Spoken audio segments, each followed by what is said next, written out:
I've done it again. I've gone and put myself through a lot. It's been a hectic, massive journey, even just to get to the point of recording this now. And yeah, let's begin with the hyperbolic, attention-grabbing statements. I've been trying to fix the Harry Potter books, and for a very good reason. I have rewritten and re-edited the entire manuscript to Harry Potter and the Philosopher's Stone, and now the entire manuscript to Harry Potter and the Chamber of Secrets. I had a big look at everything wrong with them, in my opinion. There's a lot wrong with them, both the quality of the writing and ethically, I suppose you could say, and I've attempted to fix that stuff. But crucially, to try and fix them whilst also preserving as much of the original as possible, to not just change whatever the hell I personally like the idea of most. You know, this is an exercise in editing and improving the books we have, not just writing a completely different one. So, this video details how to fix the Harry Potter books. Well, sort of. I mean, firstly, I like to be nuanced. As bad as a lot of the books are, as bad as I think J.K. Rowling's views and actions are, yes, I should state I am opposed to her views. As badly structured and as fragile the world building, paper-thin characterization, all that stuff, as bad as the books can definitely be, we also can't just condemn everything about them. That's too simple. I don't even think it helps. It's too easy to just conclude, oh, these books I loved as a child were actually terrible for all of these reasons, therefore we should burn them, or whatever, because that's only half true, and that's not how you move on. Pushing something away isn't coming to terms with it and truly letting go. There are undeniably a lot of great things about the Harry Potter books. There is a reason so many people hold them so close to their hearts. There is genuinely a lot to love about this story, so who am I to fix something that's not entirely broken? Well, no one. I don't think I'm a better writer than J.K. Rowling. However, I am someone with a ton of hindsight she never had. She was writing the books without prior knowledge about them, obviously, and often quite quickly. She's a quick writer. I, however, have had years of familiarity with these books, their strengths, their flaws. I grew up with them. It gives me a lot more space to think constructively about them. Yeah, constructively. Criticism is too easy, in my opinion, but constructive criticism. I've learned in the course of these videos that a lot of people don't like constructive criticism, see it as arrogant, but I disagree. I think if you're going to criticise something, you should at least pay the courtesy to offer your opinions on how you think it could be improved. Plus, I think constructive criticism is actually the best way to highlight the problems with these books. I think they become most apparent when you realise just how much better and more fulfilling the story could have been, whilst also highlighting just how much potential was originally there. Secondly, I think it teaches us a lot more about writing than if I just sat here nitpicking and complaining about the books. Thirdly, I think it's a better way to get closure on Harry Potter. I've talked about this idea a lot before. To explore the good and the bad and the hopes of these books in order to try and let them go. And fourth, I think it teaches us a lot about writing. Not just via an exploration of Rowling's writing, but also via my writing process documented in this video. We're not just examining how I think you can fix the books, but whether or not I'm correct in my opinions there. We're going to test them out, implement my ideas into the story and see how they work. Do they work? If not, why don't they? What can we learn from not just the flaws of Harry Potter, but the flaws or strengths from my attempts to fix it? Generally, I think they're strengths. I am happy with what I've written most of the time, but I also wrote all of this in less than a week. It is a very rushed first draft, deliberately so. That will become apparent, and here were the rules I had going into this. 1. Try to improve the books as best I can, but whilst changing as little from the original as I can. Try to preserve the original story, not just going off on whatever fanfiction idea I personally like best, but thinking more like an editor. How can we improve what we already have? 2. No polishing my edits into something perfect. All of this is a first draft written in less than a week, where I've also been working and organising a house. Yeah, we've just moved house. There's a lot of stuff to unbox. The writing will be very rushed and flawed in places, and I should not try to disguise that. I should keep this as raw and honest as possible, because that's half the point. If I was sitting here with something I spent ages refining, going, look at how much better I think I am than J.K. Rowling as a writer, this video would be very boring and meaningless, and I'd probably get bored making it. Oh, and the third rule, I can't just remove things I don't personally like. I can't be trimming the novel to save on word count. The focus of this draft will be more on what I'm adding, so if I do cut lines, it should be for a specific reason beyond I don't like the way this bit is worded, or you could shorten this chapter if you cut these bits. That's not the focus today. Still, none of that explains the very specific reason I'm making this video though. I'm not actually going to tell you what that is yet, because I want to get going. Suffice to say, I've made one video theorising how I think you fix the Harry Potter and the Philosopher's Stone book, and then I made a second video evaluating the theory, having written all of it out in script. Then I made a third video theorising how you fix the second book, the Chamber of Secrets, and now today, yep, it's about the Chamber of Secrets again. I wrote the entire manuscript to the Chamber of Secrets. I've already said that. This intro is getting repetitive, so let's begin.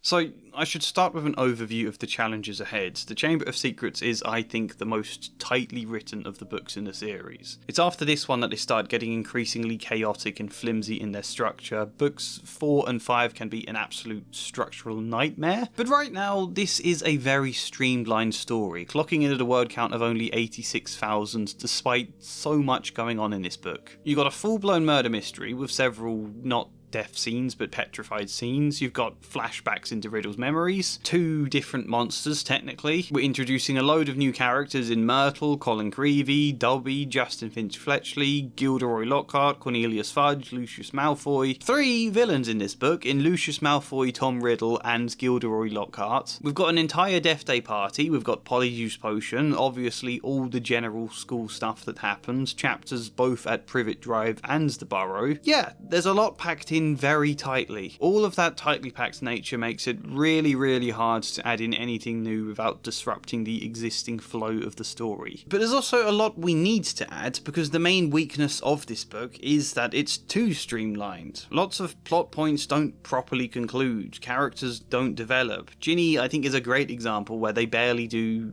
anything at all. Ginny is technically a main character in terms of her relevance to the story, and yet she barely has any dialogue, barely does anything. There's no real growth we see until we learn about all the stuff she did while possessed at the very end of the book in retrospect. But that isn't the same. For most characters and plot points, it's nothing major missing. It's just a feel of something a little bit empty in all sorts of different ways that are individually minor, but do all add up and become a real problem, I think. For example, what's Ron's arc in his book? Or if you don't want to think about arcs, what's going on for Ron in this book? That he has a broken wand? His wand is broken at the start of the book and he can't do magic properly because of it for most of the book, and then that's it. Okay? What's Hermione's arc? Hagrid's? Malfoy's? And not that every character needs an arc. We're not going at these books with a checklist of typical writer things. But you do need the feel of a book developing in more than just the plot. Otherwise you get the same thing I think you get with a lot of the Harry Potter books. Something that does feel fun and entertaining for all of its wonder and whimsy. But as soon as the dazzle of that starts to wear off, everything feels a little bit substanceless and dull and unchanging. So can we add a lot more back into this book without damaging the strength of its tight, streamlined feel? Even worse, I have to build on what I changed in the previous book, The Philosopher's Stone. And now, if you haven't seen my previous videos, don't worry, I think the context is all going to make sense. I will explain things. I'm not going to spend great time explaining why I made certain changes if I've explained that in previous videos, but I will explain enough for you to understand what's going on. I changed and added various different things to aspects that worked great for the first book, but what do I do with those changes now? Those new additions have to now have a place in this story. They have to keep developing outwards, so I can't just pretend they're not here. And there is then the real danger that the more and more of these books I edit, the more and more things I will have to change for the sake of the butterfly effect, really. Minor tweaks I made in book 1 lead to slightly bigger tweaks I have to make now, potentially worryingly becoming huge waves by the 7th book. So can I include a continuation of the changes I made in book 1 without it disrupting the story here? That's another big challenge. And when I say adding things in is a challenge, it's not really for the sake of the word count. The risk that the word count might get a lot bigger. Obviously that could be a problem, but the main concerns are the structure and pacing and the flow of the story. It's all very easy in a theory video to just speculate that this new world building element or this new plot point or this character moment will be good and it'll add to the story for all of these reasons, but how do you actually add it in? where do you add it into the book? People always forget that one half of world building is actually how you explain that in the story. You can't just chuck in a new paragraph anywhere, because A, if tension has been building at that moment in the book, a new bit thrown into the middle could kill all of that tension. B, if it's a moment where the focus is on a particular mood or feeling, say if Ron is sulky or Harry is brooding at that point in the story, you obviously can't throw in a more fun moment. And C, there's the way the language of the scene actually flows. I'm gonna give an example right now so you know what I mean. Let's say while Harry is staying at the Burrow in this book, you need some new moment where he talks one-to-one with Mrs. Weasley. I don't know why, it's not something I did, but just say you had a really good idea for something and it needs a conversation between the two of them. Where do you put that? When Harry first arrives at the Burrow, Mrs. Weasley is furious with the boys for stealing the car, so that's the wrong mood for a delicate conversation. And that conversation ends with her sending them out to de-gnome the garden, which is the link point that transitions one scene to the next. Alright, if you think you know better than Lockhart, you can go and get on with it. And woe betide you if there's a single gnome in that garden when I come out to inspect it. Yawning and grumbling, the Weasleys slouched outside with Harry behind them. The garden was large, and, in Harry's eyes, exactly what a garden should be. And then it leads into a description of the garden, and then the gnomes, and then it's that whole thing going on, and, you know, chucking in a one-to-one conversation in the middle of all that stuff on an unrelated matter completely disrupts that flow. Harry would have to, tell the others he will catch them up while they go outside to de-gnome, and then he hangs around to talk with Molly, and now he's going out a bit later on, and we've kind of forgotten about the gnomes by this point, and Ron would have to ask him what all that was about, why did he stay behind? It's not impossible to get a scene there to work, but it's inelegant. So if you tried to put it in the next scene, where Molly is furious with her husband, you're going to disrupt a big argument there. The next chapter begins with all of the Weasleys together in the room at breakfast, and the focus is on introducing Ginny there. And then they will split up when they go to Diagon Alley, so Harry isn't with Molly there, and now you've only got the beginning of the next chapter. It took a long while to get started next morning. They were up at cockcrow, but somehow they still seemed to have a great deal to do. Mrs. Weasley dashed about in a bad mood, looking for spare socks and quills. People kept colliding on the stairs, half-dressed with bits of toast in their hands. And Mr. Weasley nearly broke his neck, tripping over a stray chicken as he crossed the yard carrying Ginny's trunk to the car.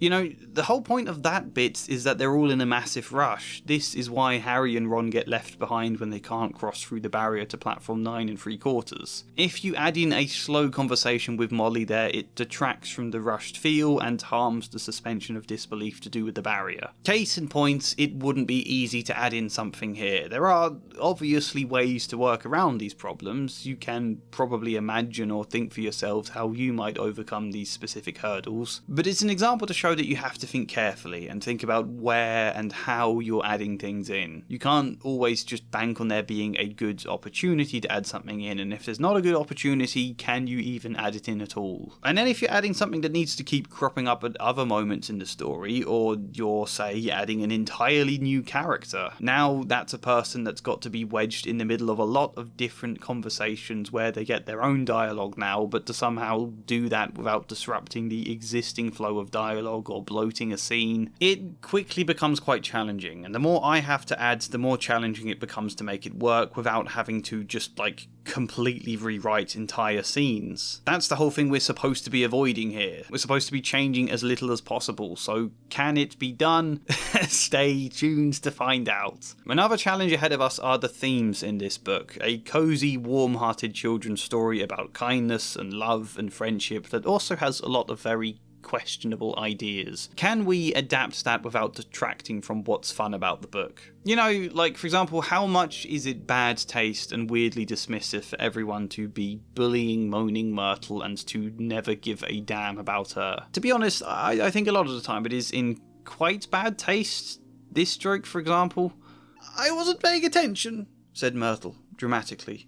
Peeves upset me so much that I came in here and tried to kill myself.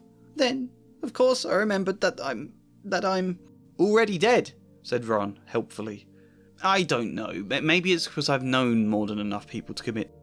Maybe it's because I'm a children's therapist, but something about making light of this in a cozy children's book doesn't sit right with me. If this were an older, dark, humoured story, it might work differently. and one where everyone doesn't just completely dismiss and ignore Myrtle all of the time as too whiny and annoying for being depressed. That would be different, but here I don't like this bit. However, if we just remove all moments like this, Myrtle would become a very boring, pointless character. We still need to be able to have fun with her in some kind of capacity, and we still need to allow space for characters to be a bit mean, and not the best all the time, because that is kids on one level, that's school life on one level. Not overall, but yeah, it's something you could explore. You may need to find a way to preserve some of that isn't glorifying or normalising it and is still capable of twisting it into a more heartful message, but I don't think you can just remove it. Finally, and this is always the greatest challenge, can I improve,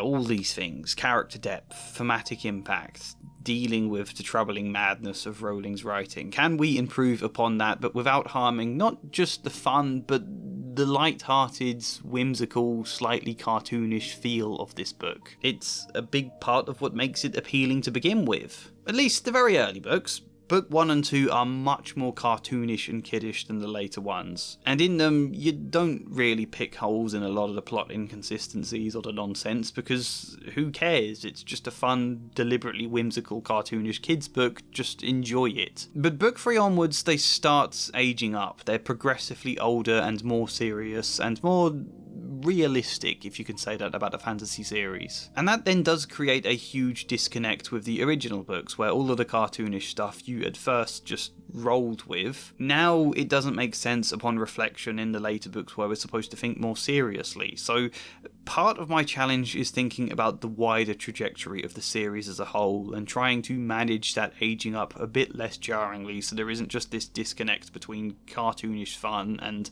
something very serious later on. Can we preserve the cartoonish fun but also sprinkle in just enough realism that the whimsical aspects don't end up undermining the later seriousness? Can you get the best of both at once? Let's actually find out. Let's start now, shall we? When young Harry stepped into Flourish and Blots this morning to purchase my autobiography, Magical Me, he had no idea that he would in fact be leaving with my entire subscription to AckyFlow. Yep.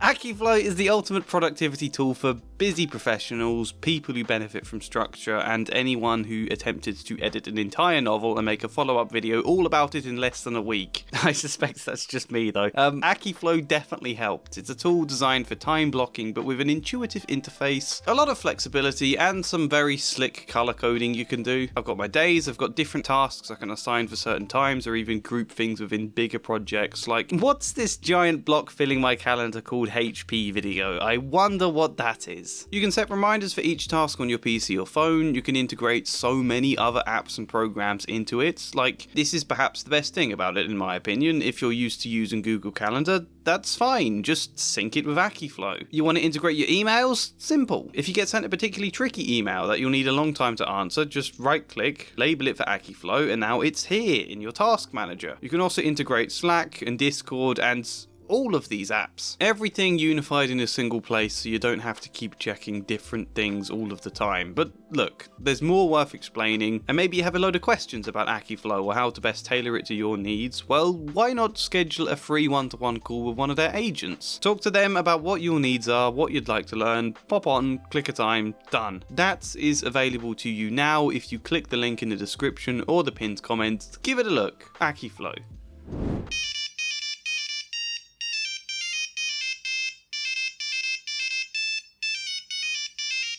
Okay, Dobby isn't a main character. He's not an obvious starting point for the video, but apart from the fact it makes me laugh to have a big title card for main characters and then show Dobby's name, I also wanted to start with him because Harry is a massive talking point. Harry, who we'll discuss next, involves a particularly mad and big change that I don't think we should start this video with. Dobby is a lighter amount of change that eases things in a bit better without his arc spoiling anything we have to do later down the line regarding other characters. So what even needs changing about Dobby? It depends. I think the whole house elf slavery plot point is one of the more controversial aspects of Rowling's world. She introduces slavery it's a bad thing. The wizards all seem to not think it's bad, and we have a laugh at Hermione for wanting to prevent slavery. What a meddling, jumped-up young activist she is.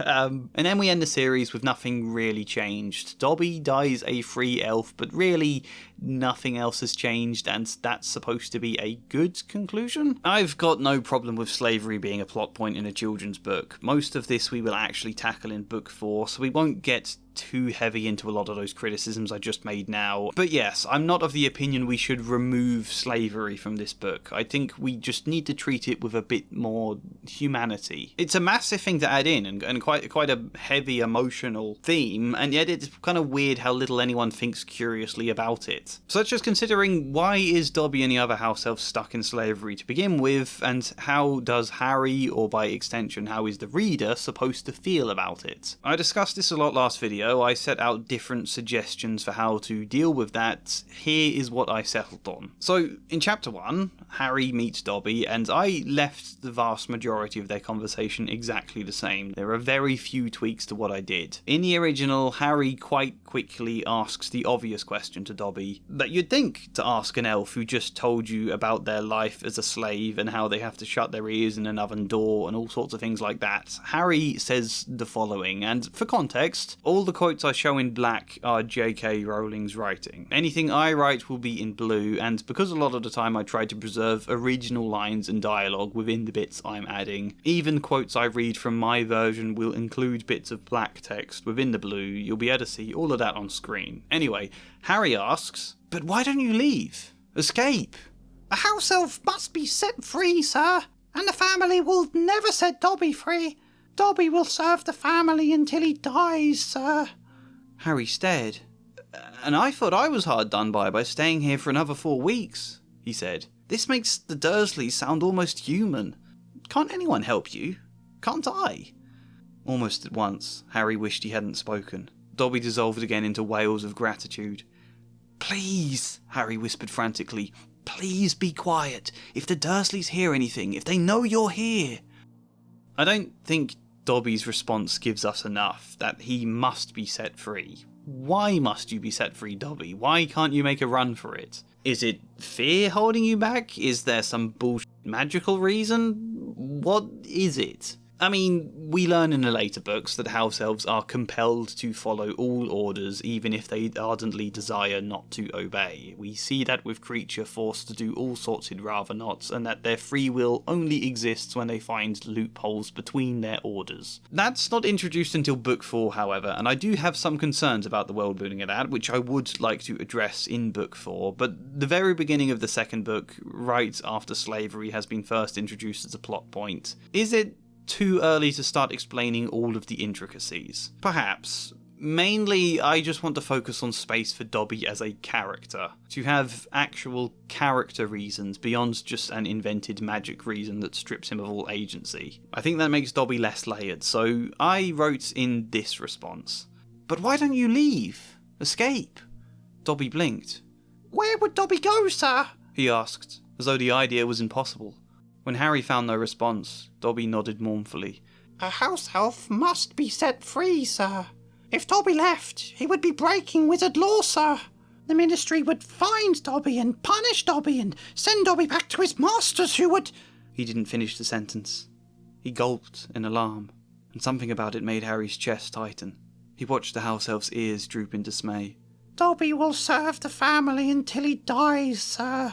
Here we're highlighting two motivations. I think there are others we could explore in book 4, but right now, one reason to not escape is a feeling of hopelessness. Legally, he is considered a slave to the Malfoys. If he escapes, there is presumably a department of the Ministry devoted to tracking down runaway house elves and sending them back, which, one, if house elf slavery is just a normalised thing in this world, I think you'd expect some kind of legal framework like that to back it up. And two, is a pretty haunting implication. I say this a lot, and I'll likely say it again this video. The Harry Potter books should be criticising the Wizarding World systems. J.K. Rowling does very deliberately attempt to do this in the story. It's most visible in books 5 and 6 with massive criticisms of Fudge, the weird statue in the Ministry of Magic that is criticised, a speech from Dumbledore about how the Ministry's incompetence and regressive views have paved the way for Voldemort's rise, and then all of its criticisms of Rufus Scrimgeour as a minister as well. The whole idea of these books, as I interpret it, is children being burdened with responsibility they shouldn't have to shoulder at that age, but nonetheless rise to the challenge of. I think surely that theme involves children growing up to see flaws in the systems that were handed to them and wanting to challenge those flaws. So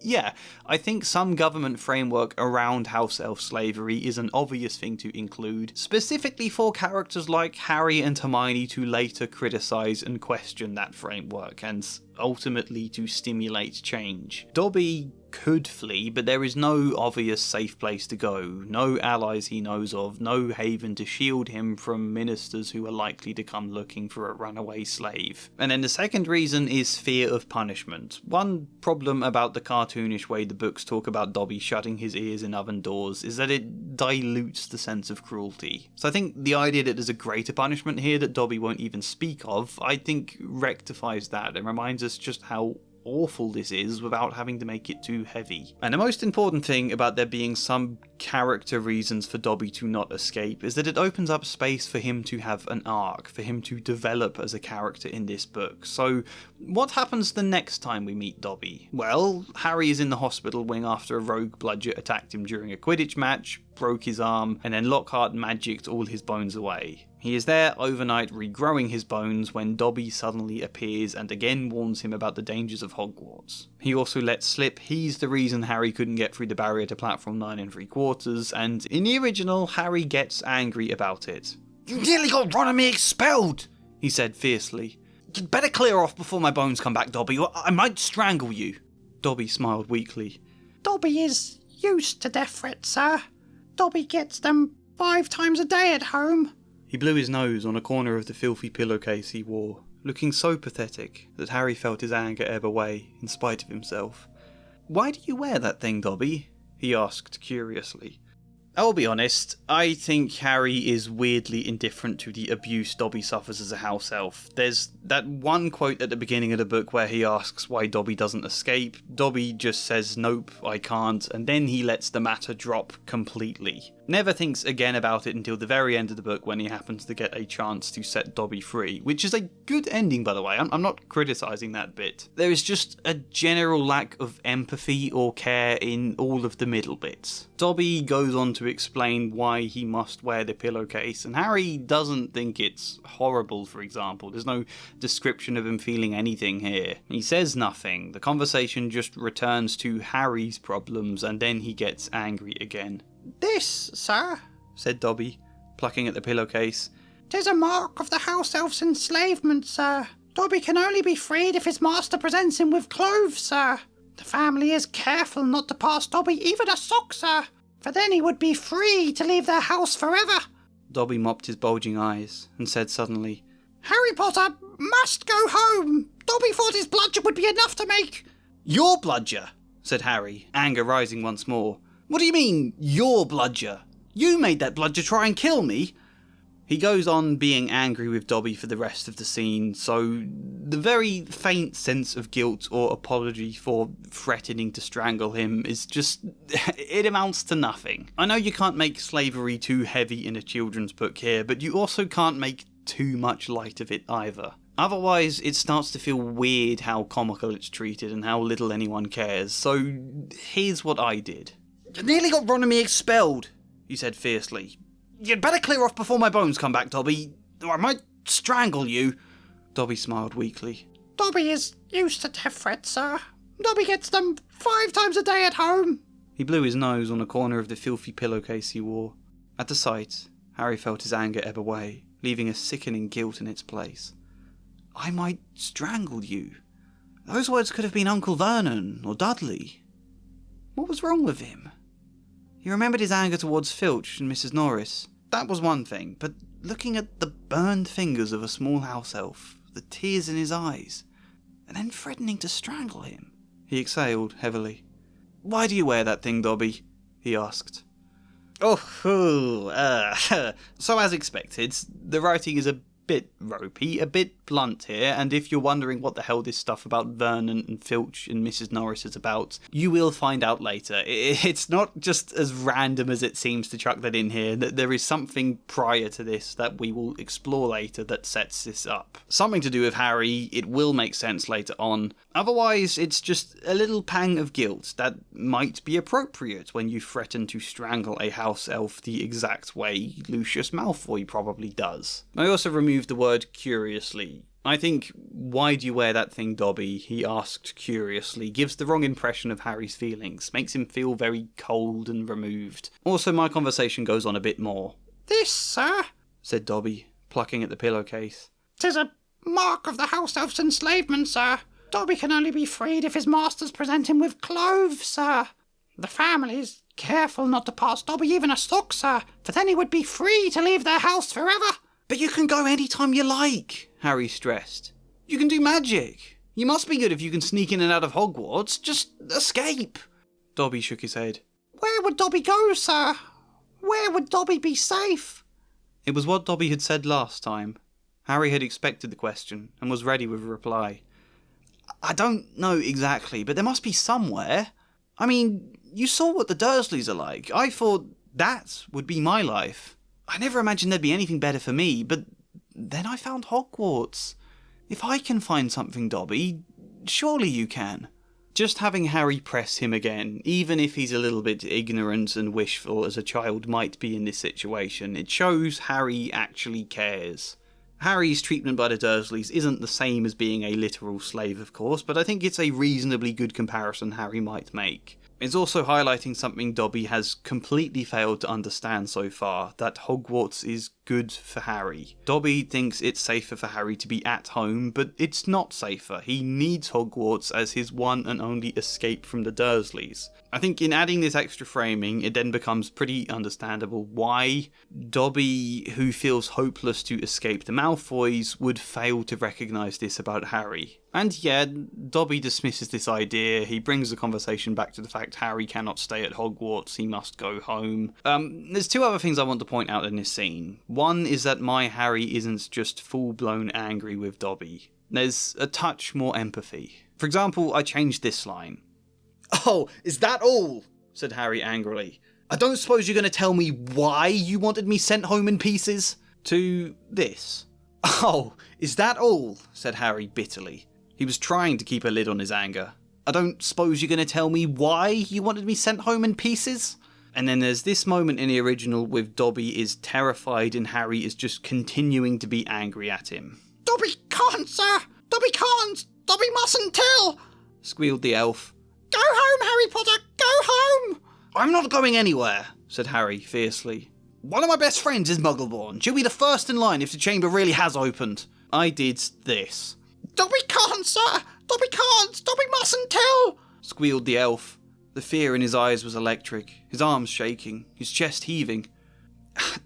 "Dobby, you've been brave to try and warn me," Harry began, trying to calm the house elf. "I don't like to see you hurt yourself. I understand it's difficult, but you need to tell me more." Go home, Harry Potter! Go home! "I'm not going anywhere!" Ferocity overtook Harry now. He needed to know. "One of my best friends is Muggleborn. She'll be the first in line if the chamber really has opened. Dobby, tell me what."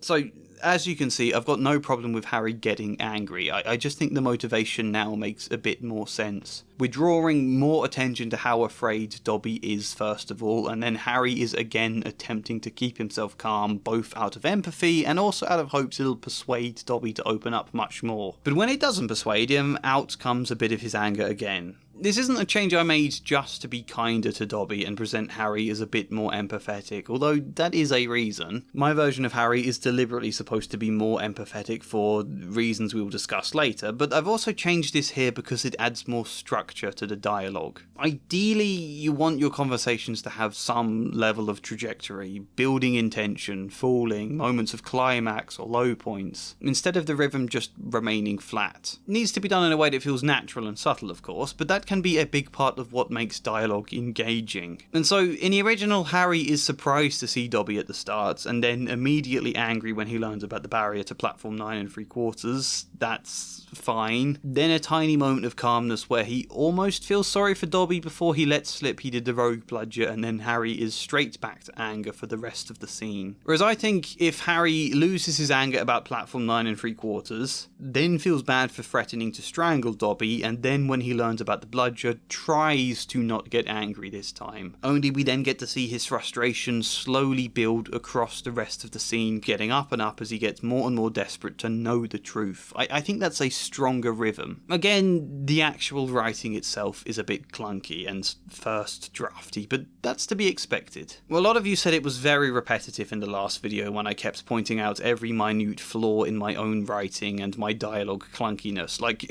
I'm not being harsh on myself when I do that. Like, I know I can write better. I trust that about myself. That's kind of why it's natural for me to see my own first draft and wants to improve it and wants to focus on the flaws. I'm deliberately showing you a first draft so that we can explore space to improve, but all of you commented it was repetitive me doing that all of the time. I won't keep pointing out the clunkiness of my dialogue. We will just accept it's a natural part of this first draft. We can all agree on that, and I'll not mention it again unless it's relevant to a wider point. The only other change to this scene is the explanation for why Dobby is even helping Harry at all. In the original, Dobby says this. It's a long extract, it's going to hurt my throat doing this bloody voice. Ah, if Harry Potter only knew! Dobby groans, more tears dripping into his ragged pillowcase. If he knew what he means to us, to the lowly, the enslaved, us dregs of the magical world. Dobby remembers how it was when he who must not be named was at the height of his power, sir.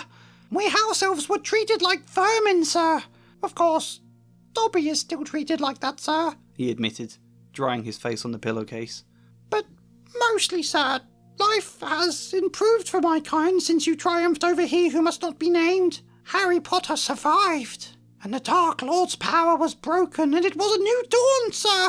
And Harry Potter shone like a beacon of hope for those of us who thought the dark days would never end, sir. And now, at Hogwarts, terrible things are to happen, or perhaps happening already. And Dobby cannot let Harry Potter stay now that history is to repeat itself. Now that the Chamber of Secrets is open once more. I mean, firstly, have things improved for your kind, Dobby? You are all already slaves. Something even supposedly good characters like Ron and Hagrid and Dumbledore all treats as perfectly normal. Dumbledore with a few caveats there. Dobby is holding this up like a great victory, and sure, it's an improvement, but it feels a bit odd to be celebrating it. Thanks to you, Harry Potter, we're still slaves, but our masters are nicer now. Okay, not my master, and presumably not other masters who still treat house elves badly, because it doesn't sound like any actual laws have changed here. There's been any real reform in anything.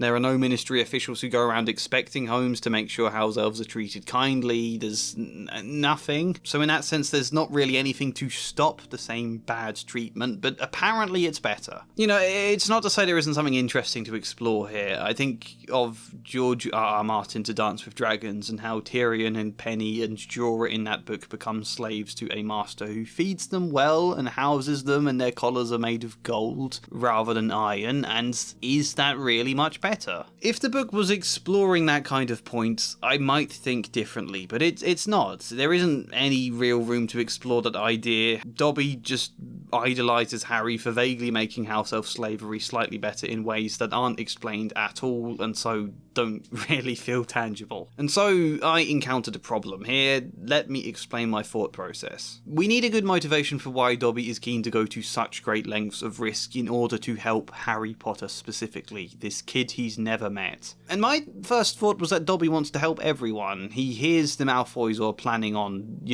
murdering children, and he wants to prevent that, wants to keep all children safe, but Harry is one of the few he knows the name of in that year. Presumably presumably Draco talks about him a lot, so he's the one Dobby is able to figure out where he lives and to try to help. But then, surely there are other kids Malfoy mentions that he could have gone to help, and also the plan is to kill Muggle-born children. Harry is pureblood, he's not the target of the basilisk. So why is Dobby going to him at all anyway? I don't really know the answer to that one. The book doesn't offer an explanation. We can assume maybe Dobby misunderstands the plan and thinks Harry is in danger even though he isn't. Or that Lucius's whole plan was to get Tom Riddle to lure Harry into the Chamber of Secrets, but that's unlikely. Lucius's plan seems to be cause a load of murders that will get Dumbledore sacked and also Arthur Weasley sacked if his daughter is blamed for it. And so in that sense, why isn't Dobby going to warn Ginny? The Weasleys were almost certainly mentioned in his plan and would be a lot easier to track down because Arthur works at the Ministry, but we can't have Dobby visiting other characters because that would ruin the mystery. I struggled to find a good answer for why helping Harry specifically and no one else, and so I did sort of settle on the same thing the book does, just very slightly different.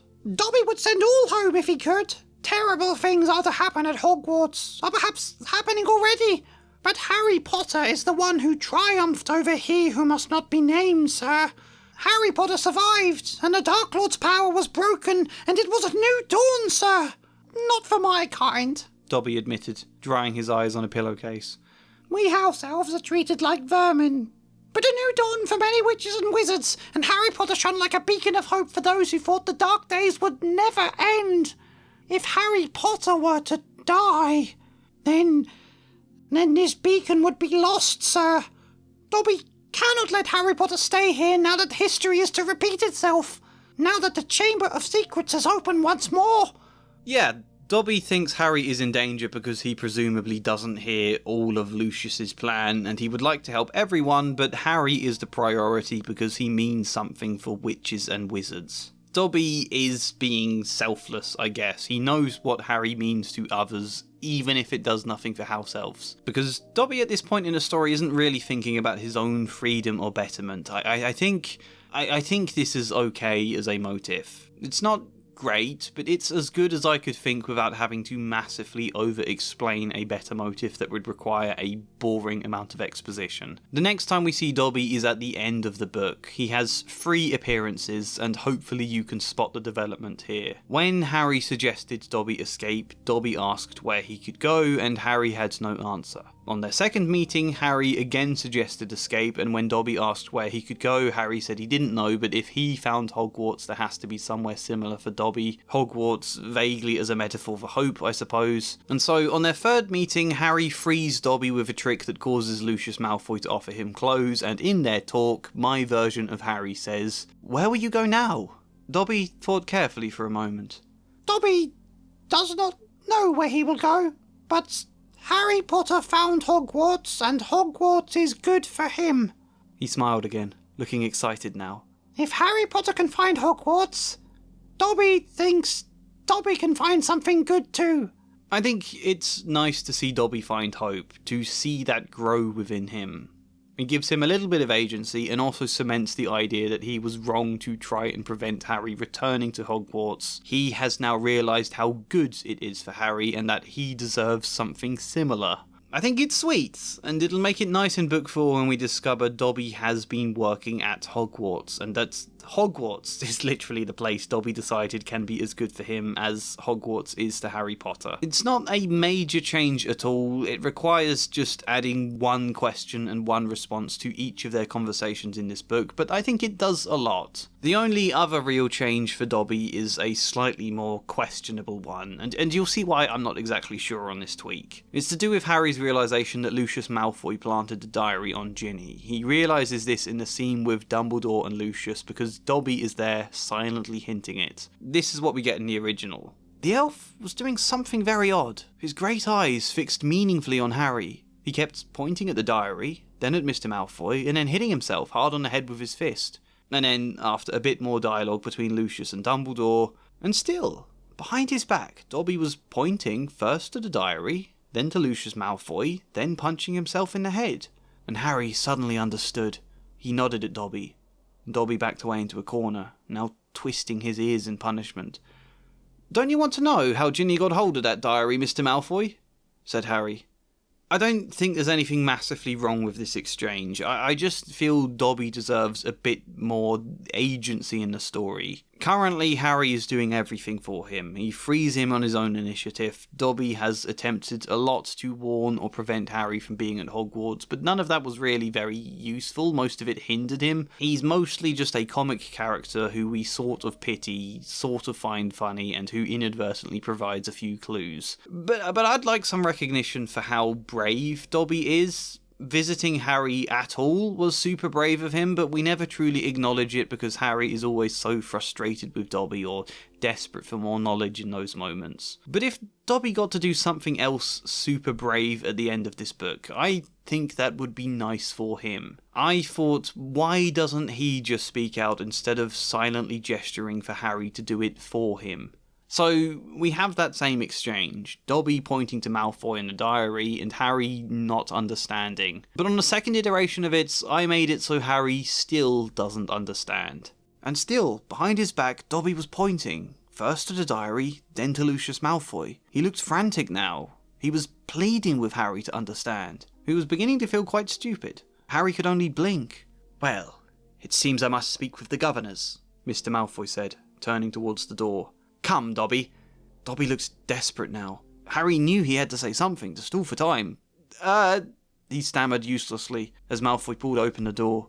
The chance was fading. In one last dire act, Dobby let out a frightened squeak, then said, "Master is leaving so soon, when Master has not yet explained how he planted the diary." "You dare!" Lucius Malfoy bellowed, rounding on Dobby. He struck the house elf hard with his cane. "You dare tell them such!" Then glanced up at Dumbledore. Remembering where he was, he steadied himself, then finished, "Dare tell such vile lies!" But it was too late. It had all clicked into place for Harry. I think the main problem here is that it's ridiculous Harry doesn't understand. Literally pointing to the diary and then to Malfoy. How much more obvious could this be? Also, there's issues in the way this is written in terms of what I'm calling Malfoy. At points he's Mr. Malfoy, then he's just Malfoy, but that's the word we use for Draco a lot in this book. I think it is a really brave thing for Dobby to do, knowing this doesn't help him at all, knowing he'll be punished severely for doing this. Maybe he's hoping Lucius will get arrested or something, but he doesn't. There's no real evidence. Harry didn't actually witness him planting it. Dobby didn't actually witness, and okay, he may have overheard the plan at some point, but I wrote in a bit more world building for wizards, legally treating house elves as lesser by Dumbledore saying this. Well, here is the original first, and for context, this happens earlier in the conversation than the other exchange, so Dobby would know that Lucius was getting away with it at the point he said about the diary. "Prove it," he hissed. "Oh, no one will be able to do that," said Dumbledore, smiling at Harry. "Not now Riddle has vanished from the book. On the other hand, I would advise you, Lucius, not to go giving out any more of Lord Voldemort's old school things." Here is my version. "No one will be able to do that," said Dumbledore. "Not now Riddle has vanished from the book. Harry did not actually see you place the diary, and house elves are rarely accepted as credible witnesses. On the other hand, I would advise you, Lucius, not to go giving out any more of Lord Voldemort's old school things." This vague bit of lore will affect things in the later books, but I like it and I think it could be useful in those later books. House elves are rarely treated as credible witnesses because they aren't regarded as equal beings in the eyes of the law. Yeah, anyway, the fact Malfoy is then going to get away with it adds a lot of jeopardy to Dobby, then speaking out against him, and makes Harry's quick thinking for how to free Dobby afterwards just a little bit more tense. Slight added stakes because Dobby is going to be very badly punished here. How that moment of Harry freeing Dobby plays out in my version is also slightly different, but we're saving that for later in this video. Telling you now I think would spoil something very cool to do with another character. Generally, that is Dobby. The changes are minor and mainly with the aim of making the story itself a bit more empathetic towards him. I think if you have a character who is a slave, you should probably feel for them beyond just, oh, they're a fun, quirky character. We should treat the topic of slavery with a little more empathy and sensitivity and give him some vague amount of arc in the process. Nothing major, but I'm mostly happy with this. And if the end change is a bit much and a bit forced, then I don't think it's bad. I don't think it harms the story. It just might not improve it as much as I thought it would, or at all. Let's discuss Harry now. There's going to be some bigger things ahead. The Dursleys hadn't even remembered that today happened to be Harry's 12th birthday. So, I like Harry's arc in this book. It's one of the best things about this book, and I think it highlights so many problems with the other novels, because Harry doesn't really have an arc in all of them. It can make the other books feel quite flat by comparison, but here he does have an arc, and it's great. Harry starts worrying he is like Voldemort, essentially, or Salazar Slytherin, or just a bad person in general. Last year the Sorting Hat almost put him in Slytherin, and now this book is all up on telling us just how evil Slytherin is. They're so evil.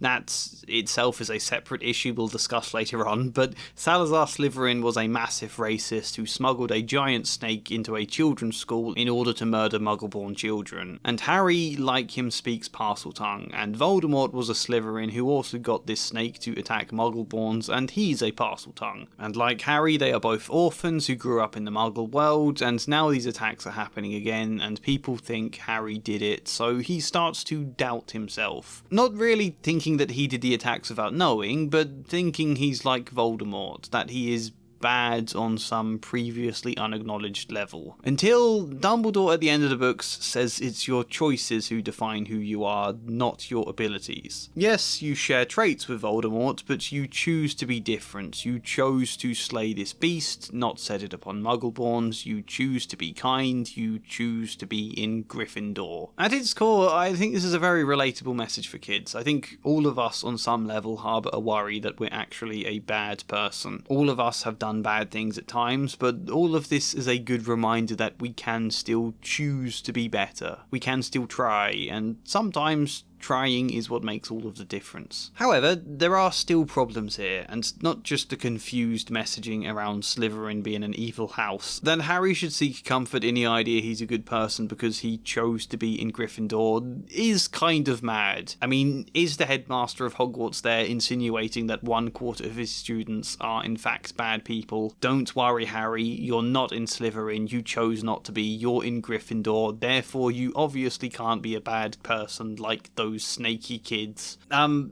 being flippant there. That is one issue though. Yes. An issue it's very hard to actually fix when a story revolves around this idea, but that's one we'll discuss later. The other problem, the main problem I think, is that all of this lacks internal weight. Why does Harry worry he's a bad person? Well, just for materialistic external reasons. Because of something a bullshit magical hat said to him, and because he's able to speak to snakes, which is not inherently evil at all, it's a really cool power, and because like Voldemort he happens to talk to snakes and happens to grow up in the Muggle world without his parents, but that's not there's little substance to that, you know? These aren't bad reasons to give in the story, they're quite good on a metaphorical level, but without some deeper internal reasons as well, it just feels quite superficial. Oh no, I grew up in Orphan, I grew up in the Muggle world, does that mean I'm like Voldemort? So yeah, we need a deeper reason in addition for Harry to harbour this worry about being a bad person, and I think the solution is obvious. I think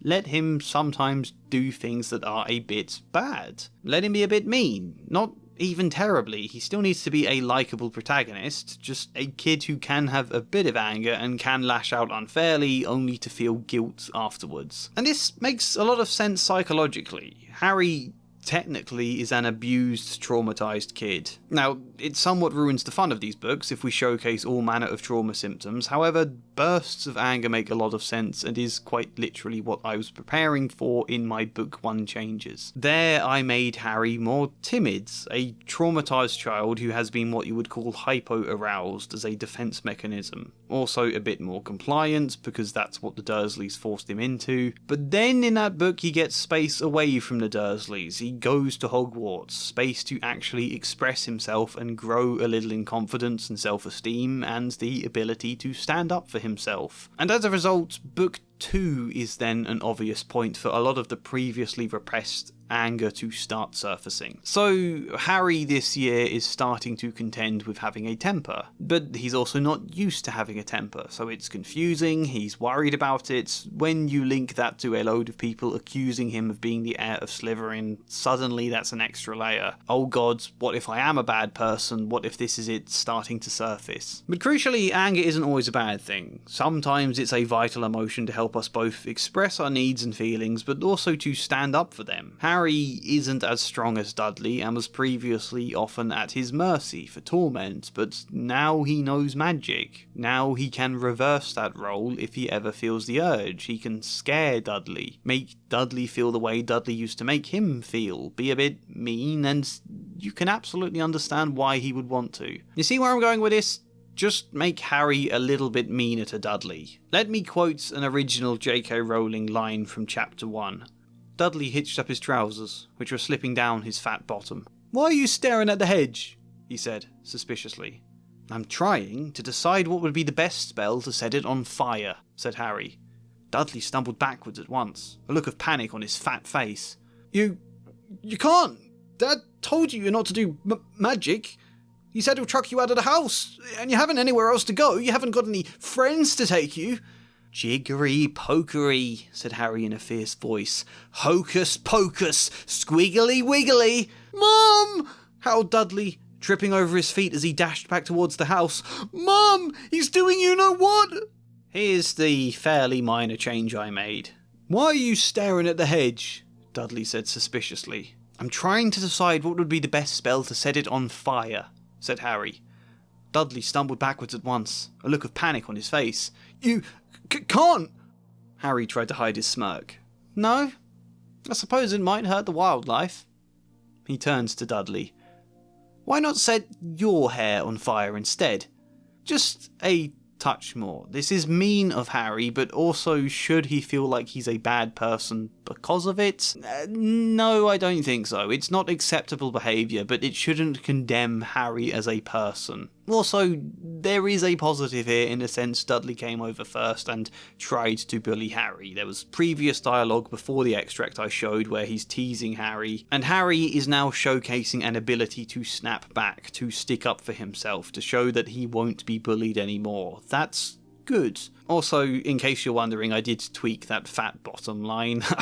I think I removed it completely. No mention of him hitching up his trousers. However, this moment does get Harry in trouble. In the original, he's just tasked with doing a load of chores and he does them and then the book just forgets about it, but I don't want to forget about it. I want to build on this moment. As you might expect, there will be other moments in the book where Harry is a bit mean or his anger is causing him to lash out. Against Dudley, we kind of understand it, but what about against Dobby? A bit less understandable, because Dobby is a good lad, although he does set a bludger on Harry, and that's annoying for him, so maybe. But then what about when we get to someone even more innocent and good later in the book? Yeah, that's the basic structure I was thinking of. Harry increasingly lashes out against people that increasingly deserve it less and less, and once he starts to notice himself doing this, it concerns him. Everyone else is thinking he might be Slytherin's heir. It all feeds into this basic doubt and insecurity about being a bad person until we get to a conclusion a little bit different from the original. I won't spoil that yet. All of this requires very minor changes though, and it allows us to build tension, to build up conflict and internal struggle for Harry across the book that just works perfectly, alongside realising he's a Parselmouth and recognising his similarities to Voldemort.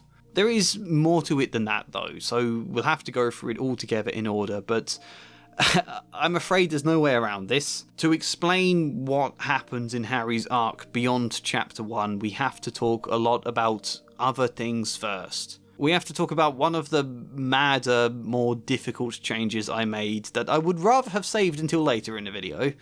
And if you haven't seen my previous videos, this will sound crazy, but I promise you, bear with me. Once people saw how this worked across the last book, it was one of the most liked changes in that book, like based on what people were commenting, so I think you'll like it here too.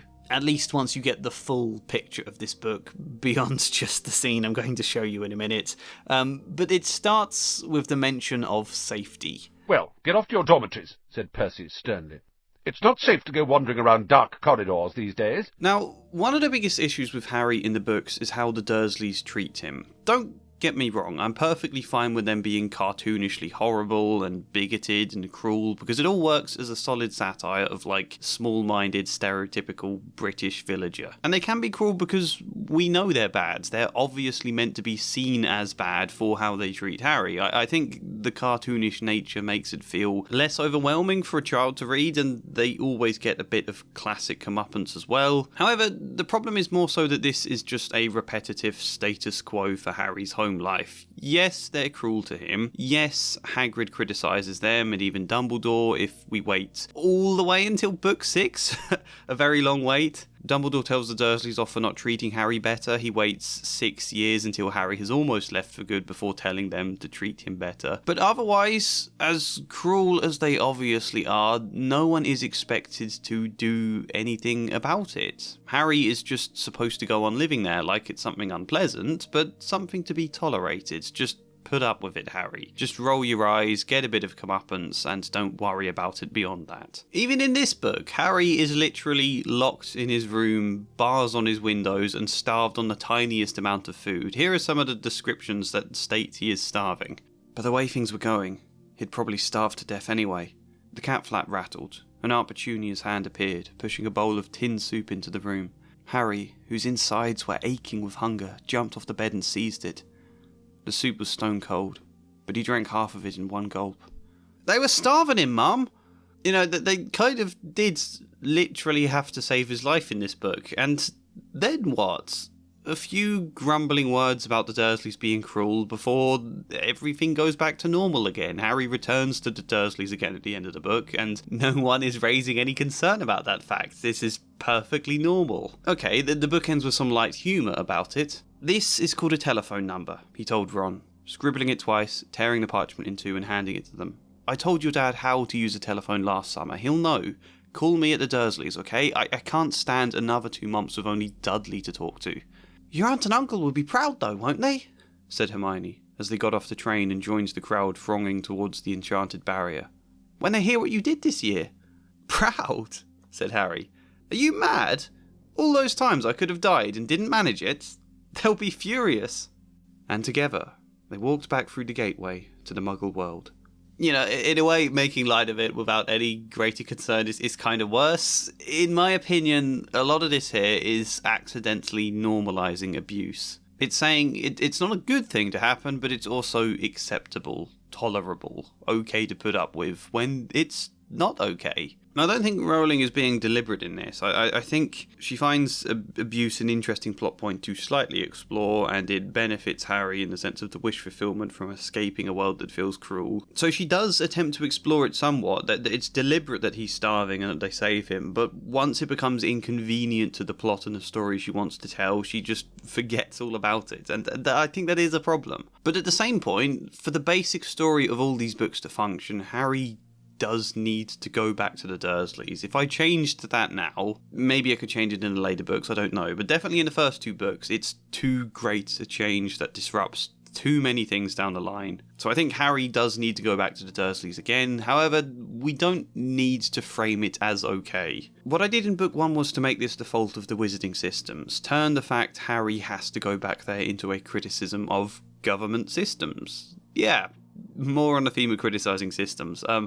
I do think children questioning the world they inherit from adults is probably the biggest, most frequent theme in children's literature as a whole, maybe more middle grades to young adults, but it's an important theme because it encourages children to think critically about the world, to think independently, to recognise that the world they've been handed is a flawed one, but also one that can be improved. It's still a world worth believing in and a world worth fighting to make better. I think that is a very, very solid, important theme to have in children's stories. stories. But anyway, when Hagrid collects Harry from the Dursleys in book 1, I made Hagrid visibly disturbed to see how Harry has been treated. Hagrid says he's going to report it, and he does, and midway through the book when Harry meets Dumbledore at the Mirror of Erised, he asks Dumbledore if he can just stay at Hogwarts over the summer. And my Dumbledore then had the difficult task of explaining to Harry that there are laws, that you can't just move a child to a new home, you can't just keep them at a school permanently. The Ministry would have to agree that any changes are the right decision, and then it'd have to liaise with the Muggle government concerning the fact Harry lives in the Muggle world. It would all become a big process that takes time, and unfortunately, while that's happening, Harry has to go back to the Dursleys over the summer. Weirdly, I think that conversation turned out to be quite sweet and touching in the first book.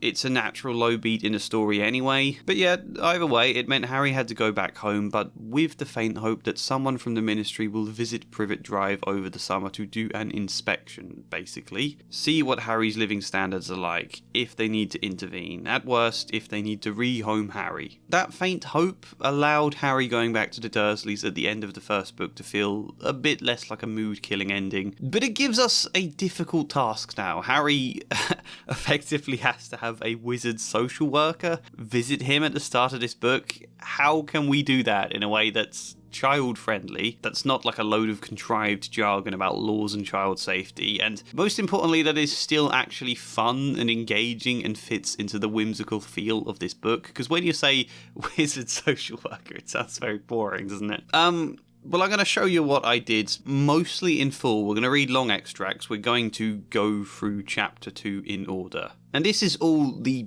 biggest change I made in this book by far. The kind of change I would prefer to have shown you late into the video, but I can't save it till later because there are so many other arcs that branch out of this one and wouldn't make sense if I haven't explained this first regarding Harry. It was a good challenge to see if this idea could actually work, and yeah, let's explore if it does. "What the devil are you doing?" said Uncle Vernon through gritted teeth. Now, for context, where we're at the story in this point, Chapter 1 was reintroducing us to the world in general, and also setting up the big visit from the Mason family. Vernon is having Mr. and Mrs. Mason over for a dinner party where, if all goes well, he'll be able to secure a big business deal with them. The chapter does a great job of setting us up, how important it is, how Harry must not ruin it. There's great tension now for a Chapter 2 where we know something is going to ruin it, and it's going to be fun to see it play out. Chapter 2 ended with this line: "Remember, boy, one sound."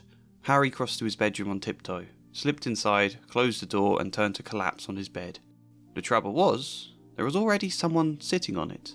Dobby is there, madness is going to ensue, that's where we start chapter 2.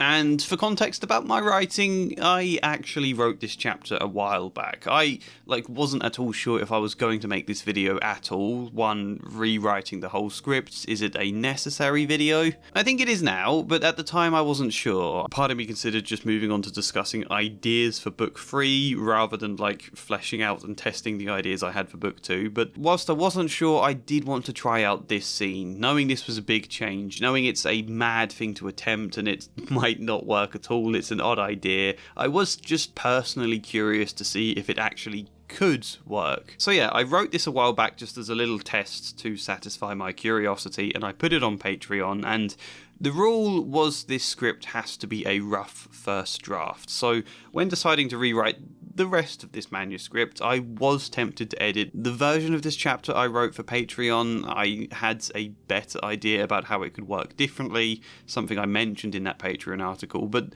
I decided that would be cheating. I made a few tweaks, admittedly. I couldn't entirely help myself, largely based on a couple of Patreon comments I got, but mostly this is the same as it was. The chapter originally begins with Harry talking to Dobby at the same time he hears the doorbell ringing and the Masons arriving for dinner. I had to change that because we've got a social worker who needs to appear first. The climax of this chapter is the Masons getting cake thrown on them. The main tension is hiding the madness from them. So the Masons, I think, structurally have to arrive last. The cake has to be the climax. Therefore, at the end of the last chapter, I changed Petunia's line from "Eat quickly, the Masons will be here any minute," to "Eat quickly, the Masons will be here in an hour," which is plenty of time still, but I think it just about makes sense that Petunia would feel anxious about getting Harry out of the way as soon as possible. So I think that's just about fine. So now in chapter 2, when Harry hears the doorbell ring, it's mentioned as ringing an hour earlier than expected. That's the change I made there, because this isn't the Masons arriving. He and Dobby then have an almost identical conversation that they do in the original, until the moment where Vernon comes in and warns Harry that all the noise he's making has ruined the punchline to his Japanese golfer joke. And then he leaves again and the conversation goes on with Dobby, but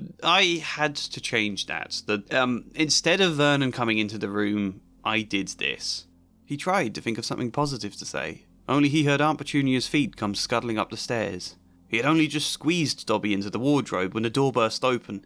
"What the devil are you doing?" said Aunt Petunia through gritted teeth. "If this is the kind of noise we can expect from you when the Masons arrive..." She dragged her index finger slowly across her throat. "Hang on. When they arrive? Who's here now?" "One of your lot," she hissed. "He won't move until he's seen you." Harry blinked in surprise. "A wizard? You mean Uncle Vernon hasn't thrown them across the lawn?" "He will if you don't hurry up and sort it," Petunia snapped. "I remember what happened with those owls last year. If we turn him away, he'll just come back, probably with more of your freaks. So..." She wiped a hand across her taut face. "I want you to get rid of him. Now. Before it gets out of hand." Harry could still hardly believe it. He had gone all summer without so much as a word from the wizarding world, and now someone was at his doorstep? He followed Aunt Petunia to the end of the landing. A gangly man, wearing grey-striped wizard's robes and a dark blue top hat, was standing at the front door. His expression was far too jolly for the situation. Uncle Vernon was jabbing a finger hard against his chest. "Now listen here, you. There's nobody here by the name of Harry. You've either got the wrong house, or you're asking for things to turn ugly."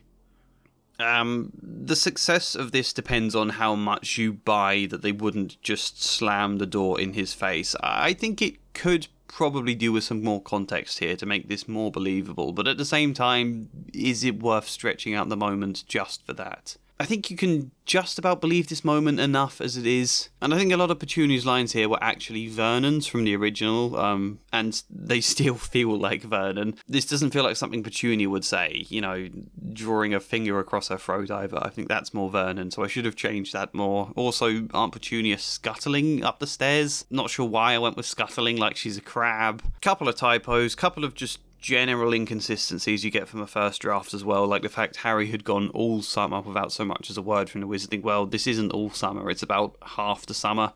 A wide smile grew on the visitor's face as he caught sight of Harry descending the stairs. He gave a dramatic, full-arm wave to greet him. "There he is! There's dear Harry Potter!" "Hello, Mr. Diggory," Harry sighed.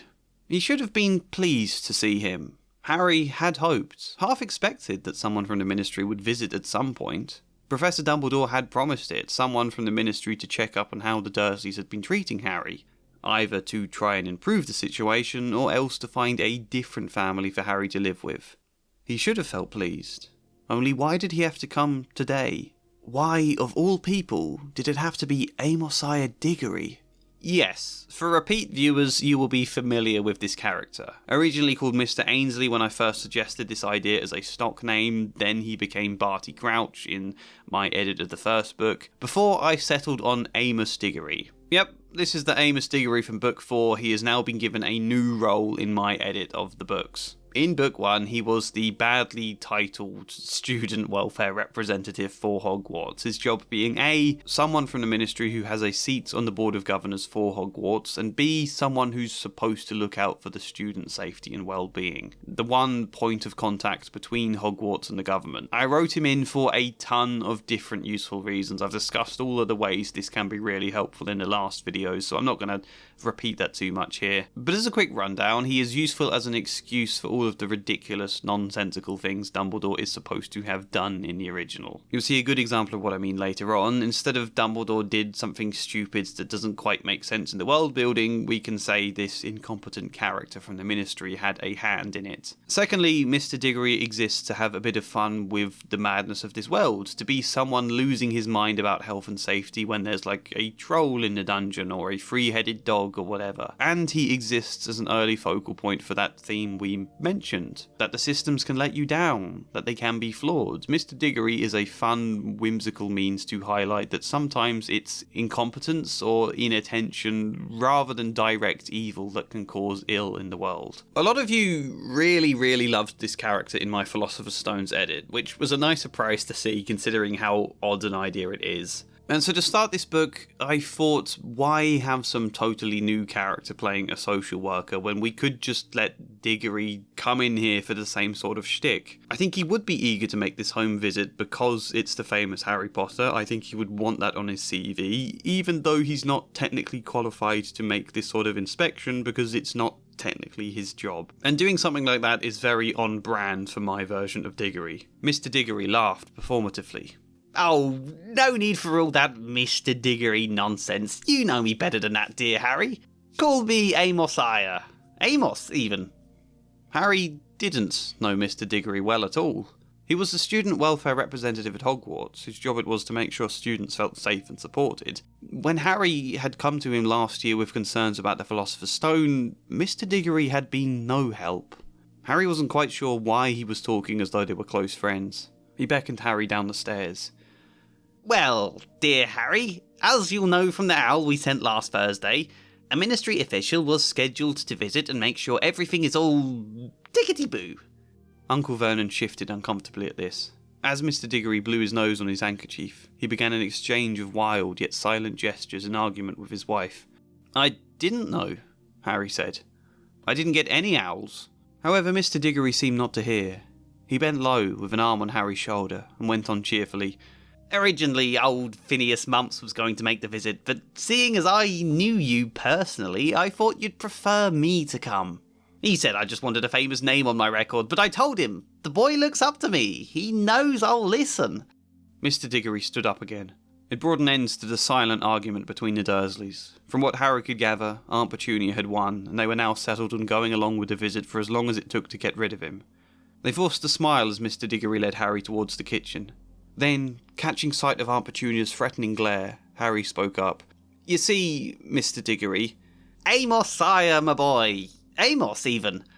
Yes, Amos. Today isn't the best day for a visit. There's actually a... But again, Amos wasn't listening. He had peered through the kitchen archway that led to the dining room and seen the immaculate table prepared for the Masons. My word! Was this all for me? How marvellous! I've always wanted to try Muggle food, he declared. As you may have noticed, I've lengthened Amos Diggory's name from Amos to Amos-iah, purely so it could be shortened. My Mr. Diggory is the kind of official that wants to act like he's down with the kids whilst completely failing to understand them. Repeatedly asking them to call him by a more informal name is just a decent running joke that came about naturally in my first book. I think the main strain with the writing here, I mean, other than the fact this is obviously a first draft, and a lot of this chapter in particular, is the struggle to describe the logistics of what's happening. Diggory at the door with Vernon arguing, but then spotting Harry, then not noticing as the Dursleys gesture behind his back before leading Harry to the kitchen while Petunia glares at Harry and then hurriedly follows to keep an eye on them while he spots the dining table and counts the chairs. It's a lot to convey visually, and it's hard to convey it without it getting wordy or becoming a bit incoherent.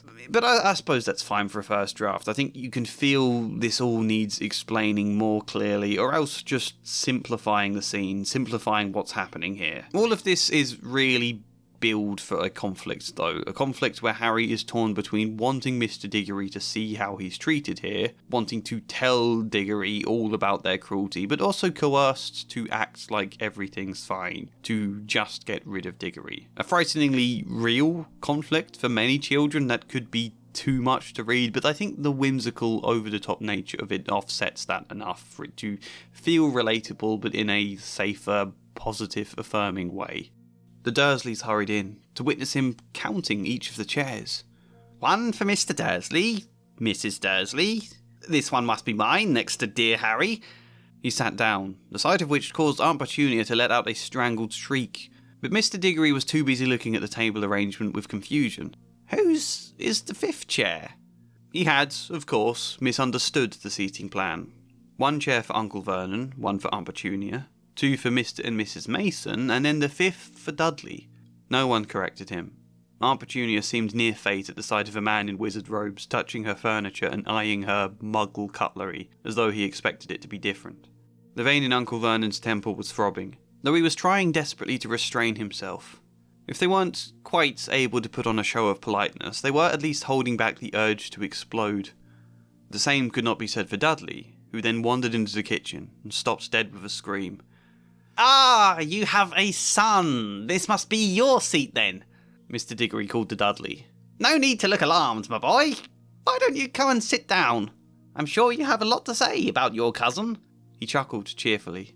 Dudley was anything but cheerful. He glanced to his parents, as though hoping to be saved, though neither seemed able to speak. He glanced to Harry, who wasn't sure what to communicate, and then he stared fearfully at Mr. Diggory. There was nothing for it. Dudley was compelled forwards. He sat down opposite Mr. Diggory, as though he'd been forced at gunpoint. Perhaps, simply to protect their son, Uncle Vernon and Aunt Petunia came to life and hurried to sit down beside him. Harry then took the final chair. "Well, this is nice," declared Mr. Diggory, who was now staring at a painting expecting it to move. It was plain to see he had never visited a Muggle family before. Why on earth couldn't someone else from the Ministry have visited? Someone who knew what they were doing? All 3 Dursleys were glowering at Harry, expecting him to resolve the situation, though he had no idea how he could. If the Masons arrived and their dinner was ruined by the sight of a wizard, Harry would no doubt be punished terribly. If Harry did as the Dursleys wanted and hurried him out of the door, it would ruin his one chance to move home. He wondered vaguely if he could lead Mr. Diggory away to his bedroom so they could talk in private. But then there was still the problem of Dobby the house elf. Really, that image was the reason I wanted to try this idea out. All of them sitting tensely at a table laid for the Masons, whilst Diggory is completely unaware of the tension. That felt like a suitably Rowling style for a scene. I think the best qualities of Rowling style, but without the bitterness. Again, the description could be a bit clearer, but I'm largely just going to read now. Let's read the rest of the scene. "Okay then," Mr. Diggory began, rifling through a stack of papers he had withdrew from his robes. "Questions. Well, firstly, why was it you said Harry doesn't live here, Mr. Dursley?" Uncle Vernon cleared his throat, then growled. "Protecting him. Visitors scare him." It should have been an obvious lie, but Mr. Diggory nodded enthusiastically. "My boy Cedric used to be the same. Well, I mean, it just shows I was right to visit in place of Phineas Mumps. A familiar face for Harry." He shuffled through his papers again. Failing to find whatever he was looking for, he gave up and smiled to Dudley. "So there, Harry's cousin. What's it like, living with someone who can perform magic?" The M word. All 3 Dursleys jumped, Dudley worst of all. He had not forgotten the magic Hagrid had performed on him last year. He knocked over his glass in alarm, which made a loud smash and caused Aunt Petunia to shriek again. "Not to worry, dear Muggles. Easily remedied," Mr. Diggory said calmly, producing his wand. He looked surprised when this made them even more alarmed. Dudley ducked for cover beneath the table. No magic! No magic!" he cried. "No magic?" For the first time, Mr. Diggory seemed aware of the tension around him. Deep in thought, he looked between Dudley, whose fearful eyes were now peering over the table again, and Harry, who was trying not to laugh. Slowly, he seemed to reach the worst conclusion possible. Harry, my dear boy, have you been bullying your cousin with the threat of magic?" As if things couldn't have gotten any worse. Harry's one hope of moving home was the Ministry of Magic understanding how cruel the Dursleys could be. Somehow, the reverse was happening. Aunt Petunia saw a chance and seized upon it. She began describing every small occasion where Harry ever stood up to Dudley, ever taunted him, ever made mention of magic. "He's a nasty, vile, ungrateful little boy who's never appreciated the things we've done for him," she spat. "Just today, he pinned down our Dudley with that wand of his, threatened to set his hair on fire." "He did?" Mr. Diggory looked appalled. "It wasn't like that," Harry protested, but his aunt was speaking again. "He makes noise in the night too, that owl of his. Deliberately tries to ruin our sleep." "How is that my fault? Hedwig's bored." She rounded on Harry now with a fierce glare. And he lies and argues back against everything we say. She's lying, not me, Harry screamed, surprised at just how suddenly his anger had flared. He wasn't a bully. He wasn't. Dudley was the bully. He tried again to explain, but he could see the look of concern on Mr. Diggory's face. Now, Harry, it does seem you have a touch of temper. That could be something for you to work on, yes? I'm glad you haven't actually used magic, because we'd know. If we started getting alerts about spells coming from Privet Drive, then I'd really be concerned. Even so, making threats of magic is still serious business. Whatever reports he's given you about the way we raise him are lies, Aunt Petunia continued. He lacks all gratitude. And we've had to be strict, Uncle Vernon said, trying to support his wife. We've had to stamp all this nastiness out of him. Mr. Diggory nodded, uncertainly. Our records do say he used to sleep in a cupboard under the stairs. He was looking for an explanation, and Uncle Vernon brushed it aside with a wave of his hand and a forced laugh. That was nothing. You liked that, didn't you, boy? He chuckled to Harry. He used to find it cosy, being hidden away somewhere small. As soon as he was bigger, we insisted he slept in a proper room. You didn't do anything of the sort! Harry exploded again, but immediately saw from the wince on Mr. Diggory's face that his anger wasn't helping. Yes, well, Mr. Diggory began. Making sure he has a bedroom, that's thoroughly decent of you. Not at all, not at all. My boy Cedric used to like sleeping in a hammock, can you imagine? I like the idea here. This is where it really brings us back to Harry's arc, one where he is going to later doubt how good a person he is. So, to start with accusations that he's a bully and has bad temper, even if that's not really true, will be good setup for that arc. Diggory getting the worst impression of him possible. I also just find it funny to imagine Diggory getting things this wrong. That feels suitably whimsical for an early Harry Potter book, and a fun sort of satire on government officials failing to understand the very children they're supposed to be helping. The idea he could conclude Harry is a bully does make me laugh, and I think when we're coming off of the previous book where we already saw how whimsically incompetent Diggory can be, that you would be able to buy this. I think you can suspend disbelief for it. So I do like the idea a lot, but I think I've rushed to that point too quickly. The dialogue feels rushed from me, not to bloat the word count, I suppose. Vernon lying that he only tried to tell Diggory that no one named Harry lived here was in order to protect Harry. Do we need that line? That's just exposition to cover up a plot hole. The example of Hedwig keeping them awake at night, it's a callback to something said earlier about Hedwig in chapter 1, but it's not really a great point of argument. In general, I think Harry's hopes of convincing Diggory capitulate before we even get anywhere, and pacing wise, I think that's too abrupt. I think this should happen a bit more gradually. Give the scene space to actually breathe and build something organically first. Because as it is, it feels too rushed and therefore too forced in what it's trying to do, and therefore a little bit wooden. Harry couldn't believe what was happening. The more he listened, the harder he found it to speak, as though he was slipping away into defeated silence. Mr. Diggory just wasn't listening. In fact, when had anybody ever listened? He had always been alone here. Hogwarts had been his only escape, and even thinking that now made him grimace. Not one letter from Ron, Hermione, anyone. He felt sick. When he argued with the Dursleys, Mr. Diggory thought him angry and defiant. He couldn't just sit and listen, however. Dudley was grinning at him with visible, sickening delight. Feeling his heart shrinking to a small dot, Harry stood up and spoke in a toneless voice. Mr. Diggory, I think I want to go to bed. I'm tired. Maybe you could come back another day? It was Harry's last remaining shred of hope. If they could try again another day, maybe Harry would have time to prepare what he wanted to say. Maybe if Mr. Diggory visited when Uncle Vernon was at work, or Dudley was out with his friends. Maybe he'd have a better chance if they just began another day. Mr. Diggory fidgeted for a moment. Well, are you sure? We haven't even eaten yet. To Harry's surprise, he didn't wait for an answer. He glanced at his watch and sucked in a breath of air. Well, I was hoping to get home before my boy leaves for Quidditch practice. It's a big lot of paperwork Phineas Mumph said I had to go through with you, but... He examines the stack of papers. then glanced at his watch again. Well, it seems like everything is in order here. If I could just have a quick peek at your room, then? No! Harry blurted, with a little too much force. He didn't want Dobby seen. I mean, I'm really tired. You could come and see another day. Yes, well, very well. Again, he accepted this with surprising ease. He rose, then gave a nod to each of the Dursleys.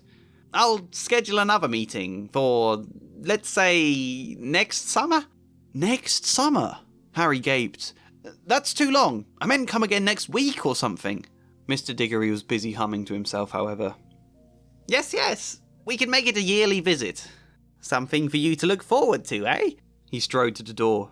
Harry followed, making one last failed attempt to get Mr. Diggory to listen. Nothing. He watched the student welfare representative slip out the door and disappear down the street. He had been just as Harry had feared, unwilling to listen, keen to rush off, and eager to avoid all manner of paperwork. When Harry finally closed the door, he realised all three Dursleys were staring at him with a mix of contempt and gleeful relish. Harry didn't say anything. He couldn't stomach the argument. He stormed straight up to his bedroom and curled himself deep beneath his duvet. He might have even cried, or a house elf not suddenly pressing a hand to his shoulder. Harry Potter, sir!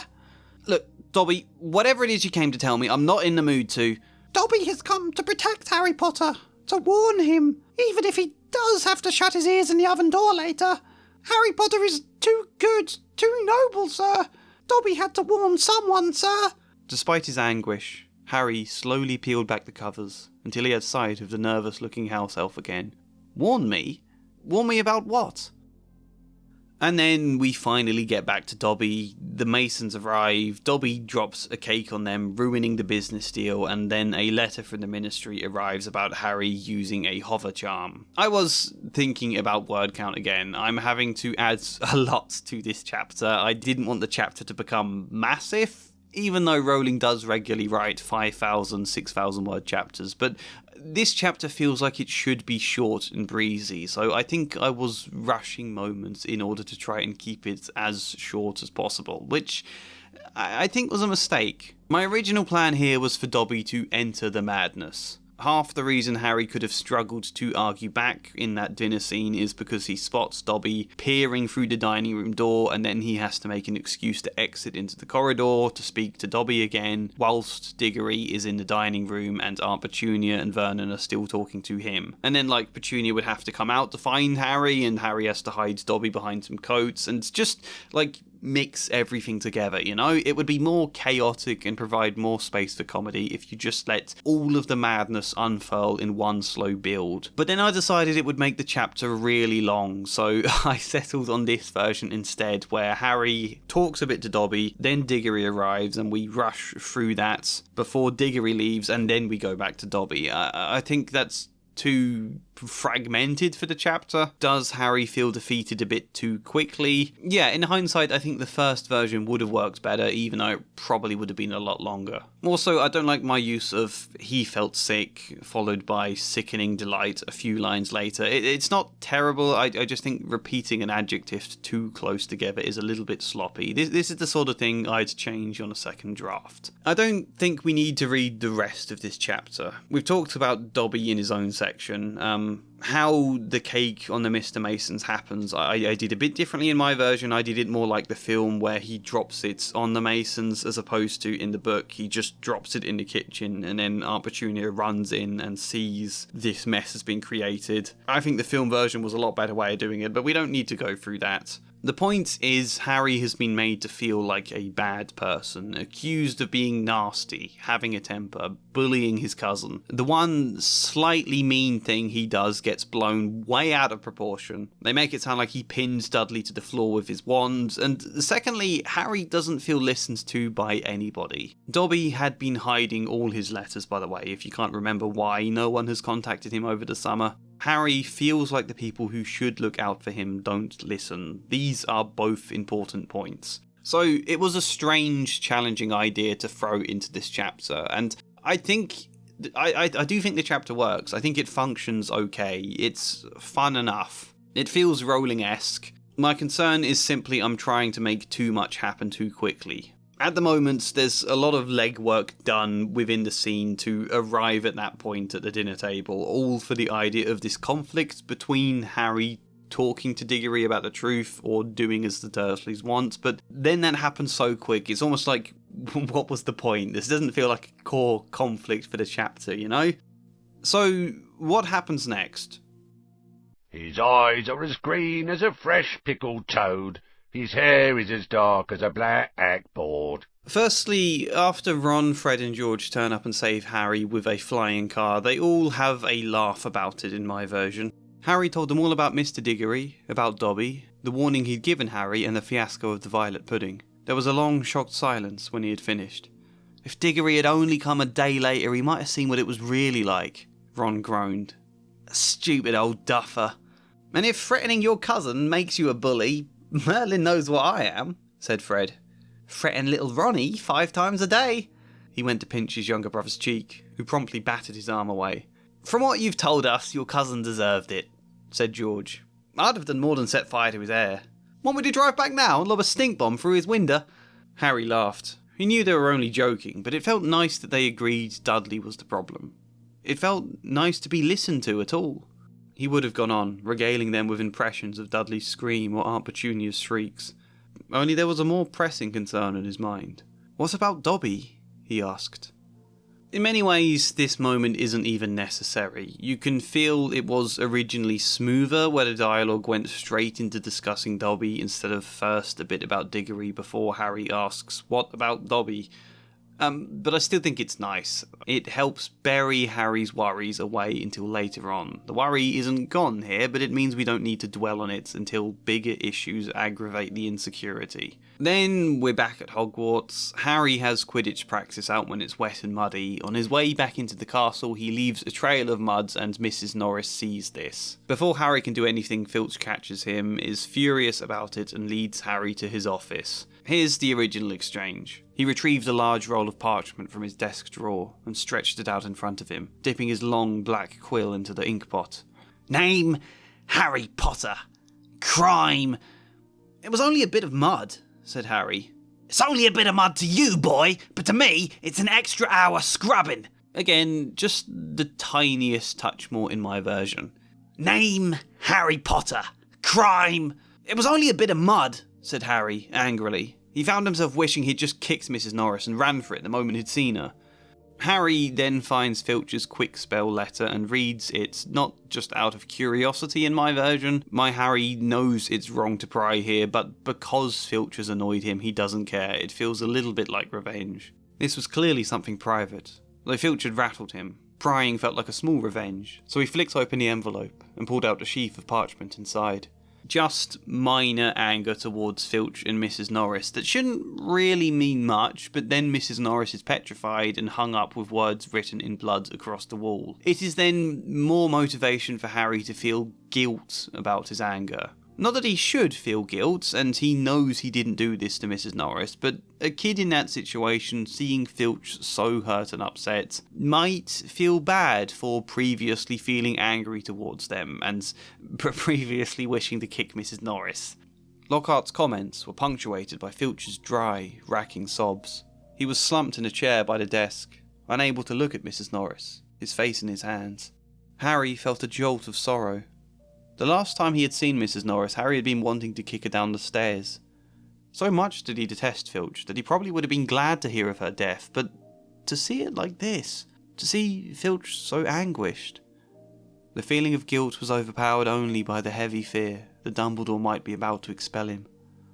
Also, again, my version of Harry is more empathetic. I think it should be one of his core strengths for a lot of reasons. Here he is empathising with a man he felt anger towards, and it causes guilt. I think the main issue with this bit is the fact that kicking Mrs. Norris down the stairs is a funny image. Like, I despise animal cruelty. Me and Kirsty both care a lot about animals, and I don't think this would be funny at all to see in reality, but just something about the phrase kicking Mrs. Norris down the stairs sounds too comical to take seriously as something he feels guilty about. I think in reality you could believe it, but in children's book fiction that's already quite cartoonish and comical, I'd have to phrase this differently.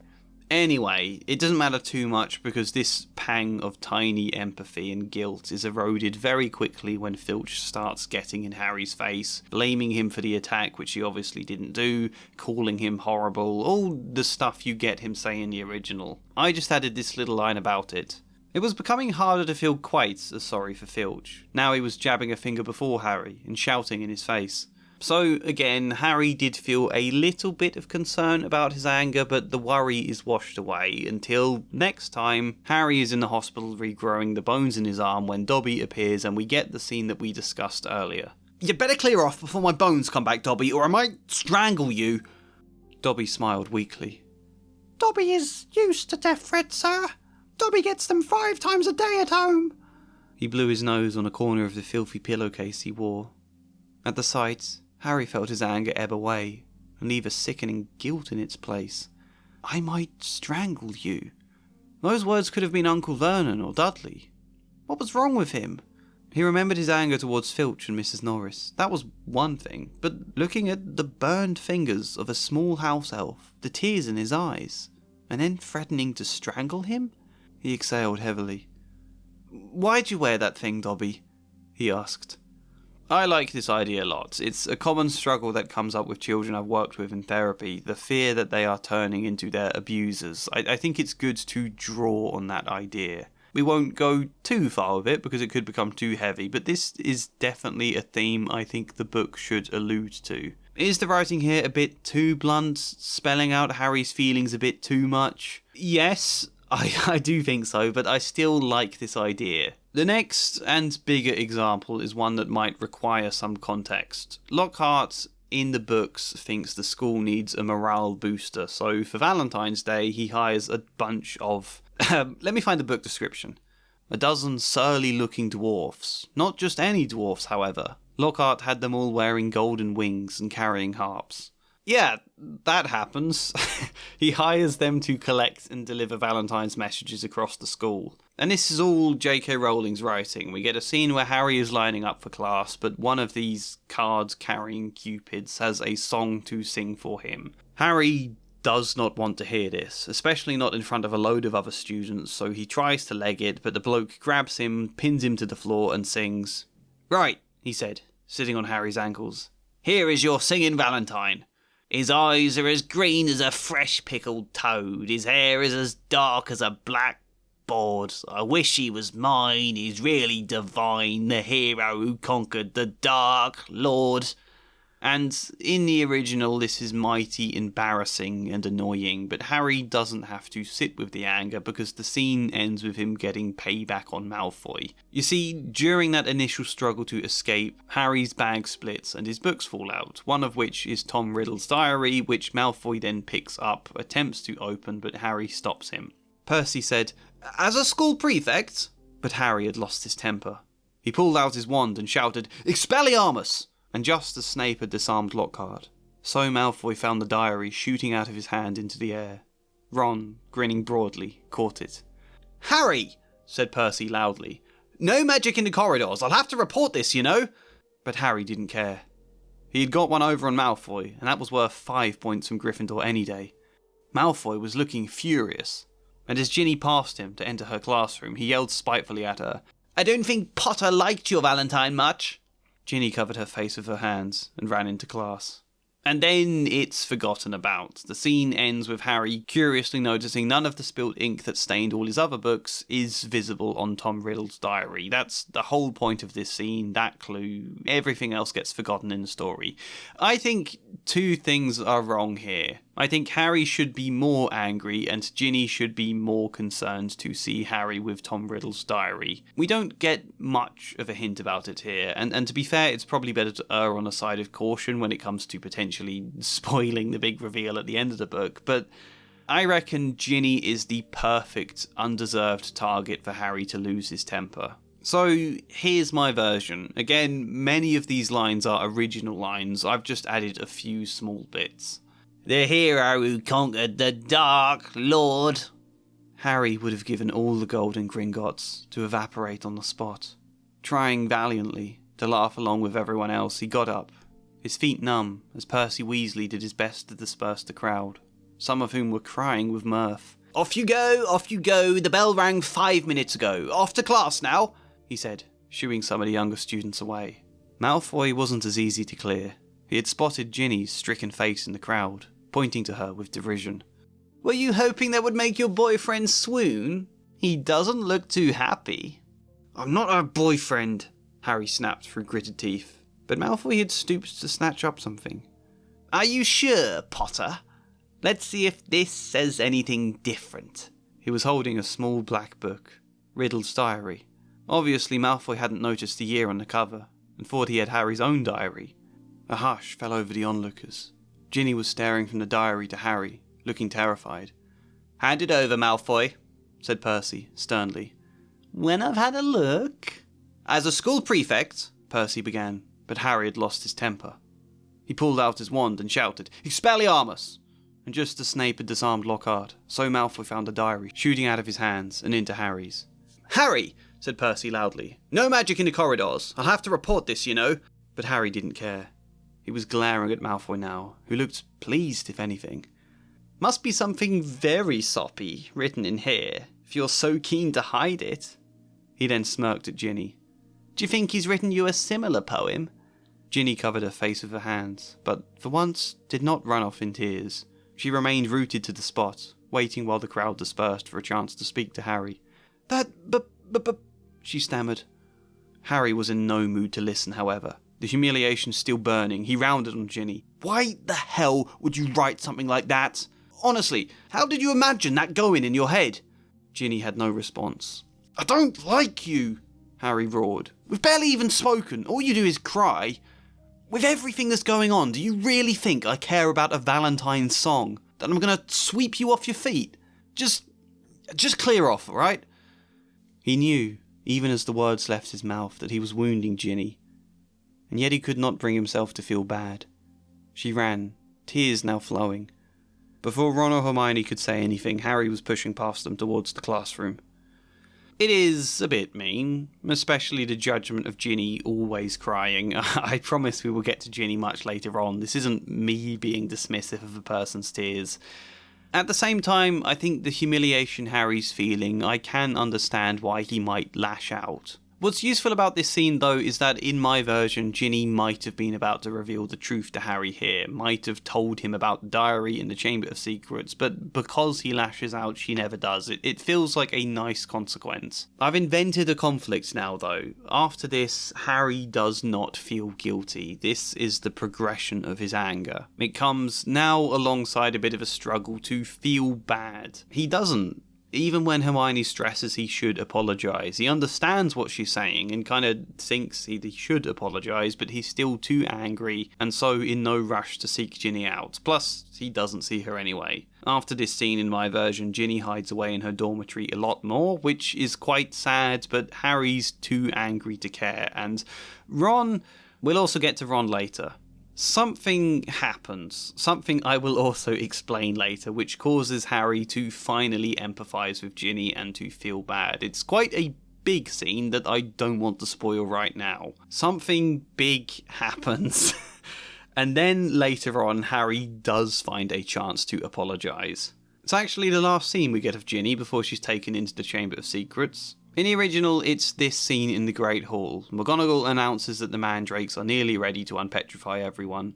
Just then, Ginny Weasley came over and sat down next to Ron. She looked tense and nervous, and Harry noticed that her hands were twisting in her lap. "What's up?" Ron said, helping himself to more porridge. Ginny didn't say anything, but glanced up and down the Gryffindor table with a scared look on her face that reminded Harry of someone, though he couldn't think who. "Spit it out," said Ron, watching her. Harry suddenly realised who Ginny looked like.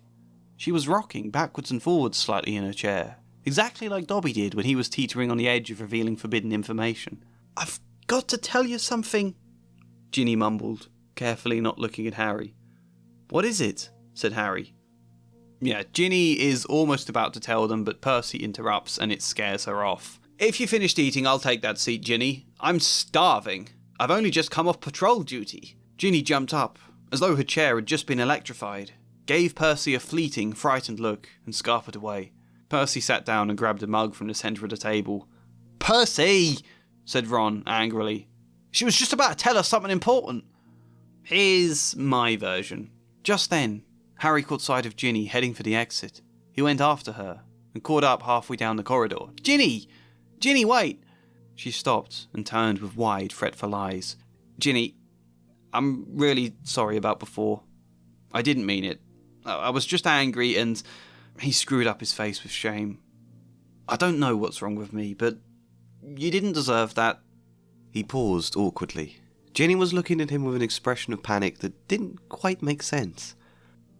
You're not annoying, Harry added, trying to recall exactly what he had shouted at her before.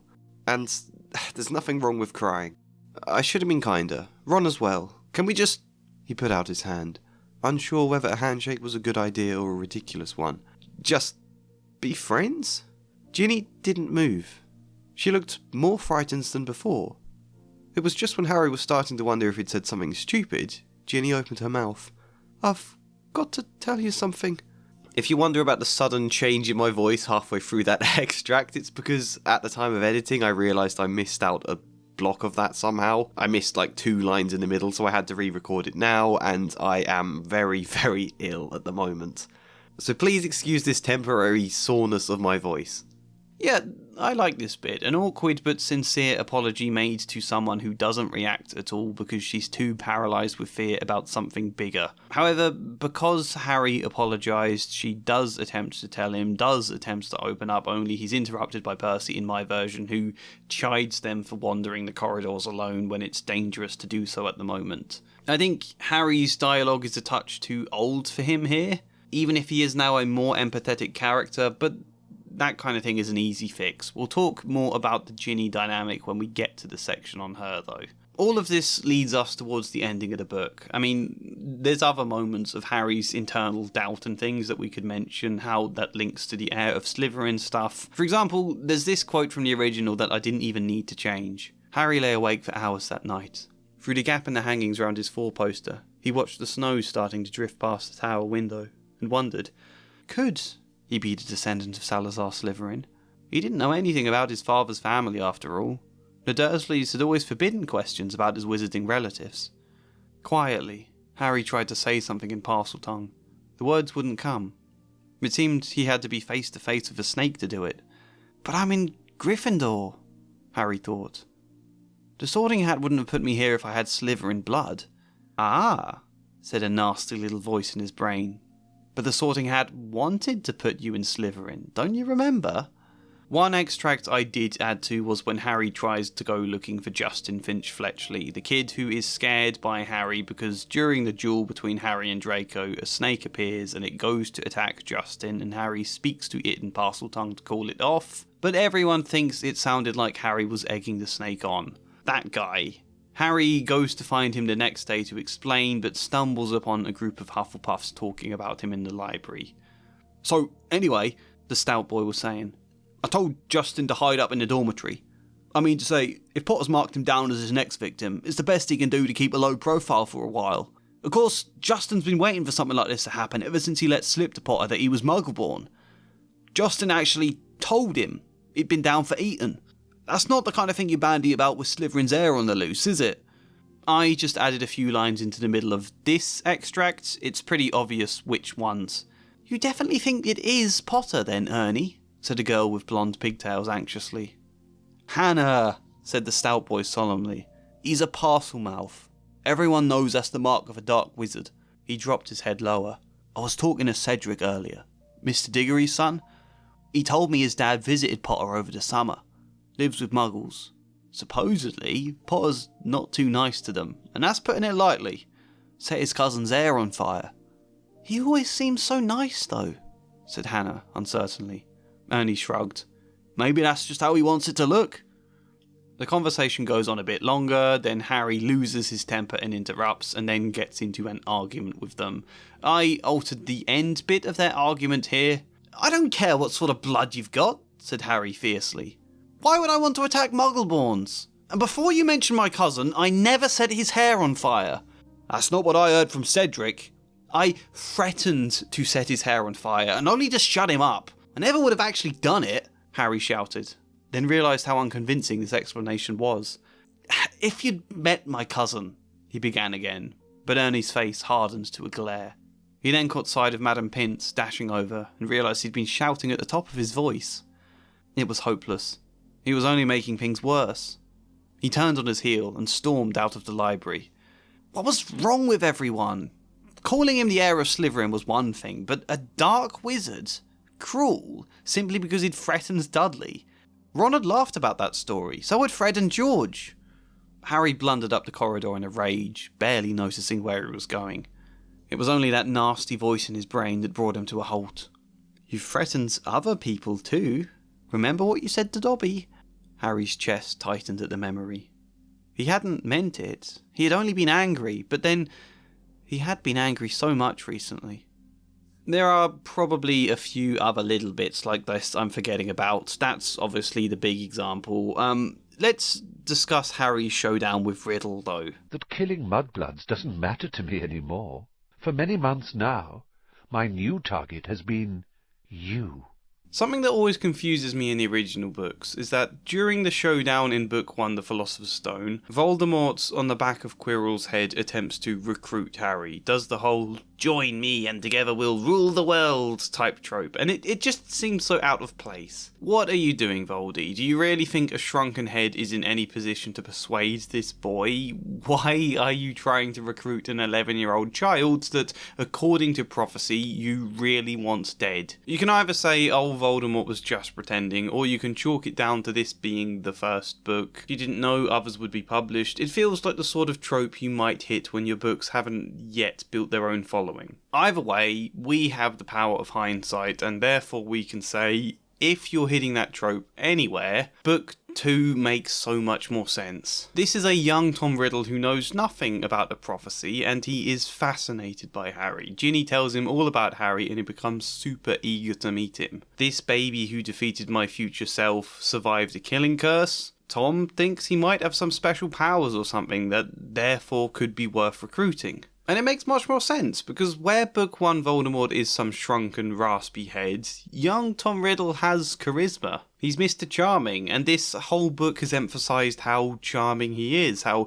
persuasive and manipulative, and he even fooled Harry earlier in the story. So why not have Tom try to charm Harry? Not only does it make sense from Tom's perspective, but it thematically ties everything together, because now Harry gets to make a choice, the very kind of choice Dumbledore talks about later. It is our choices that define us. All these worries about if I'm a bad person deep down reaching their climax when a bad person asks him to team up and Harry can say no. It's such an obvious, simple way to give Harry some clear growth. So, how does that look in my version? Some bits of this extract are Rowling's writing, so you'll have to look at the screen if you want to see which bits are mine, although I should say that for every single quote I read. "To business, Harry," said Riddle, still smiling broadly.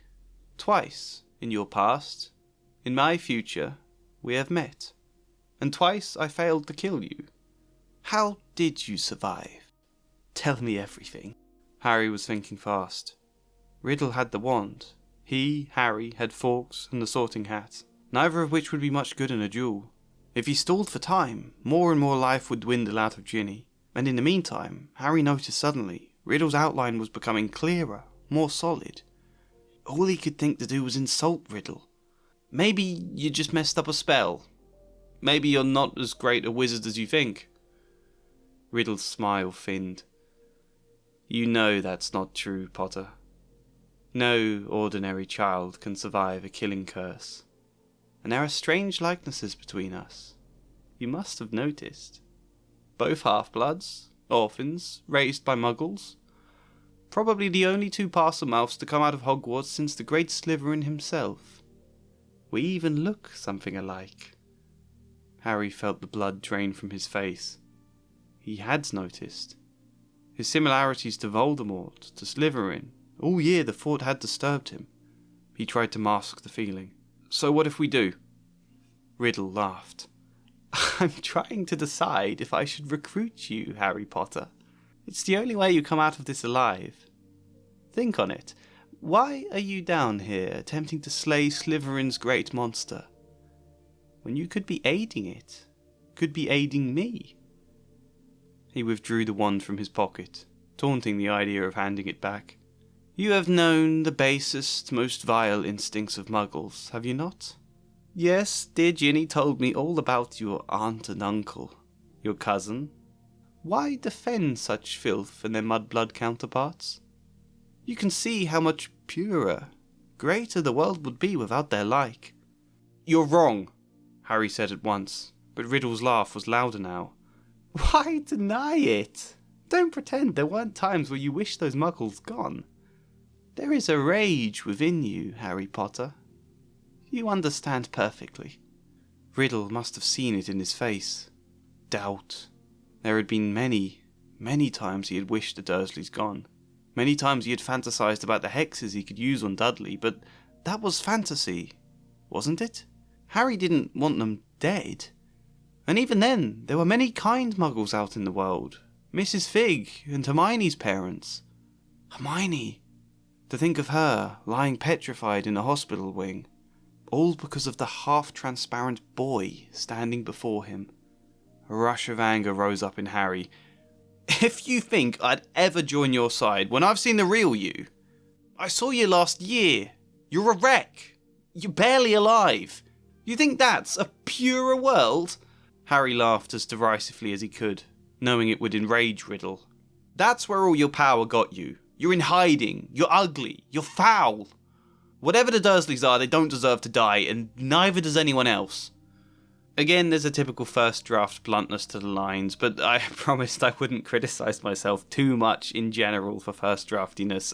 I think Riddle thinks he's making a really good point. Harry has understood extreme cruelty, therefore he must want the Dursleys dead, therefore he must have the same desires I do. I also quite like Harry loses his temper here, and it's a good thing, or kind of. Sometimes we need anger to fuel us. I think anger can give you a great deal of courage in this kind of way. What I don't like is the line, whatever the Dursleys are, they don't deserve to die, and neither does anyone else. Is that too on the nose? Too much like the classic trope type response? I don't know, maybe not. Maybe it makes sense from a 12-year-old child. It sounds a bit much to me, but then again, Rowling has a lot of lines exactly like this.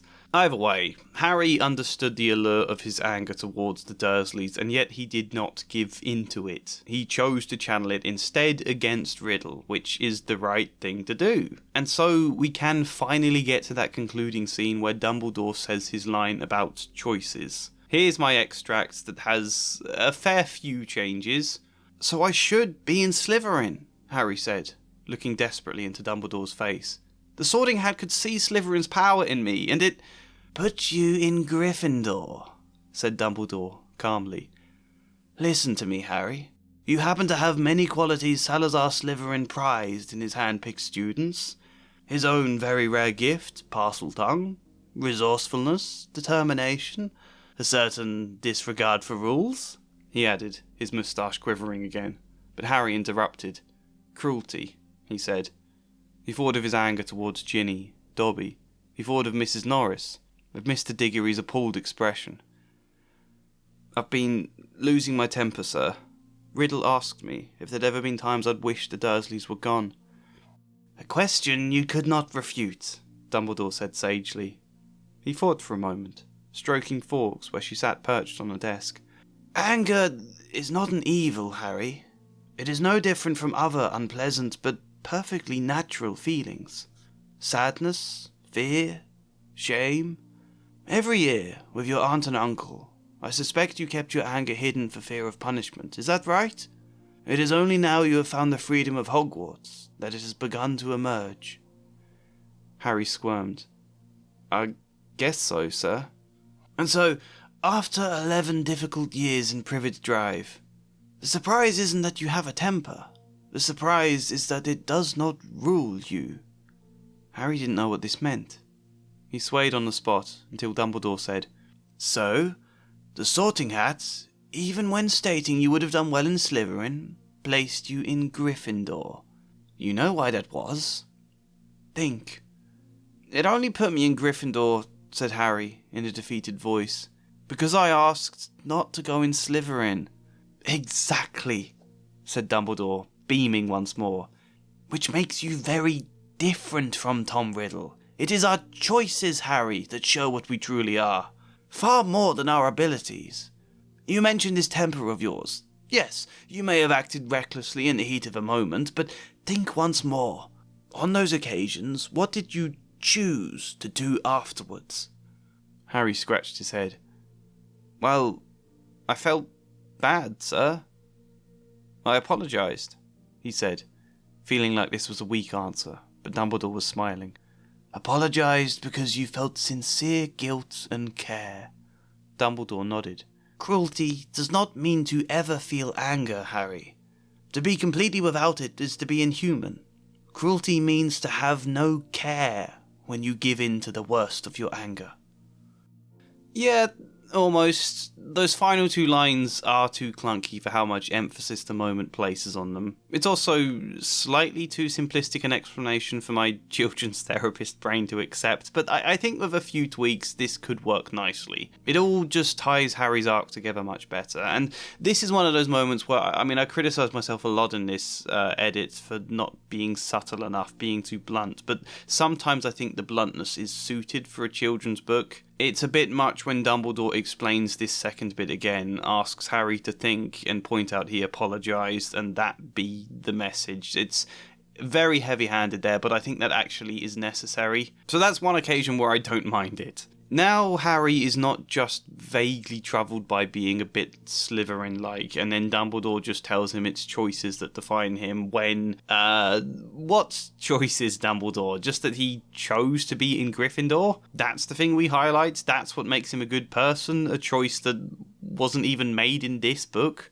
Generally we can say there are lots of little choices along the way, and I think that's true again, but it's also nice to highlight one clear example that we can use to give it a bit of punch. Now there is the greater choice we can allude to with a greater depth of feeling beneath it. The book, in that sense, then becomes about Harry learning to accept his anger does not make him a bad person. That even if it bears shades of resemblance to Voldemort, or to Vernon, or Dudley, that doesn't make him the same. Of course, there will be more to tackle in regards to his anger in the later books, because it will come to the surface even more. Book 5 is when it really hits the peak, but for Book 2, I think this is enough. I think it's clear, it's sweet, it's a good message for children. It's all, well, apart from that big scene with Diggory at the start, that's quite a big change, but apart from that, it's all minor changes to this book. I think sometimes in the comments people forget that that's my focus when making this. It's not coming up with what I think is always the best idea or the cleverest or the most imaginative idea for the story. It's also what's the simplest based on the book we have already. If you're wondering about the line, he thought of Mr. Diggory's appalled expression, this is something I thought of later on. I thought that maybe in that original scene where Diggory thinks Harry bullied Dudley, where Harry is getting angry trying to explain himself, there could be a description of some shocked face Diggory pulls in response. Like a clear description that we can then make almost a motif for Harry's self-doubt that we can call back to in moments like this. It would have to be a more unique, memorable description than just an appalled expression, because that line sounds a bit flat. It's not really a motif there. But I just put this in for now as a placeholder. I would then go back to that earlier scene, find where the description could actually go, and then edit in something better there, and then use whatever that description is to tweak bits like this and put it in a few other spots, but obviously I didn't go back and do that because this is the first draft. I went through the book in order, chapter by chapter, just chucking in whatever felt right as I went and not going back. So yeah, I think that could be a good idea, a nice little motif, but obviously it's just a bit of an odd placeholder at the moment. This isn't Harry's only arc though. There's one other point before we can finally discuss another character. Help me, Harry thought, his eyes screwed tight under the hat. Please, help me. You may remember Harry feeling like Mr. Diggory doesn't listen, and that people don't in general. The Dursleys never listened to him his entire life. He was at Hogwarts and was starting to feel like there are some people that did, but then he's gone half the summer without a single word from any of his friends. Harry's been doubting a lot. His arc is largely about asking for help, something children with trauma can often struggle with. Or, well, people in general.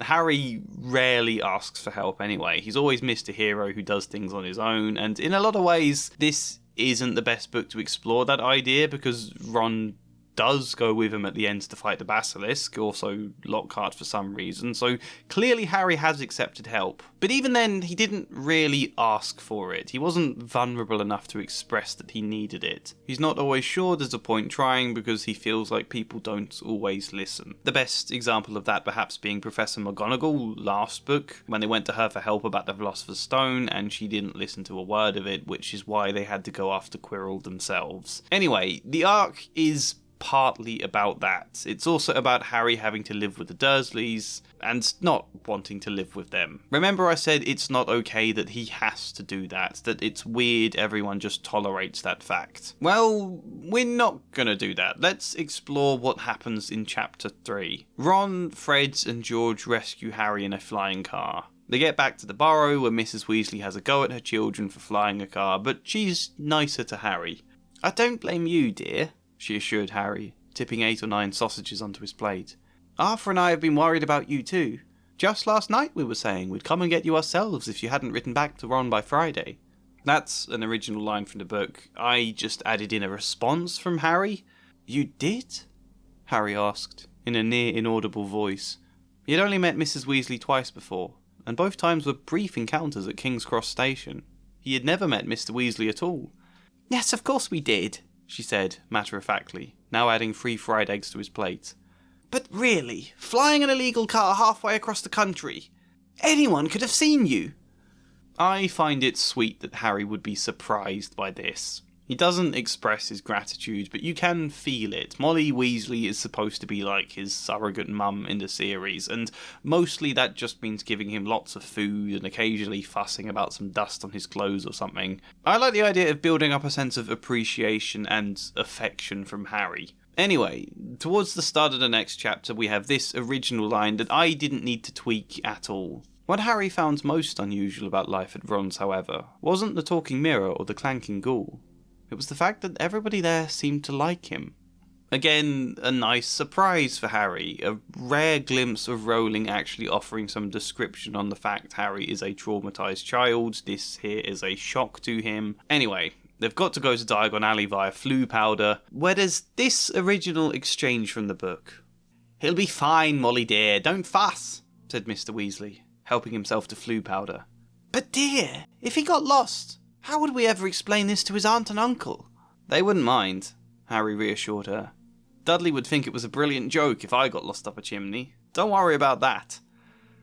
I just added this line after that to have more of a reaction from the Weasleys. "Well, alright." Mrs. Weasley and her husband exchanged an uncomfortable look. "Well, you go after Arthur," she said. Just build up the sense they have clearly had conversations about Harry's well-being. They are clearly concerned about his aunt and uncle. And again, there is that already. I mean, everyone clambers to rescue him for the Dursleys, but after they've got him, then they don't really worry at all in the original. There's no foresight to the fact Harry still has to go back there. Never mind. But they get to Diagon Alley. Harry comes out of Nocturne Alley with his glasses broken, which in the film Hermione fixes, but in the book it's Arthur. Gasping for breath, she pulled a large clothes brush out of her bag and began sweeping off the soot Hagrid hadn't managed to beat away. Mr. Weasley took Harry's glasses, gave them a tap of his wand, and returned them, good as new. I just added a bit more emphasis on their care because Harry is thinking about it already in my version. It's been a shock that they wanted to rescue him. It's a shock that they all like him. I think he would be particularly aware of them showing care towards him. Gasping for breath, she pulled a large clothes brush out of her bag and began sweeping off the soot Hagrid hadn't managed to beat away. Mr. Weasley waved a spell that fixed Harry's glasses in an instant. He couldn't help noticing how readily they both fussed and cared over him. Remember I said you need trajectory in your chapters. Part of pacing is the idea of something progressing, something building up. Originally, this chapter is basically Harry goes shopping for a bit, and then we get a few fun vignettes, plus briefly seeing Lucius Malfoy, but there's nothing really progressing story or character-wise, and it can make things feel a bit flat. Don't get me wrong, too much clear arc in a chapter like this would detract from the breezy fun, but having a bit subtly weaved into the back I think helps. Harry is thinking more and more about the fact the Weasleys care for him. The Weasleys are kinder than the Dursleys. You can guess where this is going. Here is an original Rowling line. Harry, Ron and Hermione strolled off along the winding cobbled street. The bag of gold, silver and bronze jangling cheerfully in Harry's pocket was clamouring to be spent, so he bought 3 large strawberry and peanut butter ice creams, which they slurped happily as they wandered up the alley, examining the fascinating shop windows. I added this in after it. "Should I buy your parents something for letting me stay?" he asked Ron, who looked uncomfortable at the idea and shook his head. "Don't worry about it." Hermione disagreed. "I think it's a good idea. Why not get something small from Sugar Plums?" Ron shook his head again. "Forget it. They don't need a gift, Harry. They wanted you to visit." "They did?" "Course," Ron said, filling his mouth with more ice cream. "My mum gives you double bloody portions for breakfast. She'd probably take you in for good if you asked her." It was hard to say how serious this remark was, but it certainly got Harry thinking. Then we go back to them looking through shop windows for a bit. They bump into Percy briefly. "A study of Hogwarts prefects and their later careers?" Ron read aloud off the back of the cover. "That sounds fascinating." "Go away," Percy snapped. Of course, he's very ambitious, Percy. He's got it all planned out. He wants to be Minister of Magic, Ron told Harry and Hermione in an undertone as they left Percy to it. Still, Harry was thinking on what Ron had said, until eventually Harry pulled him aside. "What you said, did you mean it?" "What?" "About your parents taking me in." "Oh, I dunno, I guess so." He began to smile. "You mean you'd want to stay at the Burrow?" "Yes. Are you joking? You're sure they'd be okay, though?" Ron looked excited at the prospect. He gave it only a moment's thought. Yeah, of course they will. It makes sense, don't it? You can't go back to having bars on your windows, and they definitely like you." Yeah, we'll ask them tonight."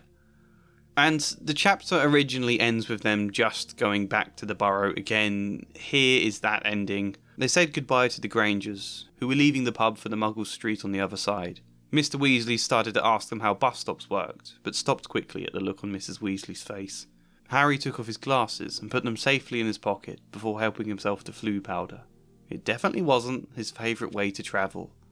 Not really a conclusion to the chapter. It doesn't feel like an ending there. You know, when I've edited other people's stories, this is a common, not mistake, because it can be fine. It's not a massive problem here in this kind of book, but it can be a bigger problem in other types of stories where people just divide their chapters up by what happens in the plot. You know, the shopping is over, therefore the chapter should end, or we've reached the end of the day, therefore we should stop it, or we're going to a new scene. Visually, it's a good endpoint here, but that in itself isn't a conclusion. A conclusion is when we get to feel something has progressed across the chapter. Something about the characters has changed, something has completed a mini arc of sorts. Or alternatively, you end the chapter at a point of tension. The chapter all builds up towards something and then ends on a hint for what's about to happen. Such as we discussed already with chapter 1, all of this build up about the Masons coming over, Harry has to be quiet, Harry can't ruin it, and then we end with a hint that someone else is sitting on Harry's bed that we assume is about to ruin everything. That's a conclusion. But just, "oh, then they went home" is not a conclusion. You could easily write one in here, emphasising some kind of conclusive idea whilst they're travelling back home. And obviously, because I've been doing this whole thing with Harry, that is the point of tension we end on. His nervousness going home, because it means he has to try and find a way to ask the Weasleys if he can stay for good. He felt nervous as he took off his glasses and helped himself to a handful of Floo powder. Going back to the Burrow would mean braving a difficult conversation with Mr. and Mrs. Weasley. They like me, he tried to remind himself. And, unlike Mr. Diggory, they actually listen. Job done. Not the most elegant, but it ties everything together. Ties this chapter with the last one too, where Mr. Diggory wasn't listening. Now we've felt this change progressing across this whole chapter, you know, Harry feeling more and more like someone does care. So what happens next chapter? Harry and Ron talked extensively on how to broach the subject with Mr. and Mrs. Weasley. It had seemed so straightforward, but the more they talked, the more daunting it felt. In the end, they decided the simpler solution was best. They came into the living room and found Mr. Weasley reading. Ron asked him outright, Dad, can Harry stay here permanently?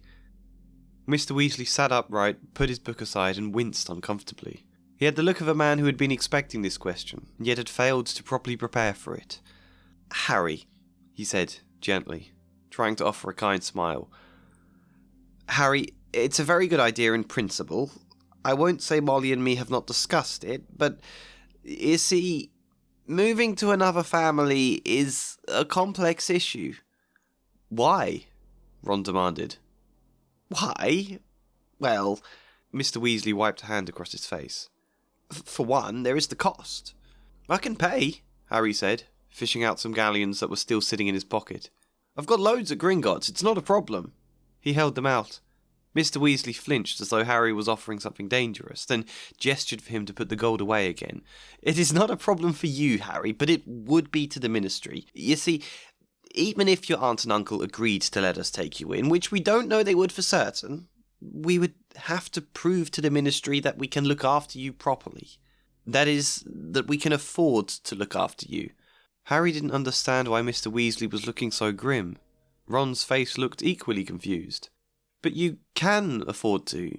You've been able to look after me fine so far, haven't you? And anyway, I've just said I can pay. I want to. If a child wants to pay his guardian's money, then he is not being looked after properly, Harry. That's what the Ministry would say, and I would agree with them. If it was simple, then of course you could stay here, but this isn't something that can be decided in an afternoon. We would have to budget for the long term. We would have to speak to your aunt and uncle, file an application with the Ministry. It was exactly what Dumbledore had told him when Harry had asked if he could stay at Hogwarts. It was complicated. It would take time. Ultimately, Harry took that to mean that nothing would happen. He felt a flush of anger, both at Mr. Weasley and at himself for getting his hopes up. He wanted to shout, to rage, to tell Mr. Weasley that if it was so complicated he could have the whole year whilst Harry was at Hogwarts to organise it. He couldn't seem to voice any of it, however.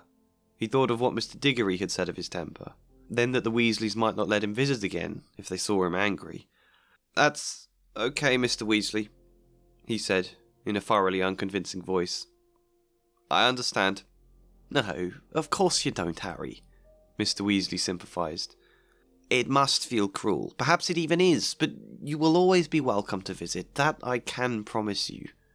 Yeah, I tried to keep it simple enough for a children's book. I think the reasoning makes sense. I think we get a glimpse of Harry's anger that will build across the book. This is sad. Harry's growth the last few chapters has been one of learning maybe people will listen. Maybe they can be asked for help. Maybe they can care for him. But in just the way you'd expect of kids around this age, they're a bit wishful. Just having a friend move in, it's not that simple, and it's not their fault, but it makes Harry feel he was wrong, that he can't trust adults to help, he can't trust even kind people will listen to him, will truly help him. He feels dismissed and ignored, and it's going to lead into him not asking Dumbledore for help. I think potentially it's a problem that Ron isn't more insecure about the fact they're talking about being poor here. I think you could add a bit to the scene regarding that, but otherwise I'm happy enough for a first draft. And to give you a sense of where the chapter goes after this, there is a paragraph break, and then Rowling gives us a general description of the rest of summer. I wrote in a bit more here that relates back to this point. Harry tried not to feel too downhearted by the outcome. He was jealous of Ron when he thought of the Dursleys, and the sort of welcome he could expect next time he turned up at Privet Drive. Nonetheless, there was plenty at the Burrow to raise his mood in the short term. Playing Quidditch at the end of the garden, exploding Snap in the kitchen, or Wizard's chess tournaments that Ron always won. There was an old collection of Charlie Weasley's comics that Harry was allowed to flick through, most of them to do with a fictional witch who had found a means to speak to dragons. All of them were better than Muggle comics for the simple fact the illustrations moved. Admittedly, Percy remained absent, and it was awkward how shy Ginny continued to be around Harry. However, even this carried some entertainment for how annoyed and embarrassed Ron would get with her weirdness. Every evening, they would all eat around the kitchen table, with Mrs. Weasley often asking Harry what he would like her to cook. He got the distinct impression she and her husband were being especially nice to him since the failed conversation. It was hard to stay downhearted and jealous when the month he spent at the Burrow turned into the happiest of his life. Even when the summer came to an all-too-quick conclusion, he still had Hogwarts to look forward to. So yeah, Harry is left feeling like he can't entirely depend on the help of adults, but it's not at the forefront of his mind. We don't really bring this point up again for ages. The next relevant quote is after Harry has been seen next to the petrified Mrs. Norris, and he's brought to Dumbledore with all of the teachers, and Snape asks what they were doing. It's time to see how Harry struggles to open up within Hogwarts this year. "I must ask you, Harry, whether there is anything you'd like to tell me," he said gently. "Anything at all." Harry, Ron and Hermione all launched into an explanation about the Death Day party. There were hundreds of ghosts, they'll tell you we were there. "But why not join the feast afterwards?" said Snape, his black eyes glittering in the candlelight. "Why go up to that corridor?" Ron and Hermione looked at Harry. Because, Harry said, his heart thumping very fast. Something told him it would sound very far-fetched if he told them he had been led there by a bodiless voice no one but he could hear. Snape would believe none of it. He wasn't even sure Dumbledore would. Then there was Mr. Diggory, gawping at him with an expression he remembered all too well from his visit at Privet Drive. "Because we were tired and wanted to go to bed," he finished. Why tell the truth if you've had this faint idea that adults don't really listen? The next quote, unless I'm forgetting one, I've written so much of this book in the last few days, it's all a bit of a blur, but the next one is when Harry is again caught next to Justin Finch Fletchley's body, and McGonagall takes him to Dumbledore, and here is the original Rowling quote. "I must ask you, Harry, whether there is anything you would like to tell me," he said, gently. "Anything at all." Harry didn't know what to say. He thought of Malfoy shouting, "You'll be next, mudbloods," and of the polyjuice potion simmering away in Moaning Myrtle's bathroom. Then he thought of the disembodied voice he had heard twice, and remembered what Ron had said. Hearing voices no one else can hear isn't a good sign, even in the wizarding world. He thought, too, about what everyone was saying about him, and his growing dreads that he was somehow connected to Salazar Slytherin. "No," said Harry. "There isn't anything, Professor." The examples Harry brings to mind as for why he shouldn't speak are good ones, if again less connected to his internal struggle. They're very believable, compelling reasons, but when you don't feel it connecting to a deeper character motivation across the book, it can feel more flat, I think, less engaging. Unfortunately, I couldn't add some new ones in here without having to subtract some of these ones, otherwise it would get a bit too long, so it's not perfect, but I've settled on this. Harry didn't know what to say. He thought of Malfoy shouting, "You'll be next, mudbloods," and of the polyjuice potion simmering away in Moaning Myrtle's bathroom. Then he thought of the disembodied voice he had heard twice, and remembered what Ron had said. Hearing voices no one else can hear isn't a good sign, even in the wizarding world. He thought too of Mr. Diggory, and how Mr. and Mrs. Weasley had been unable to help Harry when he had asked them. What good would it be talking to Dumbledore, especially if Harry was connected to Salazar Slytherin? "No," said Harry. "There isn't anything, Professor." You know, reading this now, I actually like this less than the original version. Thematically and character-wise, I think there is more punch here. I think the problem is we're just remarking that Mr. and Mrs. Weasley were unable to help him. That's quite vague and generic and loose.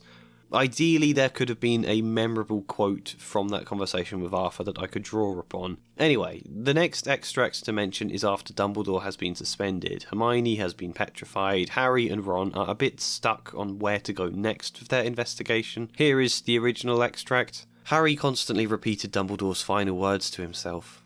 "I will only truly have left this school when none here are loyal to me. Help will always be given at Hogwarts to those who ask for it."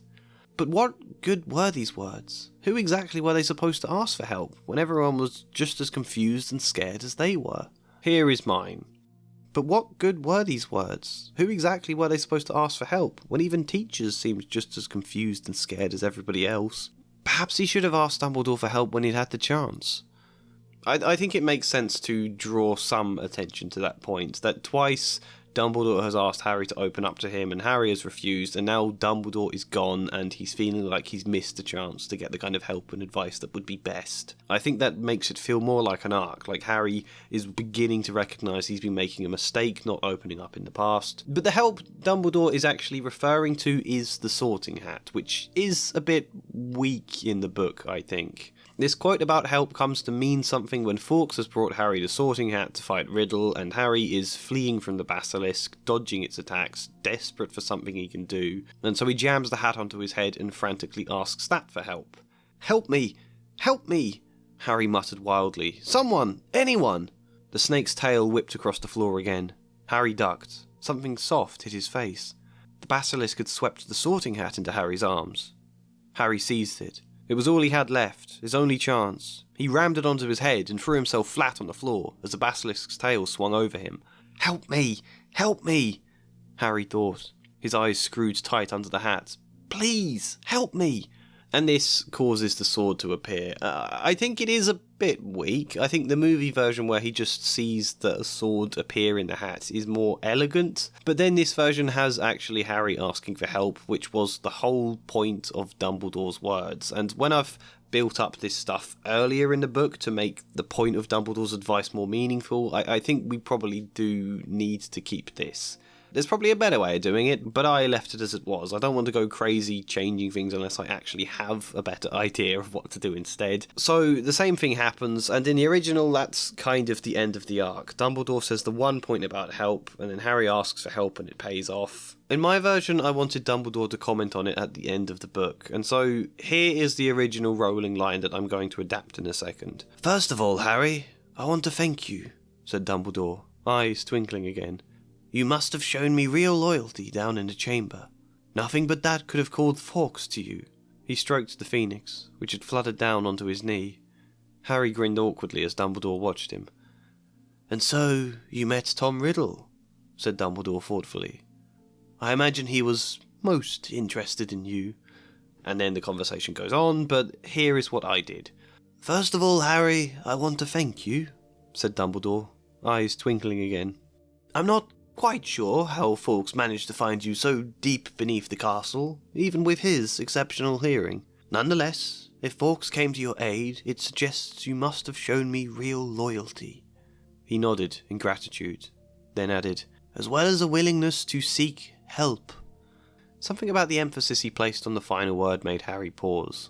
He had asked for help, hadn't he? In a moment of desperation, he had rammed the sorting hat onto his head and pleaded for it to help him.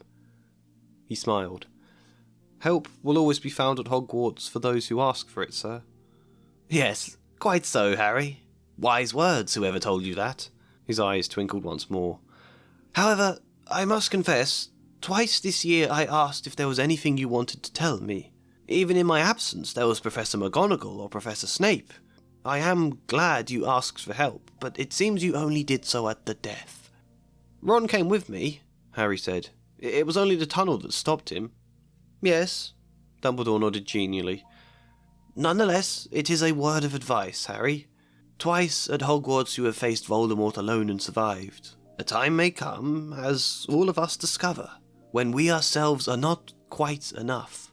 Be it us teachers or guardians or your circle of friends, you may need to grow that willingness to ask for help, to do so sooner.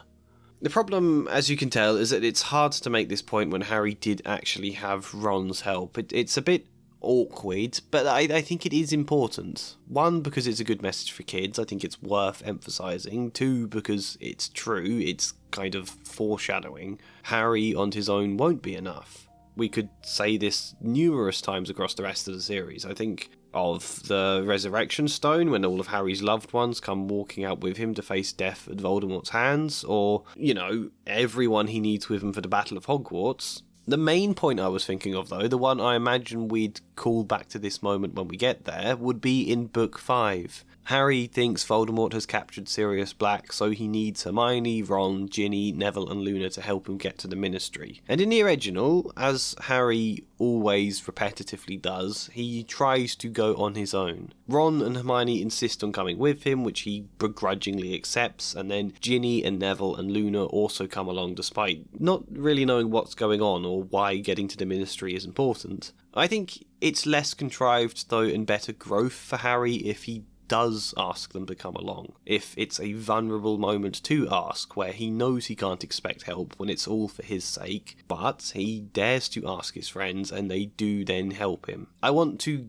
get to that point in the story and then call back to this moment with Dumbledore. Also, a lot of people have said they find it a bit contrived that Fawkes happens to turn up with a sorting hat when Harry's fighting Riddle. I think that is contrived, and I was tempted to offer an actual explanation for why that is, but I decided it's better not to. I pointed at the oddness of it and said that Dumbledore doesn't know, and I kind of think that's enough. That said, it might have just been better not to mention it at all. That is Harry, though. That's what I did with him. I think he will crop up again for some other points in this video, for how he relates to other characters, for example, but who should we discuss next? I think in terms of who's best order to have this in, it should be either Ron or Ginny. I'm going to say Ginny first. I've looked forward to coming to Hogwarts ever since Bill came, and then now I'll have to leave, and what'll Mum and Dad say? So, Ginny isn't much of a character in the story, despite being, the core of the entire plot. The whole plot revolves around her, and yet she isn't much of a character. She is a Weasley, she likes Harry, she is shy around Harry. That's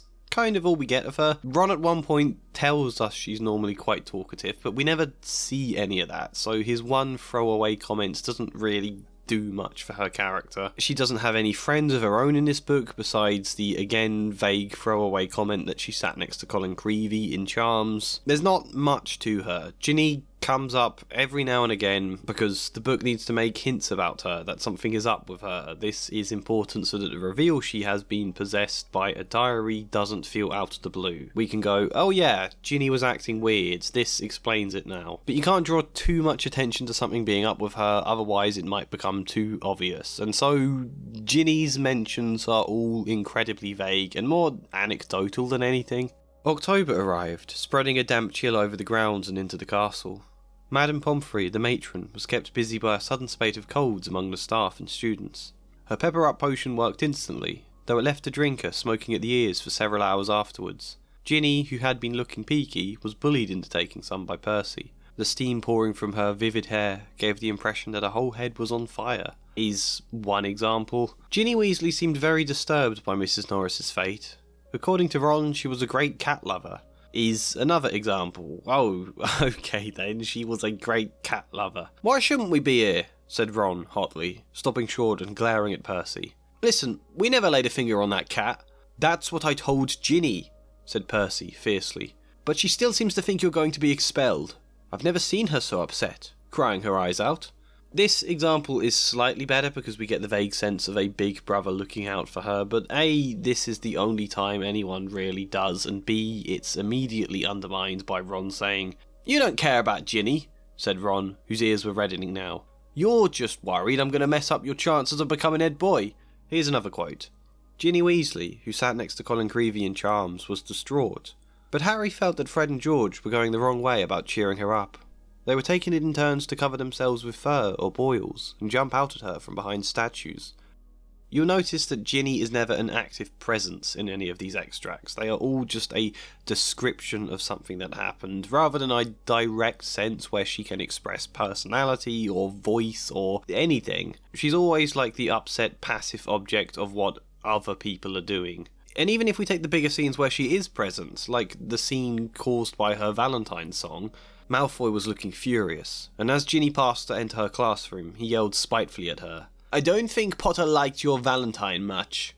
Ginny covered her face with her hands and ran into class. She is, again, not the focus. It's how she relates to Malfoy here. And all of this is forgotten anyway, because this entire scene with the singing dwarf is only so ink can get spilt on Riddle's diary and Harry can notice the ink disappear. Harry went to get the invisibility cloak out of his trunk right after dinner, and spent the evening sitting on it, waiting for the room to clear. Fred and George challenged Harry and Ron to a few games of Exploding Snap, and Ginny sat watching them, very subdued in Hermione's usual chair. Another quote. If we return to the cat lover one, that one there is some space for Ginny because it does become a little vignette where Ron is talking to her, but we still don't get anything from her. According to Ron, she was a great cat lover. But you hadn't really got to know Mrs. Norris, Ron told her bracingly. Honestly, we're much better off without her. Ginny's lip trembled. Stuff like this doesn't happen often at Hogwarts, Ron assured her. They'll catch the nutter who did this and have him out of here in no time. I just hope he's got time to petrify Filch before he's expelled. I'm only joking, Ron added hastily, as Ginny blanched. That's the entire scene. Who is Ginny? Who is she apart from upset and shy and has a crush on Harry?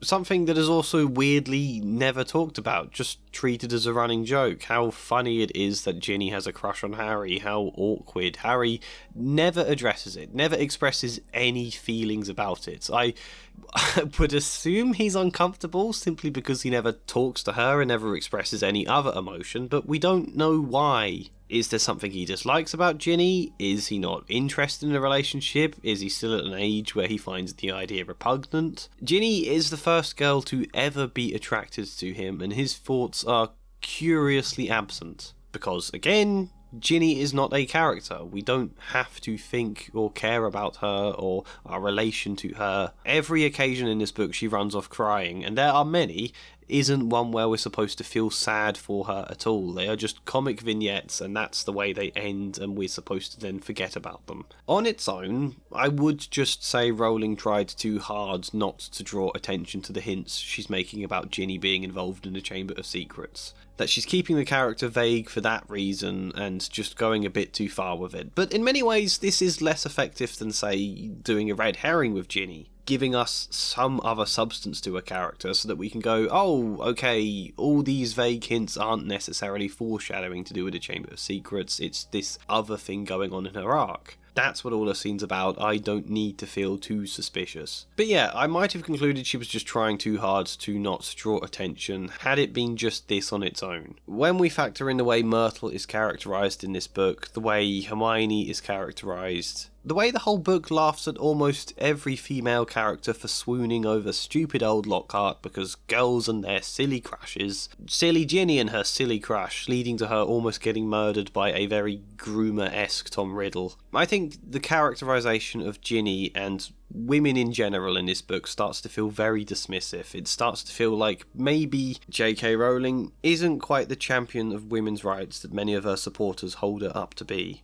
Yeah, that was the very good reason for this video, kind of pointing that out about Rowling's writing. It doesn't necessarily mean that reflects her as a person, because I think what you write doesn't always reflect who you are one for one, and nor do I think we need to derail the focus of this video into a load of criticisms about J.K. Rowling. I think we can continue exploring her writing in a nuanced and respectful way, and just let the exploration of how much better this could have been highlight exactly what's missing and what's wrong with the story here. Obviously we will get to Hermione and Myrtle later on. How do we improve Ginny though without massively bloating the story by adding in tons of scenes and tons of personality to her, and also without making all of the hints too obvious? Well, the simplest, most straightforward thing is to make Ginny's vulnerability the point. She is an 11-year-old girl in a new school that is also a gigantic castle, by the way. Also the first time she's ever lived away from home. And loads of people are getting attacked by some kind of unknown monster. I think it's perfectly understandable for an 11-year-old girl to be scared in that environment, to be quiet and vulnerable and lonely. Now, vulnerability was something I added back into the previous book. There is a noticeable lack of anyone being at all vulnerable, despite the fact they're all 11-year-old children in that book. Unless it's like Neville being vulnerable, but that's to ridicule for the sake of comedy. Or Myrtle being vulnerable in this book, but that's also ridiculed as whiny and annoying and funny. Or Ginny, but that's also... Look, you get the point there, I'm derailing. We added more vulnerability into book 1, so we can do the same and treat it with empathy here. Ginny is very lonely and upset and needs care. If she turns to Tom Riddle as her only person to confide in, it's because all of the people who should be close to her haven't cared enough, haven't been a proper support. They've let her down. This is such an obvious lesson you could have in the book, not just blame stupid silly Ginny for opening her heart to an old diary, which, by the way, on the one hand it is a very good metaphor for online grooming, but on the other hand, writing your feelings in a diary is ordinarily a positive thing to do. Let it not just be Ginny's fault, but also her friends and her family for letting her down. They should have been there the way Tom Riddle pretended to be there for her. The fact there then are all of these moments where Ginny just gets dismissed is then the point in my version. We're drawing attention to that now as an issue. Something wrong so we can reach a conclusion that says that should not have happened. That is the simplest way I think to improve Ginny, rather than adding in a load of content, which would be very good, and there's a lot of reasons to do that, but would require a lot of change. Rather than that, we can just change the framing around the content we already have about Ginny. So how does that play out in a text? I'm so glad I've got this diary to confide in. It's like having a friend I can carry round in my pocket. Well, firstly, it starts with Ron not being the best brother. Not terrible, but being that type of older brother who is embarrassed by his younger sister. I hinted this in that earlier quote. Admittedly, Percy remained absent, and it was awkward how shy Ginny continued to be around Harry. However, even this carried some entertainment for how annoyed and embarrassed Ron would get with her weirdness. I really don't like the way that line is written, but never mind. I think there's a few just vague moments where Ron is embarrassed by her in the sort of Burrow section of the book. It's easy to do that when Ron is already insecure about what Harry thinks of his home. Then we get to that scene in Flourish and Blots where Malfoy is all sneering at Harry for having his picture taken, and Ginny tells Malfoy to leave him alone. Here is the original. "Leave him alone, he didn't want all that," said Ginny. It was the first time she had spoken in front of Harry. She was glaring at Malfoy. "Potter, you've got yourself a girlfriend," drawled Malfoy. Ginny went scarlet as Ron and Hermione fought their way over, both clutching stacks of Lockhart's books.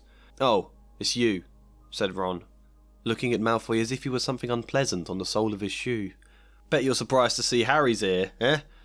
"Not as surprised as I am to see you in a shop, Weasley," retorted Malfoy.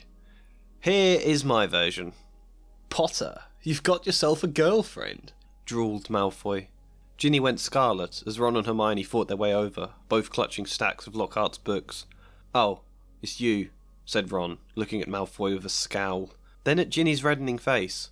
"What were you saying to my sister?" "Just that she has poor taste. But poor is a word your family knows all too well." I made this change in order that Ron might get the impression Ginny had embarrassed them in front of Malfoy, which she hasn't really, but that's Ron's worry here. After the altercation ends, Ron says this to her in my version. They all trooped out, exchanging silent glares with Malfoy. Ron took the first moment he could to berate Ginny. "What'd you go talking to him for? You gave him the one-up on us." Next chapter, you may remember me alluding to everyone being in a rush, packing their things to get ready to leave for Hogwarts. I changed this line. It took a long while to get started next morning. They were up at cock crow, but somehow they still seemed to have a great deal to do. Mrs. Weasley dashed about in a bad mood, looking for spare socks and quills. People kept colliding on the stairs, half-dressed with bits of toast in their hands.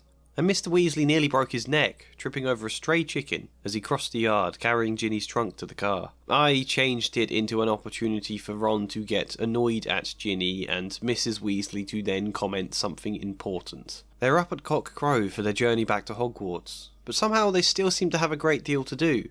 Mrs. Weasley dashed about in a bad mood, looking for spare socks and quills. People kept colliding on the stairs, half-dressed with bits of toast in their hand. Ginny even dropped her trunk on Ron's foot when she bumped into Harry with a nervous squeak. Ron was halfway through a particularly long swear word before Mrs. Weasley scolded him. "Shouting at your sister when you could have been helping her carry her trunk? I hope that's not how you're going to behave at Hogwarts. You better promise to look out for her." Still nursing his foot, Ron's promise was a very begrudging one. Ron has promised to look out for her. This is important because he, of course, will not look out for her. He won't be horrible. There will be some decent interactions, but he won't be very present or eager either. Firstly, because he arrives after the sorting ceremony in a flying car, but then when we first meet Hagrid, I adapted this quote from the original. Here's Rowling's version. "That's what your little sister said," said Hagrid, nodding at Ron. "Met her just yesterday." Hagrid looked sideways at Harry, his beard twitching. "Said she was just looking around the grounds, but I reckon she was hoping she might run into someone else at my house." He winked at Harry. "If you ask me, she wouldn't say no to a signed—" "Oh, shut up," said Harry. Ron snorted with laughter, and the ground was sprayed with slugs. "I did this." "That's what your little sister said," said Hagrid, nodding at Ron. "Met her just yesterday. Seemed a bit lonely, to be honest. Hope you've been helping her settle in." Ron groaned, still clutching the bucket. "We've been busy." "Yeah, well don't go disappearing on her." Hagrid looked sideways at Harry, his beard twitching. "That goes for you too, Harry. If you ask me, she wouldn't say no to a signed." "Oh, shut up," said Harry. Then, in one of those just summary descriptions of time passing at Hogwarts, I included this. Someone who was not performing well in class was Ginny. She had made the mistake of telling Percy one evening, and had suffered a long lecture on the importance of practice. Twice she had asked to hang out with Harry, Ron and Hermione. Both times Ron had told her she needed friends from her own classes, which Harry conceded was probably true. He liked Ginny, but it would have been awkward to roam the castle with a girl who froze up whenever he so much as spoke. Again, some of these little anecdote descriptions are fine, they save a lot of time, you just don't want that to encapsulate all of Ginny. The cat lover scene I have adapted, but showing you that now will spoil something later in the story, so I'm going to save that one. That moment where Percy tells Ron off for not thinking of Ginny, I did this. "That's what I told Ginny," said Percy fiercely. "But she still seems to think you're going to be expelled. I've never seen her so upset. Crying her eyes out. You might think of her. All the first years are thoroughly overexcited by this business." "I'm not a babysitter," said Ron, whose ears were reddening now. "She's already wanting to follow us round. It's embarrassing." There's also this exchange I showed some of earlier. Here is the original. The first years were now moving around the castle in tight-knit groups, as though they were scared they would be attacked if they ventured forth alone. Ginny Weasley, who sat next to Colin Creevey in Charms, was distraught. But Harry felt that Fred and George were going the wrong way about cheering her up. They were taking it in turns to cover themselves in fur or boils and jump out at her from behind statues. They only stopped when Percy, apoplectic with rage, told them he was going to write to Mrs. Weasley and tell her Ginny was having nightmares. I used it as a chance for Hermione to point out Ron's failings. The first years were now moving around the castle in tight-knit groups. Ginny took to following Harry, Ron and Hermione so intently that it was starting to grate on Ron. "It's not her fault she's scared," Hermione chided one evening in the common room. "She used to sit next to Colin in Charms. The two of them had been getting close before the attack. Hermione, she wants a escort into classes. It's embarrassing," Ron groaned. "If Malfoy sees, he'll have a field day." "But she's your sister." "So?" He went to set the wood in the fireplace alight, then remembered he'd handed the spare wand in for the evening, so thought better of using his own. "Fred and George don't look out for her. Their idea of cheering her up was to dress in fur and boils, then jump out at her from behind statues." "Yes, and Percy threatens to ride home if they didn't stop." Hermione took out her own wand and lit the fire. "Lavender thinks you can be a grumpy Grindylow when Lavender is your friend, not mine, so I don't care what she thinks," Ron said, crossing his arms and looking just as grumpy as Hermione was suggesting. After a moment, though, he softened. "Look, if it makes Ginny happy, she can walk with us to the Great Hall or back to the common room, but I'm not shepherding her to every lesson. And we're not letting her in on the Polyjuice potion." That extract hints at a few other things we'll discuss later in this video. I think there's some of these extracts I missed. I don't think this is every example. I feel like there's more I've forgotten, but I'm also wondering if there's too many. This is just a thing with bombing through the book in order, basically adding or tweaking what I can think to as I go along, and then not reading it all through afterwards again. You lose perspective on how everything adds together. It might be alright here, it might not be too much. I don't know. As I said, we haven't actually really added any voice or extra personality to Ginny here. Ideally, that's a thing you would be doing, but in the interest of keeping this as simple as possible, I think just changing the framing is enough. Ginny is clearly lonely and it's clearly going to be a problem. Chapter 13 is the interesting one though. Ginny is kind of the arc in that chapter. That's what I've made her into anyway. And to explain this, we need to first go back in time and explain an element of the world building that I changed. So consider this a new section of the video. "Letters from school," said Mr. Weasley, passing Harry and Ron identical envelopes of yellowish parchment, addressed in green ink.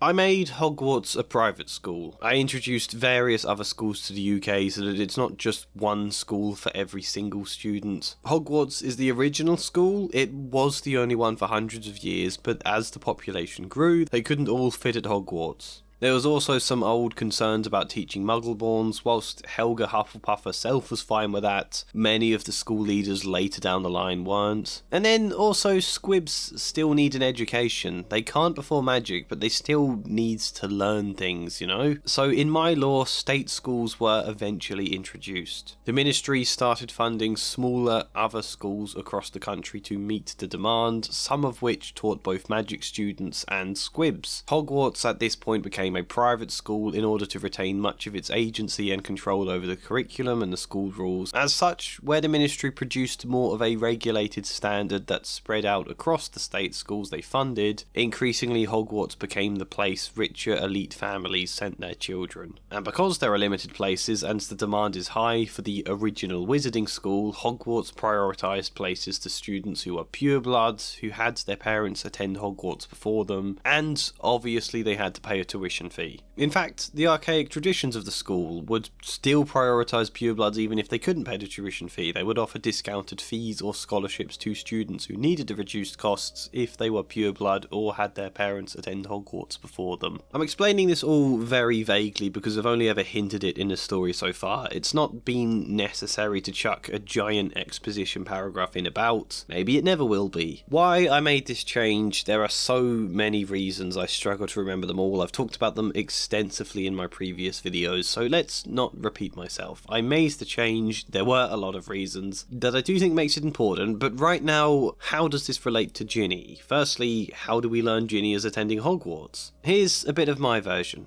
Harry heard from Hogwarts one sunny morning about a week after he had arrived at the Burrow. He and Ron went down to breakfast to see Mr. and Mrs. Weasley at the kitchen table, cheering in delight, and Ginny running around it with a letter in her hands. She skidded to a halt the moment she saw Harry, accidentally knocking her porridge bowl to the floor with a loud clatter. Ginny seemed very prone to knocking things over whenever Harry entered the room. She dived under the table to retrieve the bowl, and emerged with her face glowing like the setting sun. "Letters from school," Mr. Weasley beamed, passing Harry and Ron identical envelopes of yellowish parchment, addressed in green ink. Then there's some bits about the books they need and Gilderoy Lockhart, and I'll show you the original writing for this next bit first. "That lot won't come cheap," said George, with a quick look at his parents. "Lockhart's books are really expensive." "Well, we'll manage," said Mrs. Weasley, but she looked worried. "I expect we'll be able to pick up a lot of Ginny's things second hand." "Are you starting Hogwarts this year?" Harry asked Ginny. She nodded, blushing to the roots of her flaming hair, and put her elbow in the butter dish. Fortunately, no one saw this except Harry, because just then Ron's older brother Percy walked in. He was already dressed, his Hogwarts prefect badge pinned to his knitted tank top. "Morning all," said Percy very briskly. "Lovely day." And then we move on to other matters. In my version, we spent a bit more time with the money stress. "That lot won't come cheap," said George, with a quick look at his mother. "Lockhart's books are really expensive." "Well, we'll manage," said Mrs. Weasley, but she glanced at her husband. Soon, everyone was looking at Mr. Weasley. He was concentrating hard, reading an extra letter that had come in the post. "Arthur," Mrs. Weasley said. "Arthur? What? Oh, Molly dear." He put the letter down. "It's from Dumbledore himself. The 7th sibling clause, he says. An archaic rule the Board of Governors were keen to forget, but Dumbledore's managed to reinstate it. Wonder how he got them to agree. Must have conceded something in return." He thought deeply for a moment, then gave a small chuckle. "I expect Lucius is furious." Harry tried to busy himself with a piece of toast. Mrs. Weasley still sounded worried. "What does it mean, Arthur?" It means we're okay." Oh, Arthur." That seemed to be the only explanation she needed. She kissed her husband, then leant back in her chair with a heavy sigh of relief. It wasn't enough of an explanation for Harry to understand, and he doubted it was his place to ask, but it was obviously something to do with money. "Yes, we'll manage," Mrs. Weasley said again to George. "We'll pick up a lot of Ginny's things second hand, and I have some of Lockhart's books already, so we won't need to buy them all." She hurried off to the stove to fetch more eggs in celebration.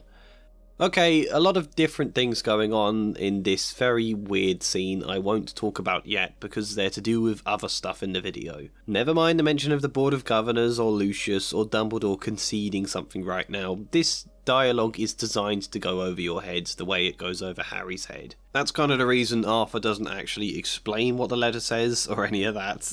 Whilst that could make him sound quite dismissive to his wife, I think it's simpler to not detract from the rest of the scene by giving a long explanation that might confuse the readers when it's not supposed to be the point here. The subtext you might be able to piece together, but it doesn't matter if you don't. Well, I mean, it's not that complex, but as a child reading this as a children's book, they might not pick it up. The subtext is that the Weasleys didn't know if Ginny would get into Hogwarts. They applied, but they don't have enough money for the tuition fee. Harry hears a cheer coming from the kitchen, and Ginny is running around with a letter. The fact she has received one suggests whatever correspondence Arthur or Molly had with Dumbledore previously has worked. And then there's the second letter to Arthur and Molly from Dumbledore explaining how the tuition fee is going to work. We don't need to know how, but even with the usual discounts the Weasleys applied for with the other children, they still didn't have enough to pay for Ginny until Dumbledore found this old 7-sibling clause, where the 7th sibling can attend without having to start paying their fee until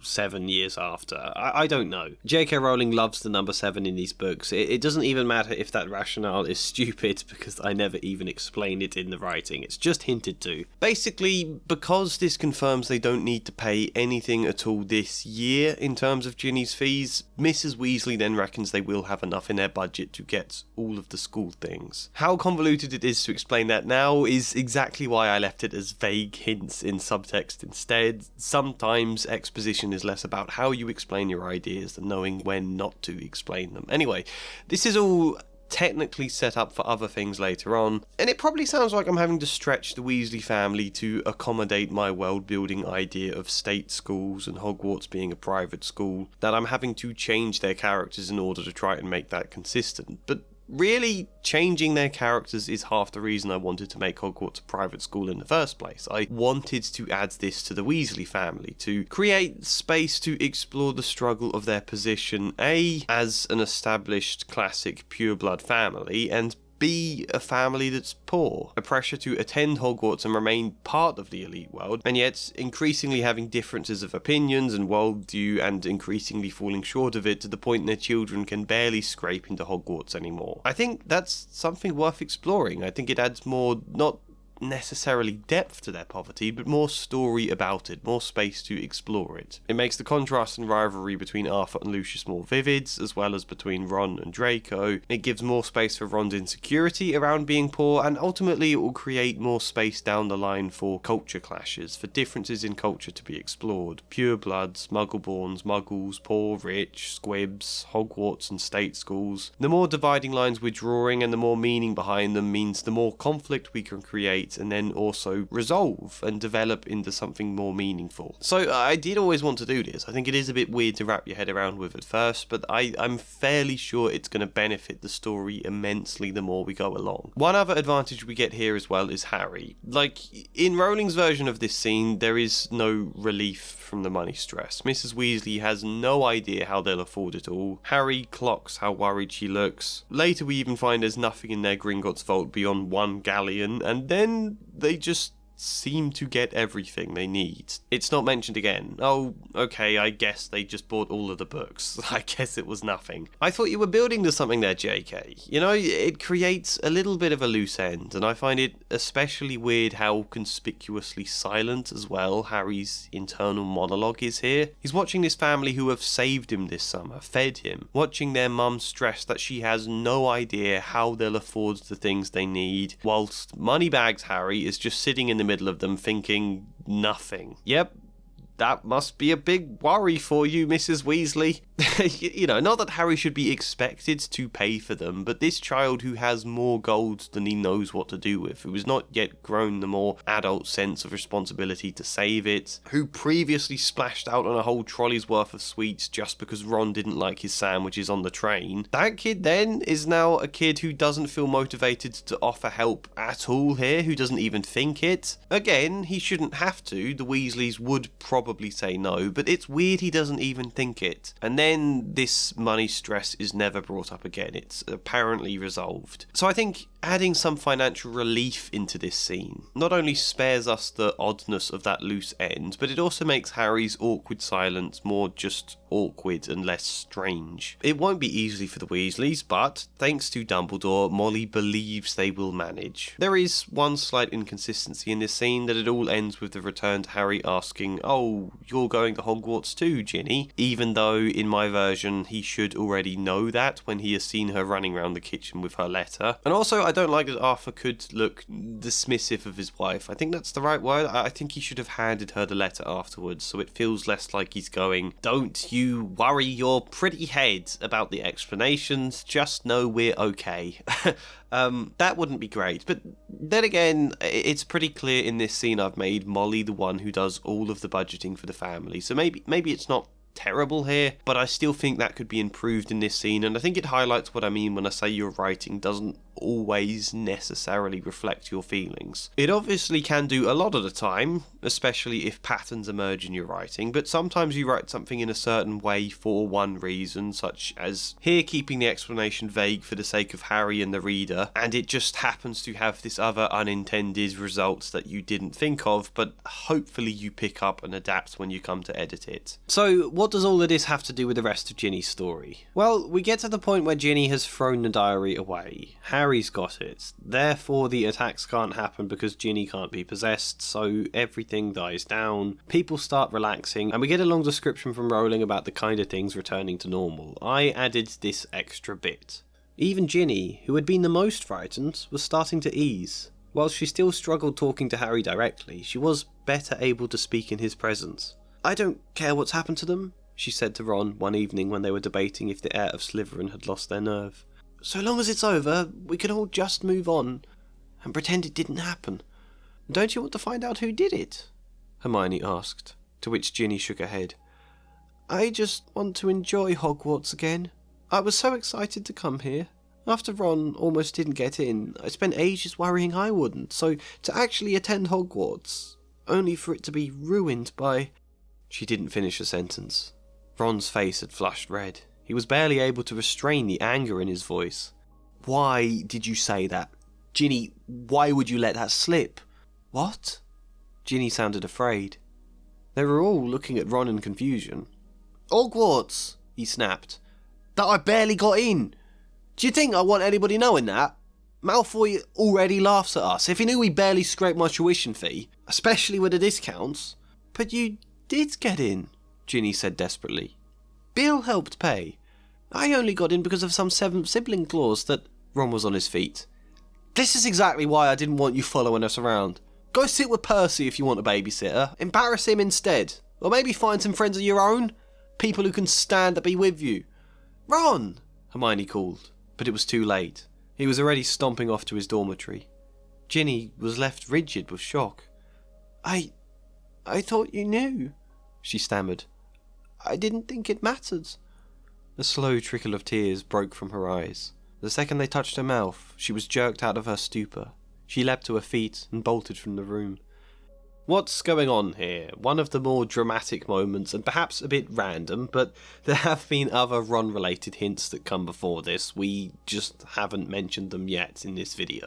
Again, I think I'm trying too hard to keep things concise. Ron immediately just bursts into saying the obvious, quickest thing to make it clear why he's angry before leaving, and the scene ends. This is, of course, a hint about Ginny, though. Of course, she wants to just forget about who the culprit is and move on, because it's her. This is also the first real time we've seen her hanging around with Harry and Ron. Finally, Ron is letting her just begin to find space to open up in front of his friends. She's just about getting the start, and then he attacks her for it because she happened to let slip a big insecurity of his. And I never mentioned it in book 1, but this was in the back of my mind. Ron almost didn't get into Hogwarts. And so Ron is left in one of his sulky moods, which fits quite well. I mean, I give a quick description of Harry and Hermione failing to cheer him up afterwards. Despite several attempts, Harry was unable to lift Ron's mood. No one's judging you, Ron. It's hardly that bad anyway. Think of my situation. Ernie Macmillan's still blaming me for the attacks. Peeves is still singing that song, "Old Potter, you rotter." At best, Ron would say, that's different. At worst, he wouldn't say anything at all.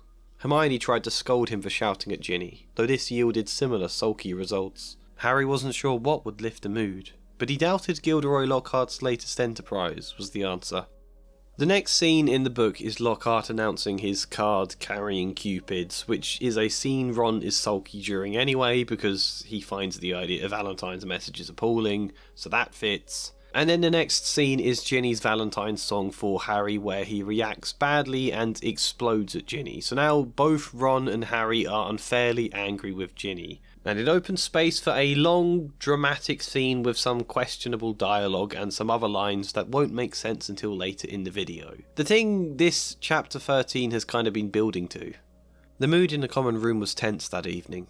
Ginny was nowhere to be seen, presumably hiding in a dormitory, which left Fred and George to target only Harry with renditions of "his eyes are as green as a fresh pickled toad." Worse perhaps was Hermione chiding him for his temper. "You should apologise to Ginny. I bet she's really upset." "So?" Ron said, taking Harry's side. "She should apologise. Fancy writing something so stupid. Making a scene in front of Malfoy, of all people. Fancy thinking of something more important than your embarrassment," Hermione shot back. "My what? Are you ever going to stop caring what Malfoy thinks? Ginny's been lonely all year, and the one time she starts to open up, you exploded her. She didn't know you hadn't told us about your tuition fee." "Oh, so we're talking about me again?" Ron was immediately fuming. "You don't get it. Your parents have money.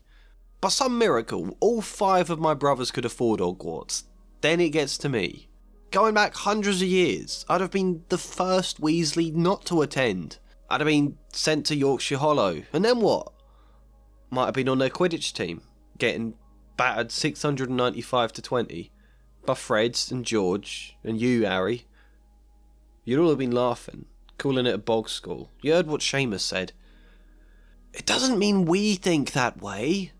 Hermione pushed her books aside. She was looking at Ron as though he was both infuriating and pitiable. "I'm Muggle-born, Ron. Do you think I care when I almost went to Blackmere Comprehensive? Even then, there's people like Malfoy who think I don't belong here at all." There was a pause. To Harry's surprise, Hermione looks close to tears. The sight of it softened Ron enough to mutter, "You do belong. You're a better witch than anyone in our year, and I shouldn't have to be better. I shouldn't have to keep proving I deserve a place." Hermione wiped her eyes, took a breath, then steeled her expression. "If you really don't agree with all the pure blood nonsense, then stop acting like state schools are something to be ashamed of." Ron looked uncomfortable. His voice shrank. "I'm not ashamed. I just..." He couldn't find the words. After trying for a moment, he let out a pained sigh and said, "Alright, so maybe I was a bit hard on her. I guess I should apologise, but Harry's angry too." "Harry should be angry with Malfoy, not Ginny," Hermione said with an expectant stare. Was that true? It had been Malfoy who had sneered, Malfoy who had tried to steal the diary. Every single encounter with Malfoy all year had been a barrage of attempts to insult or infuriate Harry. "It's late," he said, eventually. "You should both get to bed." "Are you going to apologise?" Hermione demanded, but he wasn't in the mood. I don't know, alright? I'll see how I feel when I calm down. Right now, I just want to finish Snape's essay.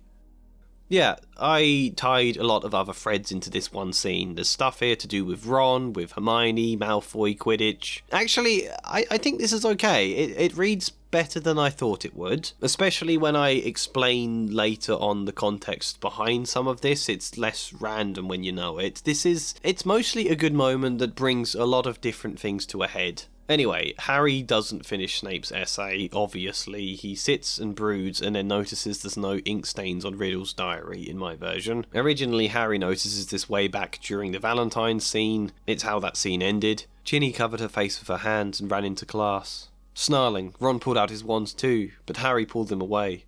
Ron didn't need to spend a whole of charms belching slugs. It wasn't until he had reached Professor Flitwick's class that Harry noticed something rather odd about Riddle's diary. All his other books were drenched in scarlet ink. The diary, however, was as clean as it had been before the ink bottle had smashed all over it. He tried to point this out to Ron, but Ron was having trouble with his wand again. Large purple bubbles were blossoming out of the end, and he wasn't much interested in anything else. And then later in this common room scene that I expanded into an argument, in the original Harry just finds a chance to look at the book on his own again. Harry went to bed before anyone else in his dormitory that night. This was partly because he didn't think he could stand Fred and George singing "His eyes are as green as a fresh pickled toad" one more time, and partly because he wanted to examine Riddle's diary again, and knew that Ron thought he was wasting his time. My Valentine's song scene didn't end that way because my Harry was still furious with Ginny.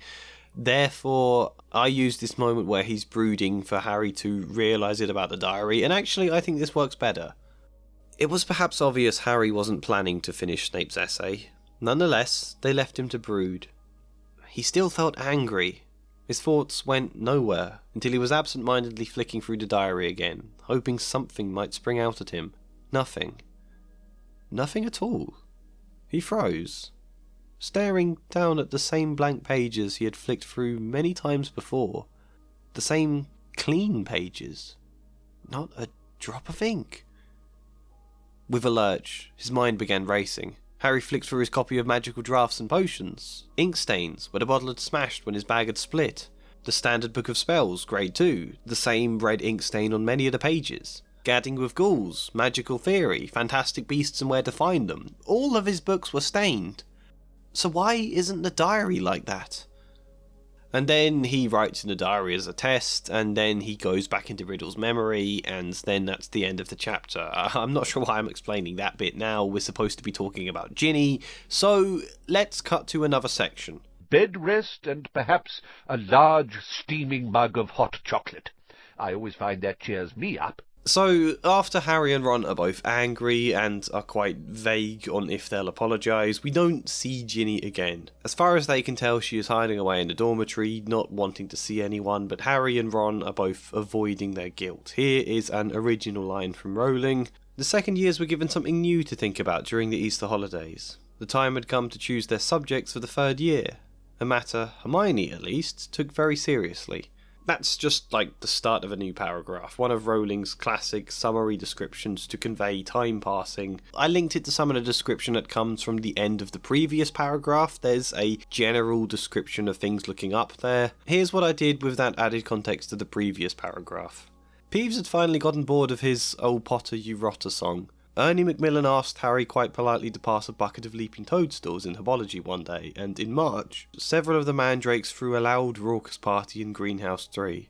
This made Professor Sprout very happy. "The moment they start to move into each other's pots, we'll know they're fully mature," she told Harry. "Then we'll be able to revive those poor people in the hospital wing." The only slight concern was how much Ginny continued to shut herself in her dormitory, as Hermione was at pains to remind them. Neither Harry nor Ron had spoken to her at all, but neither were particularly eager to anyway. Harry had enough to worry about with the Chamber of Secrets, and then, come the start of Easter, all the second years were given something else to contend with, their futures. And obviously all of this is then followed up by bits about them picking their subjects. As you can imagine, the fact Harry and Ron were angry with Ginny plays into their guilt and their desire to save her at the end of the book. It's slightly less from Harry because he did get a chance to apologise, but Ron never did. His mum made him promise to look after Ginny. He did a bad job of that, and now she's been snatched by the monster. We will talk about Ron more in his own section, but here's one good example worth highlighting. After they learn about Ginny, Rowling wrote this moment where the Weasleys and Harry are all feeling mortified. Here is her scene. It was probably the worst day of Harry's entire life. He, Ron, Fred and George sat together in a corner of the Gryffindor common room, unable to say anything to each other. Percy wasn't there. He had gone to send an owl to Mr. and Mrs. Weasley, then shut himself up in his dormitory. No afternoon ever lasted as long as that one. Nor had Gryffindor Tower ever been so crowded, yet so quiet. Near sunset, Fred and George went up to bed, unable to sit there any longer. I tweaked a few bits here. It was probably the worst day of Harry's entire life. Percy had gone to send an owl to Mr. and Mrs. Weasley, whilst Harry, Ron, Fred and George sat together in a corner of the Gryffindor common room. Silence engulfed them. Harry could think only of Ginny's frightened face when they had last met. "It's my fault," said Ron at last. He looked paler than Harry had ever seen him. "Mum made me promise to look out for her." "It's not your fault," George said, but his voice was weak and did nothing to ease Ron. Time passed slower than Harry had ever known. When Percy returned, he retreated straight to bed. Fred and George eventually did the same. The sun had set with Harry and Ron still sitting there, feeling sick. We will discuss that more in Ron's section though. The point here is he and Harry now have added motive for saving Ginny. It raises the stakes more. It's not just Harry being typically heroic then. In the original, he's thinking a lot about the fact Hogwarts is going to close if Ginny isn't saved, whereas I prefer him thinking empathetically about Ginny, just caring for her, especially when the two of them are supposed to become a couple down the line. He has more personal motivation to save her now because he cares about her, again, because of a scene I haven't yet shown you, because he feels guilty for pushing her away. So I've not succeeded in giving Ginny more voice in this book. She still has barely any. However, the fact she isn't given any space to express herself is now precisely the point. Harry saves her from Riddle, and this is what she says in the original book when she wakes up. Harry, I tried to tell you at breakfast, but I couldn't say in front of Percy. It was me, Harry. But I swear I didn't mean to. Riddle made me. He took over, and how did you kill that thing? Where's Riddle? The last thing I remember is him coming out of the diary. It's all right, said Harry, holding up the diary and showing Ginny the fanghole. Riddle's finished. Look, him and the basilisk. Come on, Ginny, let's get out of here. I'm going to be expelled, Ginny wept, as Harry helped her awkwardly to her feet. I've looked forward to coming to Hogwarts ever since Bill came, and now I'll have to leave, and what will Mum and Dad say? Fawkes was waiting for them, hovering in the chamber entrance. Harry urged Ginny forwards. They stepped over the motionless coils of dead basilisk, through the echoing gloom, and back into the tunnel. Harry heard the stone doors close behind them with a soft hiss. It mildly amuses me that she expresses fear she's going to be expelled, and Harry just doesn't respond. I think it's important we don't blame Ginny. The story itself needs to express it's not her fault. I mean, it partly is, but we should also empathise with why she did it, why this happened, why she opened her heart to Riddle, and it's because she felt alone. Also, I want to empathise with the fact that an 11-year-old girl might have a head full of dreamy romance and crushes and all of that sort of stuff. The fact the book never particularly emphasises it's not Ginny's fault. I mean, Dumbledore does make a vague comment about it, but it's not much to offset Arthur scolding Ginny in that scene. Ginny, said Mr. Weasley, flabbergasted. Haven't I taught you anything? What have I always told you? Never trust anything that can think for itself if you can't see where it keeps its brain. Why didn't you show the diary to me, or your mother? A suspicious object like that, it was clearly full of dark magic. And also, the only other opinion we're given from anyone about Ginny's use of the diary is from Riddle himself, who says this. I suppose the real reason Ginny Weasley's like this is because she opened her heart and spilled all her secrets to an invisible stranger. What are you talking about? Said Harry. The diary, said Riddle. My diary. Little Ginny's been writing in it for months and months, telling me all her pitiful worries and woes. How her brothers tease her. How she had to come to school with second-hand robes and books. How... Riddle's eyes glinted. How she didn't think famous, good, great Harry Potter would ever like her. All the time he spoke, Riddle's eyes never left Harry's face. There was an almost hungry look in them. It's very boring, having to listen to the silly little troubles of an 11-year-old girl, he went on. But I was patient. I wrote back. I was sympathetic. I was kind. Ginny simply loved me. No one's ever understood me like you, Tom. I'm so glad I got this diary to confide in. It's like having a friend I can carry round in my pocket. Like, this is the villain talking. We're supposed to take his opinions with a grain of salt, but when we're not actually shown an alternative to offset it, when we're not given the impression of empathy or encouraged to feel towards Ginny, it does feel like we're scolding Ginny in this book for being a silly, pathetic, boring little girl. Again, how much the book laughs at Hermione for being that way over Lockhart too. I don't think that's fair. I think there's nothing wrong with having dreamy crushes. That's part of a child's imagination. That's part of exploring what romance is and how social interactions work. Girls crushing over boys and writing all sorts of dreamy diary entries about them is not silly or stupid or pathetic. I don't like the way this book sort of reflects that it is, and if someone exploits them for this the way Riddle does to Ginny, that's not their fault. That's Riddle's fault. That's grooming. We should definitely be on the supportive side for Ginny here. I cannot tell you how passionate I am about this. We should not be minimising the actions of a groomer by instead blaming the victim, and I just don't like this general dismissive judgment you get towards young girls anyway, that they're stupid to be all romantic. Arguably, this is a criticism the book is making of traditional femininity, and there's a lot of ridiculing traditional femininity in a slightly bitter way in the later books. It's noticeable also Ginny comes out of this book and is never like this again at all. She is now very tough and sassy and does all sorts of snappy comebacks and will have a go at people, and all of that is great. I think Ginny does become a pretty interesting, solid character in the books. But does it have to be at the expense of everything we see in this book? That to become interesting and to become worthy of Harry's love, Ginny has to shed all of this, to reach a point where the one and only real clear reason Harry expresses in the books for why he likes her is the fact that she doesn't cry. She was not tearful. That was one of the many wonderful things about Ginny. She was rarely weepy. He had sometimes thought that having 6 brothers must have toughened her up. That quote is from book 7, by the way. You know, if Ginny was like that from the beginning, I'd feel a bit different, but to me it reads like she gets absolutely traumatised by Riddle in this book, and then shuts her vulnerability away.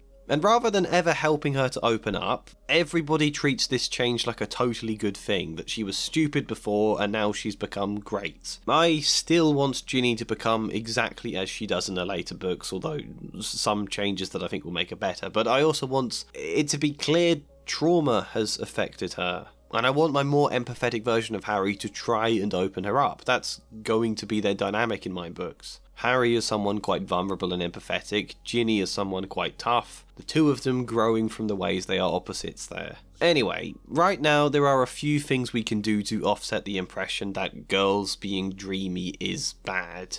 Firstly, we do a load of stuff with Hermione in relation to her Lockhart crush that you will see later. Secondly, some stuff to do with Lavender and Parvati, who are at various points giggly in this book, I think is the word that comes up a lot, giggly, and a bit of a stereotype of girls gossiping over crushes. Deliberately stereotypical so we can highlight it as not a bad thing, it's just fine to be like that. Not drawing attention to it was something clearly to praise, but just letting it be there and be normal. And yeah, finally, how did I change Ginny's dialogue when she wakes up after Tom Riddle is gone? Harry, I tried to tell you at breakfast, but I couldn't say in front of Percy. It was me, Harry, but I swear I didn't mean to. Riddle made me. He took me over and... It's all right, said Harry, holding up the diary and showing Ginny the fanghole. Riddle's finished. Look, him and the basilisk. Rather than this reassuring her, Ginny's head drooped and she started to cry. It's all my fault. I should have never written in it. I was just... He seemed so good to talk to. I didn't know anything would happen. She was choked by a heavy sob. I've been so stupid. No. Harry put a hand on her shoulder. Ginny, it's not stupid. You were alone. You needed help and we pushed you away. He swallowed hard. I pushed you away. If we'd been better, maybe you'd never have needed to write to him. I'm going to be expelled, she wailed. Harry became aware again of where they were. Listen, let's get out of here first. Ron's waiting just a little further up. Come on. Again, Harry's lines read as slightly older than a 12-year-old, but then again, he's also reflected on this idea earlier in the story in a scene we're yet to see. So, I don't think it's too much of a stretch that he would say this as eloquently as he does. I wanted Ginny to refer to herself as stupid specifically so we could shoot that idea down and say, no, that is not the message you should be taking from this book. Anyway, when they get to Ron, he is pleased in the original, but he's not as affectionate. Ron! Harry yelled, speeding up. Ginny's okay, I've got her! He heard Ron give a strangled cheer, and they turned to the next bend to see his eager face, staring through the sizable gap he had managed to make in the rockfall. Ginny! Ron thrust an arm through the gap in the rock to pull her through. You're alive! I don't believe it! What happened? He tried to hug her, but Ginny held him off, sobbing. But you're okay, Ginny, said Ron, beaming at her. It's over now. Where did that bird come from? Fawkes had swooped through the gap after Ginny. He's Dumbledore's, said Harry, squeezing through himself. And how come you got a sword? Said Ron, gaping at the glittering weapon in Harry's hand. I didn't need to show all of that extract, it's just a hint that there's no personal moment between Ron and Ginny in any of that scene, really, besides an attempt to hug her and Ginny pushing away, which is fine, it works, I think it's a good bit. I've got no criticisms about that, but when my Ron has been harbouring guilt for looking out for his little sister, I think as a result of that we then need something more. After a few minutes' progress up the dark tunnel, he heard footsteps running in their direction. For a second, Harry thought to draw his wand. Before he could even move, Ron had charged straight towards Ginny and enveloped her in a tight hug. Harry watched them. Neither said anything for at least a minute, when Ron, still holding her close, said, "I'm sorry." "Me too." They withdrew. Both showed the traces of tears. "Ron, how did you get through? All the rock?" This is more accurate 12-year-old dialogue, I think. It's very simple, but it's nice. Ron gets the chance to apologise for being a bit of a dick to her, and she apologises for letting slip about the tuition fee. Mainly, it's just a huge relief that they get a chance like this to patch things up at all. Never mind where the rockfall is for the moment. The only other quote I'm going to mention is one from right near the end of the book. Rowling writes like a summary for the end of summer term, and I expanded that out a bit more. I'm not going to show you much of it yet, because it spoils a few other things, but here is the little bit in relation to Ginny. Ginny was watching happily from the shade of an ash tree. Beside her were Lavender and Parvati, who, after Hermione's introduction, who proved better people to gossip about crushes with than Tom Riddle had been. Just that gossiping about crushes, it's fine. Just do it with friends you can trust. Okay, it's definitely time we talked about someone else now. It's either Ron or Hermione left in the main character section. I'm going to say Hermione first, to give us a bit of a break from Ginny-related things. Hermione, however, clapped her hand to her forehead. "Harry, I think I've just understood something. I've got to go to the library." Hermione was a tricky one. I talked about this in the last video. I had an idea to do with her critical thinking skills, but I basically decided there wouldn't be space for that to play out because Hermione gets petrified 2/3 of the way into this book. The fact she dips out for all the end of the story and then just briefly turns up again for 2 exchanges at the end of the book. Like, after she gets petrified, this is all her dialogue and all of her mentions doing anything in the story. Harry had been to several Hogwarts feasts, but never one quite like this. Everybody was in their pyjamas, and the celebrations lasted all night. Harry didn't know whether the best bit was Hermione running towards him screaming, "You solved it! You solved it!" or Justin hurrying over from the Hufflepuff table. That's the first one, and then slightly further into this same paragraph of Harry mentioning all the best bits of the Hogwarts feast. Or Professor McGonagall standing up to tell them all that the exams had been cancelled as a school treat. "Oh no," said Hermione. Just a bit in brackets from her. After that there's the quick description to whiz us through the rest of the summer. The rest of the summer passed in a haze of blazing sun. Hogwarts was back to normal, with only a few small differences. Defence Against the Dark Arts classes were cancelled. "But we've had plenty of practice at that anyway," Ron told a disgruntled Hermione. And then it's just general mentions of all of them going places. Harry, Ron, Hermione, Fred, George and Ginny got a compartment to themselves. Harry pulled out his quill and a bit of parchment and turned to Ron and Hermione. And then she gets this quick line at the end of the book. "Your aunt and uncle will be proud though, won't they?" said Hermione, as they got off the train and joined the crowd thronging towards the enchanted barrier. "When they hear what you did this year." "Proud?" said Harry. "Are you mad? All those times I could have died and didn't manage it? They'll be furious." So there's not really any conclusion for her. She's petrified, and then they never really talk about it. There's no other meaning to extract in her story. She's basically just there at the end of the book, which isn't awful because it's like 3 paragraphs before the end when we see her unpetrified. This feels more like the book just trying to keep things trim than any actual writing issue. However, obviously I want to improve that, but B, there isn't much space. It's very hard to try and add a conclusion to a character that just has to be gone for the vast portion of this bit of the book. Hermione is sort of killed off in this book. In a murder mystery, she'd be dead. Hermione would have one of those tragic arcs that fit a murder mystery character so well, where they get to a climactic point in their arc, realise or decide something important, but then die before ever being able to put it into action. For example, let's say like a guy who's been working something shady so he has money to look out for his daughter. He realises that in all the time he's spent working so hard at these dodgy jobs, his relationship with his daughter has been deteriorating and she's suspicious about all of his secrets, so he decides he's going to give it up. This will be one last job and then he'll quit and come clean to her. Once whatever involvement he has in the mystery has been resolved, he's going to talk to his daughter. That's the climax. That's him reaching his point of decision in the arc, but then, oh no, he suddenly gets killed. It's a great structure for a side character in a murder mystery because you feel how the arc is going to conclude. You're given a vision for what the resolution could be, but you're then denied the satisfaction of seeing it actually happen because they die and therefore it feels super tragic. But we can't do that kind of arc with Hermione. We can't reach the climax before she gets petrified and, oh no, now it can't happen, she's been petrified, because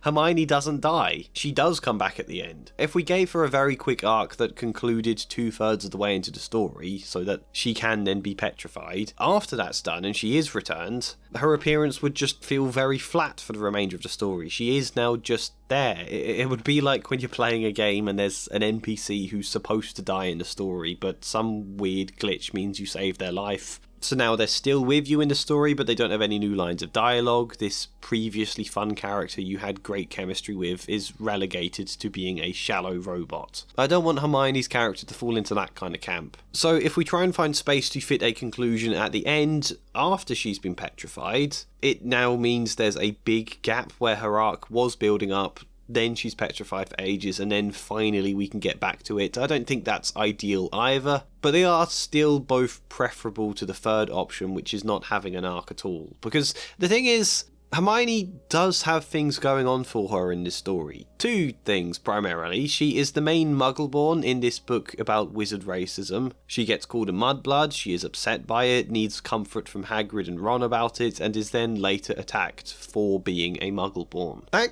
could be important, right? The point of arcs isn't just that it gives the book a more fulfilling sense of progression, it's also a big part of what makes the events in your story feel like they matter. That all of this stuff can have an impact, can change a character. And then the second thing going on for her is that she has a massive crush on Lockhart. This is the closest thing we get to an arc in the existing book. I mean, it's a bit of a weird plotline, but it's almost progression. She has a massive crush on him and she thinks he's brilliant. Ron thinks this is insane because Lockhart is clearly a fraud. Every time Lockhart does something incompetent, Ron points it out, but Hermione continues to defend him, even when it's painfully obvious. But then, Lockhart has his big reveal moment whilst Hermione is petrified. And then Hermione never sees him again, Hermione never talks about him again at all. So I don't know, I assume she doesn't still defend him. There's a bit that feels missing here though, right? We've got loads of back and forth of Hermione defending him and Ron attacking him that never builds into anything else. It just repeats the same shtick over and over for most of the book and then completely disappears. So the question of what do we do about Hermione's arc we will answer in a moment, but there's one other point first. Something else I failed to fix that I want to tell you about. "Wake up!" she said loudly,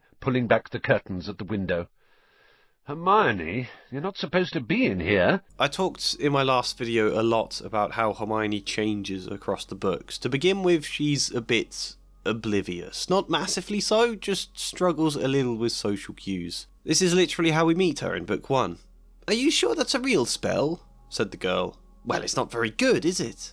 I've tried a few simple spells just for practice, and it's all worked for me. Nobody in my family's magic at all. It was ever such a surprise when I got my letter, but I was ever so pleased, of course. I mean, it's the very best school of witchcraft there is, I've heard. I've learned all our set of books off by heart, of course. I just hope it'll be enough. I'm Hermione Granger, by the way. Who are you?"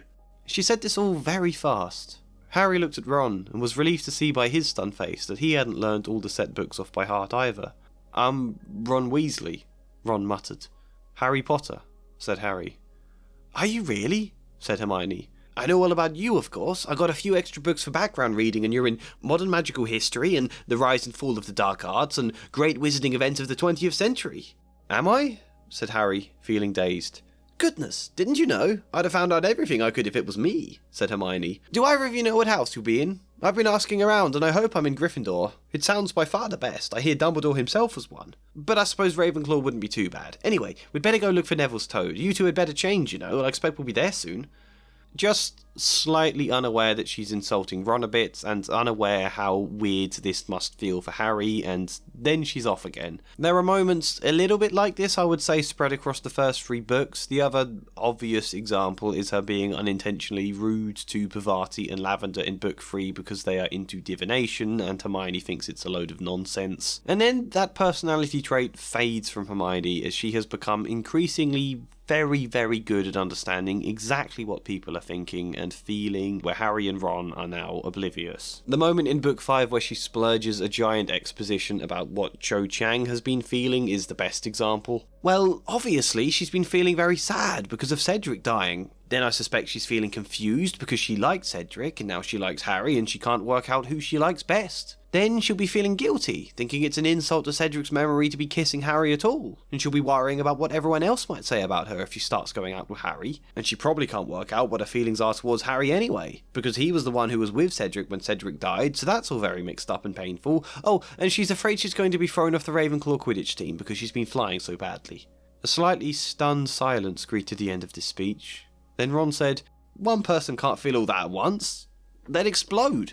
And as a result of all of this, my thinking was, well, why don't I make her just a bit more consistent? Keep Hermione slightly bad with social cues and tact. I mean, I'm making Harry the empathetic one. That's becoming his strength in my books. I think it should be when he's the guy who's making friends and alliances with people from all different walks of life. House elves, goblins, buckbeak, werewolves, half-giants. He knows both the Muggle world and the Wizard world. He liaises with both the Order of the Phoenix and the Ministry. I think Harry's arc should be a lot more about uniting different groups of people to fight a common foe in Voldemort, and therefore empathy makes sense as one of his strengths. So if that's him, we don't need it from Hermione too. I planned to keep her a bit more oblivious. She still can grow, obviously, but the trait won't completely disappear from her character. But then I went through writing this book in my mad rush, and I wrote a scene where she argues with Harry and Ron about being mean to Ginny, and I realise exactly why Rowling made Hermione more adept with feelings and social cues, because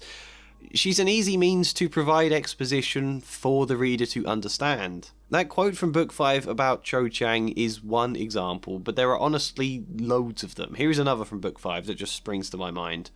"He just didn't want to get his hopes up even more," said Hermione, wisely.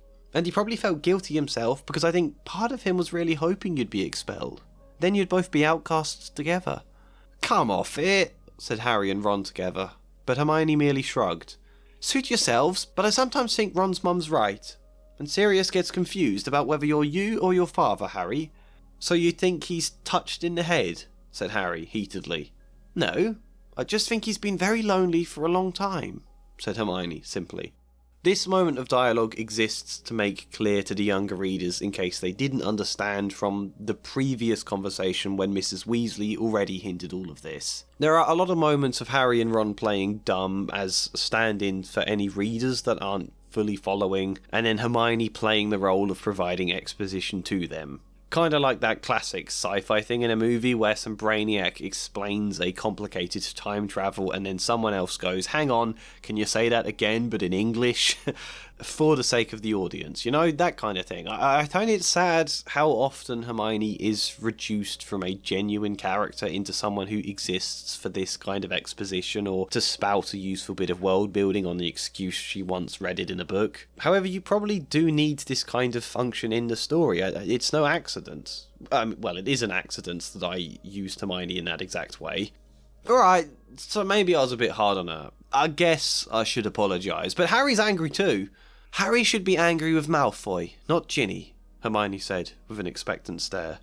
It was an accident I did that, but because I was just bombing through all of this at top speed, the fact I did accidentally do this, I think shows how useful a function it could be and how much my understanding of Hermione from the books is tied to her doing this kind of thing. If I make her less good at this stuff, she can still function in this way, but it would be harder to believably get her to spout important bits of explanation. And I don't know for certain we won't need that later in the story. Just because it's a bit forced and contrived doesn't mean we might not need it. Like, sure, I'm making Harry the empathetic one, but Harry can't be the guy to explain absolutely everything because he's the main character. He's our eyes. We might need someone else to lead us through it from time to time via his perspective. And then there's all the times he's really angry and his empathy might be switching off. So I don't know. Thinking long term, I'm a bit vague on what to do with Hermione. Part of me thinks it was still a good idea to reduce some of this stuff. Part of me thinks maybe it should be keeping it because it could come in handy. Either way, I do feel a bit sad I didn't successfully do anything there in terms of this book. Yes. Let's actually talk about her arc now, though. No one asked your opinion, you filthy little mudblood. The first point about racism I can explain quite quickly because I decided to keep this one pretty trim. Early in the book, Malfoy calls her a mudblood and they go to Hagrid's hut and Hagrid and Ron both comfort her about it. This is the original extract from Rowling. "It's about the most insulting thing you could think of," gasped Ron, coming back up.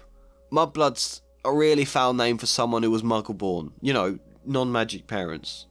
There are some wizards, like Malfoy's family, who think they're better than everyone else because they're what people call pure blood." He gave a small burp, and a single slug fell into his outstretched hand. He threw it in the basin and continued. "I mean, the rest of us know it don't make any difference at all.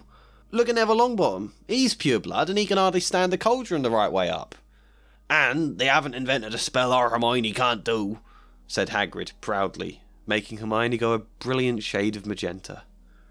I didn't edit that extract at all. I think it works fine, but I call back to it again later in the story.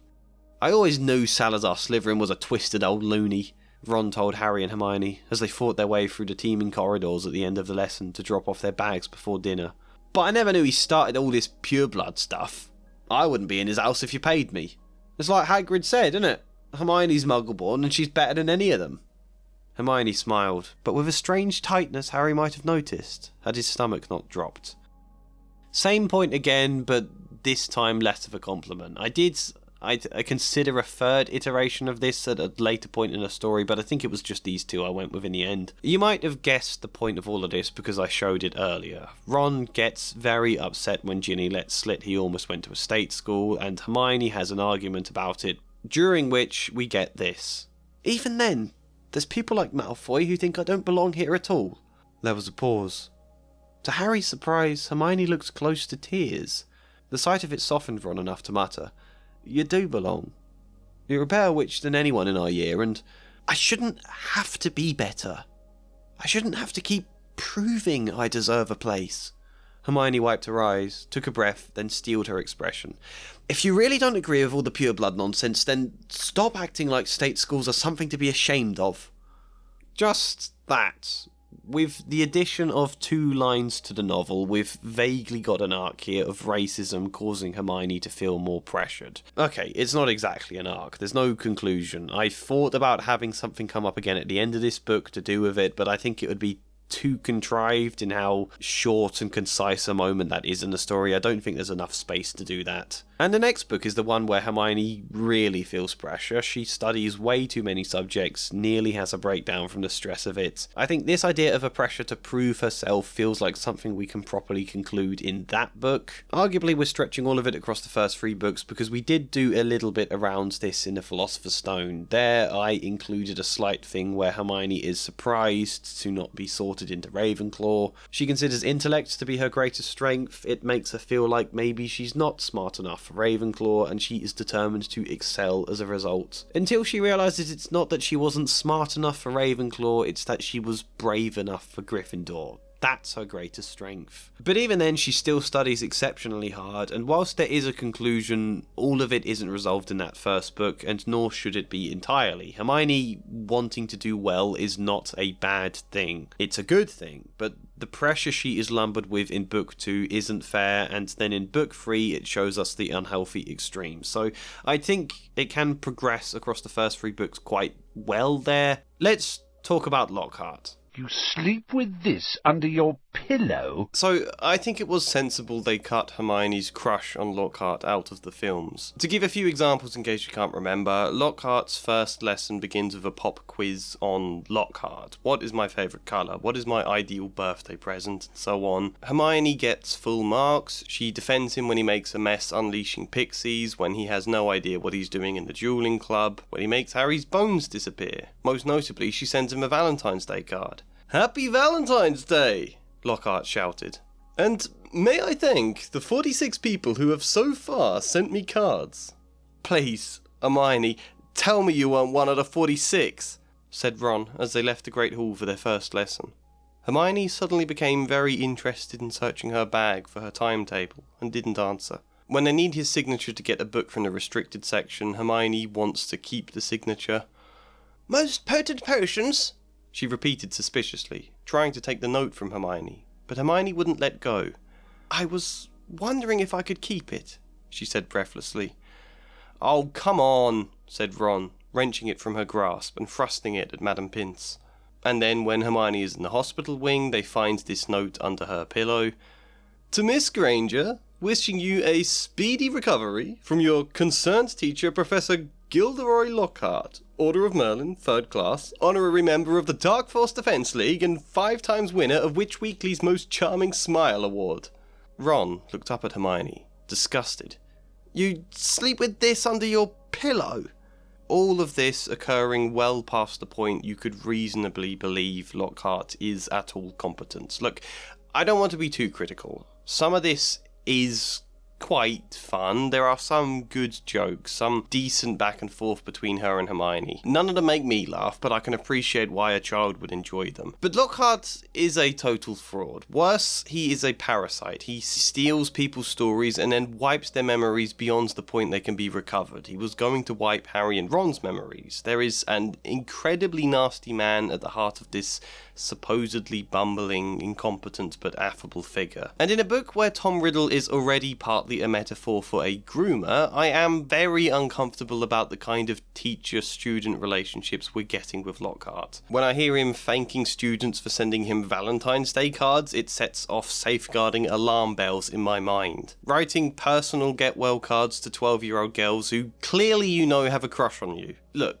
if we just cut all of this out the way the film did, suddenly there's a gaping hole in the book. It's a lot to cut when so many conversations revolve around this. This is most of the dynamic between Ron and Hermione in this book. Also, something can be both kind of fun and also a horrible and worrying and terrible message at the same time.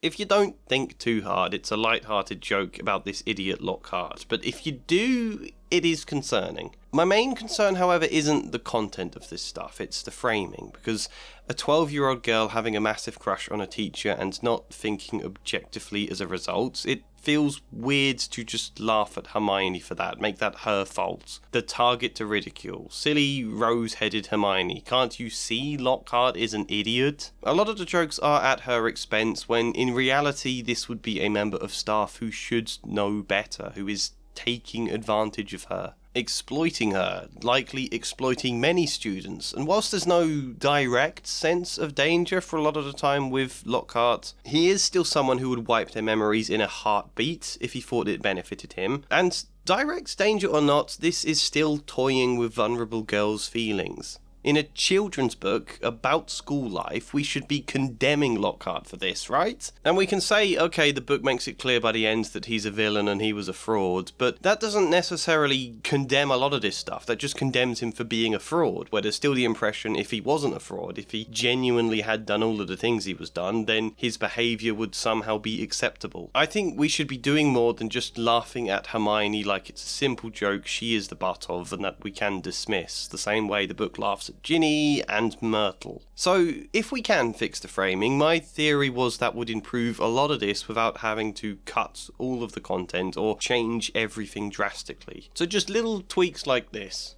Ron looked up at Hermione, disgusted. You sleep with this under your pillow? It was just somewhere to put it. Why is the teacher even sending get-well cards? Ron said, turning to Harry.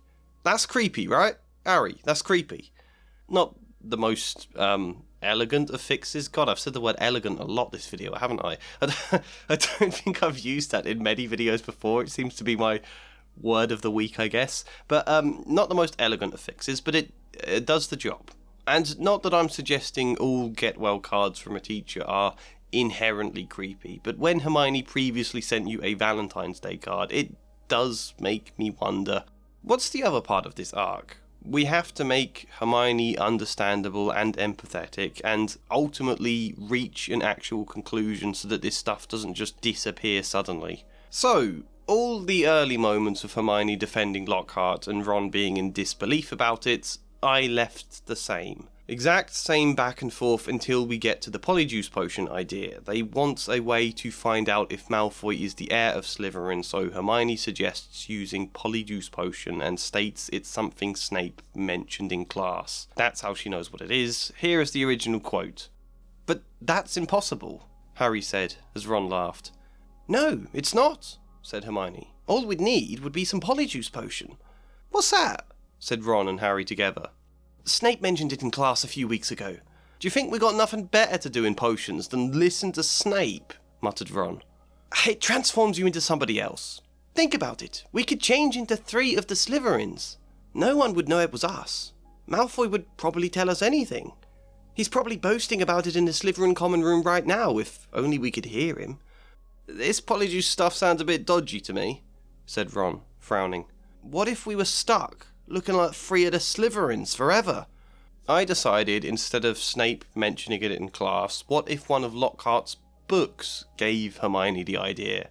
And you'll see why I've done this in a moment. "No, it's not," said Hermione. "I read about it in Dealing with Doppelgangers. All we'd need would be some Polyjuice Potion." "What's that?" said Ron and Harry together. "It transforms you into somebody else. Think about it. We could change into 3 of the Slytherins. No one would know it was us. Malfoy would probably tell us anything. He's probably boasting about it in the Slytherin common room right now, if only we could hear him." "I wouldn't trust anything you read about in one of Lockhart's books," said Ron, frowning. "The man's thick as a board." "Maybe if you actually read one of his books, Ron, you'd understand. What if we were stuck looking like 3 of the Slytherins forever?" I made up the book Dealing with Doppelgangers, of course. It sounds like the kind of book that would mention Polyjuice Potion, so I invented it for this. I think I even added it to the reading list that gets mentioned in this book. You see, how this chapter ends is the mention that they need to get a permission slip to enter the restricted section of the library, but who would be stupid enough to give them permission? Here is the original extract. "Hard to see why we'd want the book, really," said Ron, "if we weren't going to try and make one of the potions." "I think," said Hermione, "that if we made it sound as though we were just interested in the theory, we might stand a chance." "Oh, come on, no teacher's gonna fall for that," said Ron. "They'd have to be really thick." And then, of course, chapter 10 opens with them talking about Lockhart. It's a good way to end the chapter, but I think we can use Ron here more. I think that this can be his idea, and part of a bigger attempt to prove to Hermione that Lockhart is an idiot, and I want him to press her more about it because she will snap later on. That's also why I included that line that the man's thick as a board, because instead of ending with Ron not knowing who would fall for this lie, in my version it's Ron who has the idea. "I suppose if we made it sound as though we were just interested in the theory of Polyjuice Potions, we might stand a chance." "Oh, come on, no teacher's going to fall for that," said Harry. But to his surprise, Ron was grinning. "Not unless they were thick as a board." He looked to Hermione. "Oh, Ron, if this is about Lockhart again, you're his favourite student, Hermione. Throw him a compliment or two and he'll sign anything. If I'm wrong, I promise, I'll never ask to leech off your history essays again." On reflection, I think this might be better if you just cut the last 2 lines and let it end, "not unless they were thick as a board." The leeching off your history essays is a callback to something earlier in the story, something we're going to discuss later in the video when we get to Ron. But I do like framing this much more as a bet. Ron bets it'll work. Hermione doesn't think so because she insists Lockhart isn't stupid. Therefore, this is kind of like an evidence point to prove that Lockhart is a fraud. And of course, Ron is proved right next chapter. "I don't believe it," he said, as the 3 of them examined the signature on a note. He didn't even look at the book we wanted. That's because he's a brainless git, said Ron. I told you it'd work. He is not a brainless git, said Hermione shrilly as they half ran towards the library. Just because he said you were the best student in the year. So basically I've had Ron pressing her a bit more than he does in the original, and then the next scene is this. They have the book, they read the list of ingredients, and Hermione is super determined to break into Snape's store cupboard. Well, here's the original version first. Ron turns speechless to Harry, who had another worry. Do you realise how much we're going to have to steal, Hermione? Shredded skin of boomslang, that's definitely not in the student's cupboard. What are we going to do? Break into Snape's private stores? I don't know if this is a good idea. Hermione shut the book with a snap. Well, if you two are going to chicken out, fine, she said. There were bright pink patches on her cheeks, and her eyes were brighter than usual. I don't want to break the rules, you know. I think threatening Muggleborns is far worse than brewing up a difficult potion, but if you don't want to find out it's Malfoy, I'll go straight to Madam Pince and hand the book back in. I never thought I'd see the day when you'd be persuading us to break the rules, said Ron. Alright, we'll do it, but not toenails, okay?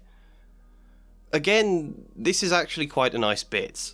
A lot of the time, the little tweaks to various lines I'm making aren't actually because I think they need improving. In fact, sometimes my one-to-one tweaks to the lines make it worse because I'm not editing, I'm rushing through it. A lot of the time, though, it's because I've tweaked something earlier in the paragraph and now I have to make sure the rest of it still lines up, it's still consistent with my changes. Or that it still flows right, you know, adding something in can disrupt the flow even a little bit, so you then may need to tweak other lines to make that flow as well. Either way, even Rowling's writing here actually is a little bit inconsistent in the sense that the last we knew, Hermione wasn't too sure Malfoy is the heir of Slytherin.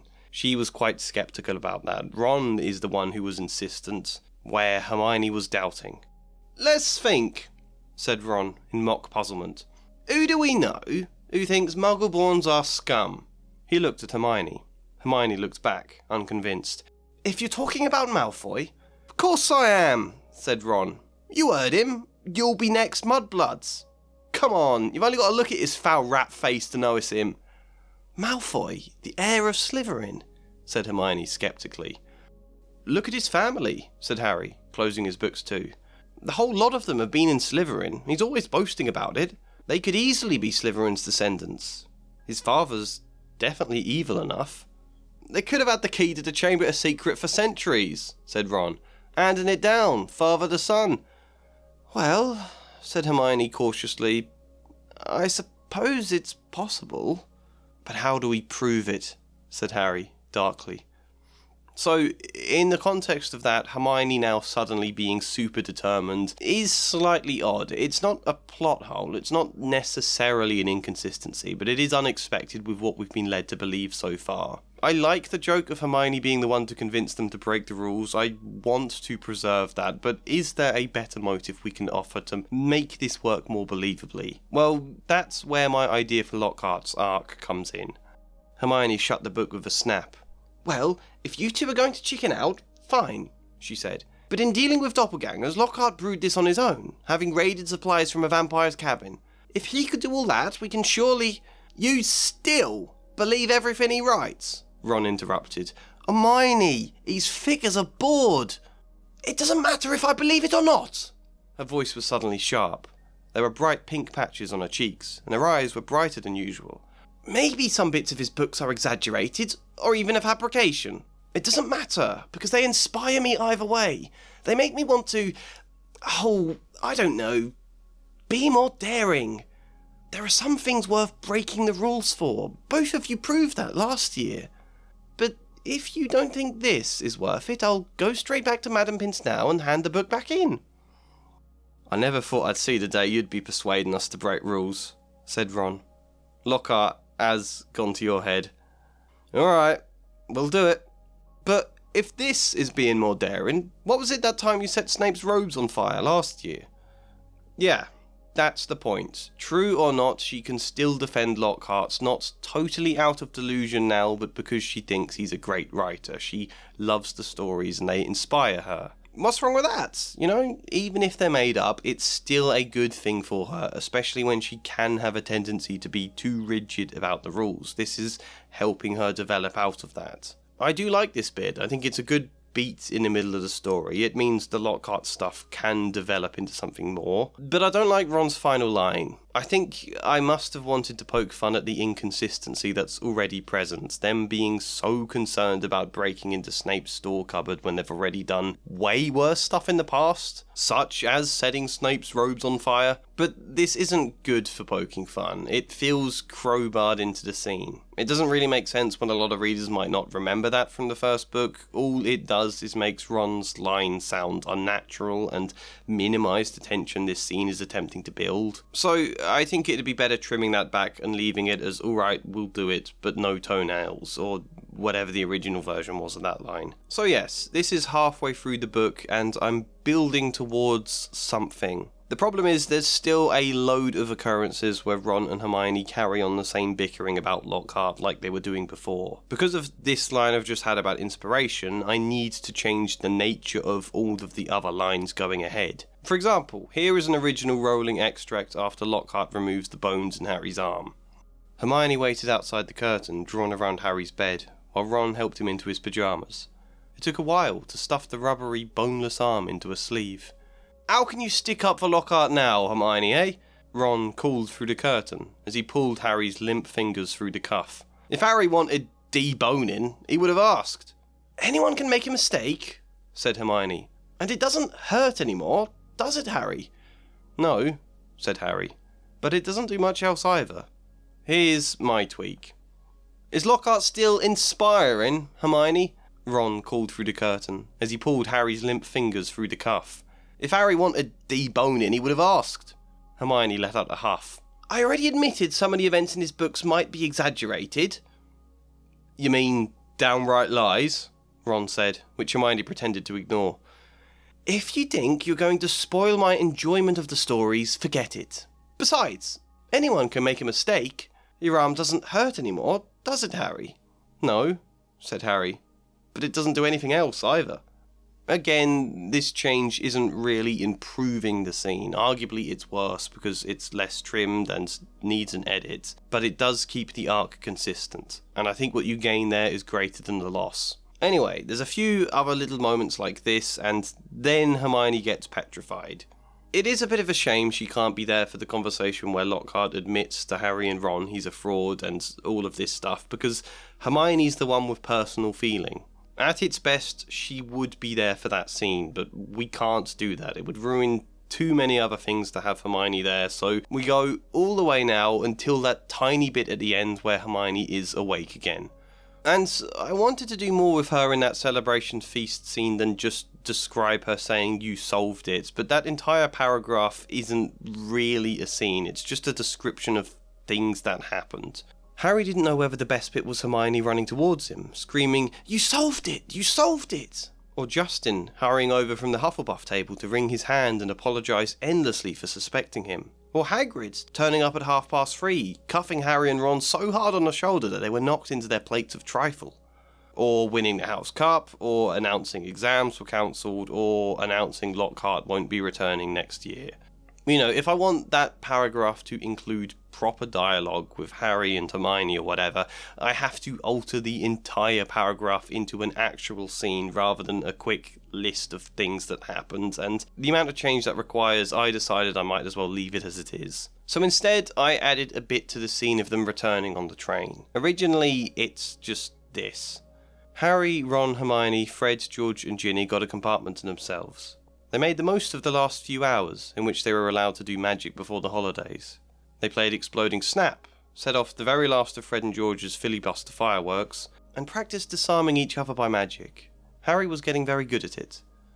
They were almost at King's Cross Station when Harry remembered something. "Ginny, what did you see Percy doing that he didn't want to tell anyone?" I slipped a bit into the middle of this before they arrive at King's Cross and Harry asks Ginny about Percy. Here's mine. They played Exploding Snap, set off the very last of Fred and George's filibuster fireworks, and practiced disarming each other by magic. Harry was getting very good at it. "Who'd have thought Lockhart would be useful, showing us that spell?" Fred joked, which prompted Hermione to remember something. She rummaged in the pocket of her robes and pulled out Lockhart's Get Well Soon card. Ron was appalled. You've been carrying that around all this time? I forgot it was in there. Hermione glanced down, reading it through carefully. Then, without any hesitation, she ripped it into several pieces and threw it in the bin. Both Harry and Ron were stunned. What happened to all that waffle about how he inspires you? Well, it's hard to be quite as inspired when I know he tried to wipe your memories. Exaggerating stories is one thing, but...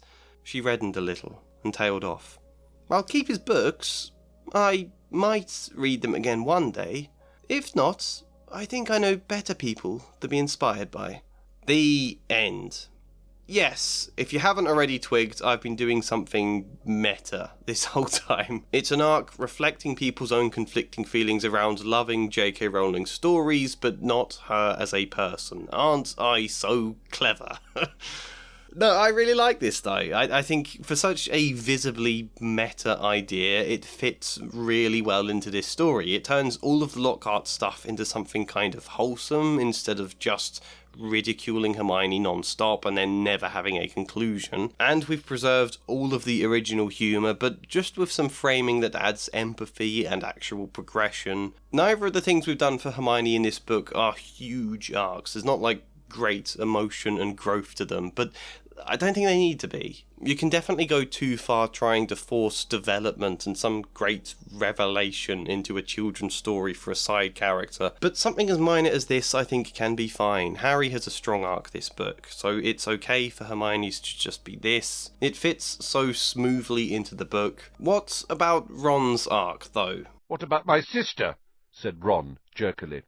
Well, as to that, most unfortunate. As mentioned before, Ron doesn't have much going for him this book. He has a wand that breaks, and then that isn't actually resolved until the next book. Despite his sister getting taken at the climax of this book, there isn't much dynamic between him and Ginny to make the stakes of this mean a lot. Ron is often just there. You could say this for most of the books, I think, that he's there. He says a few comic things. Occasionally there's an arc where he's angry with either Harry or Hermione for some sulky reason. And even that's normally just because he's fed up of feeling like the guy who's just there, the guy who has nothing special going for him compared to Harry, and then that arc resolves with him now going back to playing that same role again. I did several different things with Ron, and we might have already pretty much explained one of them, that Ron isn't great with Ginny because he's embarrassed by her. He was promised to look out for her, but then he mostly pushes her away, falls out with her completely, and then when she gets taken into the chamber, suddenly all his anger looks meaningless and pathetic. Suddenly, none of that matters, only having his sister back. All of it gets reframed, and then when they unite, he hugs her and apologises. There's also, as I showed I think in some of the quotes before, it may crop up in some of the ones again, I don't know if you'll see every example of this, but hints that my Ron has a bit of a chip on his shoulder about Malfoy. Not just not liking Malfoy because he's a dick, but Malfoy representing within Ron a lot of his own insecurities. How much Ron doesn't want Ginny embarrassing him in case Malfoy sees, you know? Something nice you can weave into a lot of Ron's lines to give him that extra flavour, so his feelings about Malfoy are different to Harry's feelings about Malfoy, that they can each have a unique sense of rivalry. Anyway, there's only one bit of that arc I think I still need to explain, and it's that low moment after Ginny gets taken, where he, Harry, Fred and George are all just sitting silent in the common room feeling devastated.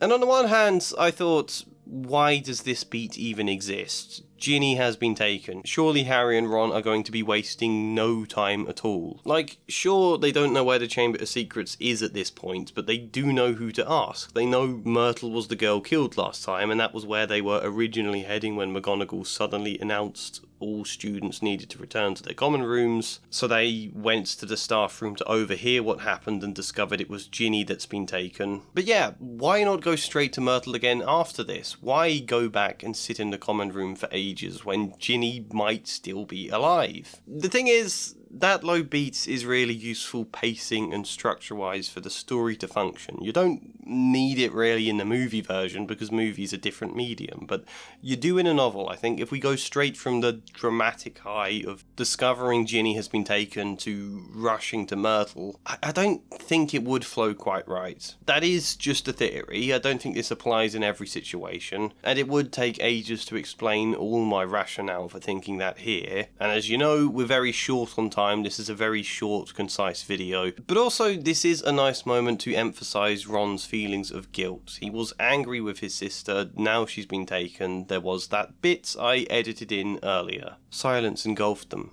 Harry could think only of Ginny's frightened face when they had last met. "It's my fault," said Ron, at last. He looked paler than Harry had ever seen him. "Mum made me promise to look out for her." "It's not your fault," George said, but his voice was weak, and it did nothing to ease Ron. Time passed slower than Harry had ever known. When Percy returned, he retreated straight to bed. Fred and George eventually did the same. The sun had set, with Harry and Ron still sitting there, feeling sick.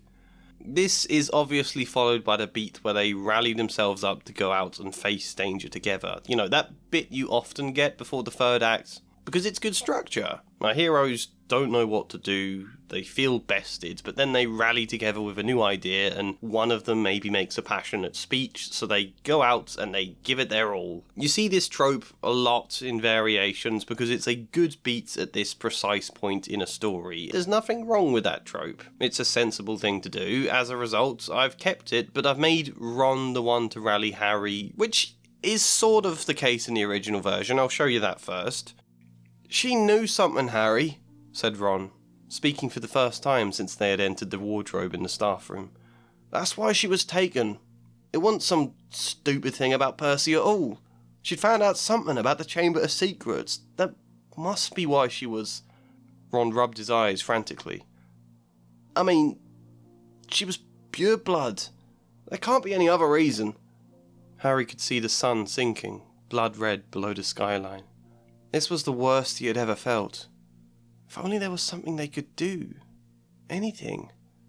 "Harry," said Ron, "do you think there's any chance at all she's not... you know..." Harry didn't know what to say. He couldn't see how Ginny could still be alive. "Do you know what?" said Ron. "I think we should go and see Lockhart. Tell him what we know. He's going to try and get into the chamber. We can tell him where we think it is and tell him it's a basilisk in there." Because Harry couldn't think of anything else to do, and because he wanted to be doing something, he agreed. And then they're off. I did this with the scene. Harry could see the sun sinking, blood red, below the skyline. This was the worst he had ever felt. "Do you think there's any chance at all she's not... you know..." Ron stammered. Harry didn't know what to say. He couldn't see how Ginny could still be alive. "Harry, I think..." Ron began again, slowly. "I think we need to see Myrtle." Harry closed his eyes. He wanted to agree, and yet somehow all the willpower had left him. He wasn't sure he could summon the energy to even stand up. "What are we gonna do, Ron? Fight the basilisk ourselves?" "Yes, if it comes to it. That's my sister, Harry. I let her down once already, and I'm not..." He dropped his gaze. It was a moment before he spoke again. "We can tell Lockhart what we found out. If he's going to try and fight it, he might need the information..." "Lockhart's useless. We both know that," Harry said bitterly. "The person they needed was Dumbledore. Only he wasn't there. Twice that year he had asked Harry what he knew. Twice Harry had turned him down. It seemed stupid to think of that now. We speak to Myrtle, then we either go to McGonagall if we can find her, or we fight this thing ourselves." Ron was on his feet. His eyes were ablaze. "I'm going, Harry. You don't have to come if you don't want, but I'm not leaving Ginny down there." Something about the look of determination on his face. He was right, Harry realised. This was Ginny they were talking about. If there was any chance, any at all, they would have to try. Besides, Harry had fought Quirrell once, survived Voldemort twice. The two of them had just recently escaped a nest of giant spiders. How much worse could a basilisk be? "Alright," he said, trying to muster his courage. "Alright, we'll go together." You'll notice also there's a quote there to do with Harry's arc around asking for help. I forgot about this one. I should have mentioned it sooner. I think on an edit, I would have probably made Harry a bit less hopeless at the start of this scene, because it's quite abrupt how quickly he moves from doubting he can even stand up to heading off to potentially fight a basilisk. So this could all be strengthened quite clearly, but I think this idea is a nice one. I think when it's Ron's sister, he should be the one to rally them. He should have the determination. It also gives him some much needed agency in this book, especially considering he basically does nothing at all when it comes to fighting Riddle. I think this is now a good addition for Ron. It's important for him to get something. But yeah, more on that point about Ron doing nothing. He had patched up his wand with some borrowed spello tape, but it seemed to be damaged beyond repair. So this point isn't just to do with the wand, it's also to do with poverty, because the Weasleys are a poor family. There are view in these books into what it's like growing up poor in the wizarding world. It's something a lot of readers will relate to, and I think it could be better. Don't get me wrong, there are obviously limits to what we can do. We never see the Weasleys struggling to scrape together meals. We never see them sharing mattresses or the dad sleeping on the sofa so they can have beds. It's not that you can't do that in children's stories. You definitely can. I've talked about Jacqueline Wilson before. However, a light-hearted, breezy set of fantasy stories, I don't think that a place for too much heaviness unless written in a clever way. And also, poverty doesn't necessarily mean that. Are we to minimise the struggle of the Weasleys just because we never actually see them starve, just because they can afford all the school basics if it's second-hand and can go on holiday in the third book and visit the World Cup in the fourth? No.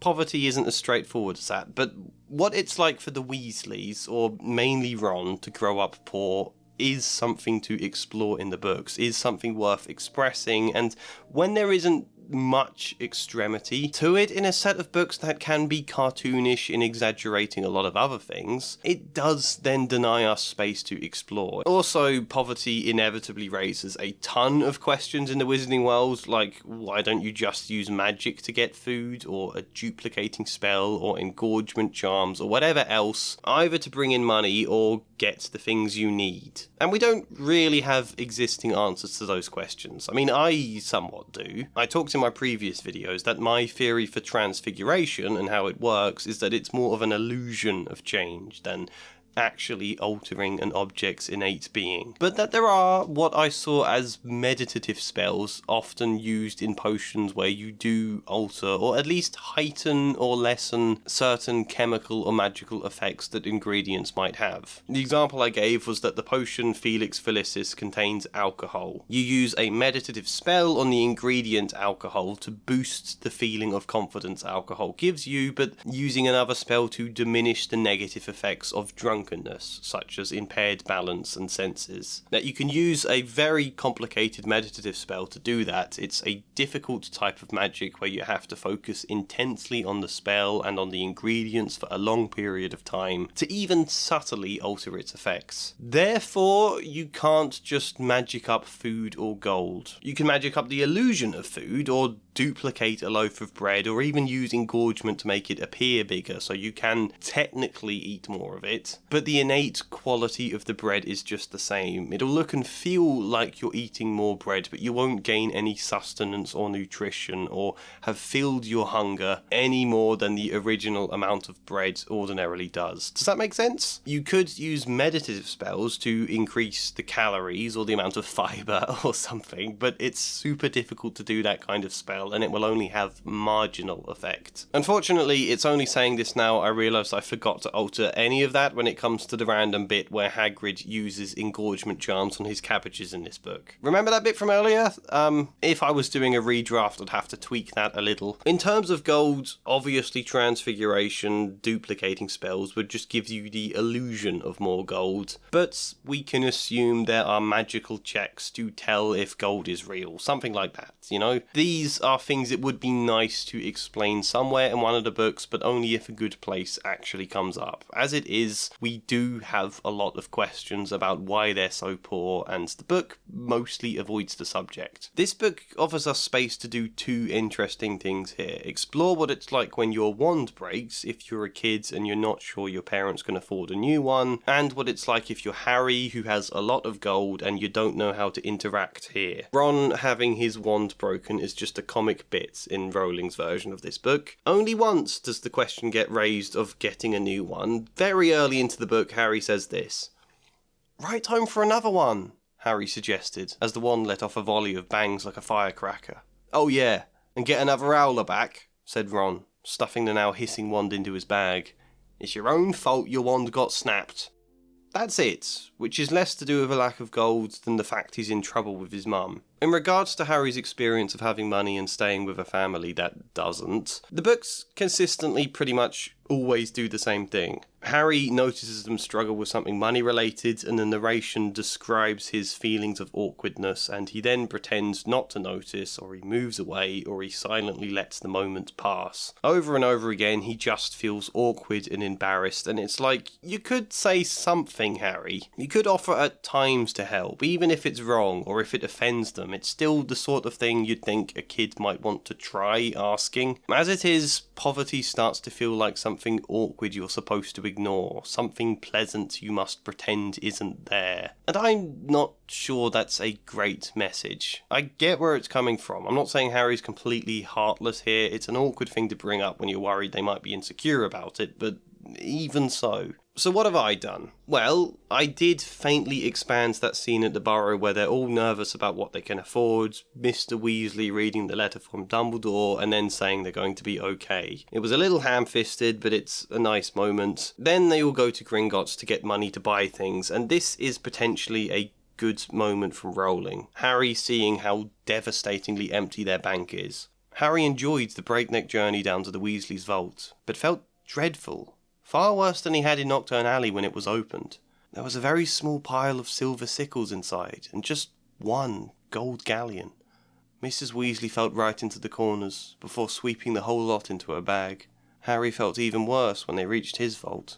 He tried to block the contents from view, as he hastily shoved handfuls of coins into a leather bag. Back outside on the marble steps, they all separated. I made a change here, which, looking at it now, is exactly the same in different words. Worse words. I don't know what I was thinking here. There was a very small pile of silver sickles inside, and just one gold galleon. Mrs. Weasley felt right into the corners, before sweeping the whole lot into her bag. Harry felt even worse when they reached his vault. There was no hope, blocking the giant mound from view. He filled a leather bag as quickly as he could, then fell silent for the return journey.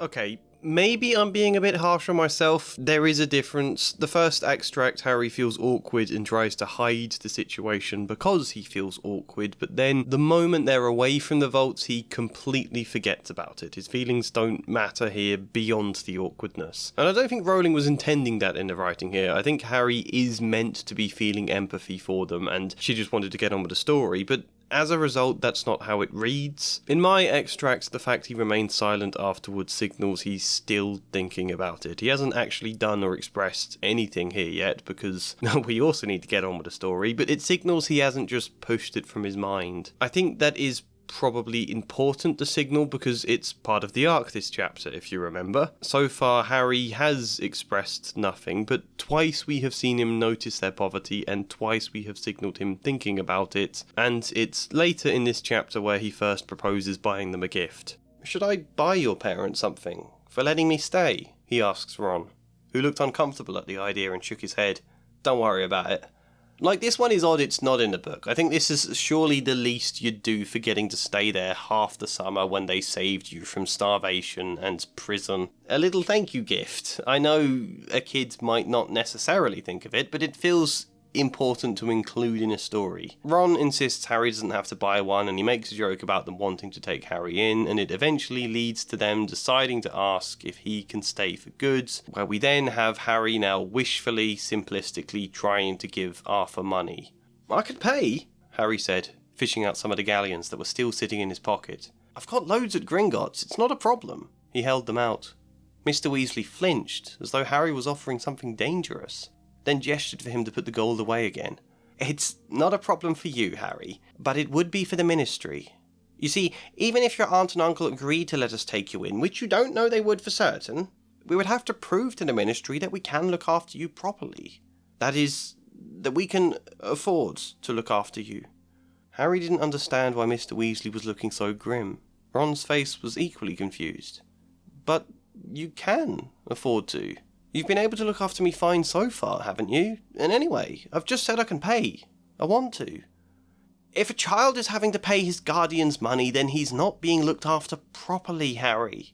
That's what the Ministry would say, and I would agree with them." Then they get to Hogwarts, Ron's wand breaks, and there's that quote from earlier about him not writing home for a new one because his mum will just have a go at him. But we do need to pivot into something else now in order to explain what the next bit is. Are you ready for locked wands? "Write home for another one," Harry suggested, as the wand let off a volley of bangs like a firecracker. "Oh yeah, and get another howler back." It's at this point in the video I need to more overtly point out Dave's walks. He is responsible for the background walks in all of these videos. When we were both absolutely tiny channels, he agreed to let me use his walks so long as I credited him, and I am so grateful for that. And yeah, for all of these Harry Potter videos, I have been showing you the series of walks he did walking the entirety of the Cotswolds. He maps it all out so you can see exactly where he walks, each video picking up where the last one left off, and we are currently just starting walk number 9, Painswick to Ryford. So please do check out his channel if you enjoy it. The link is in the description for this video. Otherwise, I sometimes wonder why the School of Hogwarts doesn't have any spare wands. Surely wands get broken all the time. I mean, they're quite sturdy wood, but it's still a bit of wood nonetheless. It surely can't be school policy to do nothing at all. Insist they buy their own wand, and if they can't, then, well, tough, you're going to fail an entire year of your education, Ron. No, surely they have spare ones that they can lend out. And I mean, the answer why they don't have them is obvious. It's because, shut up, that ruins the fun of this story. Ron breaks his wand, but don't worry, he just borrows a different one. Where's the fun in that? Where's Ron's spells backfiring or anything, you know? The obvious thing for me to do here was use locked wands. It's a world building concept I added into the last book, and I'm going to explain it fairly briefly because I've done it a lot before. I think it's mad children are given wands with the capability to unleash any spell whatsoever. Not only do you imagine that a school might want to clamp down on students getting cursed all the time. There's some pretty vicious curses they use on each other in these books, but it's also dangerous. It's like giving kids guns. They have something in their hands all day that literally has the power to kill each other. But at the same time, we still need a load of curses and hexes flying about in this book because it is fun. So can we work in some world building reasoning here that's also fun? I settled on the idea that all wands given to children are locked. Every year, the Ministry places magical restrictions upon the wands, so only certain spells can be cast. In year 1, you can cast only grade 1 spells, plus a few others that might be important in emergencies. In year 2, you go back to Ollivander, and a Ministry official removes all locks before putting new ones on, but this time you also have grade 2 spells, and so on, until you graduate as a witch or wizard deemed responsible. But with this idea, I was literally thinking of my time as a kid trying to play flash games in school, and teachers trying to put restrictions on all the websites, and how there was this like spoken word, slightly underground system of kids either getting past the blocks or finding new sites the teachers haven't known to restrict. I think that kind of back and forth in a community is fun. It adds story. And it did add a lot of story in the first book. It incorporated really well into the world. Fred and George were very good at finding ways to unlock certain spells on their wands, and they sometimes charged to do this for other people. For a lot of reasons it worked great in book 1. It also helped Hermione's arc and did a few other little bits, but in book 2 it's different because this tiny bit of world building is mostly redundant to the story here. It mattered in the first book, but now what do we even do with it? Well, when they go to Diagon Alley, I do write in a quick description that they have to get their wands checked by a ministry official at Ollivander's again, reapplying new locks, and Fred and George make a comment about how they're going to have broken past these locks within a few weeks. And yes, it is later described that they do unlock their wands, but that's not really story this time round. That was in the first book, and I did want to do a lot more with it here, to have some real back and forth, Mr. Diggory having a concern about it, but I thought this wasn't the right book to really explore that, and there's not really the space. So I held off. As a result, the following is kind of all we get. Ron borrows a spare wand from the school, in my version. The problem is, he's supposed to sign for it. He has to visit Madam Pince in the library, take out the wand, and then return it again before the end of the day. He has to do that every single day, and he can't unlock spells on this borrowed wand, because when he returns it to Madam Pince, she checks it. She would know. Here is a summary description we get at the start of the 7th chapter, and I've just added that explanation into it. Hedwig was still angry with Harry about the disastrous car journey, and Ron's wand was still malfunctioning, surpassing itself on Friday morning by shooting out of Ron's hand in charms, and hitting tiny old Professor Flitwick squarely between the eyes, creating a large, throbbing green boil where it had stuck. Ron had then been issued a spare wand by the school librarian, Madam Pince, though it did nothing to cheer his mood when he realised it would have to be returned and signed for at the end of every day. "It's not that much hassle," Hermione said, who was used to visiting the library regularly. "No, but she tests the wand when I return it. I can't get Fred and George to unlock it, or she'd find out." Harry had again suggested he write home for a new one, even offering to pay for it himself. Ron had simply shuffled his feet and muttered something about soldiering on for the time being.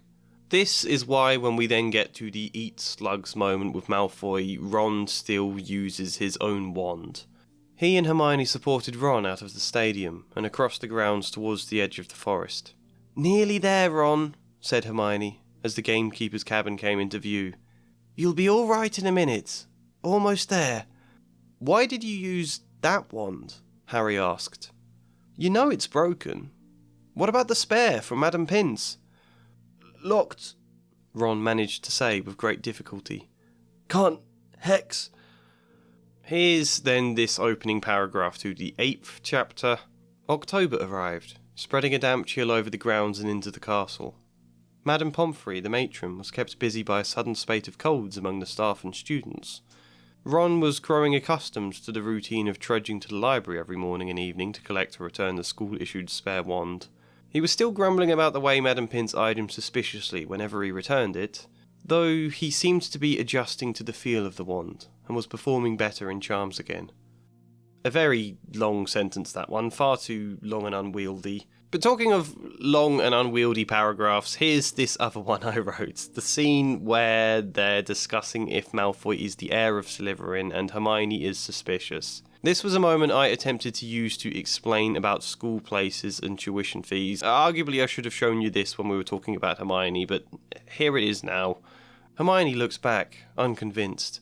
"If you're talking about Malfoy..." "Course I am," said Ron. "You heard him. You'll be next, mudbloods. Come on, you've only got to look at his foul rat face to notice him." Hermione shook her head. "We know he thinks Hogwarts shouldn't accept Muggleborns, but to resort to murder? I mean, there's not that many Muggleborns here anyway. Most of the school places go to students who had parents attend before." Ron was confused. "School places? I didn't know that." "No, well, you wouldn't." She looked between Harry and Ron. "Both of your parents studied here. You were given your places automatically." Harry was now confused too. The letter he had received from Hogwarts last year had said only that he'd been offered a place, when term would begin, and what supplies he would need to buy. Had Hermione's letter been different? In fact, had she received one at all? Had it been a different school that wrote to her? Or maybe the ministry? Ron scoffed loudly. "It's not automatic. We still have to afford the tuition fee, on which you get a discount, again, because of your parents. I had to pay the full amount, and I had to apply for my place." She then spoke hastily, sensing Ron was ready to argue. "The point is, most Muggleborns go to state schools, right? Would it really be worth Malfoy killing those of us who make it to Hogwarts when there's so few to begin with?" I'll be honest, I don't like this bit at all. It's both badly written and a forced place to explain it anyway. I think I would remove this entirely, but in the interest of transparency, here it is. There are a few general moments where the wands are mentioned or Ron is described doing something with them, or just bits like when they go to Madame Pince and get a book out of the restricted section. Madame Pince, the librarian, was a thin, irritable woman who looked like an underfed vulture. "Returning the wand early today, are you?" she said, spotting Ron. "Don't tell me you've broken it." No, not that. We're here for a book from the restricted section. By the way, underfed vulture is a great children's book description for a librarian. This next mention is an important one though, because it's a controversial idea. You see, remember I said Ron doesn't really do anything this book. Book 1, they all get bits to do that help in the finale, even if it is a bit formulaic. How there's a room to win a game of chess, and a room for Hermione to solve a puzzle. In this book there's not really that space. Hermione does technically do something despite being petrified because she solves the mystery of Slytherin's monster, but Ron has his wand nicked off him by Lockhart, which backfires and wipes his memory and then causes the tunnel to collapse. As a result, Ron is forced to stay behind and try to clear some of the rock for Harry, so Harry can get back after he's done everything on his own. I tried to have a think about Ron's potential involvement and abilities, and so I wrote this weird moment in. It's when they're making the polyjuice potion. Ron and Hermione got started early while Harry was still in the hospital, but as he gets discharged, he goes and finds them there, and then they talk for a bit, and here is my snippet of some of that conversation. "Maybe it can make itself invisible," said Hermione, prodding leeches to the bottom of the cauldron. "Or maybe it can disguise itself. Pretends to be a suit of armour or something. I've read about chameleon ghouls." "You read too much, Hermione," said Ron. He then began a circular movement of his wand around the potion. Harry tensed at the sight. Ron, you're using the broken wand." "What? Oh, yeah, don't worry about it. Most spells are locked on the school wand, but this one can get away with purifying lace wings."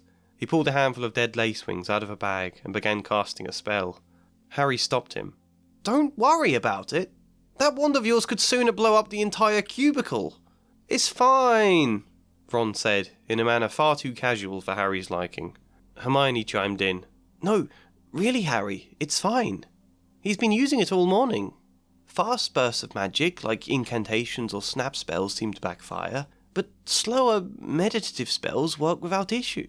He's actually been a really good help.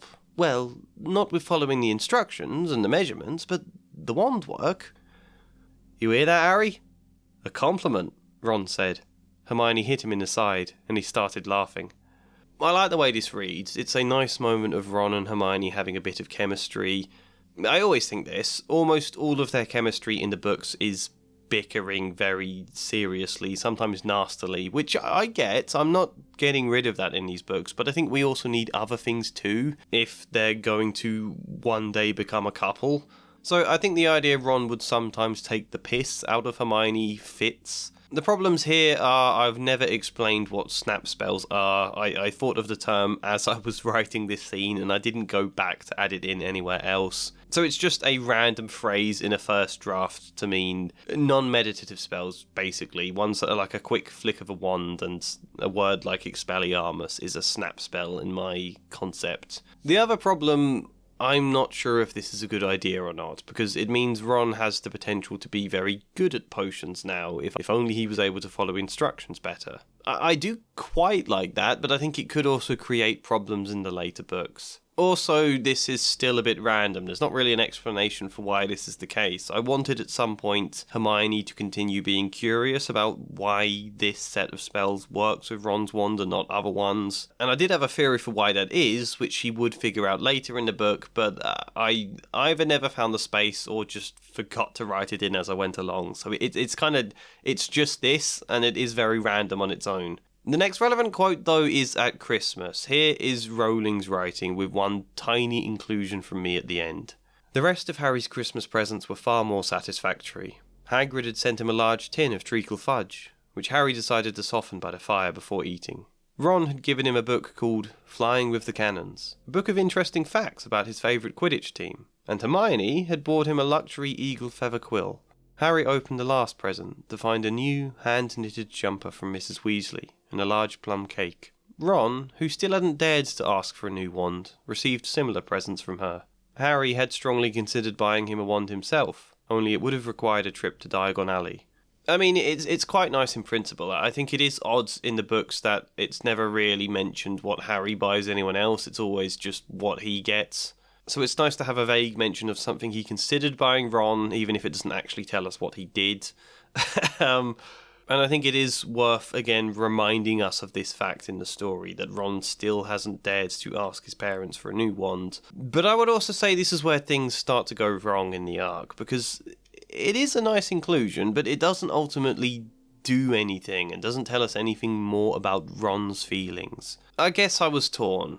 Either we build this up and really explore what makes Ron reluctant to ask for another wand, and the obvious motives there are pride. He wants to think he can manage on his own. It feels vulnerable to write home needing help at a time his parents are already annoyed with him. Or he's worried his parents won't be able to afford it, that he'd be lumping them with another financial pressure when they're already really stressed about money and it might cause them to explode. He feels it's better to suffer on his own than add to their burden, and I like that motivation a lot because I find it relatable, also very sweet to see this young boy attempting to emulate independence, and he is thinking of his parents, but he's also getting it wrong because the conclusion will obviously be that his parents do buy him a wand, that he should have told them. Yes, it's a stress for them, but that's their job as parents. They handle the financial stresses, not him. He's their son who should depend on them when he needs to. I like that a lot. And so, is it bad in my version that we never directly explore Ron's feelings? He never truly expresses why he's reluctant to write home. Should I have written a scene in of that somewhere? Or is it good to leave it as vague subtext? Because after this vague moment of Harry thinking about buying Ron a Christmas present and Ron having no dialogue on the matter, there isn't really anything else until the very end of the book. Before that ends, though, we have Lockhart nicking Ron's wand and the Obliviate spell backfiring. This, I think, is another example of the problem with locked wands, because it did work great as a world-building element in Book 1. It slotted into the story almost seamlessly and added a great depth, added some bits of fun as well, but I now have to keep the world building consistent in every single book. And as it turns out, the world building of locked wands doesn't fit as seamlessly into this book. It doesn't really fit at all. It feels jammed in, doesn't really add any extra depth this time around. I said I did consider doing some fun things on the topic of it, but there wasn't the space for that, so ruining the tension of the moment, we now can't just have Lockhart cast Obliviate on Ron. Even though Ron's wand has previously been unlocked in the book, we don't know which spells. Obliviate would be a really complex one to have unlocked, and a weirdly specific one for Ron to have even tried unlocking. Plus, Lockhart doesn't know that about Ron's wand. Therefore, we now have to drag this moment out with Lockhart unlocking Ron's wand before he casts Obliviate. Lockhart got to his feet. Then he dived at Ron, knocking him to the ground. Harry jumped forwards, but too late. Lockhart was straightening up, panting, Ron's wand in his hand and a gleaming smile back on his face.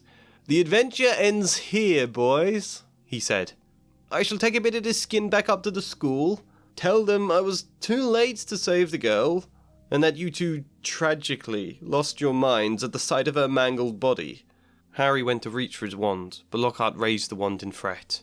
Harry, I wouldn't try it," he said, wagging the index finger of his free hand. "I told you already I pride myself on memory charms. And what's more, I was made a Hogwarts professor, which means..." He began gently twisting the wand in his hand, subtle movements to the left and right, until it glowed with a faint blue outline. "I was taught how to unlock spells in case of emergency.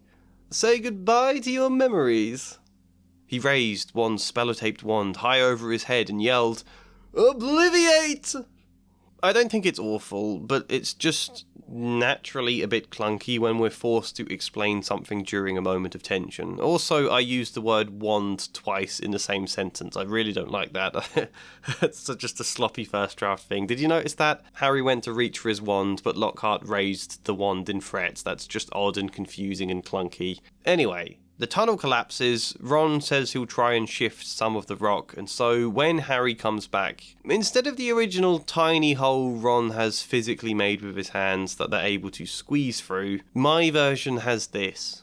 After a few minutes' progress up the dark tunnel, he heard footsteps running in their direction. For a second, Harry thought to draw his wand. Before he could even move, Ron had charged straight towards Ginny and enveloped her in a tight hug. Harry watched them. Neither said anything for at least a minute when Ron, still holding her close, said, "I'm sorry." "Me too." They withdrew. Both showed the traces of tears. "Ron, how did you get through? All the rock?" "With this, you idiot." Ron drew his spellotaped wand. "I couldn't risk trying anything to blast it. But meditative spells don't backfire, do they? I thought if I tried softening the essence of the rock, like you do with potion ingredients, maybe I could get it soft enough to break apart with my hands. Took me ages, though.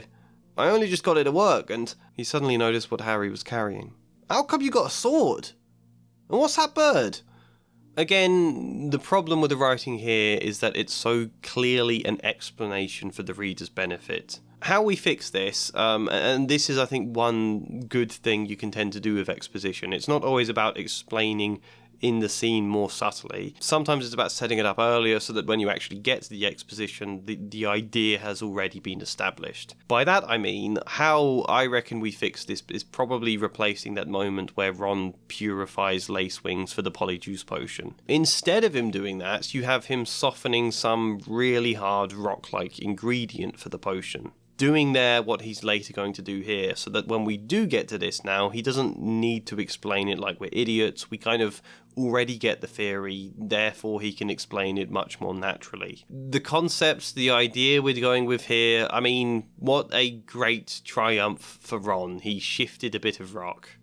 It's not great. It's still not really much better than the original, and the main reason I felt skeptical about doing this change is because all of that setup is just for him to move a bit of rock. In a way, it's kind of worse because it does require so much setup. We are vaguely giving Ron something more to do without having to alter loads of the story in order to achieve that, but on the other hand, writing in all of these world building elements and this other explanation about how the wand can manage meditative spells, all of that culminating in someone shifting a bit of rock makes it feel very anticlimactic. If there is one big advantage to the edition though, it's that it gives us more potential for Ron in the later books. There is now something more tangible he can be good at. We can say having a broken wand all year that only managed meditative spells gave him more practice at that type of magic, and he's becoming quite good at it. Something we can then have him grow at even more in the later books. Plus, I think when I was already making him a bit creative in book 1 and giving him the potential to at some point create lots of spells, regardless of what type of spell you're making, I think they would have to start with something more meditative as you invent them. I think meditative magic is probably how you create spells, so yeah, this could be really handy. Like, yes, potentially it makes Ron kind of good at the wand aspect of potions, even if he can still be bad at following measurements and cutting things up properly. I'm torn on if that's good or not, but let's think about that core trio when in most action scenes across the series. Hermione is supposed to be the intelligent one who knows all sorts of theory and spells, but can get flustered in the heat of the moment. The problem is, she stops getting flustered in the heat of the moment after, like, book 3. It becomes less of a thing because she grows as a character, and I think that's quite good, and it would start to detract from the action if she is always being fretful and clumsy and things. But as a result, that kind of means in the end she just becomes really good at magic, full stop. She can just kind of do everything. And Harry, who's the brave, daring one, is also really good at magic. He doesn't know all those quirky little spells that Hermione does that will come in handy in specific situations, but he's great at Expelliarmus and Reducto and that kind of stuff. That works for Harry. But then Ron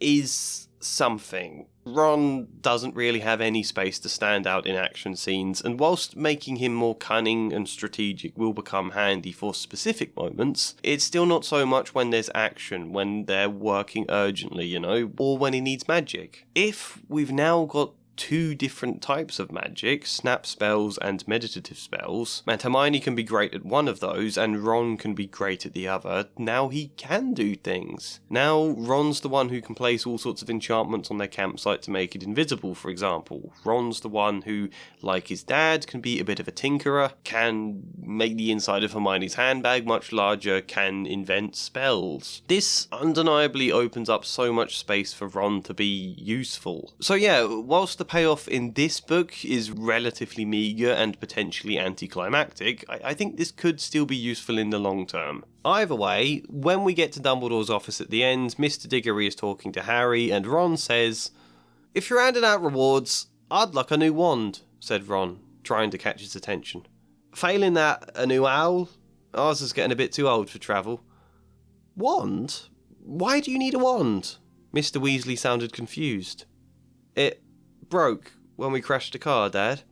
I didn't want to say, 'cause..." The rest of his words were buried in one of Mrs. Weasley's hugs. "You've gone all year without your own wand?" she exclaimed. "You should have told us, Ronald. We'll visit Ollivanders as soon as term ends." "But it'll cost loads." "We can scrape together the money," she said, then paused with a faint look of worry, before dismissing it with a shake of the head. "Yes, we can. It's important. But first," she pulled Harry into a hug, "you saved our Ginny. How did you do it?" I think I'd replace Molly's faint worry with more reassurance and affection for her son here, but it's mostly okay. It does also mean one of the main points that could explore how Harry feels in relation to knowing he has a lot of gold and that they don't. We never really get a conclusion for him, but I don't like the idea of Harry buying the wand personally. I think it's much better Molly and Arthur still buy it. The only other thing to show you is that end Hermione quotes that I didn't reveal all of the extract before. "Lockhart's get well soon card?" Ron was appalled. "You been carrying that around all this time?" "I forgot it was in there." Hermione glanced down, reading it through carefully. Then, without hesitation, she ripped it into several pieces and threw it in the bin. Both Harry and Ron were stunned. "What happened to all that waffle about how he inspires you?" "Well, it's hard to be quite as inspired when I know he tried to wipe your memories. Exaggerating stories is one thing, but..." She reddened a little and tailed off. "I'll keep his books. I might read them again one day. If not, I think I know better people to be inspired by." "She means you two, dung brains," George said, when Harry and Ron looked confused. "Although, I can't think what Ron did, other than give Lockhart a broken wand." "I cleared the tunnel." "Wow, great work, Ron. What a wizard you're becoming."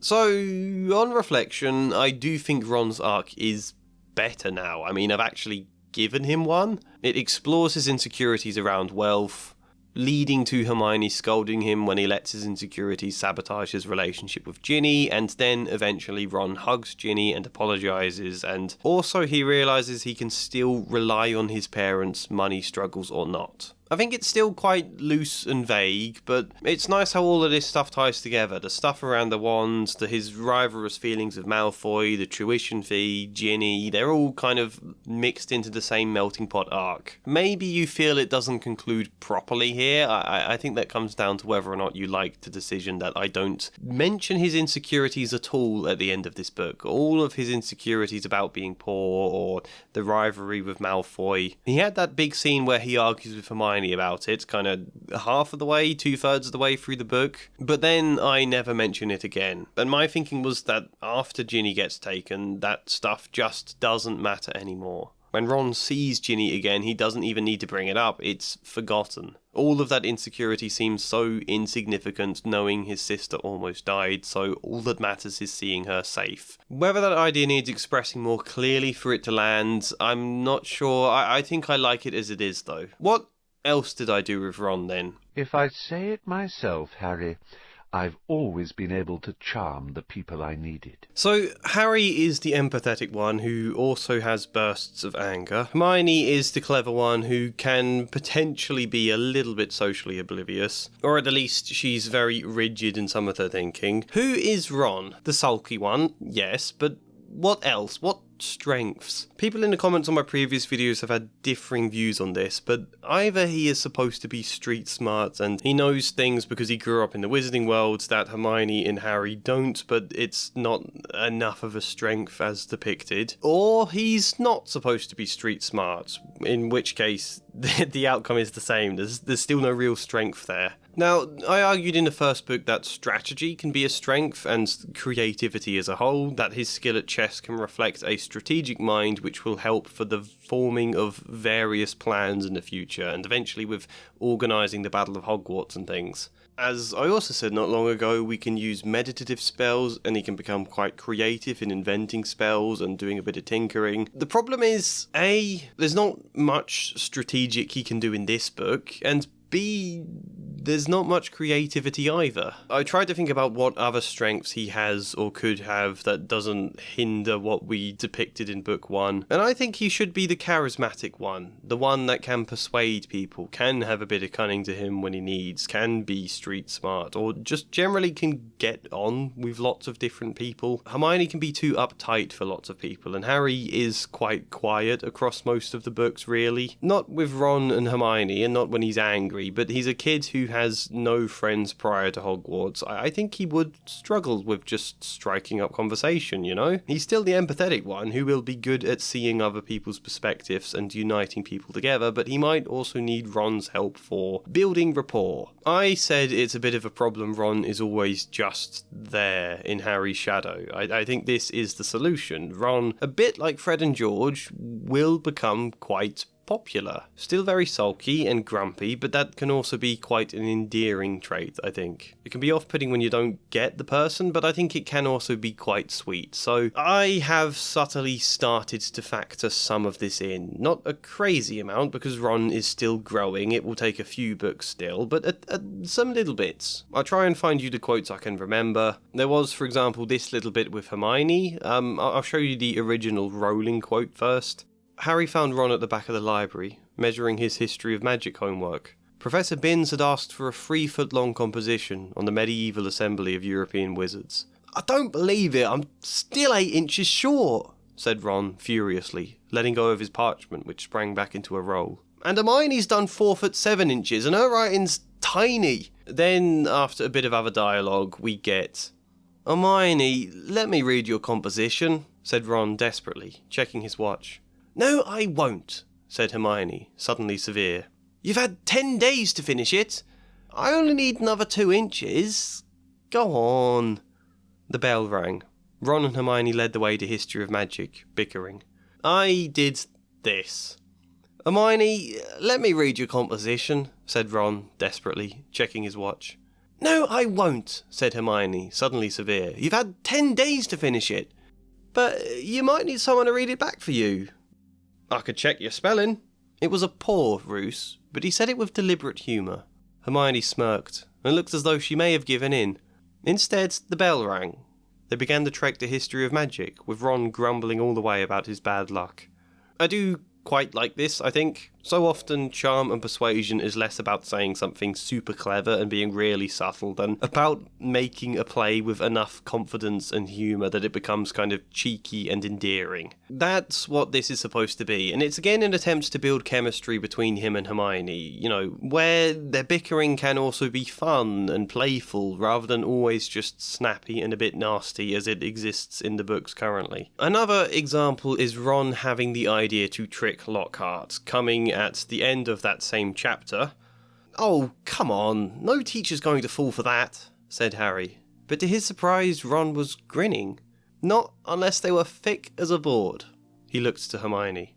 "Oh, Ron, if this is about Lockhart again, you're his favourite student, Hermione. Throw him a compliment or two and he'll sign anything. If I'm wrong, I promise, I'll never ask to leech off your history essays again."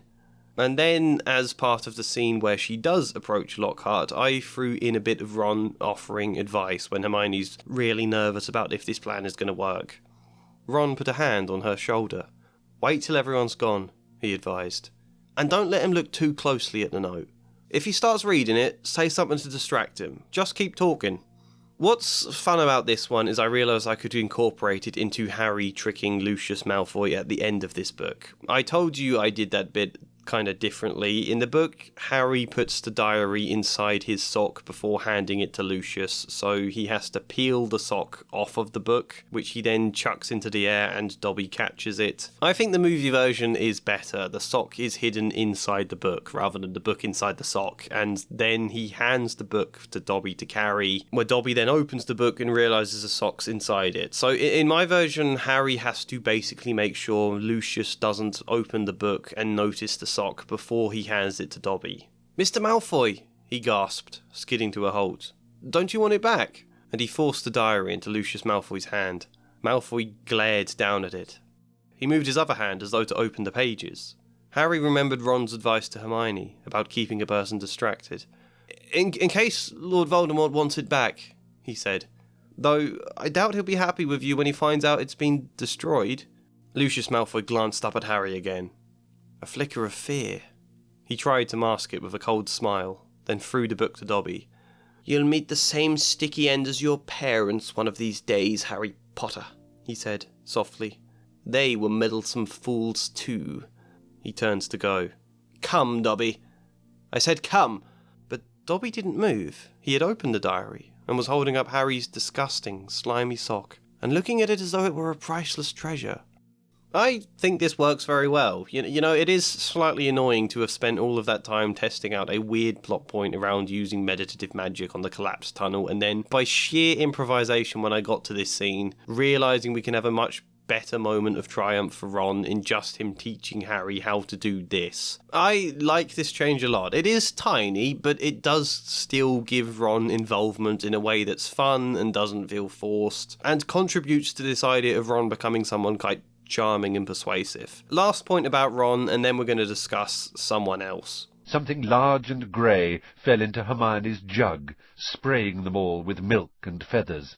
"Errol!" said Ron. If you know me, you'll know I care a lot more about animal cruelty than you'd expect from a man who wrote a line about kicking Mrs. Norris down the stairs. I did a few little things to specify about Hedwig's cage being a travel cage only, but really, this section is about Errol. Errol is the poor Weasley family owl who's far too old to be delivering post anymore, but they're unable to find a new one, I guess, because it's more comical to watch an owl keep flying into windows and landing in people's cereal bowls and stuff. Again, I get the fun of this. It is fun, but if you want bits of cartoonish slapstick humour, then I think we also need to have the characters behave somewhat reasonably around it, so that when we do age up, it doesn't just look like everyone was carelessly cruel to animals in the early books. And this is where Lavender Brown comes in. You see, in my version of book 1, I made Lavender and Parvati friends with Hermione. Harry and Ron get on with Seamus and Dean and Neville. Hermione deserves some girlfriends in the same vein, so that on all the occasions Harry and Ron fall out with her, she isn't just completely on her own all of the time. So, when Hermione is in the toilet crying after Ron's mean to her in book 1, I had Lavender and Parvati stumble across her, offer her comfort, and they became friends, and later had a go at Ron for it. And obviously Ron patched things up with Hermione in book 1, but my version of Lavender was still just a bit lukewarm and wary of Ron afterwards. Slightly protective towards Hermione, I guess. The only other thing to say about Lavender is that she loves animals. Yeah, I made that her one character trait after I realised she talked about owning a pet rabbit in book 3, and she's really into a unicorn lesson that takes place in book 5 or 4, I can't remember which one now. I decided Lavender can be an animal lover, which comes in handy when we get to Errol. Here is this scene as written by Rowling. "Errol!" said Ron, pulling the bedraggled owl out by the feet. Errol slumped unconscious onto the table, his legs in the air, and a damp red envelope in his beak. "Oh no!" Ron gasped. "It's all right, he's still alive," said Hermione, prodding Errol gently with the tip of her finger. "It's not that, it's that." Ron was pointing at the red envelope. It looked quite ordinary to Harry, but Ron and Neville were both looking at it as though they expected it to explode. "What's the matter?" said Harry. She's She sent me a howler. Here's what I did. Oh no, Ron gasped. It's all right, he's still alive, said Lavender, prodding Errol gently with the tip of her finger. It's not that, it's that. Ron was pointing at the red envelope. He barely heard the now incensed Lavender. Your poor owl is hurting and you're worrying about the pust. She's... Ron and Neville were both looking at the envelope as though they expected it to explode. She sent me a howler.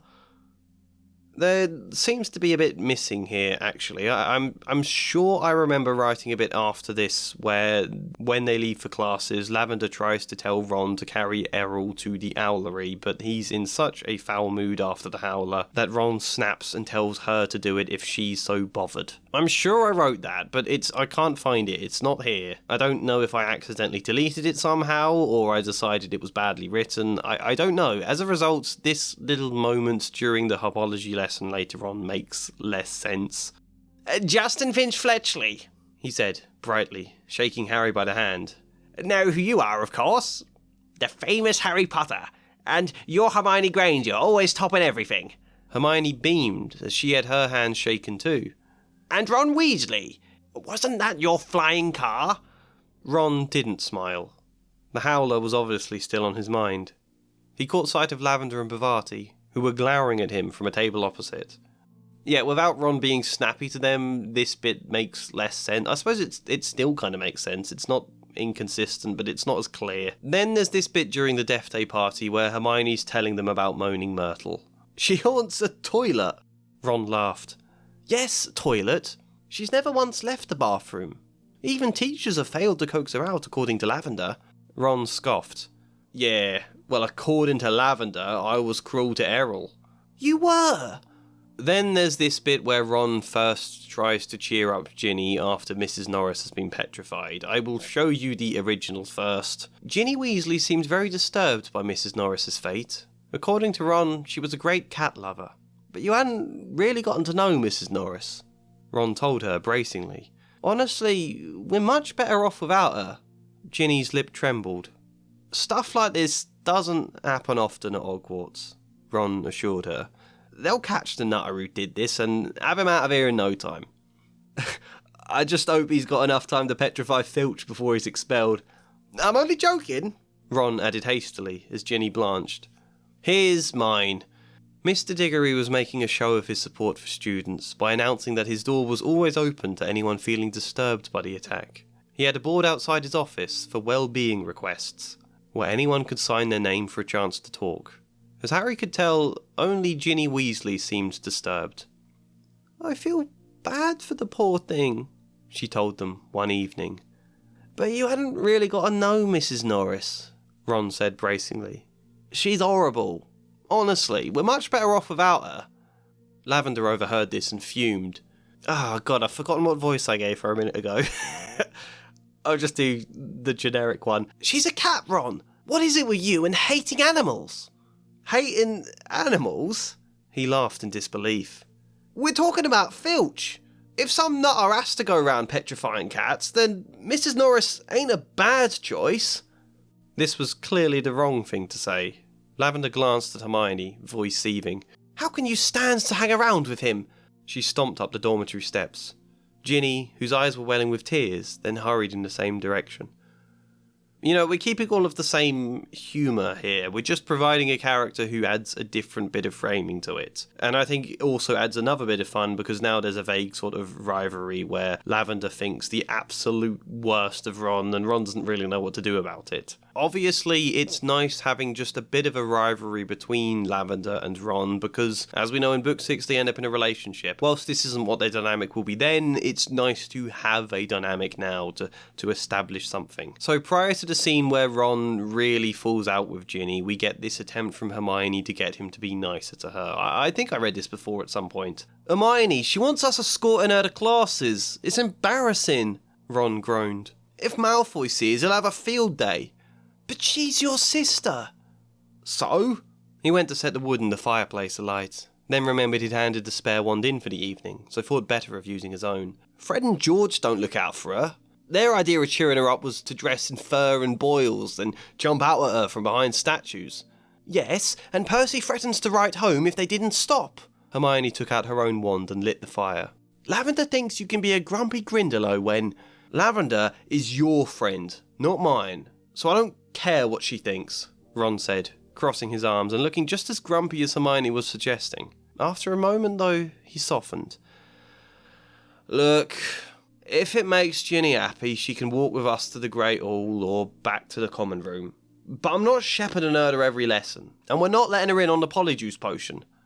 I hadn't intended to exactly write in a plot line where Lavender doesn't like Ron and accuses him of hating animals. It just sort of happened by accident. Like, I knew I was going to do that first bit with Errol. I didn't realise there'd be a later moment where Ron is complaining about Mrs. Norris and that it could snowball into something more here. I like it a lot. As I said, it allows us to continue some of the slapstick humour, but also have comedy of someone condemning the cruelty. Lavender is a little over the top in her dislike of Ron, but I think that's fun, but she does also provide a bit of framing to remind us this is cruel to animals. Just having someone acknowledge it, I think, does help a lot. But it was at this point I realised I've got to resolve this plot line. I can't finish this book with Ron just branded as someone who hates animals, you know? Accusing him of hating animals only works if that phrase feels like it's supposed to be hyperbolic. Like Lavender is being over the top, so we need to do something to correct Ron's image before the end. How the hell do I fix this when there are no other scenes with Errol or Mrs. Norris? This is the problem with just improvising stuff as I went along. I wrote myself into a corner. So I had a quick think and remembered, well, there is Fang. Hagrid's dog Fang goes with Harry and Ron when they visit Aragog the giant spider. Could Ron save Fang from Aragog and it's, I don't know, somehow do something good? That was kind of the extent of my thinking at the time, so I got to that scene and... yeah, I just wrote this. Well, to give you the context, in the original version, when the spiders decide to kill them, the car turns up, they all climb inside, including Fang, and then they just have a chase scene in a car. I did this instead. Mr. Weasley's car was thundering down the slope, headlamps glaring, its horns screeching, knocking spiders aside. Several were thrown onto their backs, their endless legs waving in the air. The car screeched to a halt in front of Harry and Ron, and the doors flew open. They dived inside. Harry scrambled for the front seat and slammed the accelerator, but Ron was screaming, "Fang! Where's Fang?" The boarhound was rooted to the spot, barking feebly as spiders were closing in. Before Harry could react, Ron had leapt from the moving car, struggled to his feet, and was waving his wand violently and desperately. Whatever spells he'd been intending weren't what erupted. Sparks and flames and a strange silvery beam that blinded him as much as the spiders. Harry watched in amazement. Ron charged, grabbed Fang by the collar, and then bang! Whether it was wild magic or Ron's wand simply backfiring, he and Fang were catapulted backwards through the air. Ron! They were crashing through the branches. They were plummeting hard. Ron! Harry grabbed at the gear stick, threw it into reverse, and by some miracle, the boot flew open to catch them with a deafening crunch. Yeah, that happens, and then for the rest of the scene, Ron is attempting to hold Fang still whilst trying to keep himself from falling out of this open boot while they are chased, and then they get to safety. It's the same car chase scene, just Ron and Fang are now in the open boot while it's happening. The car stopped so suddenly that Harry was nearly thrown into the windscreen. They had reached the edge of the forest. Ron was holding Fang tight, speaking in a soothing voice as the dog yelped and whined, and then eventually shot off through the trees to Hagrid's house. "Ron, are you hurt?" Ron shook his head, but it was another minute or so before he regained the feeling in his limbs and climbed out of the boot. He was shaking. Harry realised then he was shaking too. He gave the car a grateful pat as it reversed back into the forest and disappeared from view. The two of them sat in Hagrid's cabin while they recovered from the ordeal. Fang, who now had taken to Ron, pawed at him for further comfort. "Follow the spiders," said Ron weakly. "I'll never forgive Hagrid. We're lucky to be alive." "I bet he thought Aragog wouldn't hurt friends of his," said Harry. "That's exactly Hagrid's problem," said Ron, thumping the wall of the cabin. "He always thinks monsters aren't as bad as they're made out. And look where it's got him. A cell in Azkaban." He gave Fang a handful of dog biscuits. "It's not great, but it's good enough, I think. It's Ron caring for Fang and Fang then bonding with him. How the hell this could connect back to Lavender, I had no idea. There was no easy solution for this one. You know, as much as I can wait and hope to find a good spot to include an idea, sometimes there just aren't good places to slip it in. And so you end up with a celebration feast that looks a bit weird in my book. Harry had been to several Hogwarts feasts, but never one quite like this. Everybody was in their pyjamas, and the celebrations lasted all night. Harry didn't know whether the best bit was Hermione running towards him, screaming, "You solved it! You solved it!" or Justin hurrying over from the Hufflepuff table to wring his hand and apologise endlessly for suspecting him. Or his and Ron's 400 points securing the Gryffindor House Cup for the second year running. Or Professor McGonagall standing up to tell them all that exams had been cancelled as a school treat. "Oh no," said Hermione. Perhaps the best bit was Hagrid turning up at 3:30. He looked even more unkempt than usual, but relieved, and practically gushing words of gratitude. Fang entered behind him, and bounded straight for Ron's lap, who smothered him with pets, until making eye contact with a shocked Lavender Brown. Without a single word, the two of them burst into laughter.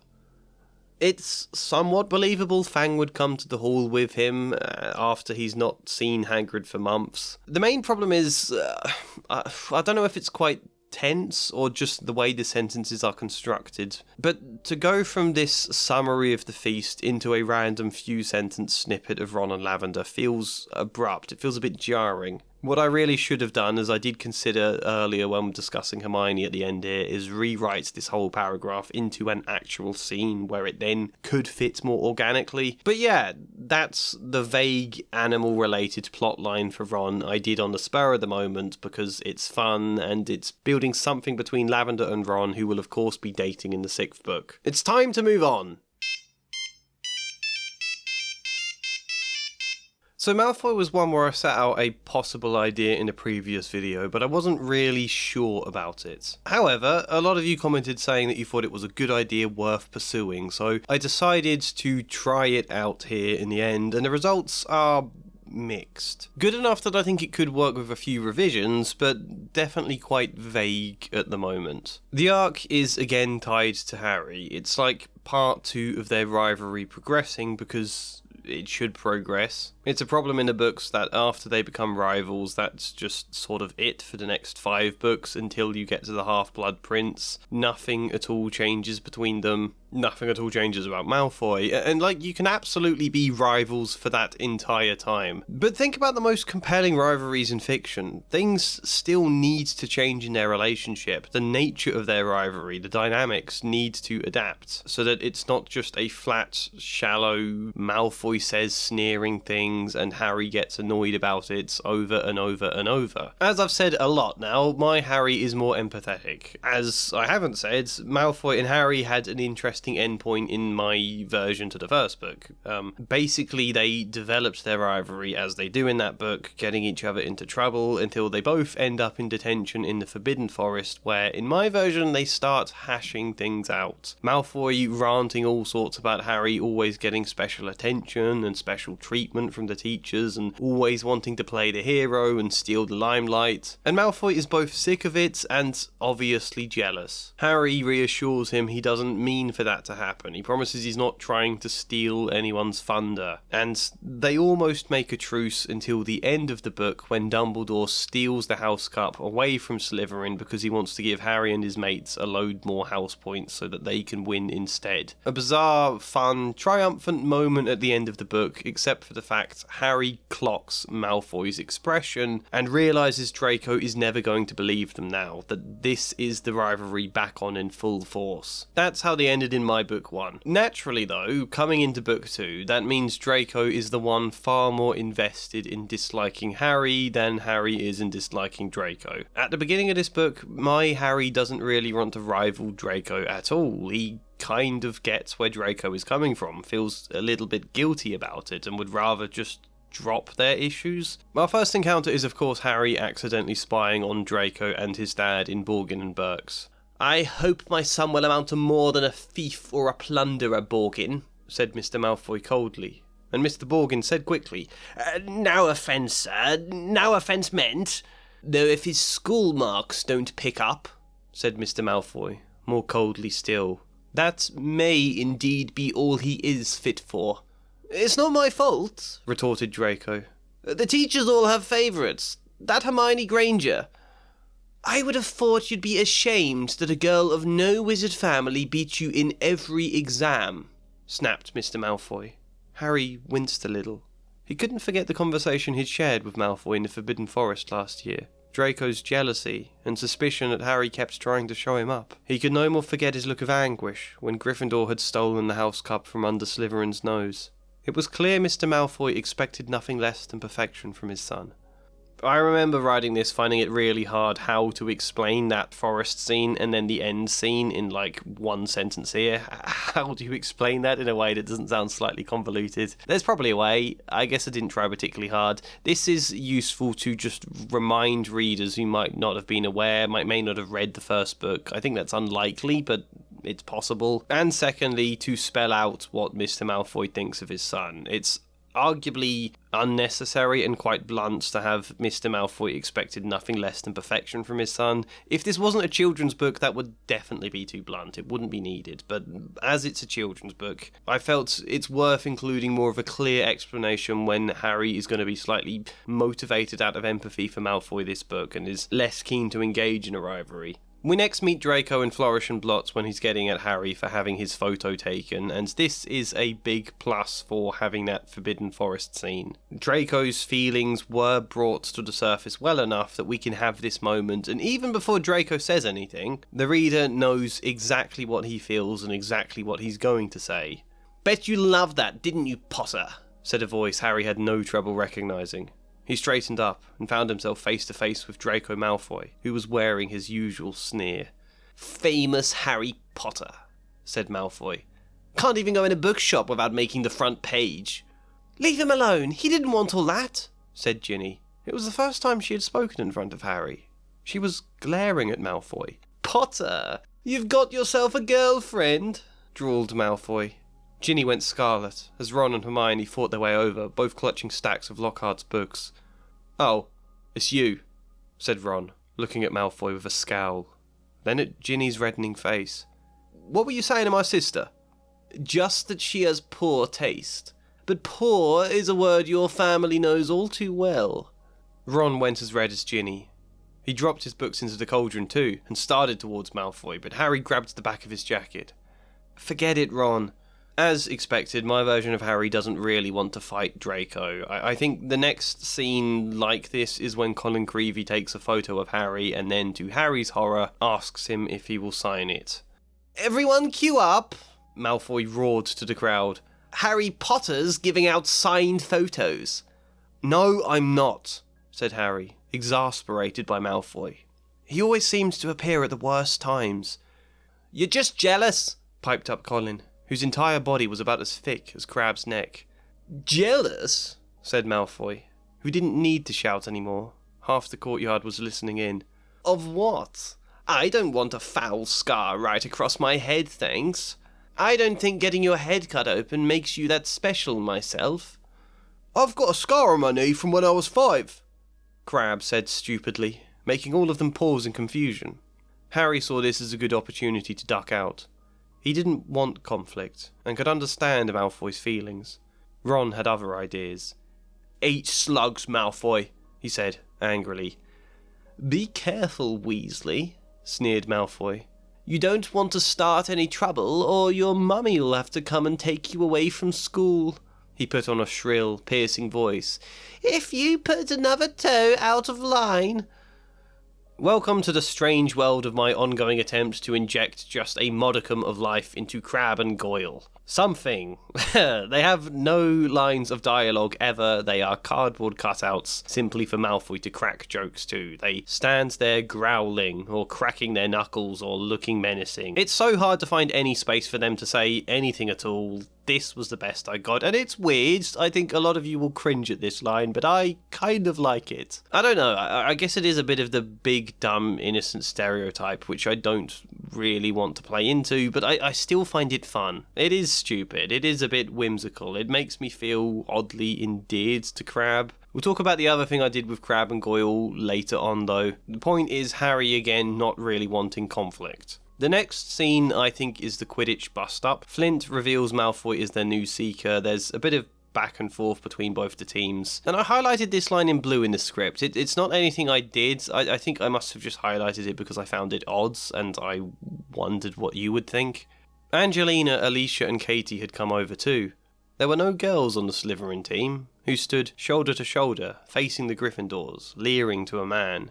Is it weird that Rowling takes a moment to specify that there are no girls on the Slytherin team? I don't know. I get what she's saying, that the Slytherins are all big and physically imposing, but something about the abruptness of this aside, right in the middle of a sentence that's only half connected to it makes me chuckle. It does feel odd. Anyway, I just slightly altered Harry's feelings again. The Slytherin team howled with laughter. Harry could sense an argument building. He had no desire to spar with Malfoy, and having met his father, even felt a little sorry for him. He knew Ron felt no such sympathy. However, it was a surprise to hear Hermione's voice biting back. "At least no one on the Gryffindor team had to buy their way in," she said sharply. "They got in on pure talent." I think that's twice I've pointed out Harry feels sorry for Malfoy. Once, maybe you can get away with. Twice is too much. We can definitely cut some of this back. I think we should probably start mentioning Ron more here as well, because if Harry begins the book less rivalrous with Malfoy, we need Ron to make up some of that ground. "It's not my fault," retorted Draco. "The teachers all have favourites. That Hermione Granger." So Ron tries casting Eat Slugs on Malfoy, but it backfires. They get to Hagrid's hut, where Harry asks what mudblood means, and I adapted Ron's explanation to make it sound more like he's harbouring some hidden anger here. "It's about the most insulting thing you could think of," gasped Ron, coming back up. "Mudblood's a really foul name for someone who was muggle-born. You know, non-magic parents. There are some wizards, like Malfoy's family, who think they're better than everyone else because they're what they're called pure blood." He gave a small burp, and a single slug fell into his outstretched hand. He threw it in the basin and continued. "I mean, the rest of us know it don't make any difference at all.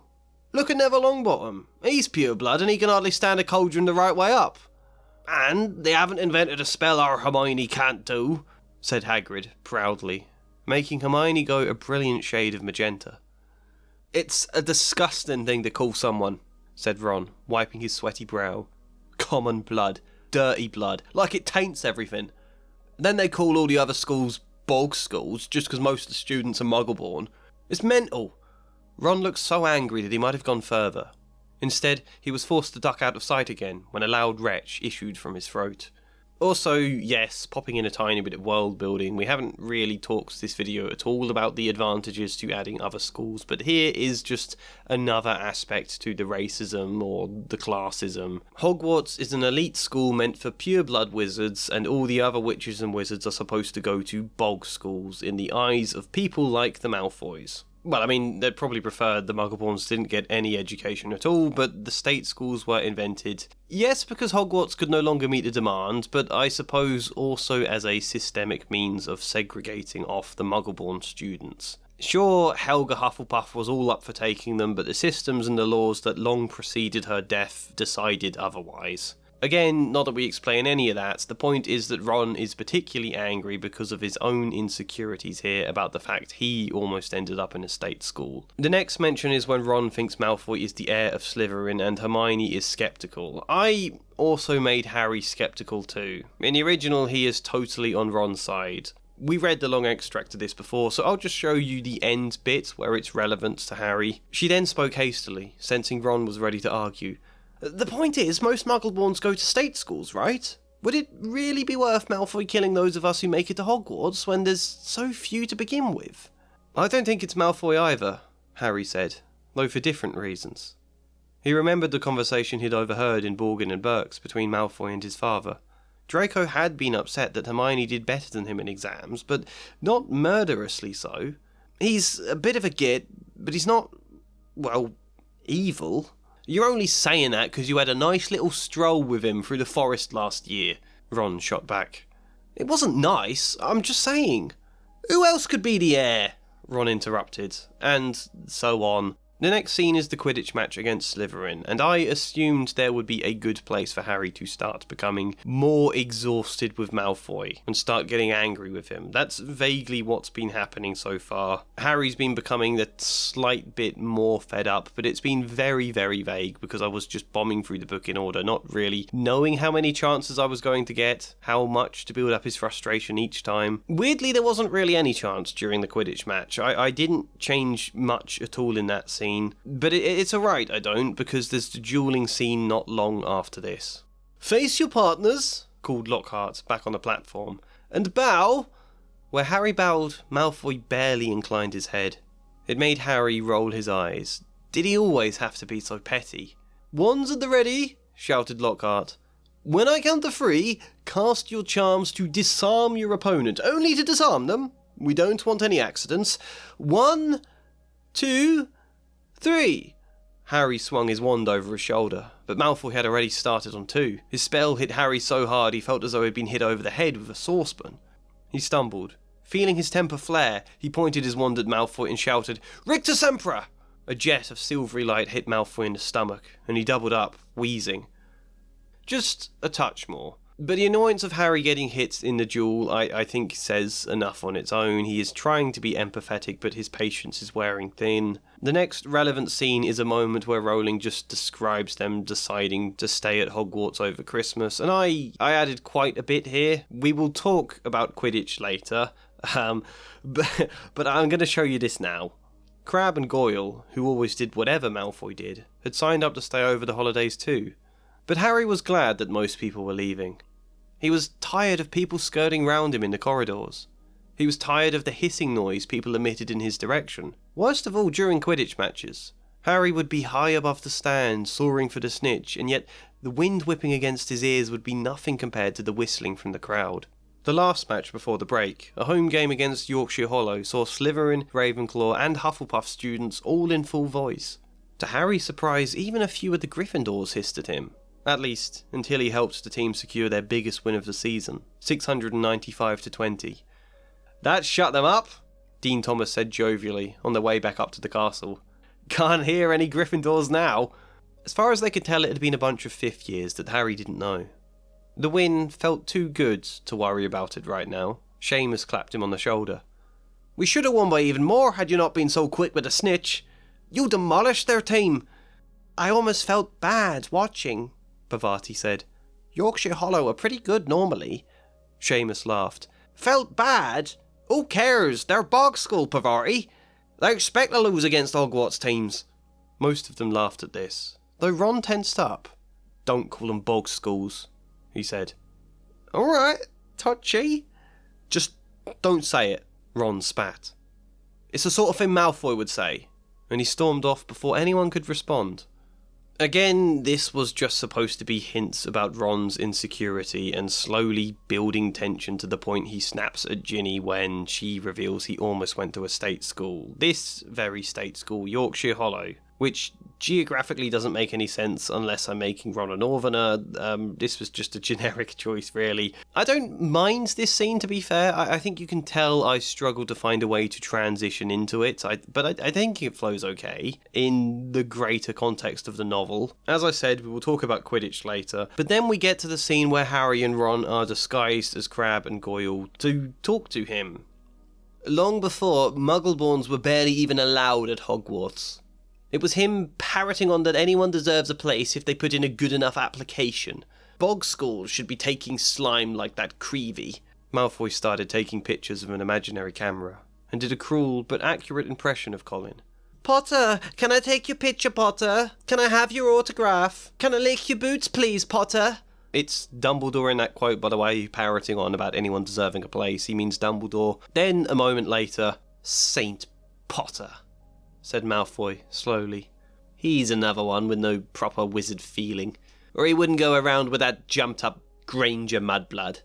She's not half as clever as she acts." "She did better than you in the exams last year," Harry said, temper rising. He had tried to be understanding towards Malfoy, but it wasn't worth it. Malfoy leant forwards, eyes narrowing. Ron was staring on in shock. It was only then Harry realised what he'd said. "Yes." Malfoy's response was curt. Yes, I know that, Goyle. She did better than all of us. He leant back in his chair again, and Harry breathed a sigh of relief. We've been over this. The teachers favour Potter and his motley crew, as if people think he's Slytherin's heir. There's then a moment later which I think reveals Malfoy's side of this arc, rather than this all just being about Harry and Ron's feelings towards him. Bet you 5 galleons the next one dies. Pity it wasn't Granger. And Father won't tell me anything about the last time the chamber was opened either. Of course, it was 50 years ago, so before his time, but he knows all about it. And he says that it was all kept quiet, and it'll look suspicious if I know too much about it. But I know one thing. Last time the Chamber of Secrets was opened, a mudblood died. So I bet it's only a matter of time before one of them's killed this time. I wonder if it'll be Granger. He grinned. I'm going to say that aloud the next time Potter's in earshot. That'll really wind him up. Remember his face when I shouted, "You'll be next, mudbloods"? He laughed triumphantly. Ron was clenching Crabbe's gigantic fists. They were talking about murder. Malfoy was happy joking about it, just to taunt and bait people he didn't like. It was pathetic. Yeah, I've made Malfoy less genuinely evil, like more human, more like just a kid who grew up with parents that have given him radical beliefs and he hasn't stopped to think better about them and doesn't recognise the seriousness of any of it. Does he actually want Hermione dead? Instead of a definite yes, it's now unclear. We don't know. I don't think we should know because Malfoy probably doesn't either. Malfoy's arc, though, will be one of increasingly finding it difficult to just separate the edgy fun from the seriousness until he has to start grappling with the reality here. Well, I say increasingly finding it difficult, but there isn't really a gradual development. We learn about his feelings in this scene. The next relevant moment is back to Ron. Hogwarts, he snapped. That I barely got in. Do you think I want anybody knowing that? Malfoy already laughs at us. If he knew we barely scraped my tuition fee, especially with the discounts. Oh, there is that earlier moment as well, I wrote, when Ron says it's embarrassing to escort Ginny around the school and that if Malfoy saw them he'd have a field day. Next is Ginny's Valentine song. Malfoy tries to look in the diary and Harry loses his temper. Expelliarmus! And just as Snape had disarmed Lockhart, so Malfoy found the diary shooting out of his hand, into the air and into Harry's. Harry! Said Percy, loudly. No magic in the corridors. I'll have to report this, you know. But Harry didn't care. He was glaring at Malfoy now, who looked pleased, if anything. Must be something very soppy written in here if you're so keen to hide it. He then smirked at Ginny. Do you think he's written you a similar poem? Harry is starting to get angry with Malfoy now, but again, it's much more other people, in this case Ginny, that he really takes it out on. He lashes out at Ginny, as we know, and then we later get to that argument where Hermione is chiding them. You should apologise to Ginny. I bet she's really upset. So? Ron said, taking Harry's side. She should apologise. Fancy writing something so stupid, making a scene in front of Malfoy of all people. Fancy thinking of something more important than your embarrassment, Hermione shot back. My what? Are you ever going to stop caring what Malfoy thinks? Ginny's been lonely all year, and the one time she starts to open up, you exploded her. She didn't know you hadn't told us about your tuition fee. And then the later bit. I'm not ashamed, He couldn't find the words. After trying for a moment, he let out a pained sigh and said, Alright, so maybe I was a bit hard on her. I guess I should apologise, but Harry's angry too. Harry should be angry with Malfoy, not Ginny, Hermione said with an expectant stare. Was that true? It had been Malfoy who had sneered. Malfoy who tried to steal the diary. Every single encounter with Malfoy all year had been a barrage of attempts to insult or infuriate Harry. You know, I guess I'm trying to do 3 different things here. One is an arc for Ron realising he needs to shed some of his insecurity here in regards to what Malfoy thinks. Another is Harry realising empathy isn't always enough. If someone is determined to hate you, it's not that you should hate them back, but recognise that your empathy has its limits. It can be exhausting if you keep trying to empathise with someone who just throws it back in your face time and time again. Sometimes you need to look after yourself, and sometimes anger isn't a bad thing. And then thirdly, Malfoy realising the stuff he thinks he supports is more serious and scary than he's considered. I think these are a good 3 things to be doing, I just don't think they are conveyed neatly enough in the book as it is. It's a bit vague and a bit haphazard and doesn't always feel like it's developing. Anyway, there's a bit later in the story where Malfoy talks loudly about the attacks in a potions lesson. I tweaked it to be a bit less obviously evil and more rage-baity now, only Harry and Ron are wise to it, having disguised themselves as Crabbe and Goyle and learned that about Malfoy. "I'm quite surprised the Mudbloods haven't all packed their bags by now," Malfoy went on. "Bet you 5 galleons the next one dies. Pity it wasn't Granger." He glanced across the tables, towards Harry and Ron, as though hoping to see them enraged. If this was all another attempt to wind them up, Harry wouldn't give him the satisfaction. He smiled to Draco, and said, "Why only 5 galleons? Why not bet your Nimbus 2001? Or your place at Hogwarts altogether?" I think that might actually be the last time we see Malfoy, apart from a vague mention at the end of the book that he's no longer strutting about the place. At least in the original, I mean. The rest of the summer term passed in a haze of blazing sunshine. Hogwarts was back to normal, with only a few small differences. Defence against the dark arts classes were cancelled, but we've had plenty of practice at that anyway, Ron told a disgruntled Hermione. And Lucius Malfoy had been sacked as a school governor. Draco was no longer strutting around the castle as though he owned the place. On the contrary, he looked resentful and sulky. On the other hand, Ginny Weasley was perfectly happy again. Ginny is, of course, perfectly happy again with no lasting trauma.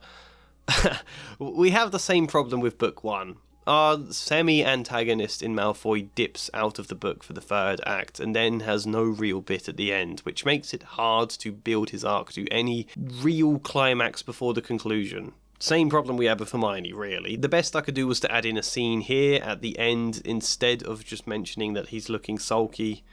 As a result, Draco was no longer strutting around the school, and even tried confronting Harry about it by the lake. "You will pay for this, Potter. You cost my father his job."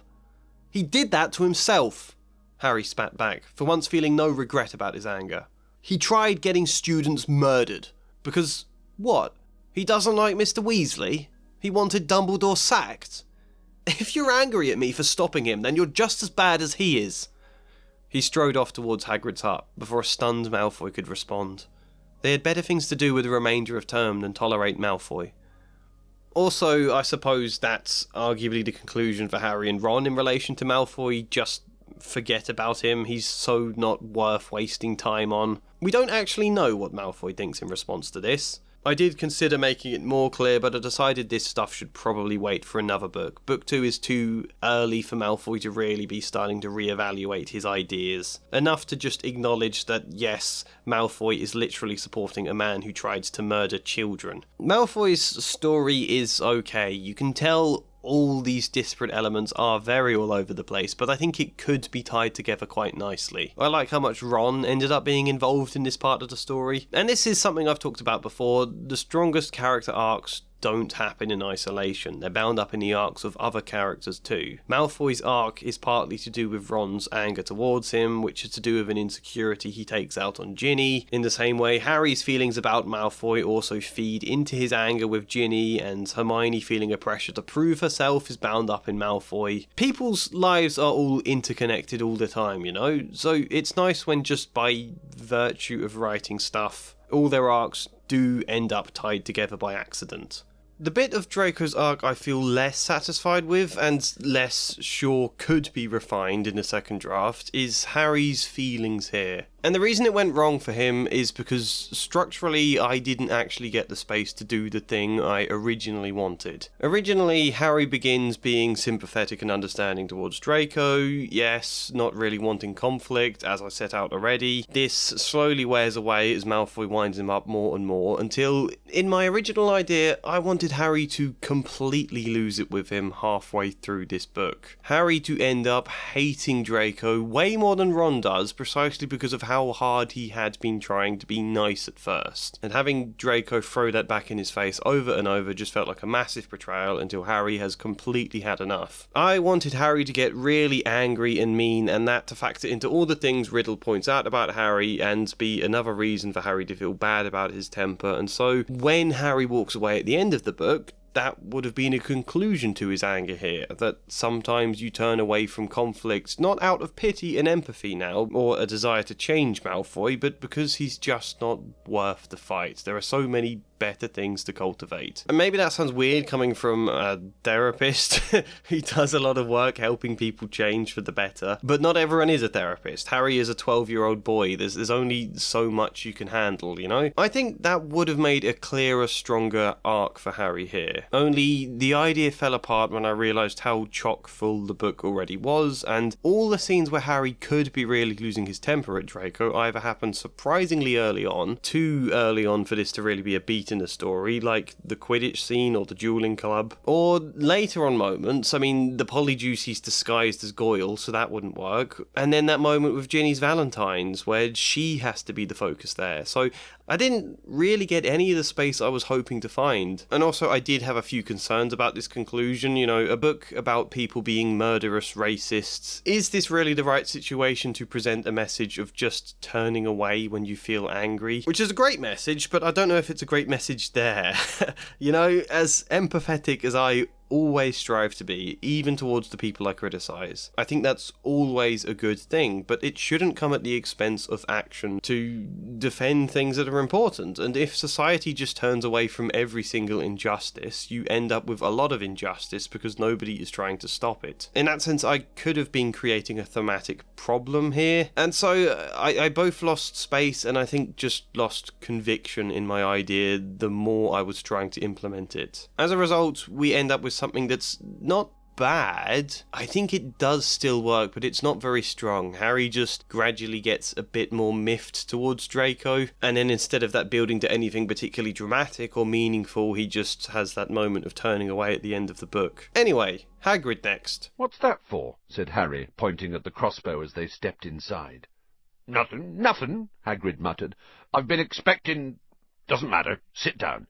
I'll make tea." In my book one edit, I took the fact Hagrid is mentioned to be drinking or drunk a lot in that book, often behaving irresponsibly as a result, most notably when he tells the disguised Quirrell how to get past Fluffy the three-headed dog because he's drunk and offered a dragon egg. This, of course, leading to Voldemort almost coming back and Harry almost dying, and at the end of the book, Hagrid feels so bad he's crying on Harry's hospital bed saying, "It's all my fault, I'll never drink again." All of that being original J.K. Rowling lines. All I did was to make Hagrid mean that statement, that he's going to stop drinking, and then pop in a few bits earlier of him in denial to kind of build up the arc to more of a climax. But yeah, basically that Hagrid means it when he says he'll never drink again. So Hagrid in this book is basically someone trying to stop drinking. You know, a lot of people like this idea in book one because it's just such a simple way to give him an arc. However, there were also quite a few critical comments, which is not a bad thing, by the way. I mean, I do encourage all of you to comment both what you like and you don't like. That's not something I say just for engagement. I mean it because I find it interesting. But of the criticisms, there were either that it's too dark and heavy an idea to explore in these books, which I disagree with. I've talked a lot already about how children's stories are a great way to explore things. You just have to do it in the right way. And the other criticism is that it's too simplistic a portrayal of alcoholism, which I don't entirely disagree with. It's not a book about alcoholism. That would be a weird thing for a children's book to be about. It's about Harry Potter, and Hagrid is a side character who I'm just giving stuff to actually have something going on in his life, really. So it is simplistic, but at the same time, my dad was an alcoholic growing up, on the lower end of that spectrum, admittedly. He had a very stressful job. He came from a time where drinking to cope was seen as ordinary, and so he drank a lot every evening after he got home from work, and then every 6 months or so, I would say, he made a real effort to try and quit. He knew it was affecting his health. He knew it meant he didn't really spend time with us in the evening, evenings. And admittedly he never has quit entirely, but he certainly drinks a hell of a lot less now, and I'm proud of him for getting this far. So in that sense, whilst it is a bit simplistic, I will push back against the comments telling me it's unrealistic, or that alcoholics don't quit, or don't ever get any better. A surprising amount of comments telling me it's not realistic to write an arc where Hagrid can give up drinking. But people do that. It's incredibly hard,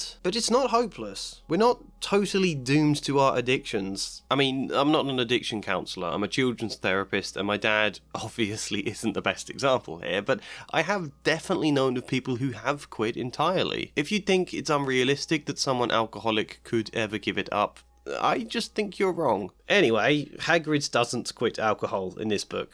He has a relapse. That's kind of the point. But to discuss Hagrid a little more generally, we first see Hagrid in Knockturn Alley in this book when he leads Harry to safety, and he later breaks up a fist fight between Lucius Malfoy and Arthur Weasley in Fluorescent Blots. Yeah, it's a fist fight in these books. We get this cartoonish cloud of smoke as two adult wizards throw hands in a bookshop. Rowling is always weirdly keen on having characters punching each other or wanting to punch each other in these books, and it's a strange argument for me to take up in a way, because contrary to everything you might imagine, I do have positive feelings about slapstick humour. I do not believe Laurel and Hardy promotes violence, or Tom and Jerry promotes violence, or any of that. I don't think you can just give a blanket no answer, admittedly, but in the right contexts, where it is clearly cartoonish and has boundaries that feel safe, I think slapstick humour can arguably be a positive means to process things. So I'm not coming at this from an angle of just disliking all slapstick humour at all. I really like it, but I do believe the Harry Potter books ever so faintly glorify a boys will be boys attitude towards this kind of stuff, such as violence. Plus, they're wizards anyway, they should be using their wands. Hagrid's does not break up a fist fight in my version. I just let his presence deter a possible fight. Here's mine.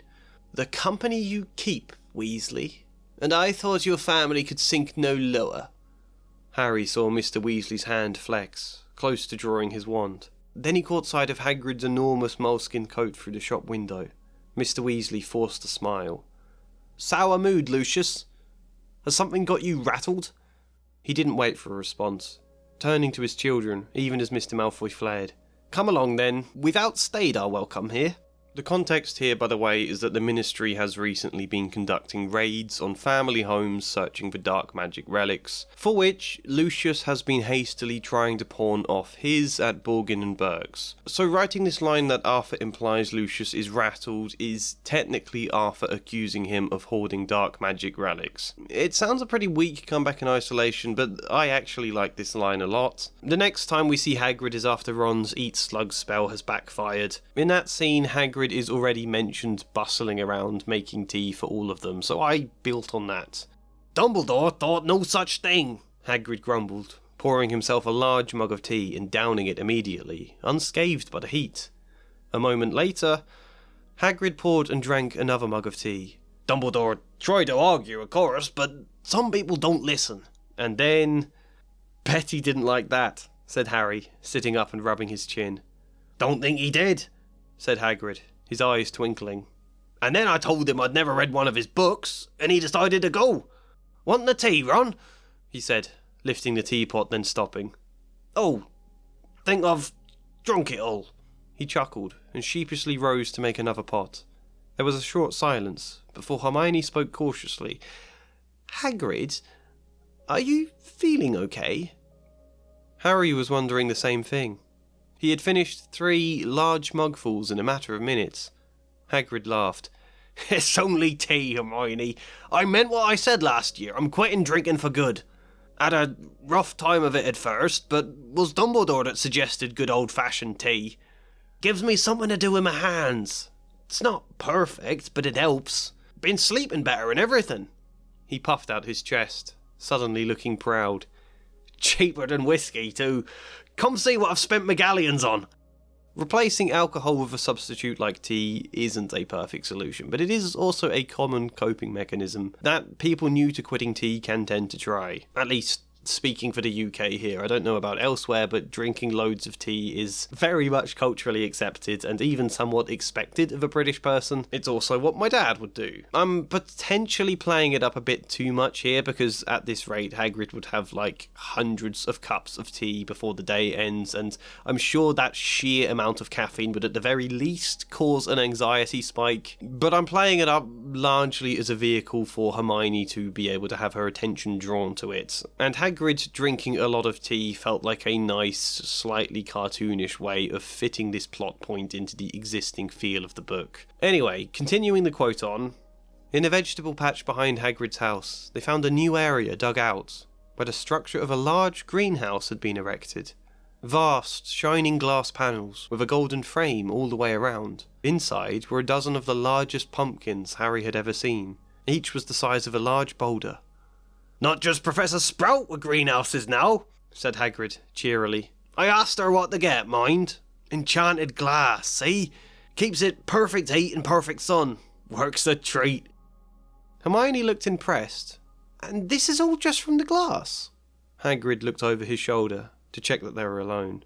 "Well, mostly. I've been giving them, a bit of help." And then it goes on into mentioning the engorgement charm, which is a bit I forgot I needed to cut. Yeah, a greenhouse is kind of a weird choice, but it's also something else for Hagrid to be doing. Really, all of this is set up for the fact he's later going to relapse, and also to convey the sense that people's lives have been continuing on over the summer. Sometimes in the books it can feel like characters' lives stand still outside of Hogwarts, unless it's revolving around Harry, and sometimes that's fine, but too much makes the world feel like a wooden backdrop. The next time we see Hagrid is after Harry argues with Ernie Macmillan, and it's such a brief encounter that we can't really do much with it, because Harry is in a temper, and this is him about to find Justin Finch-Fletchley's body, and we don't want to disrupt the rise in tension there. Harry blundered up the corridor, barely noticing where he was going. He was in such a fury. The result was that he walked into something very large and solid, which knocked him backwards onto the floor. "Oh, hello, Hagrid," Harry said, looking up. Hagrid's face was entirely hidden by a woolly, snow-covered balaclava, but it couldn't possibly be anyone else, as he filled most of the corridor in his moleskin overcoat. A dead rooster was hanging from one of his massive gloved hands. "All right, Harry," he said, pulling up the balaclava so he could speak. "Why aren't you in class?" "Cancelled," said Harry, getting up. "What are you doing here?" Hagrid held up the limp rooster. "Second one of them killed this term," he explained. "It's either foxes or a blood-sucking bugbear. And I need the headmaster's permission to put a charm round the end coop." He peered more closely at Harry from under his thick, snow-flecked eyebrows. "You sure you're alright? You look all hot and bothered." Harry couldn't bring himself to repeat what Ernie and the rest of the Hufflepuffs had been saying about him. "It's nothing," he said. "I'd better get going, Hagrid. It's Transfiguration next, and I've got to pick up my books." He walked off, his mind still full of what Ernie had said about him.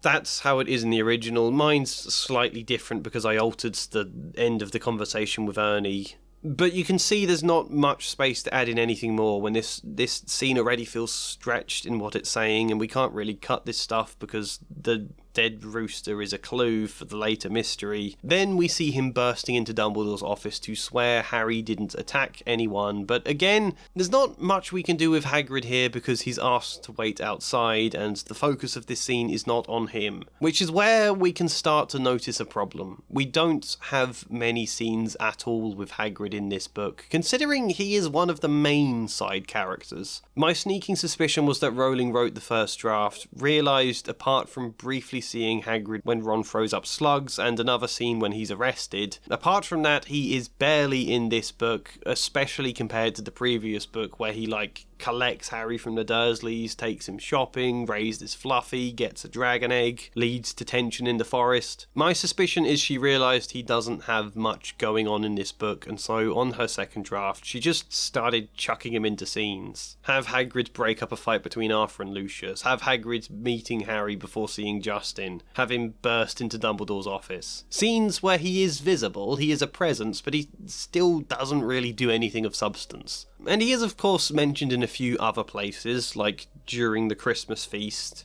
The Great Hall looked magnificent, Not only were there a dozen frost-covered Christmas trees, and thick streamers of holly and mistletoe crisscrossing the ceiling, but enchanted snow was falling, warm and dry from the ceiling. Dumbledore led them in a few of his favourite carols, Hagrid booming more and more loudly with every goblet of eggnog he consumed. I had to check I didn't mess up this, but this is a quote from the original book. She says ceiling twice in the same sentence. That is kind of my pet peeve, I think, in writing. I hate when I accidentally do something like that. I have to go back and edit it. So I kind of thought that was me for a second. But I, of course, changed this so that Hagrid isn't drunk here. I had to find some other thing he could be doing in this scene. I think just mentioning him singing if he's not drunk is a bit bland. So I mentioned the greenhouse again, really. Dumbledore led them in a few of his favourite carols. Hagrid pointed out each and every vegetable that had been grown from his greenhouse. "That one's mine, Harry. What a belter! Those parsnips, Hermione, didn't they come up good? Professor Sprout grew the sprouts, of course, but I think a few of them could be mine." It's a bit odd, but the attempt is to show Hagrid again very proud of his greenhouse. Again, this isn't a scene of substance for Hagrid, I just wanted to show him proud of his greenhouse again as set up. But yeah, because there's so few scenes, my thought was I needed to add in another one. Some bit with Hagrid in the middle. Otherwise, we just have that one scene where we met him and we see he's drinking a lot of tea and he says about how well it's going not drinking. And then another scene where he gets arrested, and then, like Hermione, we don't see him again until a vague mention at the end of the book. Yeah, in those basically two big scenes, he can change. There can still technically be an arc between the two, but the structure isn't as satisfying when there's only two real beats. I wanted an extra scene. The problem is I didn't find anywhere good to just cram one in. We don't need Hagrid in any other bits plot-wise. There's no good opening. What would be the point in just an entirely extra exchange, simply to make his next beat feel less abrupt? The best I could actually do was to edit that moment before Justin Finch-Fletchley, which, for all the reasons I said a minute ago, isn't an ideal solution, but this was the best I could do. "All right, Harry," a gruff voice called from behind the woolly, snow-covered balaclava. It took Harry a moment to register Hagrid was standing before him, a dead rooster hanging from one of his massive gloved hands. "Why aren't you in class?" "Cancelled," said Harry. "What are you doing here?" Hagrid held up the limp rooster. "Second one killed this term," he explained. "It's either foxes or blood-sucking bugbear, and I need the headmaster's permission to put a charm round the end coop." He sighed heavily. "One thing after another at the moment, and with all this Chamber of Secrets business." He patted his moleskin coat, where he used to keep his hip flask, then sighed again before noticing Harry's expression. "You sure you're right? You look all hot and bothered." The thing about Hagrid is that when we do next see him before his arrest, he is super anxious. He's at that point thinking the Ministry are going to come for him. He was blamed last time for the Chamber of Secrets. I'm going to be blamed again. And then a few minutes later, that's exactly what happens. But that's quite late for Hagrid to be anxious in the book, you know? Attacks linked to the Chamber of Secrets have been happening all year. And I know it's steadily been getting worse, but surely his anxiety would have been rising much earlier in the book. Surely we should have seen it progressively grow instead of one moment where Hagrid is absolutely his ordinary self, and then only late into the book, in the one scene where he gets arrested, is he anxious. Yeah, I think we do need a beat in the middle for that reason, to see his anxiety progressing. This vague allusion to him reaching for a hip flask, I think, is the best I could manage. Why I changed the start bit of that previous extract, by the way, if you're wondering, isn't because I think the wording was bad with the original. It's just because the bit I wrote before this with Ernie means Harry doesn't actually bump into Hagrid and fall over, so just that has to happen slightly different, that was all. So yeah, they then go to visit Hagrid in the middle of the night, after they learn from Tom Riddle that Hagrid supposedly let the monster loose. And Hagrid is a mess, that scene. Here is Rowling's writing. Seconds after they had knocked, Hagrid flung it open. They found themselves face to face, with him aiming a crossbow at them, Fang the boarhound barking loudly behind him.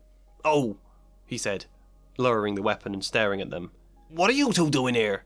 "What's that for?" said Harry, pointing at the crossbow as they stepped inside. Nothing, Hagrid muttered. "I've been expecting... Doesn't matter. Sit down, I'll make tea." He hardly seemed to know what he was doing. He nearly extinguished the fire, spilling water from the kettle on it, and then smashed the teapot with a nervous jerk of his massive hand. My thinking was to basically just have him drunk in this scene. He has relapsed over anxiety about the Chamber of Secrets. Yeah, I think this is an obvious thing to do. Nothing. No matter, right? Not in the mood for visitors. He turned, attempting to slam the door with his right arm, but missing. Instead, he collapsed into a chair and stared up at the ceiling. "Are you okay, Hagrid?" said Harry. He seemed not to hear the question, and pounded a fist on the table. "Where's Hermione?" he demanded. "Haven't you heard?" Ron said. I heard more attacks, I heard. His eyes were unfocused. His hand reached out for a large tankard, and Harry understood what was going on. Hagrid had been drinking again. He glanced at Ron, who realised the same, though neither of them knew how to handle the situation. "Hagrid, we have a few questions." It was all Harry could think to say, but the phrase seemed to ignite Hagrid's fury like the blasting of a cannon. He crashed to his feet and roared, "There'll be more than questions! This is my house, see? Don't want any visitors, don't want..." There was a split second where Harry thought he was going to lunge at him. He had a blackness in his eyes, as though they had lost all focus, and he was no longer aware who Harry and Ron were. Instead, he let out another roar, then charged through the back door to the outside. "Hagrid!" They heard a loud smash. Harry and Ron followed to find glass spraying outwards. Harry's heart sank at the sight. Hagrid's tankard had been hurled straight through the windows of his prized greenhouse. "Hagrid, no!" They were powerless to stop him, swinging his arms like windmills. Smash after smash, then ripping the metal frame apart with his bare hands. By the time he had finished, he was slumped on the grass. Rage broken down into thick, drunken sobbing. He looked exhausted by his own wreckage, unable to speak. "Hagrid!" Harry tried softly, but it was no use. Then a knock sounded from the hut behind them. Harry and Ron froze. Had someone seen them travel down here? It was all they could do to dive back under the cloak before footsteps padded round the house and the form of Dumbledore appeared. I don't think this quite hits the sad, tragic beat it needs to, Harry seeing him destroy this thing he's been proud of, this faint metaphor for his growth shattering into pieces. It kind of works, I just think it could be made a bit more impactful. I'm also not keen on the idea he almost lunges at them. When he becomes a teacher next year, I don't know if shades of drunken violence is a good thing to be adding in. I don't know, maybe you think it is? Really, I just put it there because I needed to convey a general fear and powerless from Harry, that watching Hagrid here is like watching a train wreck happening in slow motion where you want to prevent it but you can't do anything because you're just a child. Perhaps it would have been better to just directly describe that feeling rather than try and do it through some kind of action. Perhaps not. Let me know. "Good evening, Hagrid. Perhaps we could speak inside." He looked deadly serious. The sound pulled Hagrid from his misery, at least enough that he stumped back to his feet. As he did so, a second, odd-looking man emerged from around the house. And then that's Cornelius Fudge arriving, and mostly the dialogue transitions back into what it was in the original, which is a slight problem because Hagrid then has a few lines of dialogue where he doesn't sound drunk. I think fear and adrenaline can sober you up a little, but I should have taken the time to slightly tweak those lines to be more consistent with his drunkenness. Yeah, the scene then plays out the same, though. Lucius Malfoy then turns up, Dumbledore is suspended, and Hagrid makes a cryptic mention about following spiders. We don't see him again until he turns up at the feast, and you already saw how I did that differently. Fang came with him, who bounded up at Ron. I still wanted more from Hagrid, though.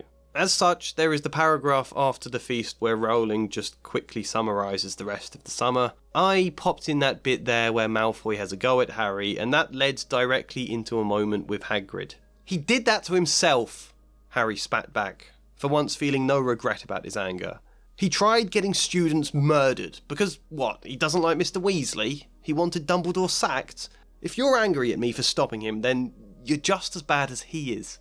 He strode off towards Hagrid's hut before a stunned Malfoy could respond. They had better things to do with the remainder of term than tolerate Malfoy.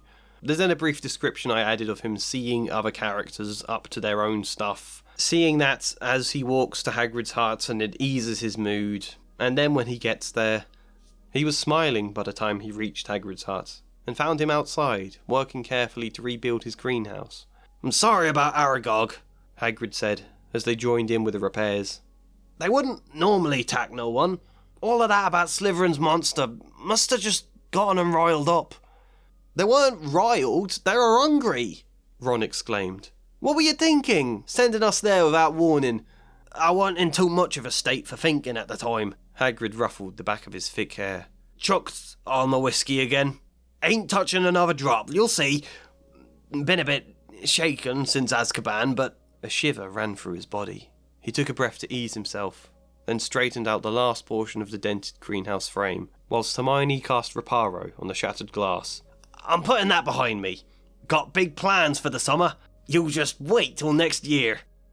It's a nice ending, terribly written, but a nice ending nonetheless. A little humour around Aragog that feels more believable when Hagrid was drunk at the time, all of them building his greenhouse again, and a vague hint for what's going to happen next book. Ideally, I'd have liked to have expanded this scene a bit more, so that, like, when they get there, there's space for Hagrid to be attempting to hold up the frame of his greenhouse, but he's struggling and he can't do anything with the glass because he doesn't have magic, and then Harry, Ron and Hermione arrive and offer to help him with their magic, and just let that happen a bit more slowly, end up with one long sentence describing Hagrid easing himself, holding up the frame, and Hermione fixing it all in one go. I guess sometimes I look back at this and think it's not just the rushed nature of the first draft making it clunky, it's also my struggle to squeeze new ideas into very confined spaces and try to keep them confined. Sometimes I think it'd probably be better just boosting the word count more in order that these moments can feel organic. That's Hagrid though. It was a pretty quick section. I'm mostly happy considering how limited space-wise I was to do anything with him. We've just about got the arc I wanted to tell. Good enough for a side character. Let's now get to that one all of you, or maybe some of you, have been waiting for. "Amos," said Mr. Weasley, smiling as he strode over to the man who had shouted. We already pretty much know Diggory's purpose in this book. It's all very much tied to Harry. Diggory doesn't listen. It's bad. Harry tells Diggory at the end that he needs to listen. That's good. Not exactly an arc, but there are a few bits in between that flesh it out slightly more than that makes it sound. The first thing to draw attention to is that weird line Arthur Weasley had when we found out Ginny was going to Hogwarts. It's from Dumbledore himself. The 7th sibling clause, he says. An archaic rule the Board of Governors were keen to forget, but Dumbledore's managed to reinstate it. Wonder how he got them to agree. Must have conceded something in return. He thought deeply for a moment, then gave a small chuckle. I expect Lucius is furious.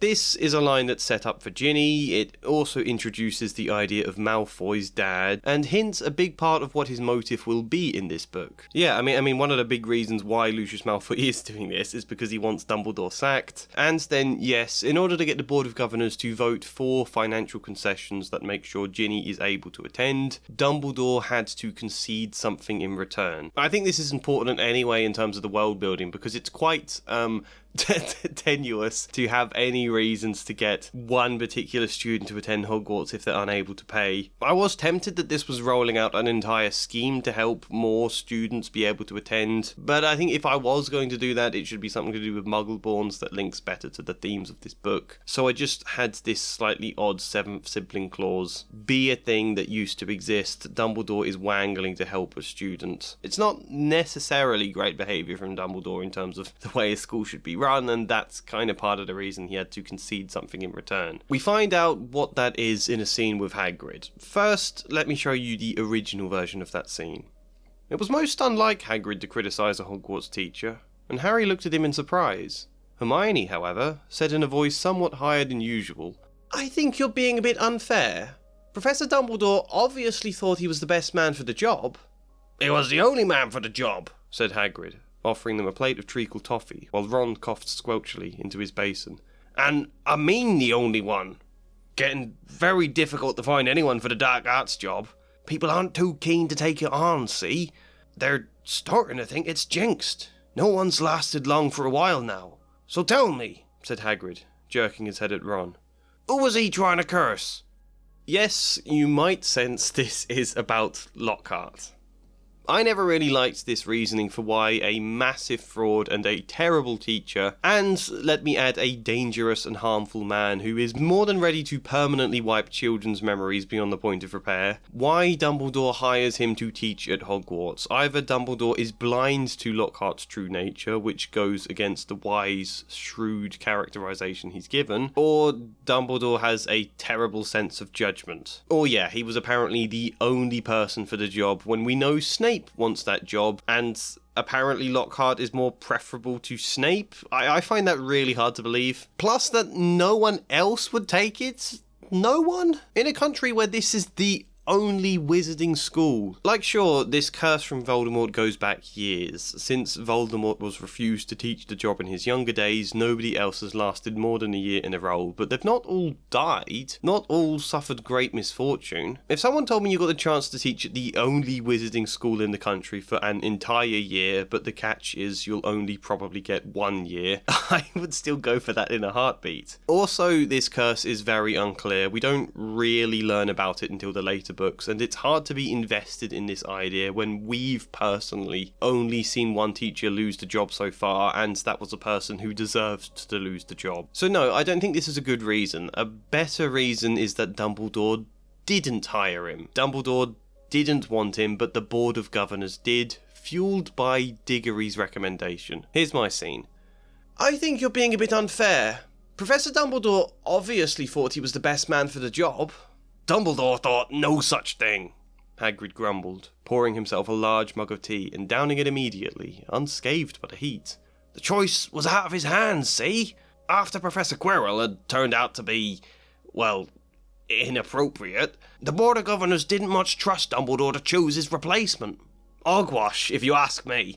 They asked the Ministry for a recommendation, and seeing as there's a Ministry official already on the board... Mr. Diggory, Harry said darkly. Ron coughed another slug into the basin.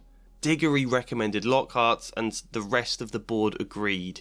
That just about proved it, Harry thought.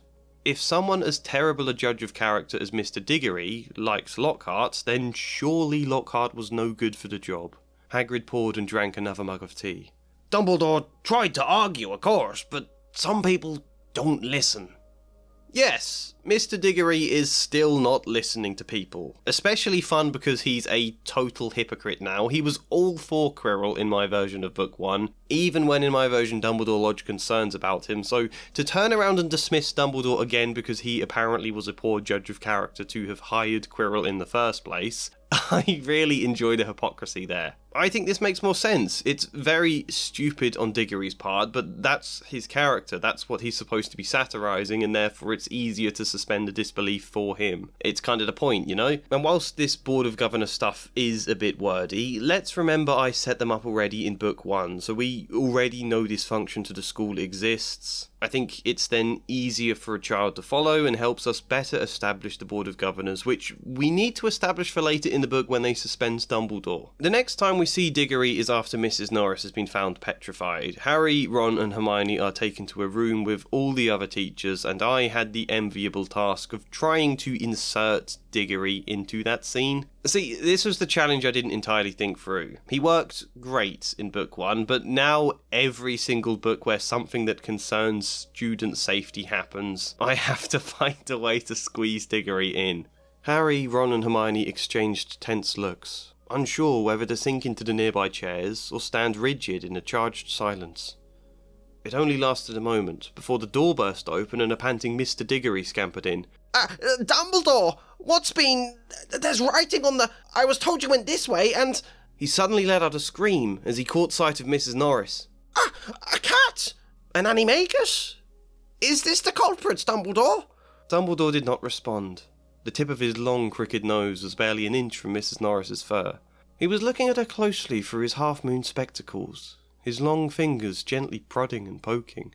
Professor McGonagall was bent almost as close, her eyes narrowed. Snape loomed behind them, half in shadow, wearing the most peculiar expression. It was as though he was trying hard not to smile. It was only Lockhart who answered. Amos! This here is our unfortunate victim. It was definitely a curse that killed her, probably the transmorphic and torture. I've used it many times, so unlucky I wasn't there. I know the very counter-curse that could have saved her. And then, a bit later on, I remember something similar happening in Ouagadougou, said Lockhart. A series of attacks.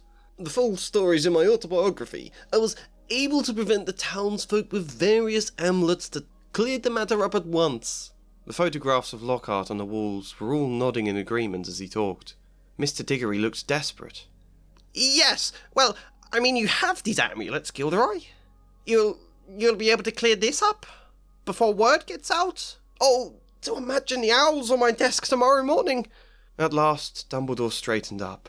She's not dead, Argus, he said softly. And then, a bit later again, Because, Harry said, his heart thumping very fast. Something told him it would sound very far-fetched if he told them he had been led there by a bodiless voice no one but he could hear. Snape would believe none of it. He wasn't even sure Dumbledore would. Then there was Mr. Diggory, gawping at him with an expression he remembered all too well from his visit at Privet Drive.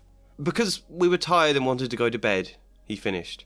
You'll remember this vague expression of Mr. Diggory pulling was a stand-in I wrote for something I never went back and described better, some memorable expression of Diggory's during the Privet Drive scene that has an impact upon Harry. And then, later on again in the same scene, I'll make it, Lockhart butted in. I must have done it 100 times. I could whip up a Mandrake restorative draft in my sleep. Excuse me, said Snape icily. But I believe I am the potions master at this school. There was a very awkward pause. Mr. Diggory was now standing between them, looking faint, his eyes darting from Dumbledore to Snape to Lockhart. But what about the culprits, Dumbledore? Lockhart? Yes, I mean, if parents find out there's a pet killer, petrifier, a pet's petrifier, what will they say? I'm pretty happy with how this went. There's lots of space for someone to be bumbling and frantic in this scene. Our next mention is just within the general description we get about the school's reaction following this attack. Mr. Diggory was making a show of his support for students by announcing that his door was always open to anyone feeling disturbed by the attack. He had a board outside his office for well-being requests, where anyone could sign their name for a chance to talk. As far as Harry could tell, only Ginny Weasley seemed disturbed. I could have then potentially inserted Diggory into the scene where Lockhart removes the bones in Harry's arm, but honestly, I think it's better not to. Also, that thought only just struck me now anyway. But one where I did have to insert him, and where it didn't fit quite so well, was the dueling club. As long as it's not, Harry began, but he ended on a groan.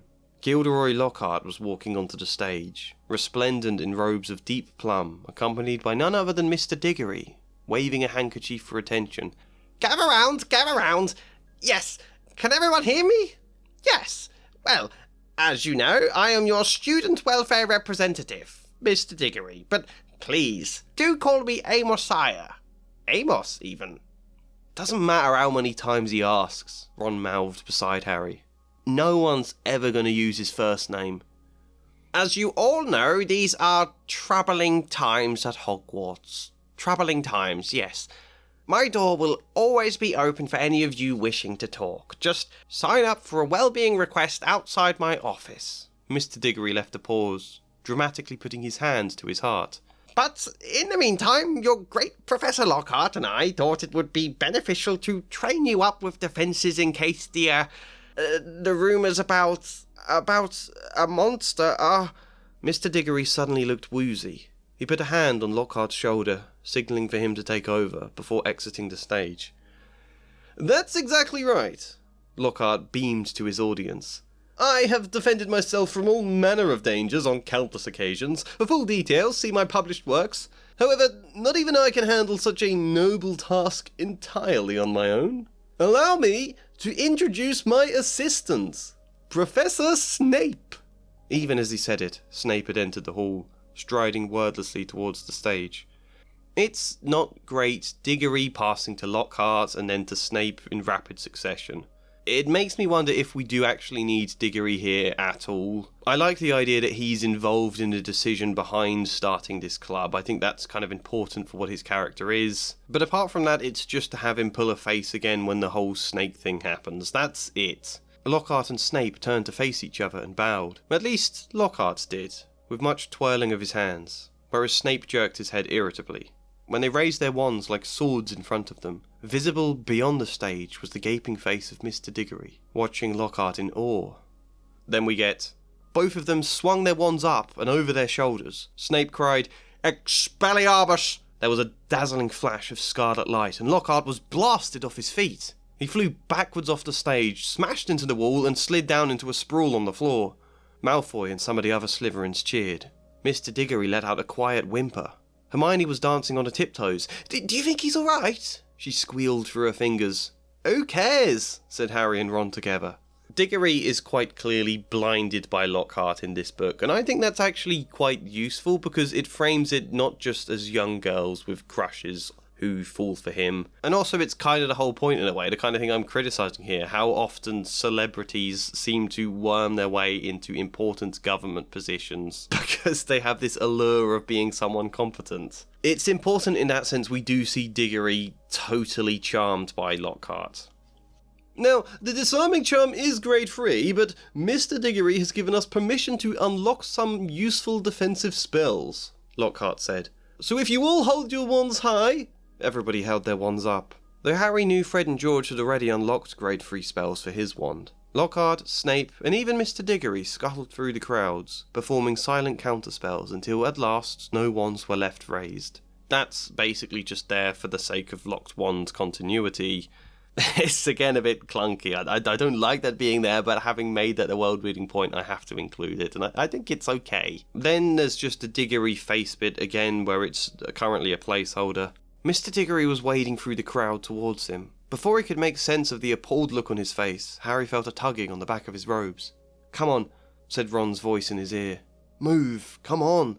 After Justin and Nick get attacked, there's this mention. Mr. Diggory's announcement that his office door would always be open had been an announcement he was coming to regret. Queues of anxious first years lodged well-being requests, and there was almost a stampede to book seats on the Hogwarts Express home for Christmas.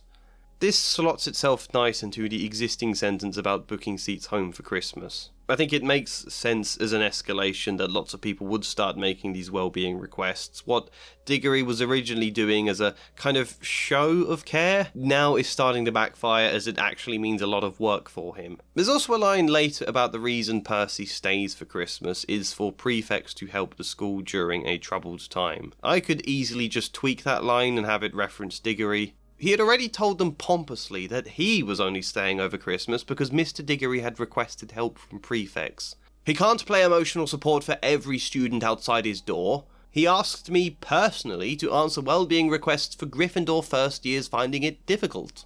Right, and when they find a conversation with you twice as difficult as anything else at Hogwarts, you send them our way, George said.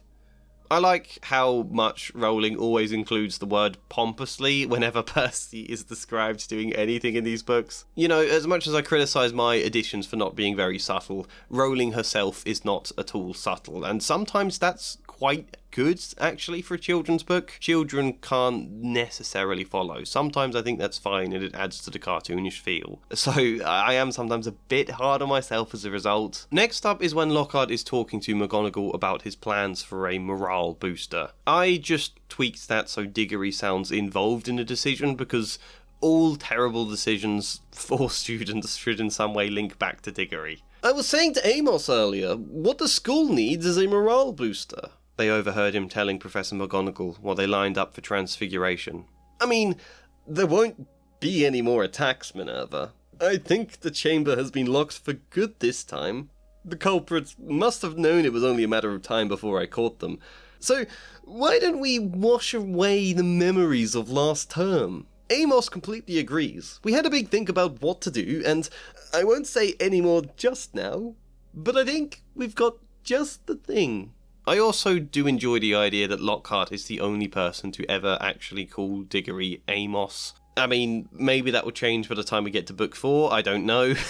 There's potentially I would have to tweak it there, but I quite like that idea for the moment. His next inclusion is of course into the scene where Hagrid gets arrested. There's the bit we saw earlier, Hagrid's drunken smashing of the greenhouse. Then Dumbledore and Fudge arrive and they have a conversation with Hagrid about his arrest. But then Lucius Malfoy turns up in the original to tell them that Dumbledore is being suspended. I had Lucius turn up with Diggory. Mr. Malfoy strode into Hagrid's hut, swathed in a long black travelling cloak, smiling a cold and satisfied smile. Fangs started to growl. A moment later, Amosiah Diggory bustled in behind him. We then get this. "Dreadful thing, Dumbledore," said Mr. Malfoy lazily, taking out a long roll of parchment. "But the governors feel it's time for you to step aside. This is an order of suspension. You'll find all 12 signatures on it. I'm afraid we feel you're losing your touch. How many attacks have there been now? 2 more this afternoon, wasn't it? At this rate, there'll be no Muggleborns left at Hogwarts. And we all know what an awful loss that would be for the school." Dumbledore's eyes glanced from Lucius Malfoy to Mr. Diggory, who immediately wiped his brow with his handkerchief. "Well, yes, my signature too," Diggory said, apparently answering a question Dumbledore hadn't asked. "I mean, I wouldn't say you've lost your touch, just, well, you know my feelings on the matter, Dumbledore. Schools should have been closed as soon as the first children were attacked. If not, you should have given Lockhart free rein to hunt for the killer, the petrifier. He's the one with the know-how, Dumbledore. He could have blasted them to smithereens." He paused, waiting for reassurance that Dumbledore understood. When nobody said anything, however, he barreled on. "The amount of well-being requests the children have made. I mean, well, I did tell them my door was always open, but I couldn't expect all these attacks. The children are frightened. And the paperwork, Dumbledore, the paperwork. Then there was that muggle mother, Creevey, always wanting to take her son home. I keep telling her he needs to stay until the mandrakes are ready. Why we can't just import mandrakes, though, I still can't fathom. Sure, they need to be perfectly fresh, but..." He was losing focus, rambling on. The fire in Hagrid's cabin was forcing him to sponge at his forehead even more than usual. Fudge silenced him with a wave of his arm. "Diggory, we get the picture. Suspending Dumbledore, however. It's the last thing we want just now. You should have informed the Ministry if..." "The appointment or suspension of the headmaster is a matter for the governors, Fudge," said Mr. Malfoy smoothly. "And as Dumbledore has failed to stop these attacks..." "Now, look, Lucius, if Dumbledore can't stop them," said Fudge, whose upper lip was sweating now. "I mean to say, who can?" "Gilderoy Lockhart!" Mr. Diggory exclaimed at once. "Did you read about his encounter with Abandoned Banshee?" "I'm sure there will be many candidates equal to the task," said Mr. Malfoy, with a nasty smile. "And as all 12 of us have voted, including our student welfare representative..." And so on. Yeah, it's a bit of fun mostly, but I hope it makes Diggory a touch more believable now, because he's got a point. He's probably right the school should have closed, and as incompetent and self-centered and out of touch as he can be, we also get to see he does still somewhat care. He is bothered the children are upset. And the idea of Creevey's mum contacting him about her son is a painful one. You know, I don't like it in the original that suspending Dumbledore is framed as a clearly terrible idea done only by someone evil and only because he coerces all the other governors to agree. Dumbledore is just absolutely flawless, apparently, when, like, we know he's not. It's clear in a text he is not. Some people have worried in the comments before that I plan to make Dumbledore appear flawless, that having Diggory and the Board of Governors be the reason for bad decisions, like hiring Lockhart or not suspending Quirrell in Book 1 or whatever else. I'm trying to paint Dumbledore as a wholly good person, when in the later books he is obviously more morally grey. So it's worth saying I'm not trying to do that, but right now, these early books unequivocally frame Dumbledore as a totally good person, wholly, unquestionably good. And it's weird because all of the actions he does don't line up with that, but I think it does make sense that Harry would feel that way about him. It's just that it still doesn't really add up with what we're seeing, and that kind of disconnects us from Harry's view and breaks the immersion. So I think having moments like this where decent arguments are set against him by people who aren't evil characters, even if Diggory's opinion is still clearly a bit flawed, I think that helps. I think that makes Dumbledore feel more human. Also, yeah, it does bother me why they have to wait all year for Professor Sprout's mandrakes to grow. Why can't they just buy some from somewhere else? It's not like travel takes a long time in the magical world. Just have someone apparate with some mandrakes. I haven't fixed that plot hole, but I have both poked fun at it and vaguely hinted at a reason why. Which still isn't a great reason, but it's better than none. The only other thing of Diggory this scene is when Hagrid says to follow the spiders. If anyone wanted to find out some stuff, all they'd have to do would be to follow the spiders. That'd lead him right. That's all I'm saying. Fudge stared at him in amazement. Diggory looked round wildly as though expecting to see spiders climbing up his robes. With Dumbledore gone, I think Diggory has more freedom to implement some of his own ideas, but the book explains with Dumbledore gone, everyone's fear increases. None of the kids think Hagrid is the killer, so they're more afraid now than ever. I tried to use that disconnect between on one side the Ministry and Lockhart and the people thinking it was Hagrid, and then the students not thinking so. With Dumbledore gone, fear had spread as never before, so that the sun warming the castle walls outside seemed to stop at the mullioned windows. There was barely a face to be seen in the school that didn't look worried and tense. Mr. Diggory had been so inundated with well-being requests that he had vacated his office completely, in place of Percy Weasley and a few other prefects. According to the rumours, he was hiding out in the observatory tower, and communicating only with an emboldened Gilderoy Lockhart, who had been awarded the new title of Hogwarts Guardian. That was perhaps the worst bit. Lockhart used the power to give student safety lectures every evening in the Great Hall, all of which derailed into retellings of his favourite book chapters. Considering Hagrid had been blamed for the attacks, there was no attempt to search for another culprit, and Lockhart's hunt for the Slytherin monster was less than half-hearted. He would interview students with questions that went nowhere, or disrupt lessons to start looking for clues beneath desks and behind shelves. Harry thought he was intent more on appearing to look busy than actually achieving anything. Just a bit of fun, really. Also, as much as I've said Diggory has a bit of a point, and he does somewhat care, it's important to also see him failing at his job. Things are spiralling out of control and he is totally overwhelmed, unable to manage, giving Lockhart free rein to do everything when Lockhart has no idea at all what he's doing. Again, I like this idea because it happens. Governments or government officials sometimes employing grossly incompetent people to positions that they don't suit at all because they're famous and have the persona of someone competent. Things need to feel like they're going wrong for Diggory because he has consistently refused to listen. We need consequences for it. I think the biggest problem here, though, in terms of what I've done with Lockhart, is that it doesn't really add up in the sense we can't have him looking for another culprit because he thinks Hagrid did it. If he's still looking for the monster, why isn't someone just interrogating Hagrid about where the monster is? Obviously Hagrid wouldn't know, and obviously there is still some sense to this, but it's a bit weak, and mainly we're just having a bit of fun. I think it still works, though. I think it's alright. When we then get to the scene in the staff room where Harry and Ron are hiding in the cupboard to listen, this is kind of where the consequences lead.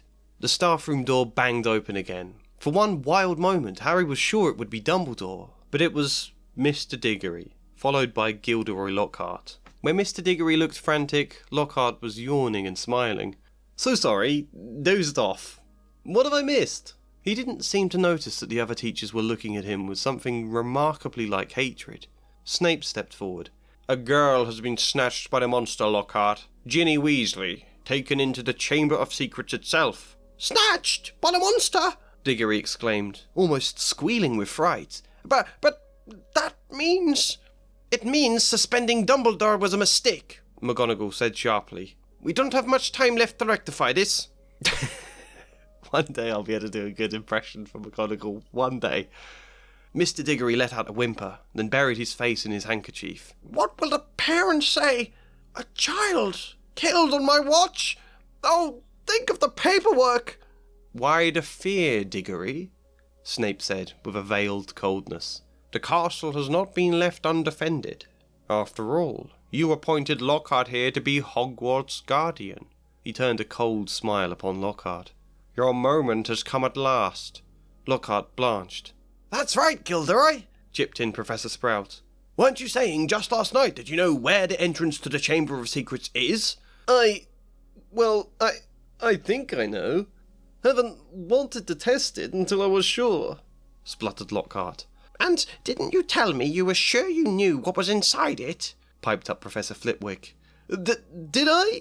I don't recall. I certainly remember you saying that were all the students safely out of the way, you'd have no trouble popping down and dealing with the monster yourself. I seem not to have specified who is this line of dialogue. That's something I've missed out there, so I've just guessed it's Snape. Lockhart stared around at his stony-faced colleagues. I really never... You may have misunderstood. We'll leave it to you then, Gilderoy, said Professor McGonagall. We can make sure everyone's out the way tonight. It'll be an excellent time for you to tackle it. As though seizing at a slim thread of hope, Mr. Diggory threw himself at Lockhart. Please, Gilderoy! He grabbed him tightly by the front of his robes. If news of this gets out, student welfare representative at a school with a deadly monster, I could lose my job, my reputation.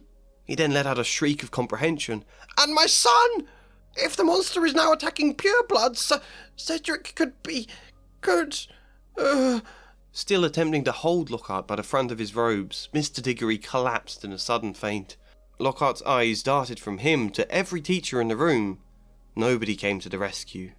His lip was trembling, and in the absence of his usually toothy grin, he looked weak-chinned and weedy. Very well, he said. I'll be in my office, getting ready. I like the inclusion of McGonagall snapping at him for suspending Dumbledore. Again, I think it blends well into the scene. The problem is, whilst it's been very fun and fitting in the past to give Diggory deliberately melodramatic lines, such as, oh, think of the paperwork, you can tell I'm thinking of Helen Lovejoy there. Whilst that's fun, I don't think it works for this scene now. I think you can have some of it, but this scene is now a bit more serious and dark than other dangerous moments in this book or The Philosopher's Stone. This is a character that's close to our protagonist potentially being dead. And so the melodrama here almost comes across as sarcastic, and I think it tells me this is the moment to start transitioning Diggory's dialogue into a slightly older, more serious, still fun and cartoonish, but less so. More like the kind of dialogue we'll need from him in the later books. After all, this is a character whose son will eventually die. In my head, we were going to start transitioning Diggory more in book 3, but maybe this is the point. Maybe after the slightly more humanising scene in Hagrid's hut, we need to carry that on. Also, the mention of Cedric was actually a last-minute thought. I wrote a different line entirely to end on a point about Diggory feeling doomed, and then suddenly thought, oh, hang on, he has a son at this school.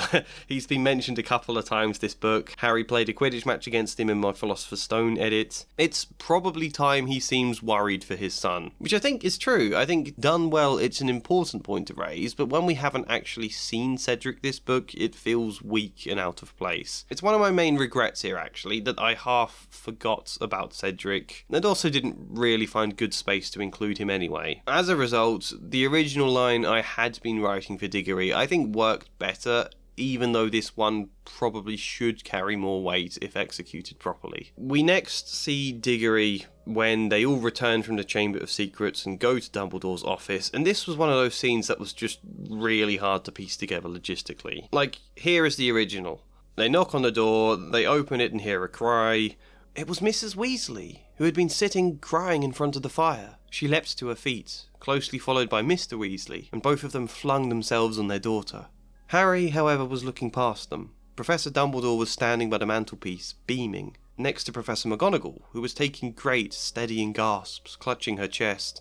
Fawkes went whooshing past Harry's ear and settled on Dumbledore's shoulder, just as Harry found himself and Ron being swept into Mrs. Weasley's tight embrace. "You saved her! You saved her! How did you do it?" "I think we'd all like to know that," said Professor McGonagall weakly.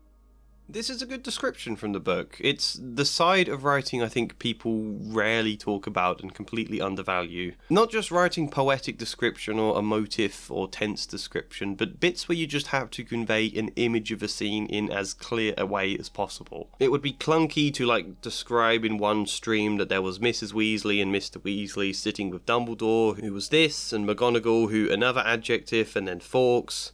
Rowling breaks this up well. We see the Weasleys run to Ginny, that's a first natural point. Then Harry looks past them to clock the teachers, and then Mrs. Weasley comes to Harry, and then we get to Harry explaining the story. It's simple but very effective. However, when you now have to add Diggory, this kind of fell apart for me. And I can definitely write this better. It's not like it's impossible or anything, it's more just I got a little bit stuck and was thinking, oh, I'm running out of time writing this edit, let's just leave it at that and get on with the next bit. But it's a good example of how carefully you sometimes need to think about the logistics. It was Mrs. Weasley, who had been sitting crying in front of the fire. She leapt to her feet, followed closely by Mr. Weasley, and both of them flung themselves on their daughter. "She's alive!" squealed another voice, as Mr. Diggory bounded over and attempted at first to join the group hug. Either he realised there wasn't enough space, or thought better of the idea, because he then stopped and flung himself at Harry instead. "You did it! You saved my her life!" he cried.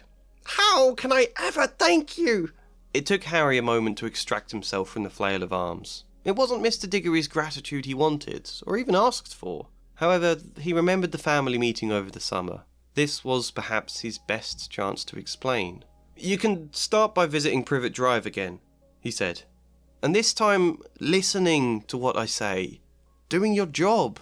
What my aunt and uncle told you wasn't true. If you just paid attention."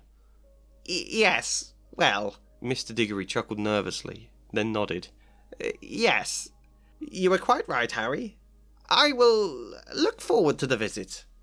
"If you're handing out rewards, I'd like a new wand," said Ron, trying to catch his attention. "Failing that, a new owl? Ours is getting too old for travel." The problem is we've got a whole extra point to tackle in the script now, Diggory's relief and Harry wanting him to listen in the future. If we go on with the rest of the scene first, the melodramatic moment for Diggory has passed. I think it's neater and simpler to tackle this whole point before we get to Harry telling the story of everything else. I think it makes sense doing it this way round, however, perhaps you can notice the issue. It's quite obvious to spot when I kind of already explained it before, it's that the setting has not been established in my extract there. We get where Molly and Arthur are coming from, the door has been opened and they run forwards, but Diggory seems to just appear, and because it's now a load of dialogue we get there before Dumbledore and McGonagall are even mentioned, they're left feeling unclear. Were they there too? Did Harry not notice them until the moment later when they are mentioned? If so, why not? You know, it doesn't sound too problematic when I explain it, but imagine watching a scene from a movie where there's two people in a room talking and they have a back and forth for a bit and then suddenly a completely different person chips in. And none of the shots had shown this person before and you don't see them walking into the room and none of the characters react with surprise to see them there, like, oh, you've just appeared. Nope, they're just talking as though they were always there. That would feel really weird. It would make it feel like a dream sequence or something. It would take you out of the scene. What I've done here is kind of the novel equivalent of that. "Wand? Why do you need a wand?" Mr. Weasley sounded confused. "It broke when we crashed the car, Dad. I didn't want to say because..." The rest of his words were buried in one of Mrs. Weasley's hugs. "You've gone all year without your own wand?" she exclaimed. "You should have told us, Ronald. We'll visit Ollivander's as soon as term ends. But it'll cost loads." "We can scrape together the money," she said, then paused with a faint look of worry before dismissing it with a shake of her head. "Yes, we can. It's important. But first..." She pulled Harry into a hug. "You saved our Ginny. How did you do it?" "I think we'd all like to know that," said a jovial voice from behind. Peering into the office, Harry saw Professor Dumbledore standing next to a shocked Professor McGonagall, with Fawkes perched on his shoulder.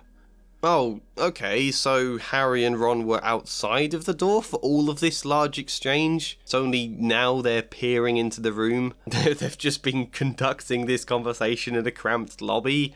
Right? This is why first drafts are always so much worse a representation of your writing ability, because so many problems in writing are just you being a bit dumb or not thinking of one of the a million things you need to think of, and something just comes out a bit off as a result. But that's fine, that's the process. The first draft is all about getting your ideas down and then thinking all of these other things on the second draft. I'm saying that deliberately and showing you my flawed first draft deliberately because too often people are made to feel like their writing should be brilliant from the very beginning, and if it's not, they're somehow a bad writer. No, we all write dumb things constantly and then fix them later. Anyway, that was kind of it for Diggory. There is vaguely an idea around him needing to listen more that I think is fine. I'm happy with him in this book. Again, inserting an entirely new character into all sorts of different scenes is a big challenge, but mostly he fits quite well again. He's performing the same role of making Dumbledore appear less dumb, of showing us the incompetence you can get at the heart of a system and the problems it causes, of being a link to Harry's home life, expanding the world building sensibly, and of course making all the chaotic death trap nonsense of Hogwarts make a bit more sense in a way we can have fun with. Here is this final line in the book, because I realised I now needed a way to remove him from this scene. After Harry tells his story and they talk to Ginny a bit, the Weasleys all take Ginny to the hospital wing, but there's no reason Diggory would go with them there. Ron then stays behind with Harry for a quick bit of talk, but then Dumbledore wants to speak to Harry alone, and the polite excuse Dumbledore makes is asking Ron to take Lockhart to the hospital wing, which is something Diggory could do, but then we would be left with Ron randomly again, and Ron can't leave with the rest of his family because Dumbledore wanted to talk to him and Harry alone, so I thought make Diggory leave earlier than anyone else. There's a break in the middle of Harry explaining what happens to everyone where McGonagall asks him a question, and I just used Diggory there. Then he started telling them everything. For nearly a quarter of an hour he spoke into the rapt silence. He told them about hearing the disembodied voice, how Hermione had finally realised that he was hearing a basilisk in the pipes, how he and Ron had followed the spiders into the forest, that Aragog had told them where the last victim of the basilisk had died, how he had guessed that Myrtle had been the victim, and that the entrance to the Chamber of Secrets might be in her bathroom. But how can I explain this to the Ministry? Mr. Diggory interrupted. Polyjuice? Impersonating other students? Spiders in the forest? Snakes in the pipes? Good Lord, think of the paperwork. I best... He looked ready to collapse. I best try and make a start now. And he exited the room upon shaky legs.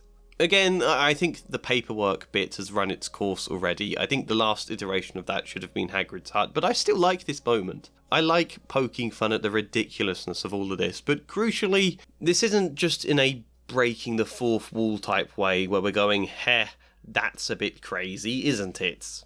Or your classic Marvel kind of quip. No, this is still in-world. This is still someone very erratic, taking all of the madness seriously to the point he nearly explodes as a result. He recognises all of the mad events that happened and is terrified at the thought of how he smooths all of it over. That's poking fun without breaking immersion, I think. I also think it's time we sped this video up. Time for the quickfire characters.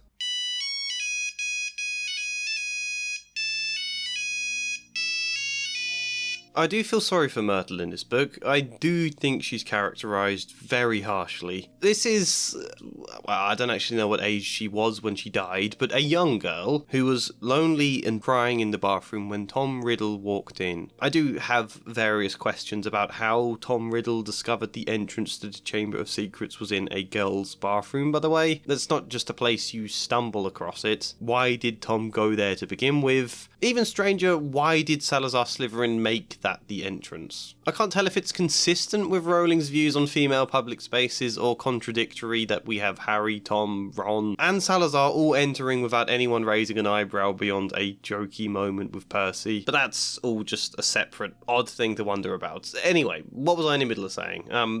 That a young girl lonely and bullied, who happened to then die suddenly without knowing why or how she died, and has spent the last 50 years in a permanent state of grief about it, that she is someone to laugh at and never once take seriously. Much of Rowling's writing deals in satirising people. Myrtle is a satire of a supposedly over-emotional woman who is whiny and is always crying in bathrooms in a real performative way that we're not supposed to take seriously. She's gratingly annoying and we should laugh at her for being pathetic. Everyone calls her Moaning Myrtle, not even Hermione cares. Okay, there's that one bit where Peeves overhears Hermione criticising her and Hermione doesn't want Peeves to tell Myrtle because it'll upset her, but that's it. It's still very limited and there are plenty of times when Hermione just does not care the same as everyone else. They care so little it's barely described in a narration. Moaning Myrtle was crying noisily in her cubicle, but they were ignoring her, and she them. I feel really sorry for Myrtle. I have a lot of issues with this kind of satire. What having this kind of view about a girl being vulnerable might say altogether, especially in a children's book where many of the readers will be vulnerable girls. Myrtle doesn't matter. The one time she actually does is only because they realise she might know something about the Chamber of Secrets. It's never a thought of, damn, she was murdered, poor Myrtle, she's had to suffer here. Just, oh, she knows something important. You know, let's just rock up and ask her how she died, and Myrtle is again depicted as very performative about it. Oh, it's you, she said when she saw Harry. What do you want this time? To ask you how you died, said Harry. Myrtle's whole aspect changed at once. She looked as though she had never been asked such a flattering question. Oh, it was dreadful, she said with relish.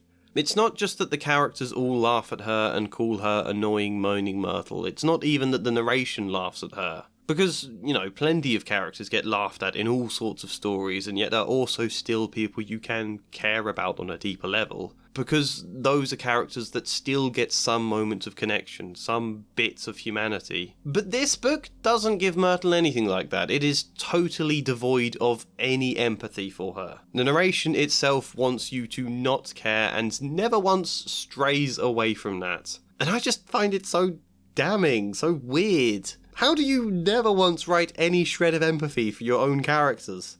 I can't imagine. I find that harder to do than not doing. You know, and I don't actually think you can just cherry pick the weirdest, most problematic aspects of a writer's stories and use that to make a judgment on them as a person. As I've said, there are lots of reasons a novel might not convey your messages the best or might draw up troubling ideas you never intended to express. So I don't think we should necessarily be making a judgment on Rowling based on the way Myrtle or Hermione or Ginny are characterised, but I do want to draw attention to it, and I do think it is worth thinking about. Anyway, how do we fix this stuff without ruining the fun or disrupting the entire story we currently have? Well, here's my attempt.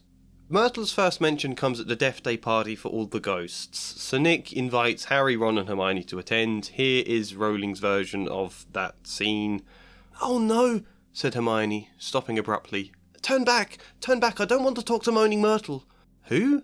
Said Harry, as they backtracked quickly. She haunts the girls' toilets on the first floor, said Hermione. She haunts a toilet? Yes, it's been out of order all year because she keeps having tantrums and flooding the place. I never went in there anyway if I could avoid it. It's awful trying to go to the loo with her wailing at you. The choice of the word tantrum is interesting. Peeves overhears this and finds them.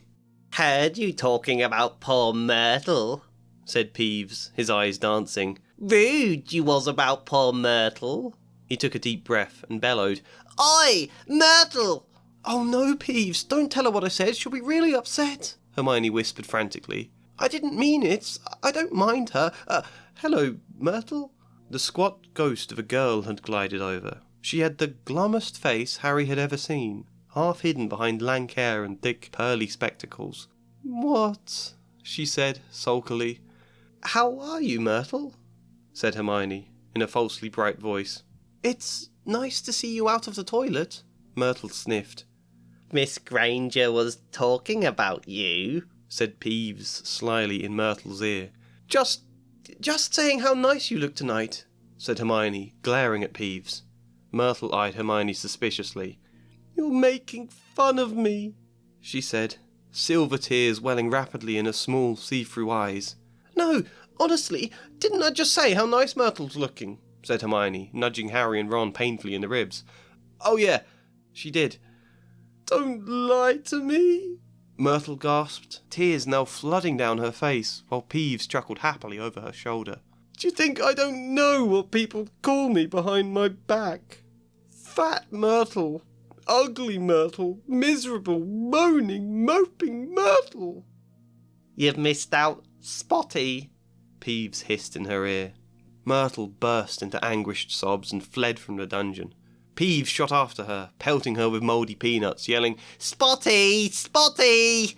I changed this for a reason you might not like, but I'm sticking to it. I decided Myrtle never leaves the bathroom, that in the 50 years she's been dead she has never once left. Whilst it's never said, this is obviously a metaphor for trauma. She is stuck here. I think it's more meaningful and leaves more space to actually explore Myrtle's feelings, plus it makes it feel less like she's been shunned by the rest of Hogwarts. We could even suggest people have made attempts to coax her out and fails. That makes it feel like people have cared and have tried. That Myrtle hasn't just permanently been treated as someone to avoid, it's also partly the reverse, how she feels stuck. However, that means she now can't be present for this scene, but I still wanted to introduce the idea of her, so I wrote this. "My dear friends," he said mournfully, "welcome, welcome, so pleased you could come." "It looks incredible, Nick," Harry said, which was half true. The dungeon was full of hundreds of pearly white, translucent people, mostly drifting around a crowded dance floor, waltzing to the dreadful, quavering sound of 30 musical saws, played by an orchestra on a black-draped platform. A chandelier overhead blazed midnight blue, with 1,000 more black candles. Their breath rose in a mist before them. It was like stepping into a freezer. It was cold, mournful, and the music was grating, but at least was an interesting sight. "This must be every ghost in the castle." "All but one," Nick said. "No great loss, when many others have come from afar. Please, do mingle," he said, floating off to greet a group of ghosts to their left. And then, a moment later, Ron brings this up. "When Nick said every ghost but one, who do you think's missing?" Ron asked. "Peeves, I hope." "He's a poltergeist, Ron," Hermione said. "It won't be him, it'll be Myrtle." "Who?" Ron and Harry said together. "Moaning Myrtle. She haunts the toilet on the girls' first floor." "She haunts a toilet?" Ron laughed. "Yes, toilet. She's never once left the bathroom. Even teachers have failed to coax her out, according to Lavender." Ron scoffed. "Yeah, well, according to Lavender, I was cruel to Errol." "You were." And then, a bit later, we have a similar exchange with Peeves. "Heard you talking about poor Myrtle," said Peeves, his eyes dancing. "Laughing you was about poor Myrtle. Don't you want her at the party?" "We weren't saying that," Hermione objected at once. "We were just saying she's not likely to attend when she doesn't leave the bathroom." "Then hold a new party in the bathroom," Peeves announced. "Put up bunting around the cubicle. I'll go tell her the good news, shall I?" "No, Peeves, don't tease her. She'll be really upset." Hermione sounded frantic. "Upset?" He grinned in mock surprise.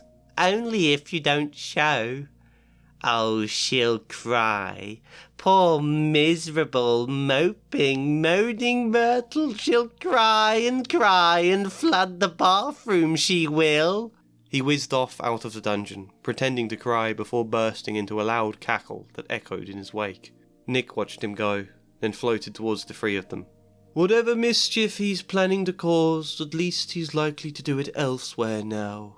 It's not quite as effective, especially when they weren't even laughing at Myrtle, so I don't know what Peeves is on about there. I should have kept in some of Hermione's criticism, but it still works. And we can call back to it later on. So, yes, later on they go and meet Myrtle for the first time, and this is the original dialogue. "We wanted to ask you if you've seen anything funny lately," said Hermione quickly, "because a cat was attacked right outside your front door on Halloween. Did you see anyone near here that night? Said Harry. I wasn't paying attention, said Myrtle, dramatically. Peeves upset me so much that I came in here and tried to kill myself. Then, of course, I remembered that I'm already dead, said Ron, helpfully. Myrtle gave a tragic sob, rose up in the air, turned over and dived headfirst into the toilet, splashing water over all of them and vanishing from sight. From the direction of her muffled sobs, she had come to rest somewhere in the U-bend. Harry and Ron stood with their mouths open, but Hermione shrugged wearily and said, Honestly, that was almost cheerful for Myrtle. Come on, let's go. I did this. I wasn't paying attention. Peeves had told me about some students who were planning a trick party for my death day. The three of them exchanged an awkward glance at this. It upset me so much that I hid in the U-bend, she continued. No one thought to come and tell me there'd been an attack. No one thinks of me at all. And then she goes off and splashes away into the toilet. It's not as fun here, but I do think it's better. It reinforces the idea Myrtle feels ignored, which is something we can play on a lot more throughout this story when it's now not just relentlessly people ignoring her, including the narration, treating that as a totally normal and acceptable thing. Now it's also highlighted as a potential problem, and also partly the fact that she cannot leave the bathroom, and actually, just drawing attention at all to the fact she feels ignored and left out is an insight into her feelings we don't normally get. Not a surprising one, but an insight nonetheless. The next time is that bit where she's crying loudly and they're just ignoring her. I'm not saying they have to be super caring. Kids can still be a bit mean and can just avoid someone because you don't want to get roped into comforting them. But I think that's a better middle ground than just ignoring Myrtle outright and she knows you're there and is crying and it's just awful. Moaning Myrtle was likely hiding in her toilet again because they didn't see her. They kept their voices to a whisper in order to avoid her attention. I think that's a more just sensible middle ground there. The next time is when Hermione's polyjuice accidentally turns her into a cat and Myrtle is laughing about it. I kept that bit the same. The next scene is where they find Myrtle crying about the diary, which I also kept the same, except giving Ron the callous line instead of Harry. But it can't hurt you if someone throws something at you, said Ron reasonably. I mean, it'd just go right through you, wouldn't it? But that's the only change there.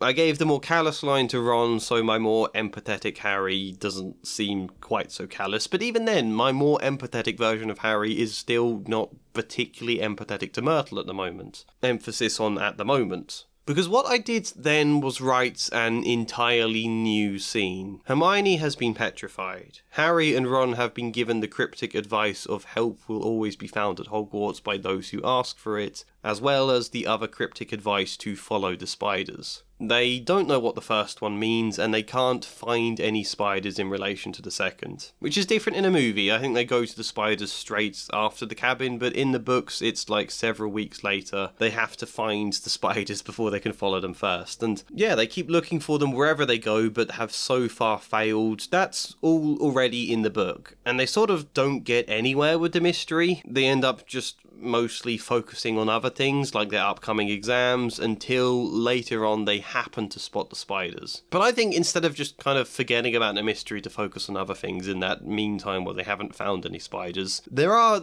other leads they could be following. They know Hermione had been onto something at a point where Harry heard a voice in the wall and wondered why no one else could hear it. Hermione then suddenly understood something. Hermione clapped her hands to her forehead. Harry, I think I've just understood something. I've got to go to the library. And she sprinted away up the stairs. What does she understand? Said Harry distractedly, still looking around, trying to tell where the voice had come from. Loads more than I do, said Ron, shaking his head. But why has she got to go to the library? Because that's what Hermione does, said Ron, shrugging. When in doubt, go to the library. And then when they next see her, she's been petrified. But that itself is a clue they could be following up. What had she realised? There's also the other clue of Tom Riddle's diary disappearing. Ginny, of course, saw Harry with it when Malfoy tries to look inside it, so she later steals it from his room, but they don't know it's Ginny. That's a lead, right? Something they might want to look into. And the excuse of following up these leads that they don't originally follow up at all in the book gave me space to have another scene with Myrtle. As such, I wrote all of this. Maybe we should forget about the spiders for now, Ron suggested quite readily. Hagrid was drunk at the time he said it, and we got loads of other leads. What was it Hermione realised before her attack? Why was it she went to the library? We also don't know where Riddle's diary's gone. Madam Pince could give them no clues as to what Hermione had been reading. In terms of the diary, the only idea they had was to visit Myrtle again, and ask if there was anything she remembered about the person who'd thrown it away.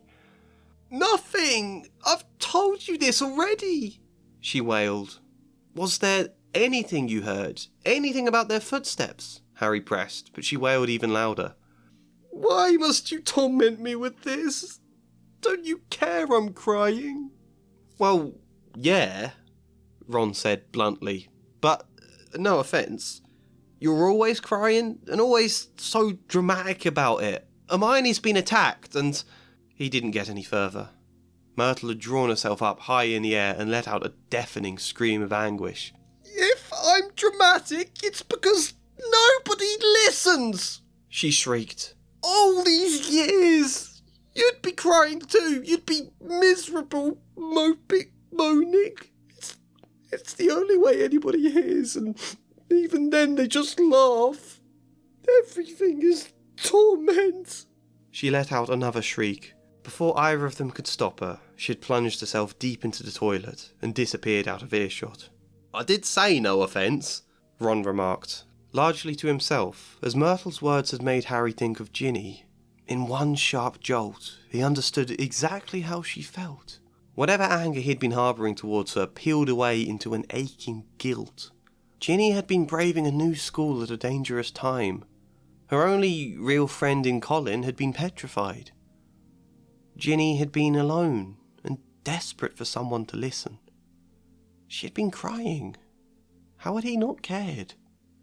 Yeah, I like this. I tried to keep Myrtle's dialogue a bit dramatic, such as the line, "everything is torment," so that it's not like Ron is entirely wrong, and that's also kind of the motive we see here. If she is at all performative or dramatic, it's because nobody listens. She feels she's been driven to that. Just because it feels a bit performative or dramatic, it doesn't mean there's not a genuine, sincere emotion at the heart of it. And it's also an important moment. We can't spend an entire children's book laughing at a girl for being sad and not ever humanise her. Also, I don't know why the book never draws any direct links between Ginny and Myrtle, beyond, the ones that just naturally occur. They were both victims of Tom Riddle, both are ignored for most of this book, both are seen as overly emotional, both are mocked for crying. So we can definitely use Myrtle to inform Ginny's arc, to be a lesson somewhat. Hogwarts failed Myrtle in the past. We are failing Ginny in just the same way. We can't afford to dismiss her, because feeling alone is exactly why she went to Tom Riddle in the first place. Obviously they don't know Ginny is involved at the time, but drawing a direct parallel and finding empathy for Ginny through understanding Myrtle just seems such an obvious thing you should do. And this was the scene I hinted at before, the one that cools all of Harry's anger towards Ginny and will later spur him on to apologise to her. Potentially I've gone a bit far with it, but this book still fundamentally needs something like this to make its treatment of Myrtle and Ginny not completely heartless. It's also obviously good for Harry's arc and an extra thing to feel guilt and worry about if he's a bad person. After this, they then speak to Aragog and realise Myrtle is the person who was killed by the monster based on what he says, but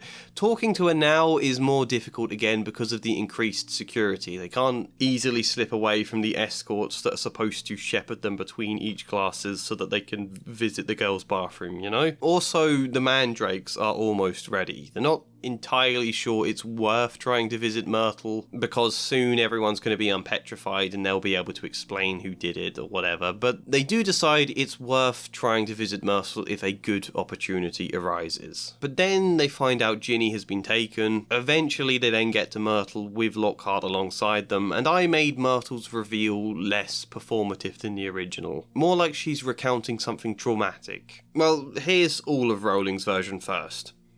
Myrtle's whole aspect changed at once. She looked as though she had never been asked such a flattering question. "Oh, it was dreadful," she said with relish. "It happened right in here. I died in this very cubicle. I remember it so well. I'd hidden because Olive Hornby was teasing me about my glasses. The door was locked, and I was crying, and then I heard somebody come in. They said something funny. A different language, I think it must have been. Anyway, what really got me was that it was a boy speaking. So I unlocked the door to tell him to go and use his own toilet, and then..." Myrtle swelled importantly, her face shining. "I died." "How?" said Harry. "No idea," said Myrtle in hushed tones. "I just remember seeing a pair of great big yellow eyes. My whole body sort of seized up, and then I was floating away." She looked dreamily at Harry. "And then I came back again. I was determined to haunt Olive Hornby, you see. Oh, she was sorry she'd ever laughed at my glasses." "Where exactly did you see the eyes?" said Harry. "Somewhere there," said Myrtle, pointing vaguely towards the sink in front of her toilet. Now, here's my version. Myrtle's whole aspect changed at once. She looked both eager and wary, like a stray animal when offered food. Harry supposed nobody had thought to ask her in a long time. She took a deep breath. I don't really know what happened. It was right here, in this very cubicle. I'd hidden because Olive Hornby was teasing me about my glasses. The door was locked, and I was crying, and then I heard somebody come in. They said something funny. A different language, I think it must have been. Anyway, what really got me was that it was a boy speaking. So I unlocked the door to tell him to go and use his own toilet, and then... She stopped, as though silenced by a heavy shudder. "And then what?" Ron asked. I died. She was staring off, as though hazily peering into an uncertain past. I just died. "How?" said Harry. Myrtle shook her head. Her eyes were tearless, and yet fear rippled through her entire aspect. "I don't know. Her breath was quickening, frantic. She clasped her arms about her in a tight hug. "It was all yellow." "Yellow?" Harry tried to keep his voice gentle. "Yellow and black. I think they were eyes. Great, big yellow eyes. And then I was floating away." She sounded pained. It hurt to recall the memory, but now she had begun, she seemed to need to finish. "Everything was getting smaller, but I didn't want to go. I didn't understand. I tried reaching for my body, but by the time I had reached it, it wasn't there anymore, and the yellow was gone. Everything was gone, except..." She looked at her transparent form. "Me. A ghost. I haven't been able to leave this room since." "Myrtle," Harry said slowly. They were at the point of tension. "I'm sorry, just one more question. Where exactly did you see the eyes?"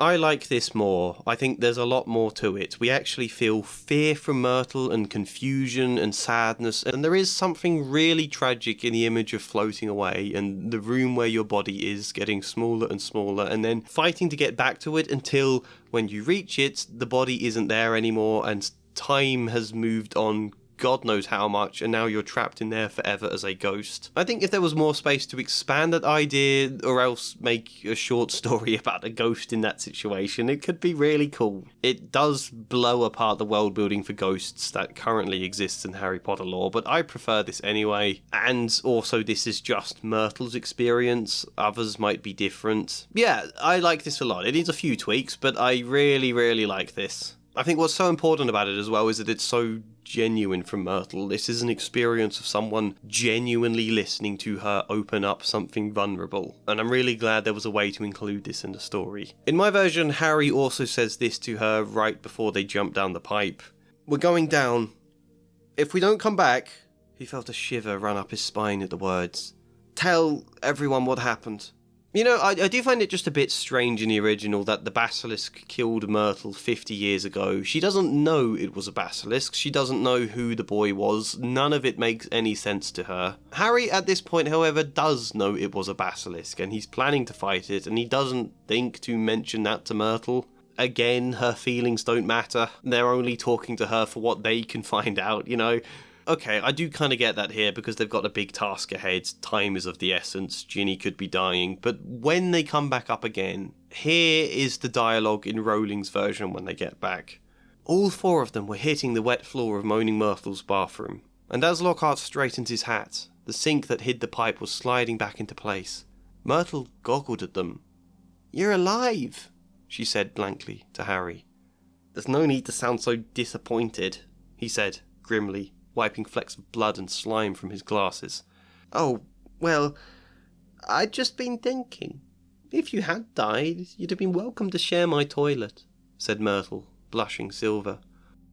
"Ugh!" said Ron, as they left the bathroom for the dark, deserted corridor outside. "Harry, I think Myrtle's got fond of you. You've got competition, Ginny." But the tears were still flooding silently down Ginny's face. I find it so funny that Ron takes this moment to mock his sister. She's traumatised, Ron. She almost died. You've just reunited here. What are you doing? This is all Myrtle says in the book when they come back, and it's treated as disgusting because everybody sees her as repulsive. And, like, at least do Myrtle the courtesy of telling her that the beast is dead, or who it was and what it was. It doesn't cross anyone's mind for a second, not even Myrtle's. It can't just be me that finds that really strange. So, I wrote this, and it's quite a big change. Are you ready? Myrtle goggled at them. "You're alive!" She sounded shocked. "Yes," Harry said.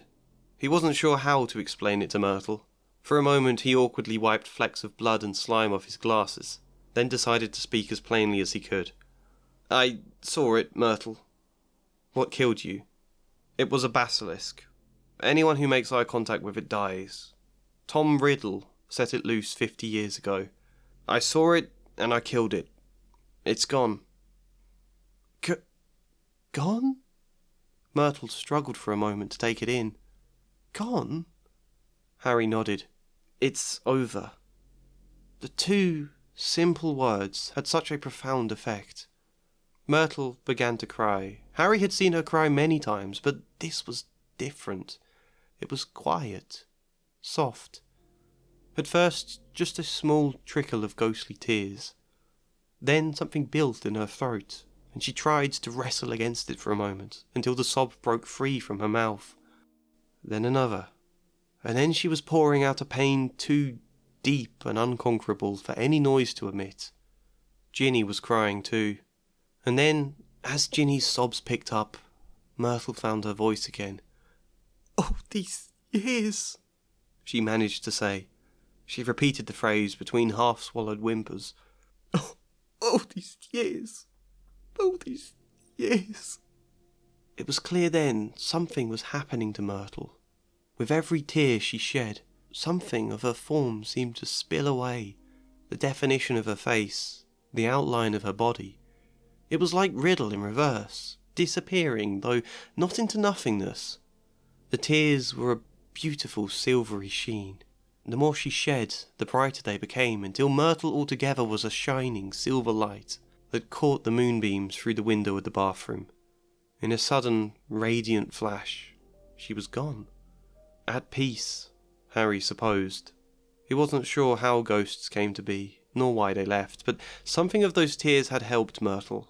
Looking then at Ginny, who had been crying almost as much, something about it had helped her too. Slowly, and with great relief, she began to smile. That's how I end chapter 17. I do like it. I think it's a good moment for Myrtle, but it's good for Ginny too. It's really, really cathartic for her to experience this. And, you know, part of what's held my version of Myrtle trapped in this bathroom for 50 years is her confusion. her sense of not understanding what happened, and then in one swift stroke, she does understand, she knows it's over, and she also experiences someone caring enough to resolve this for her, someone who had listened and thought about it and then bothers to tell her. Then she is able to let go. And this definitely blows apart the existing lore around ghosts, but again, I don't care.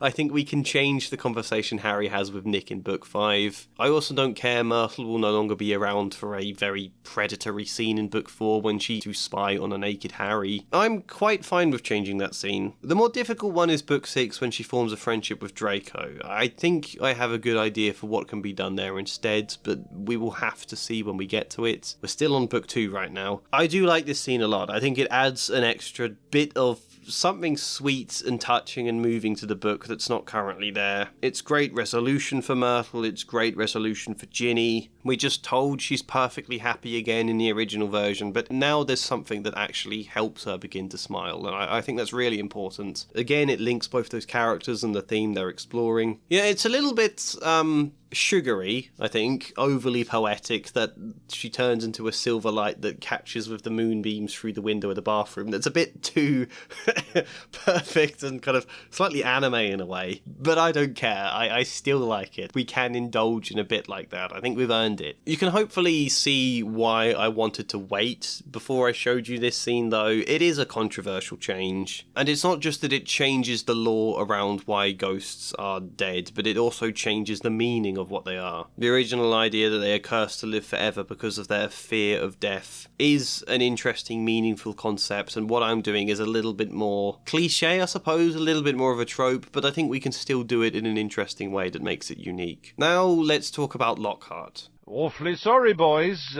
but I'll have to put a memory charm on you now.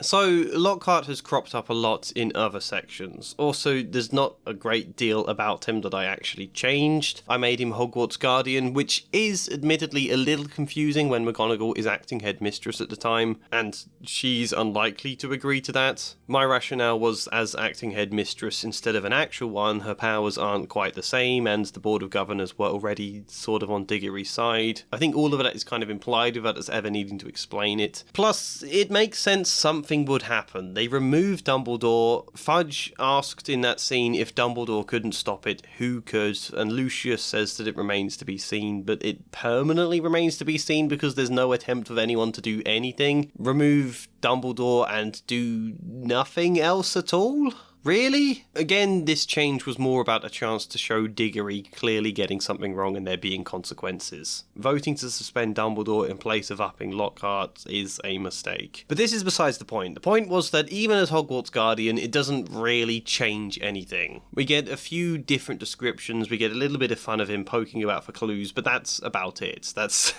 the only real point we haven't discussed in regards to Lockhart is why he enters the Chamber of Secrets with Harry and Ron. Why does he? Harry and Ron think he's useless. They've thought so for most of the book. They think he's a fraud, but when they hear he's going to the Chamber of Secrets while the staff are calling him out on his lies, like, they are clearly calling him out on his lies here. He so clearly doesn't know anything. And in the original, McGonagall even ends this scene saying, "Right," said Professor McGonagall, whose nostrils were flared.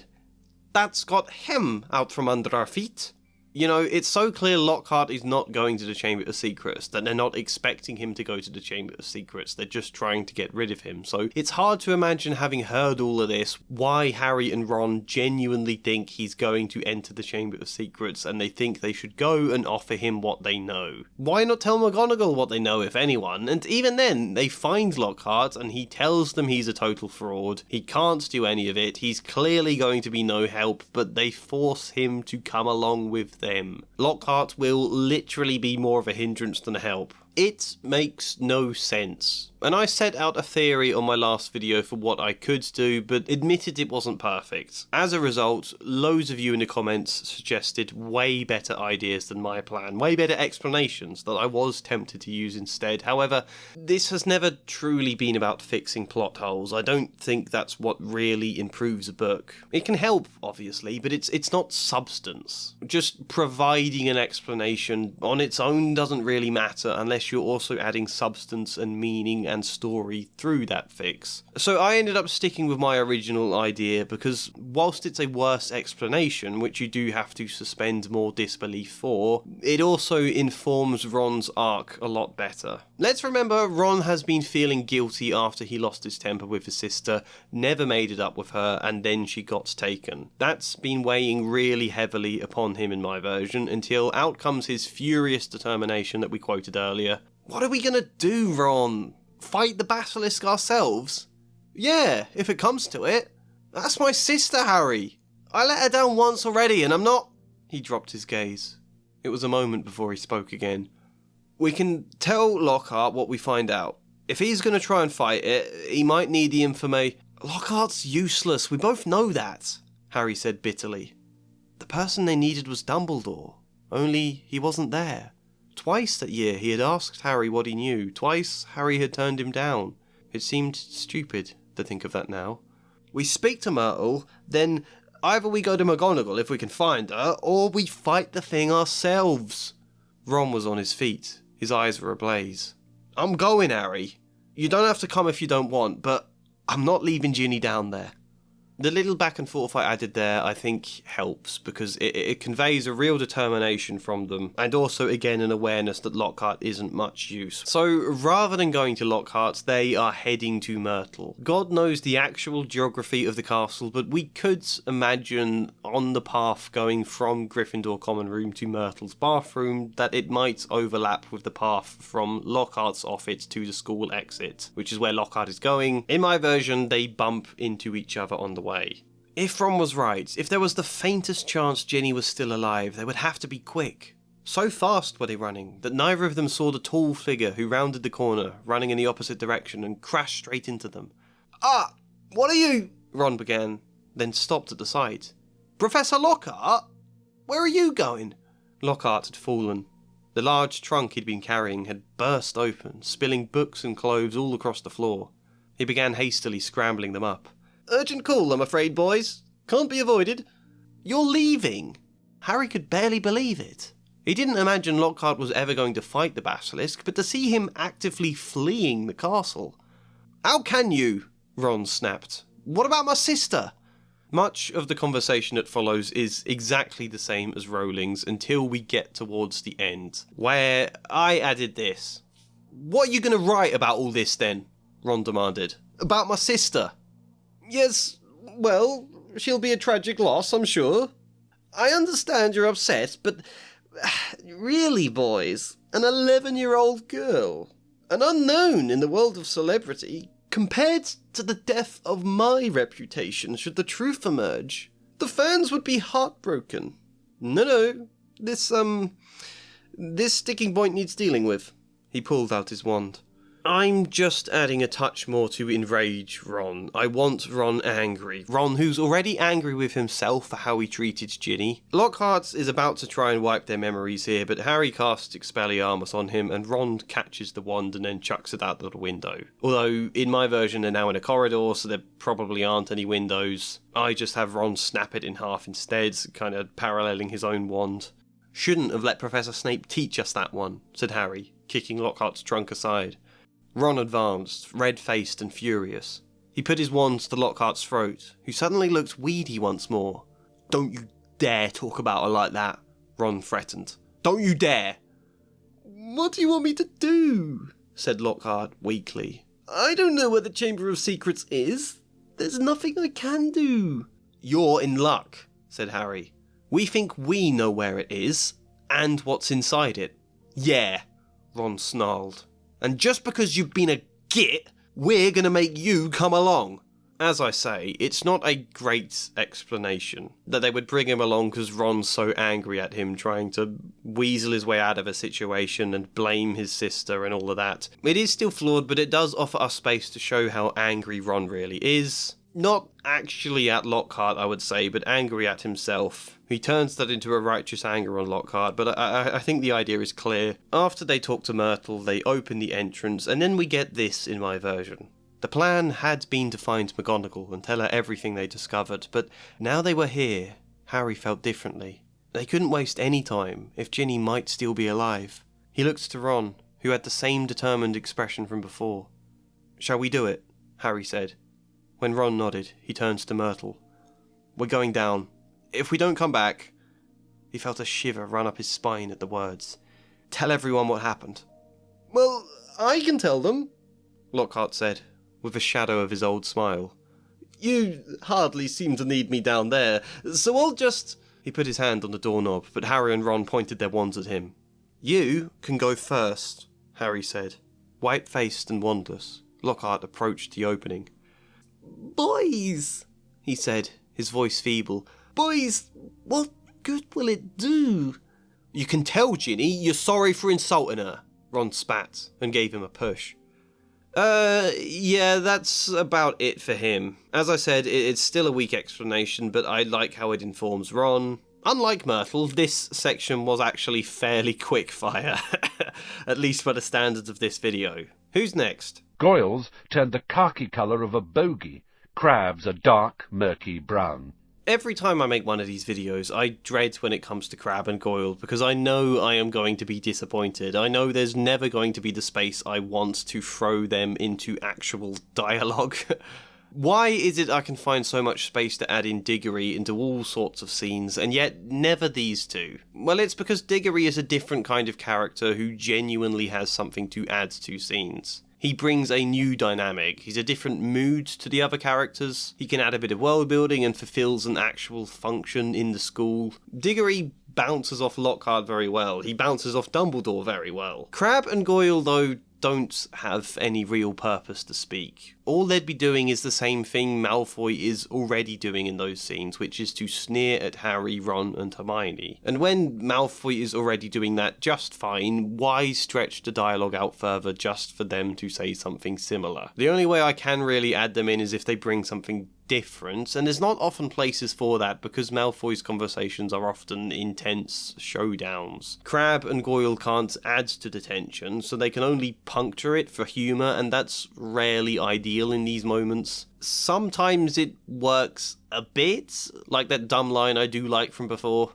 "Jealous," said Malfoy, who didn't need to shout anymore. Half the courtyard was listening in. "Of what? I don't want a foul scar across my head, thanks. I don't think getting your head cut open makes you that special myself." "I've got a scar on my knee from when I was 5, Crabbe said, stupidly, making all of them pause in confusion. Harry saw this as a good opportunity to duck out. He didn't want conflict, and could understand Malfoy's feelings. Ron had other ideas. You know, the one time Crabbe and Goyle actually do get dialogue and do get conversation, it's not actually them. It's Harry and Ron in disguise as them, so, you know, what the hell does that change? I can't really add in character there because it's not them. I felt really frustrated in regards to them the whole time I was editing because I knew I was not going to be able to do anything. But then I got to this bit in the story. Here is Rowling's version. But to Harry and Ron's utter amazement, stage 1 of the operation went just as smoothly as Hermione had said. They lurked in the deserted entrance hall after Christmas tea, waiting for Crabbe and Goyle, who had remained alone at the Slytherin table, shoveling down 4 helpings of trifle. Harry had perched chocolate cakes on the end of the banisters. When they spotted Crabbe and Goyle coming out of the Great Hall, Harry and Ron hid quickly behind a suit of armour next to the front door. "How thick can you get?" Ron whispered ecstatically, as Crabbe gleefully pointed out the cakes to Goyle and grabbed them. Grinning stupidly, they stuffed the cakes whole into their large mouths. For a moment, both of them chewed greedily, looks of triumph on their faces. Then, without the smallest change of expression, they both keeled over, backwards onto the floor. This is mostly fine as it is. I'm not going to criticise this at all, but I think it's also an opportunity for a classic bit of, like, NPC guard dialogue, you know? The kind of just random stuff you hear guards in video games talk about when you sneak around picking them off. I also vaguely had an idea this could be a moment for Ron to be cunning. Say, if the plan didn't go smoothly. I want my Ron to be more cunning, so I could do something here, potentially. Here's what I tried, and I think it half works. To Harry and Ron's dismay, stage 1 of the operation went wrong almost immediately. They lurked in the deserted entrance hall after Christmas tea, waiting for Crabbe and Goyle, who had remained alone at the Slytherin table to finish off the leftover food. Harry had perched the chocolate cakes on the end of the banisters. They had to quickly dart behind a suit of armour, when Goyle's voice took them by surprise. "A few sprouts would have done the trick, Crabbe, or some of the cabbage." "Don't like sprouts," Crabbe said, hobbling forwards with a hand on his stomach. "You needed fibre. I'm all for indulging at Christmas, but you can't only eat dessert." They stopped in front of the chocolate cakes. Goyle saw his friend's expression and groaned. "Don't. Save it until tomorrow. You can barely walk right now." "It's Christmas." "Do you want to spend the rest of it on the toilet?" Just listening to this, Harry was struggling not to retch. Nonetheless, they had to make sure Crabbe and Goyle ate them now. "What do we do?" he mouthed to Ron, who thought for a moment, then stepped out from cover. Let's deal with this half of the exchange first. Either it makes you laugh, or it makes you cringe, or you just find constipation talk off-putting. That's not me. I just find this exchange very relatable. It brings a little bit of humanity to the singular character trait we have in the original books of these two always eating. And there was a reason for this. Later, Ron disguised himself as Crabbe and talks about stomach pain in the original version, so I was basically drawing on that idea to have some kind of dynamic here, some kind of dialogue that expresses something. I do quite like it, but the second part of this, as I say, I hoped might be a chance for Ron to do something in the book, to show a bit of cunning and charisma and all of that stuff, and this was really a problem with my edit of Ron's arc, that I knew he needed something more, but I didn't exactly know what or where it would go. I was basically figuring it out as I went along. You know, the idea that in the end of this book, Ron's cunning trick of Lockhart, that Harry would then use that against Lucius, that works really well, but I hadn't thought of that idea at this point, and I was still trying to chuck in things for Ron to do, not realising it would be rendered unnecessary later down the line. I was just throwing stuff and hoping one of them would stick, and I don't know, I don't know what I think about this moment. "Oi! Those are mine!" he shouted with his finger pointing. "I've been looking all over! Hands off!" "Finders keepers!" Crabbe and Goyle both said in unison, snatching them up. Peering out, Harry could see from the gleam in their eyes they wanted to taunt Ron. Eating them in front of him would have brought deep satisfaction. All they needed was a push. Ron pretended to lose his cool. He shouted about them being a present from his mum, then made a clumsy lunge for the cakes. Immediately they were wrestling. Ron was tugging at their arms, leaping, shoving, until finally they did exactly what Ron had been intending. The two cakes were shoved whole into each of their mouths. For a moment they chewed greedily with a look of triumph. Then, without the smallest change of expression, they both keeled over backwards onto the floor. Ron started laughing. "How thick can you get?"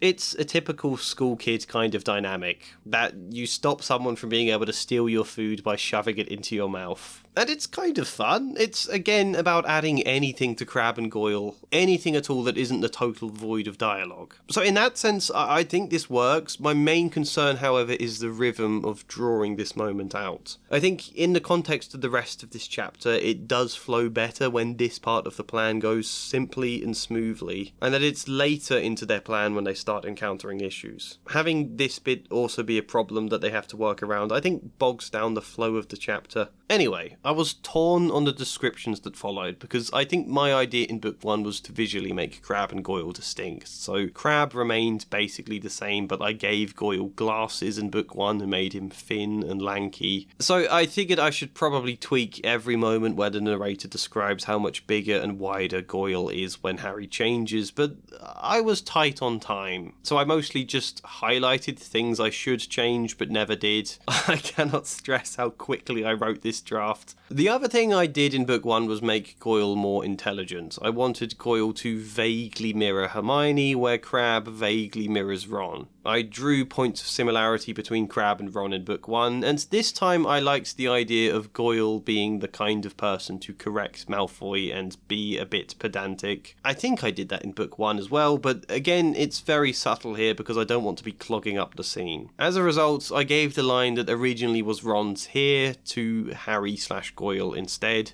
He and Ron hurried after Malfoy, who said as they turned into the next passage, "That Peter Weasley."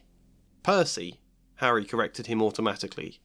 "Whatever," said Malfoy. "I've noticed him sneaking around a lot lately." And then, to highlight Harry now increasingly losing his temper with Malfoy in the story, I had him correct Malfoy here in a way that maybe would have blown their cover had it not been Goyle's habit to point things out like this anyway. So this is hopefully informing Goyle having a pedantic nature.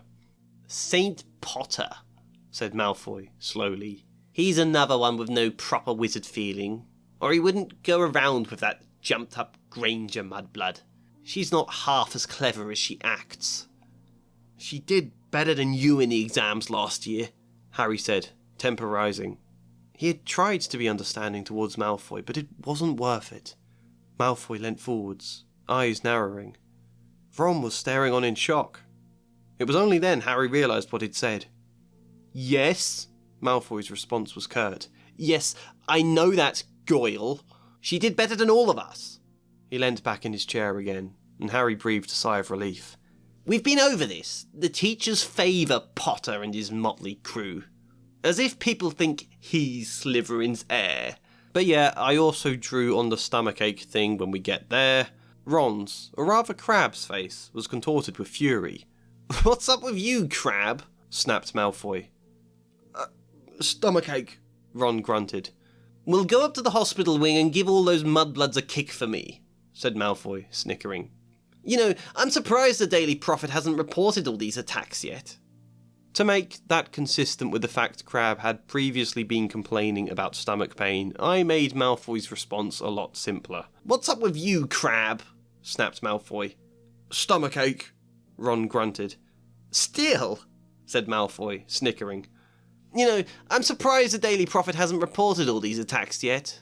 The other thing to mention is that moment much later where Malfoy is talking loudly about Hermione and the other mudbloods dying in order to wind up Harry. If you remember, I'd written that bit in the Polyjuice scene where Malfoy lets slip that he does it to wind them up, so Harry and Ron can now be wise to that trick in the later scene, and I made some vague callback to Crabbe as a result. "Bet you 5 galleons the next one dies. Pity it wasn't Granger." He glanced across the tables towards Harry and Ron, as though hoping to see them enraged. If this was all another attempt to wind them up, Harry wouldn't give him the satisfaction. He smiled to Draco and said, "Why only 5 galleons? Why not bet your Nimbus 2001? Or your place at Hogwarts altogether?" "We're not making bets with the likes of you," Crabbe scoffed, though the smirk was quickly wiped from his face when Ron asked, "How's your stomach, Crabbe? Feeling better?" Admittedly, I have sort of created a plot hole now. Crabbe and Goyle see Ron before they eat the cakes, pass out, wake up in a cupboard ages later. Now Ron is teasing Crabbe about something he overheard. It's pretty likely Crabbe and Goyle might realise what happens to them and who did it. And my plan was for them to at least wonder that. At the end of the book, when Malfoy confronts Harry, for Crabbe and Goyle to make some vague, accusatory statement to Ron about him, and for Ron to feign ignorance, but there wasn't any space for that. In truth, I don't think it particularly matters, because you'd have thought Crabbe and Goyle might piece it together in the original anyway, when they discovered during the time they were stuck in a cupboard, Malfoy had been talking to different versions of them who were asking questions about the Chamber of Secrets. But for me, this is just one of those plot holes where it doesn't matter. You just answer it with, well, I assume they were embarrassed and never mentioned it to Malfoy, and therefore never found out that he was talking to different versions of them. As far as they were aware, they ate a cake as a trick from Ron, fell asleep and woke up in a cupboard. Nothing else happened. So I think that's fine. Am I happy with my changes to Crabbe and Goyle? Well, I suppose because I was expecting to be disappointed, I am actually quite happy. It's a pleasant surprise. There was space to do something, and it was kind of fun. And yeah, I might not have been so happy if this was other characters where I had higher expectations, but I think it's okay. "Professor," piped up Parvati Patil, "you'd probably have to use dark magic to open it." We've already discussed the whole Errol animal cruelty thing, so we won't do that again. I just wanted to state, having made Parvati and Lavender friends with Hermione in Book 1, they are a useful example to show that gossiping about romance and crushes and all of that is not a terrible thing. It's just a thing. It's normal, it's fine. Hopefully them being that softens the sense of criticism we have of Hermione and Ginny in this book. Obviously not all girls have to be feminine, that would be stupid. I do like the way Ginny is in the later books, nor do I even think toughness is an opposite to femininity. I just think we can have both, you know? People are all sorts of different things, and all of them are fine. If there are ever shades of these books that feel cruel towards women, or have a shockingly rigid view of how women are supposed to be, then I want to change that. That said, whilst the idea is great in principle, how and where do you actually squeeze that into the book? I had trouble. The best I could do was just slightly tweak scene setting descriptions, bits where the book says Ron was doing this, Hermione was doing that, to instead mention Hermione with Lavender and Parvati. Harry and Ron sat down at the Gryffindor table next to Hermione, who was talking excitedly with Lavender Brown and Parvati Patil about their new defence against the dark arts teacher. Or there's this. The walls were all covered with large, lurid pink flowers. Worse still, heart-shaped confetti was falling from the pale blue ceiling. Harry went over to the Gryffindor table, where Ron was stabbing at his food. Sitting a little away was Hermione, giggling with Parvati and Lavender. And then there's this later in that scene. "Please, Hermione, tell me you weren't one of the 46, said Ron, as they left the Great Hall for their first lesson. Hermione didn't answer, but she, Parvati and Lavender burst into another fit of giggles. And then I had at the end of the book, Ginny was watching happily from the shade of an ash tree. Beside her were Lavender and Parvati, who, after Hermione's introduction, had proved better people to gossip about crushes with than Tom Riddle had been.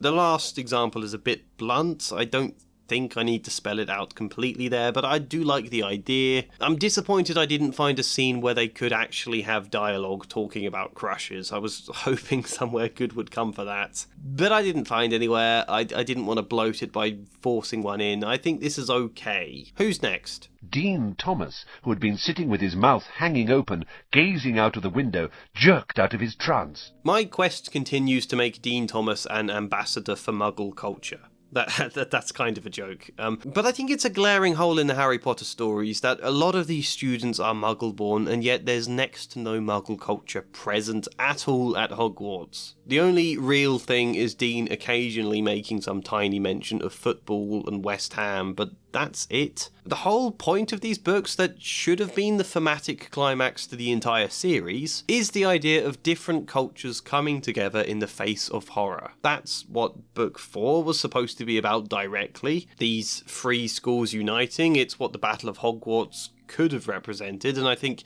as a theme, different people, different cultures needing to unite in order to defeat a force of power that threatens the very principles and safety of everyone's lives. And we can't do that if we don't start with a sense of different cultures. Ones that are clashing, coalescing, cultural tensions and celebrations all thrown into the melting pot. I honestly think, were I taking free rein to completely alter this book in whatever the hell ways I wanted, the Chamber of Secrets would have been a great place to explore racial tensions between purebloods and Muggleborns. It's literally what the plot is about, and I am kind of annoyed in that sense I never found space to really explore anything more there, like via Hermione. Meaning we're left with Dean to do something vague, and it is very vague. Before I get to what that is, let's first actually discuss the fact, as you may remember from earlier, that I made Muggleborns less common at Hogwarts. There's not many of them precisely because they aren't guaranteed places. There are more of them at state schools. Firstly, you might suppose this means the population and world building of the Wizarding World has been completely crippled by me.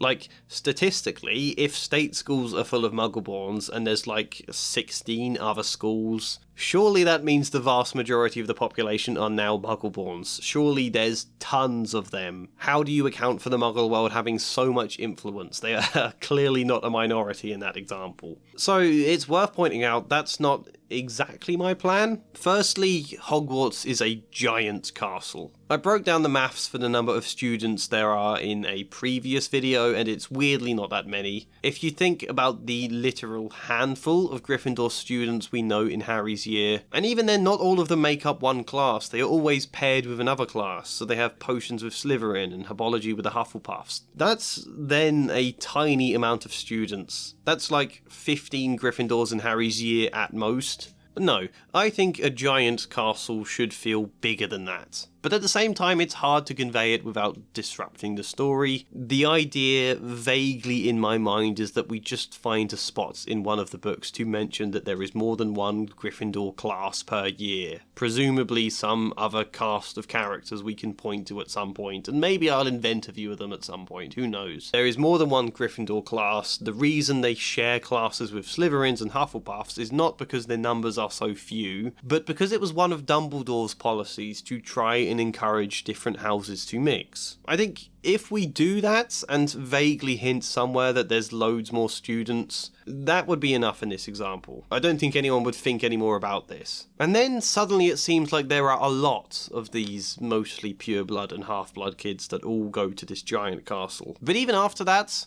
all these other state schools. Okay, it was definitely a mistake to arbitrarily throw out the number 16 in the first video, that there are 16 other schools. That is too many. No thought went into that decision. I should have made it less. However, that doesn't necessarily mean these state schools are as big as Hogwarts. In my head, they are smaller, community-based schools that don't provide boarding for their students. So if there's 16 of them, that's not like 16 times the students we have at Hogwarts. It could only be 4 times or 2 times. And thirdly, just because the stereotype is that the state schools are all filled with Muggleborns, doesn't actually mean that's the reality. So far, our entire cast of characters are people who went to Hogwarts. And of the Muggleborns here, they don't know any different to the culture of Hogwarts either, because until their 11th birthday, they didn't know magic was even real. I deliberately wanted to make Hogwarts a bit of a social bubble, privileged and therefore slightly skewed in their opinions. It's like these mentions I've made about Hogwarts teams always beating state schools in Quidditch matches. In the past videos, when I've said that, I've had people in the comments like, why do you hate state schools? Why do you think all students at state schools are worse? I don't. I went to state school, one of which was actually a very good one, run by a very progressive head who had a clear vision, wasn't burdened by all sorts of the antiquity you get at private schools. It consistently scored higher in GCSEs than many of the private schools in the county, even though it was a school that wasn't in a good catchment area at all. So I've personally experienced how state schools can be absolutely better environments for education. I strongly believe in state education. I've worked in it myself, both as a therapist and in other capacities. I believe it's better socially for people's upbringing as well. I believe it's better for equality. In regards to boarding schools, I don't think they are at all good for a child's mental health, which is unfortunately something we can't really explore in these books. I think that would be a step too far. But it's just to point out I personally don't like private schools at all. I probably am too critical of them, however that's also the point. We have a cast of characters not knowing the world beyond Hogwarts, and therefore unfairly looking down on it. Calling the other schools bog schools because they know some of these schools accept squibs, because of a stereotype about them all being Muggleborns, and because they trounce their teams in Quidditch every year. Not because Hogwarts players are necessarily better, they just have all afforded their own brooms, either because their parents can afford to buy the best, or because Hogwarts provides a fairly decent school-owned set of brooms, compared to what the state schools can provide. You know, I think Quidditch is a rigged sport because of the brooms. If everyone's brooms are different, certain players get a massive advantage, and it's not the difference between, like, a football team of private school students rocking up in the latest Nike trainers against state schools with only just ordinary trainers, you know. It's not that kind of difference. It's more like meeting up for a game of cricket where one side has proper regulation cricket bats and the other side are trying to hit the ball with a thin stick. That's the kind of difference between Harry having a national standard firebolt and state school students just having cheap brooms. But because of this, because of trouncing state school Quidditch teams all the time, we've got a culture of children who have never thought enough to consider if the prejudices they're talking about might be unfair. So in that sense, no, not only are the students at state schools not any worse than the students at Hogwarts, but also not everyone in state schools is actually Muggle-born. Hogwarts is a big castle, but it can't cater to the entire pureblood population. Plus, Dumbledore changed the rules. Instead of just automatically offering all their places to pureblood students whose parents attended Hogwarts and can afford the fee, and then just offering whatever other spaces are left to everyone else who applies, in which case there would be no spaces left over, by the way. Instead of that system, they offer, say, plucking a head out of my head, 80% of places automatically to Wizarding World students whose parents attended Hogwarts before, but that's not enough places to cover all of the students whose parents attended Hogwarts before. So it still works on some kind of grading system. Did both of their parents attend or just one? How did they score in their grades? Have they had other siblings attend Hogwarts already? Can their parents offer generous donations? How magical is the child? Whatever other criteria they might consider. In the lore of the books originally, there is supposedly some vague test that determines magical ability before the letters are sent out. So I think it's reasonable enough that all of this kind of stuff goes into consideration to account for the 80% of places that are given to selected students. Perhaps it was first 95% of the places, but Dumbledore has pushed it down to 80% over the years, and then the remaining 20% of Hogwarts places is based on who applies, and then who is best from the application, which means not considering if their parents attended Hogwarts and all that kind of stuff, but what is their magical ability and how good is the application they've written. You know, these numbers might be slightly wrong because I am plucking them out of my head here. This isn't an explanation I've written into the book, in which case I would probably have to think carefully about the exact numbers, but all of that is to say, whilst 80% of Hogwarts students are likely to be pureblood or half-blood, pureblood especially, it doesn't necessarily mean the vast majority of state schools are actually all Muggle-born or squib. There could still be a lot of pureblood and half-blood students who don't make it into that 80% of Hogwarts, and then also don't pass the application process for the other 20% either. Or don't even try applying, because again, whatever the culture of Hogwarts students might think, state school students are not actually worse. State schools, some of them are very good. This would be a plot point I'd like to explore somewhere in one of the later books, Harry and the gang properly coming into contact with state school students and all of their perceptions being challenged. This was always an idea I've had in the back of my mind, however, stupidly, I have no idea where this could go in the later books or how. I have no idea, and whilst that lack of planning would terrify me if this was my novel, it's actually kind of exciting for these videos. Writing myself into holes and setting the challenge to try and find a way out. I don't know at all what I'll do, but that's what's so fun about it for me. And if it goes wrong and I mess it up, it doesn't matter. That becomes what the video is about, you know? Why did it go wrong? What could I have done differently? So yes, all of that is to say, population-wise, it's not at all as bad as it might appear. However, all of that tangent aside, there seems to be a lot of Muggle-borns at Hogwarts in the original writing, and yet we barely see any of their culture. In my version, at most 20% of Hogwarts students are Muggle-born, probably less than that. They are a minority, and I wanted them to feel like a minority, but one which can nonetheless seek to change the culture of Hogwarts. And sport is always super important for culture, a huge force in cultures coming together. Same with music. I said in book 1, let's make Dean really into football. So much so he wants to play football at Hogwarts. What if everyone is not just suddenly obsessed with Quidditch as the best and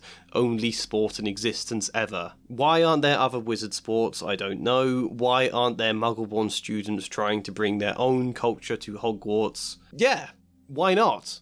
Dean was really keen on trying to teach football to Neville and Seamus in my book 1, but also to have a football pitch made. He wanted the school to build somewhere proper for him and the other students, and it was one of the few good things Diggory got to do in book 1. You know, he is supposed to represent the students on the Board of Governors. He took this idea from Dean and pushed for it, and because it's pretty cheap to build, we're talking about a strip of field with some painted lines and goalposts, Diggory got it approved. And then we had a nice scene at the end of book 1 where all of them are having a laugh together playing football. That was the last book, but where do we go with it now? Can we factor in the growing racism towards Muggle-borns into this plotline? Well, not like I hoped, no.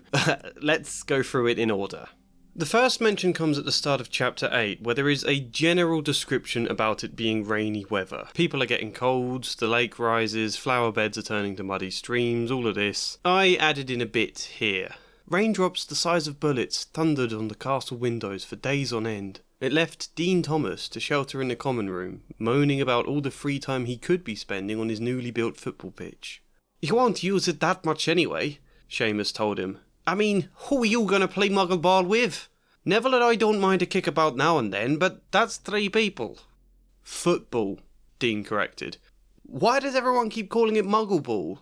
And people will join up when they see how fun it is. We'll have enough to form house teams." "Not if this rain keeps up, you won't."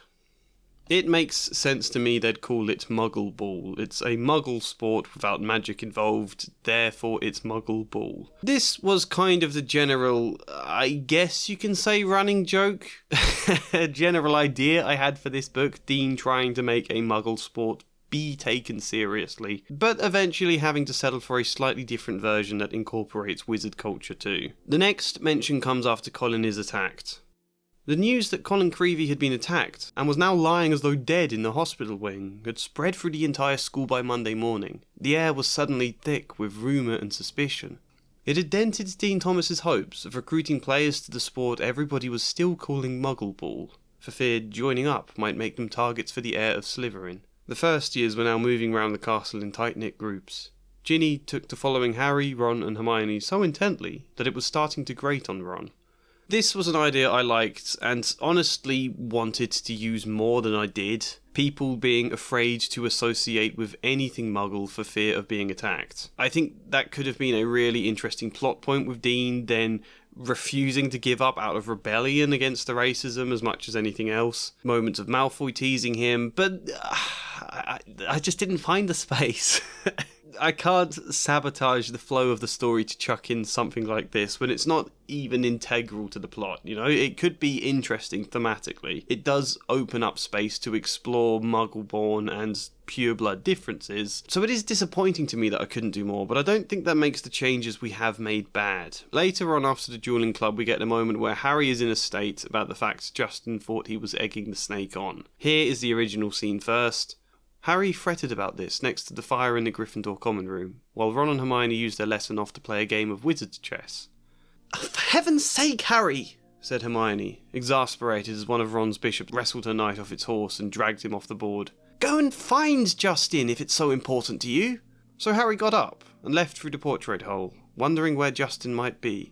This one is quite hard to squeeze anything in. I like how trim and straight to the point that original version is, where I'm now having to slip in a load of dialogue. It becomes a bit wobbly. Harry fretted about this in the Gryffindor common room so much during the off lesson that he barely registered Dean Thomas talking to him. "You'll join, won't you, Harry?" What? "He's wanting you to join the Muggle Ball team," Seamus said.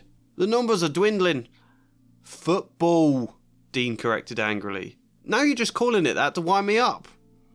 "If you'd let us use our wands, then it wouldn't be a Muggle sport and we wouldn't call it Muggle Ball," Seamus said, grinning. "Neville agrees. So does Padma and Cedric. It's more fun when you can hex the ball anyway." "It's not the rules." "Well, it should be. Maybe then Harry would be more interested. Wouldn't you, Harry?" Again, Harry barely took in the words. "What?" Hermione, who had just lost another game of wizard chess to Ron, understood what was bothering Harry. "For heaven's sake," she said, exasperated, "go and find Justin if it's so important to you."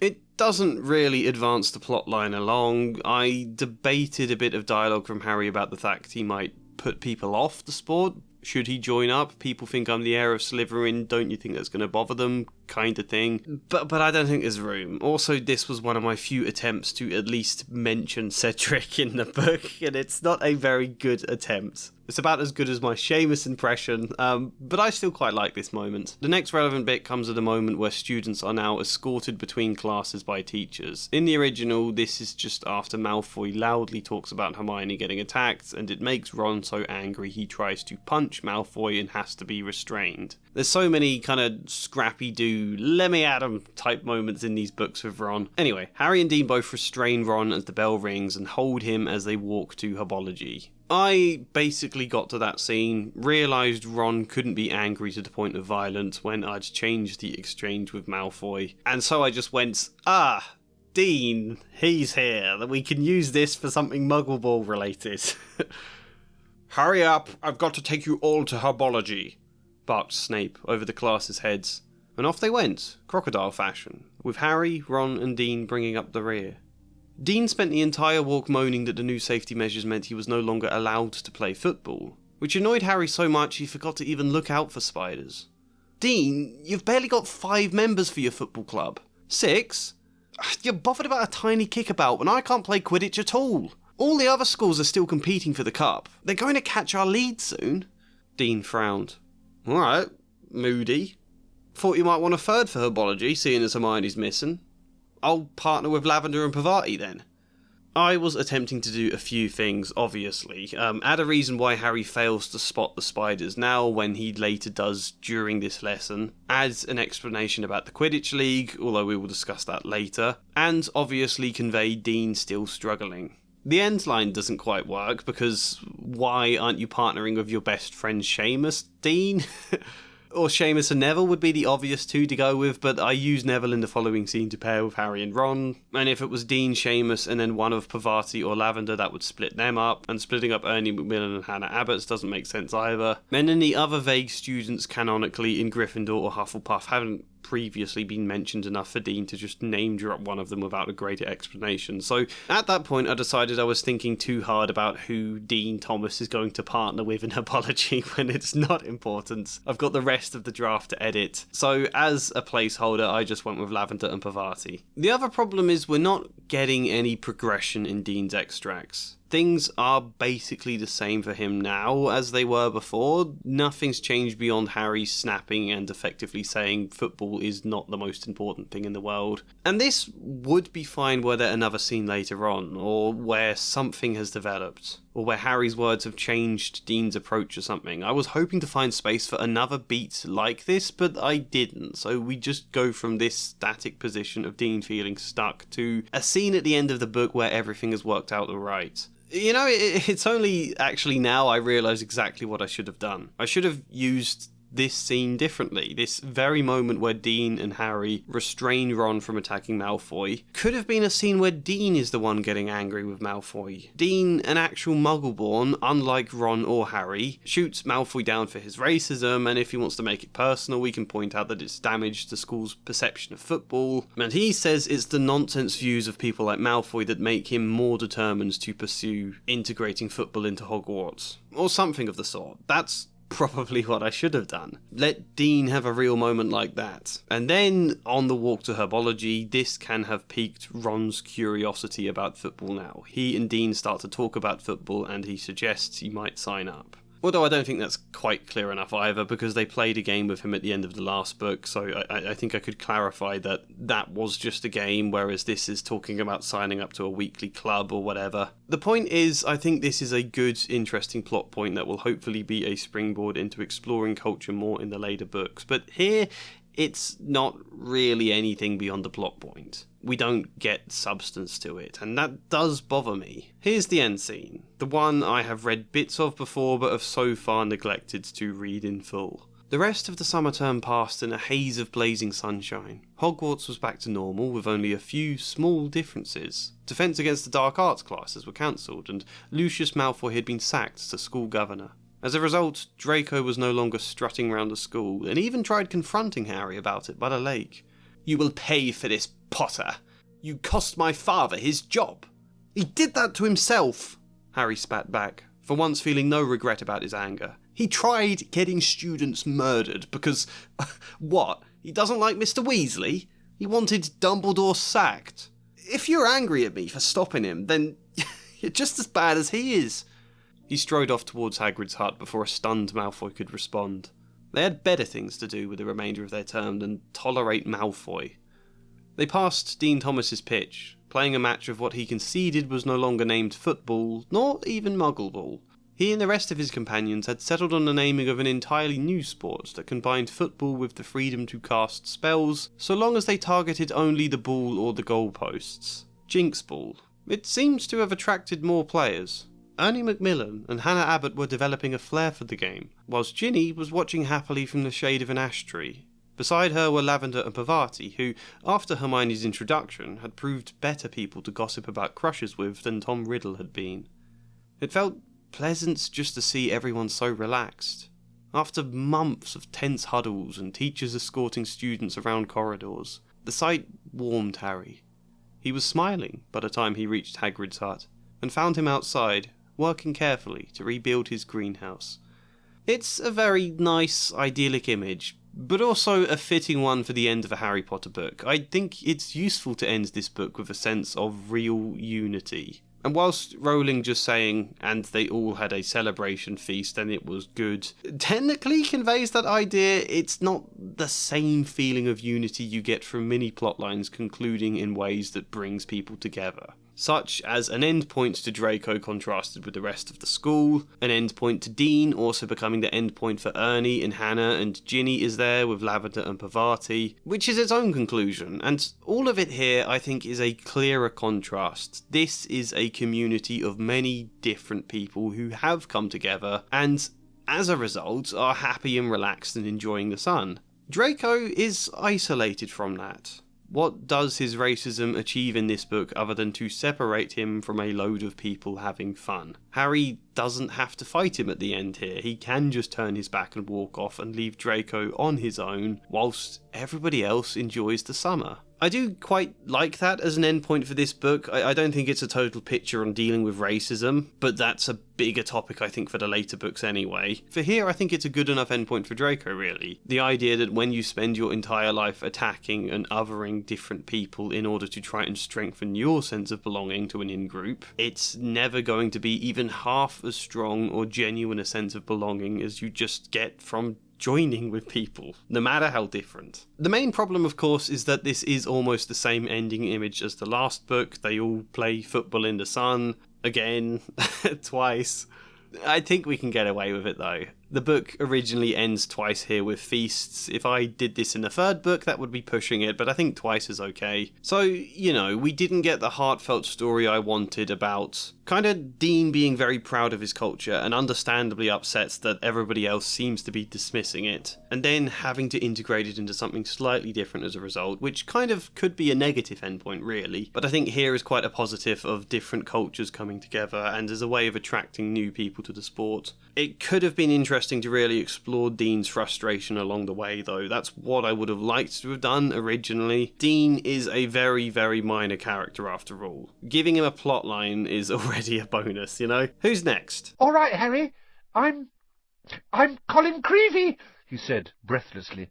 I failed Colin.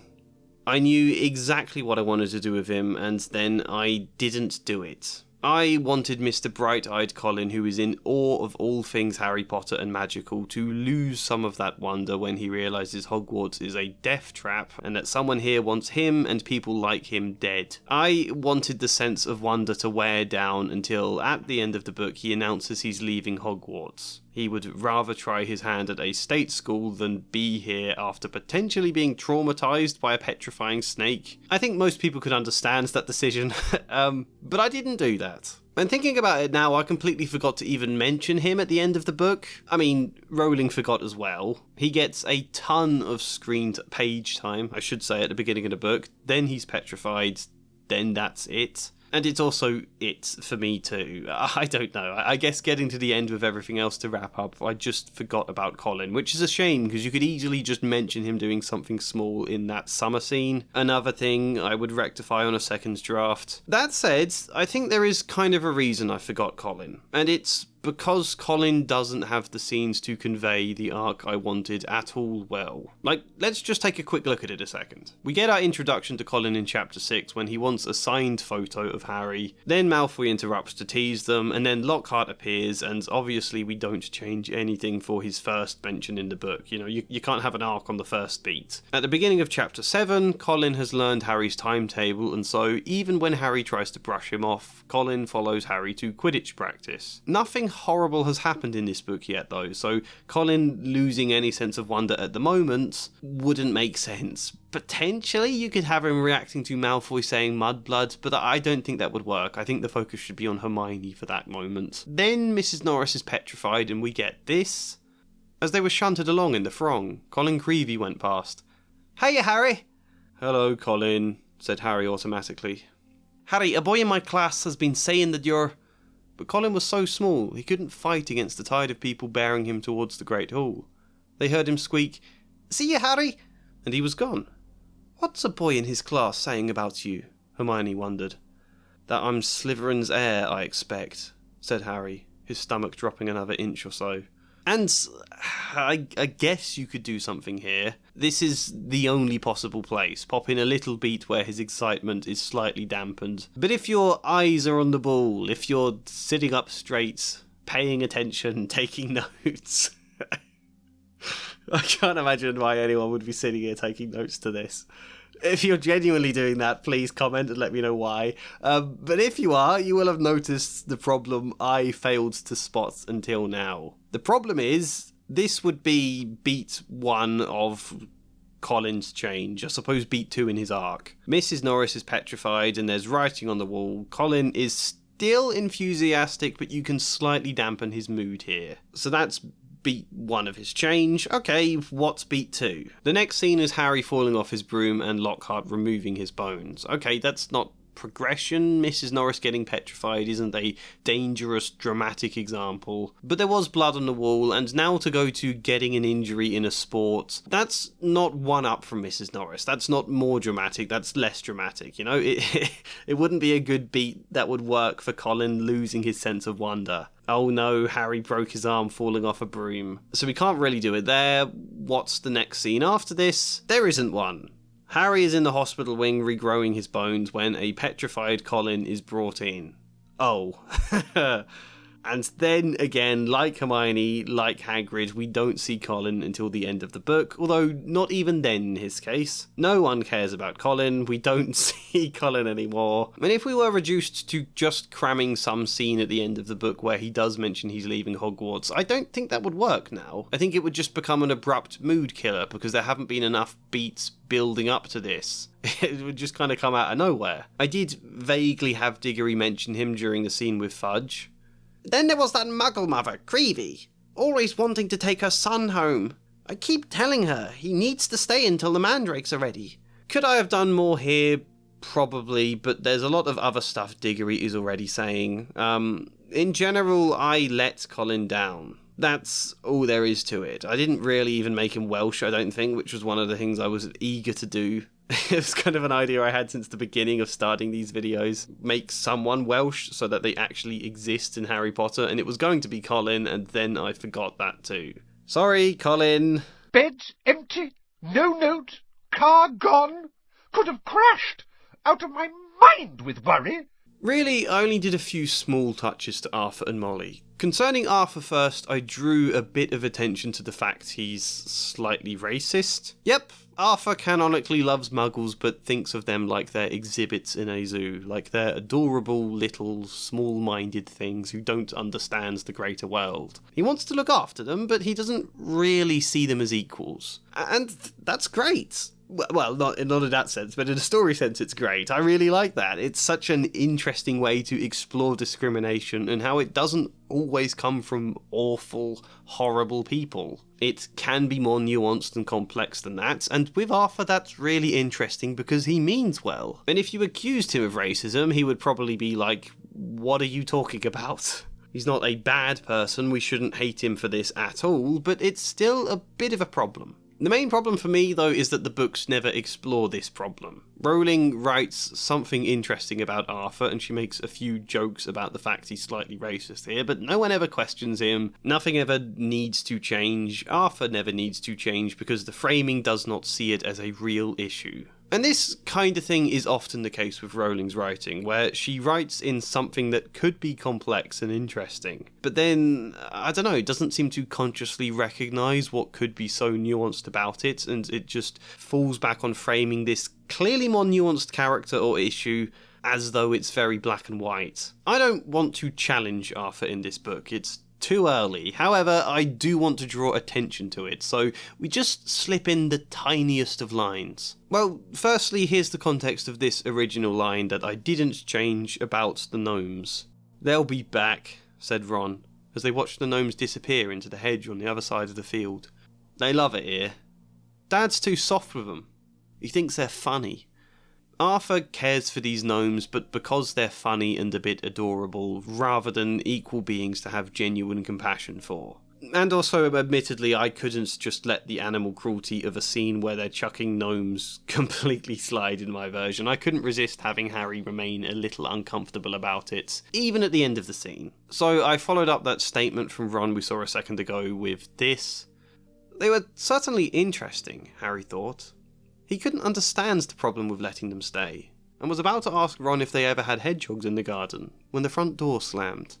I couldn't resist that, also because I love hedgehogs. I think most people who have had hedgehogs come into their garden would be delighted by it. The house my mum used to live in, she used to have them just there, and so every week she would buy hedgehog feeds to leave out for them, and then she'd watch from her window at about midnight and see them all come scurrying out to the food bowl.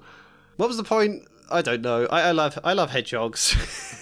This was all context I was giving you the gnomes, because they feel kind of similar to Arthur's feelings around muggles. So, having that as context, I popped this addition into the middle of this Rowling line. "Why would anyone bother making door keys shrink?" said George. "Just muggle baiting," sighed Mr. Weasley. "Sell them a key that keeps shrinking to nothing so they can never find it when they need it. Of course, it's very hard to convict anyone, because no muggle would admit their key keeps shrinking. They'll insist they just keep losing it. Bless them. They'll go to any lengths to ignore magic, even if it's staring them in the face." He said this in a sort of amused voice Harry supposed he must use when speaking about the garden gnomes. Yeah, that's probably a true statement. We don't need to criticise it, but it's worth pointing out the flaws in Arthur's attitude. The only other thing I did concerns this moment. Here's Rowling's version. "So, you don't think I'm a match for Lucius Malfoy?" said Mr. Weasley, indignantly. But he was distracted almost at once by the sight of Hermione's parents, who were standing nervously at the counter that ran all along the great marble hall. "But you're muggles!" said Mr. Weasley, delightedly. "We must have a drink! What's that you've got there? Oh, you're changing muggle money! Molly, look!" He pointed excitedly at the £10 note in Mr. Granger's hand. "Meet you back here," Ron said to Hermione, as the Weasleys and Harry were led off to their underground vaults by another Gringotts goblin. I think we can point out the problem and have more fun with this moment, and actually allow Hermione's parents to have dialogue, to have a voice in any of these books, even if it's a tiny bit. "But you're muggles," said Mr. Weasley, delightedly. "We must have a drink! Oh, what's that you've got there? Oh, you're changing muggle money! Molly, look!" He pointed excitedly at the £10 notes in Mr. Granger's hand. Mr. Granger looked perplexed, nervously stroking his pencil moustache. Mr. Weasley was on the cusp of examining each individual note in his hand, when Mrs. Granger, a petite woman with hair matching Hermione's, spoke up. "Excuse me," she said, sternly. "We're not exhibits in a zoo to gawp at. We may not know magic, but we're just as human." It was Mr. Weasley's turn to look perplexed now. He mumbled a shy apology, before hurrying back to his family. Fred and George were laughing. "Nice one, Dad," Fred said. "But you're muggles." Very smooth. I do like this edition. It's fun, and whilst it's barely anything, it's a vague hint as to personality for Hermione's parents. Even just actually what they look like. Maybe Rowling describes it in one of the later books if I'm forgetting, but we don't get any real description here. After the Weasleys and Harry go to Gringotts, they meet Hermione again before all of them splinter off into a new group, so I added this for Arthur. When they were all finished, they splintered off into various groups. Percy muttered vaguely about needing a new quill. Fred and George had spotted their friend from Hogwarts, Lee Jordan. Mrs. Weasley and Ginny were going to a second-hand robe shop. Mr. Weasley was apologising again to the Grangers and insisting on taking them off to the Leaky Cauldron for a drink. And then, when we see them briefly at the end of the chapter, instead of him badgering them with questions about how bus stops work, I made Arthur try to restrain the urge. Harry watched Mr. Weasley try to restrain himself from asking how bus stops worked, as they all said their goodbyes to the Grangers. Not that there's anything wrong with curiosity. One possible criticism of this moment I've written is that it harms that. But I think it's okay. He upset the Grangers earlier, so he's trying to hold himself back a bit. Yeah, job done. Molly now, and it's only really two things with her. One is changing this remark about house elf slavery. Yeah, Mum's always wishing we had a house elf to do the ironing, said George. I changed it to this. Yeah, Mum always jokes we need a house elf to do the ironing, said George.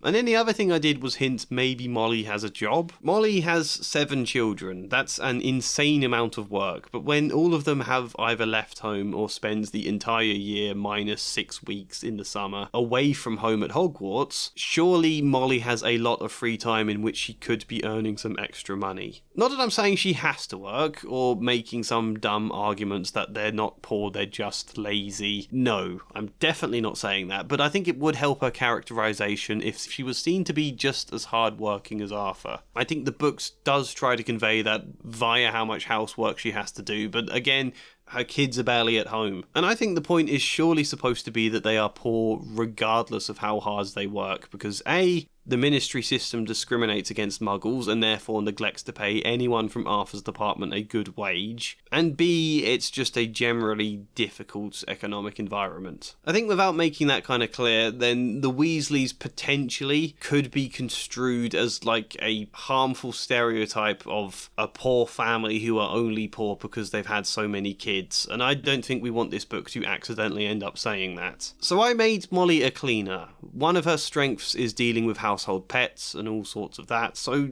let's make that her job, something she's good at. Why do they need cleaners in the Wizarding World? Why even need house elves for half of it? It's sort of unclear. I mean, we know there are very simple spells that can just clean something immediately. Quick swishes of the wands that returns books to shelves, tucks in chairs, tidies the room in all the ways you'd need. So why does this job and even house elves exist to clean and tidy? I suppose house elves have other things they do as well, but even so, the answer for why are they cleaners, I think, is kind of what was shown in Book 5. When they're all tidying 12 Grimmauld Place. I think it's because you get all sorts of magical pests and magical stains and enchanted things that can't be cleaned as easily and require more time that you might pay someone else to handle. A cleaner in the wizard world is also sort of pest control at the same time. Why do all these magical issues only occur in wizard homes? I would assume these are creatures or types of magical bacteria attracted to places where magic is present. I don't know if that's the law at the moment, I just assume it is, so that's what we're going with. Yes, Molly works part-time as a cleaner during the parts of the year where her children are away. She's genuinely very good at it, and we know she's a skilled witch because she does multitasking spells, which is an incredible skill. I don't think it's admired enough in the books, quite frankly. Anyway,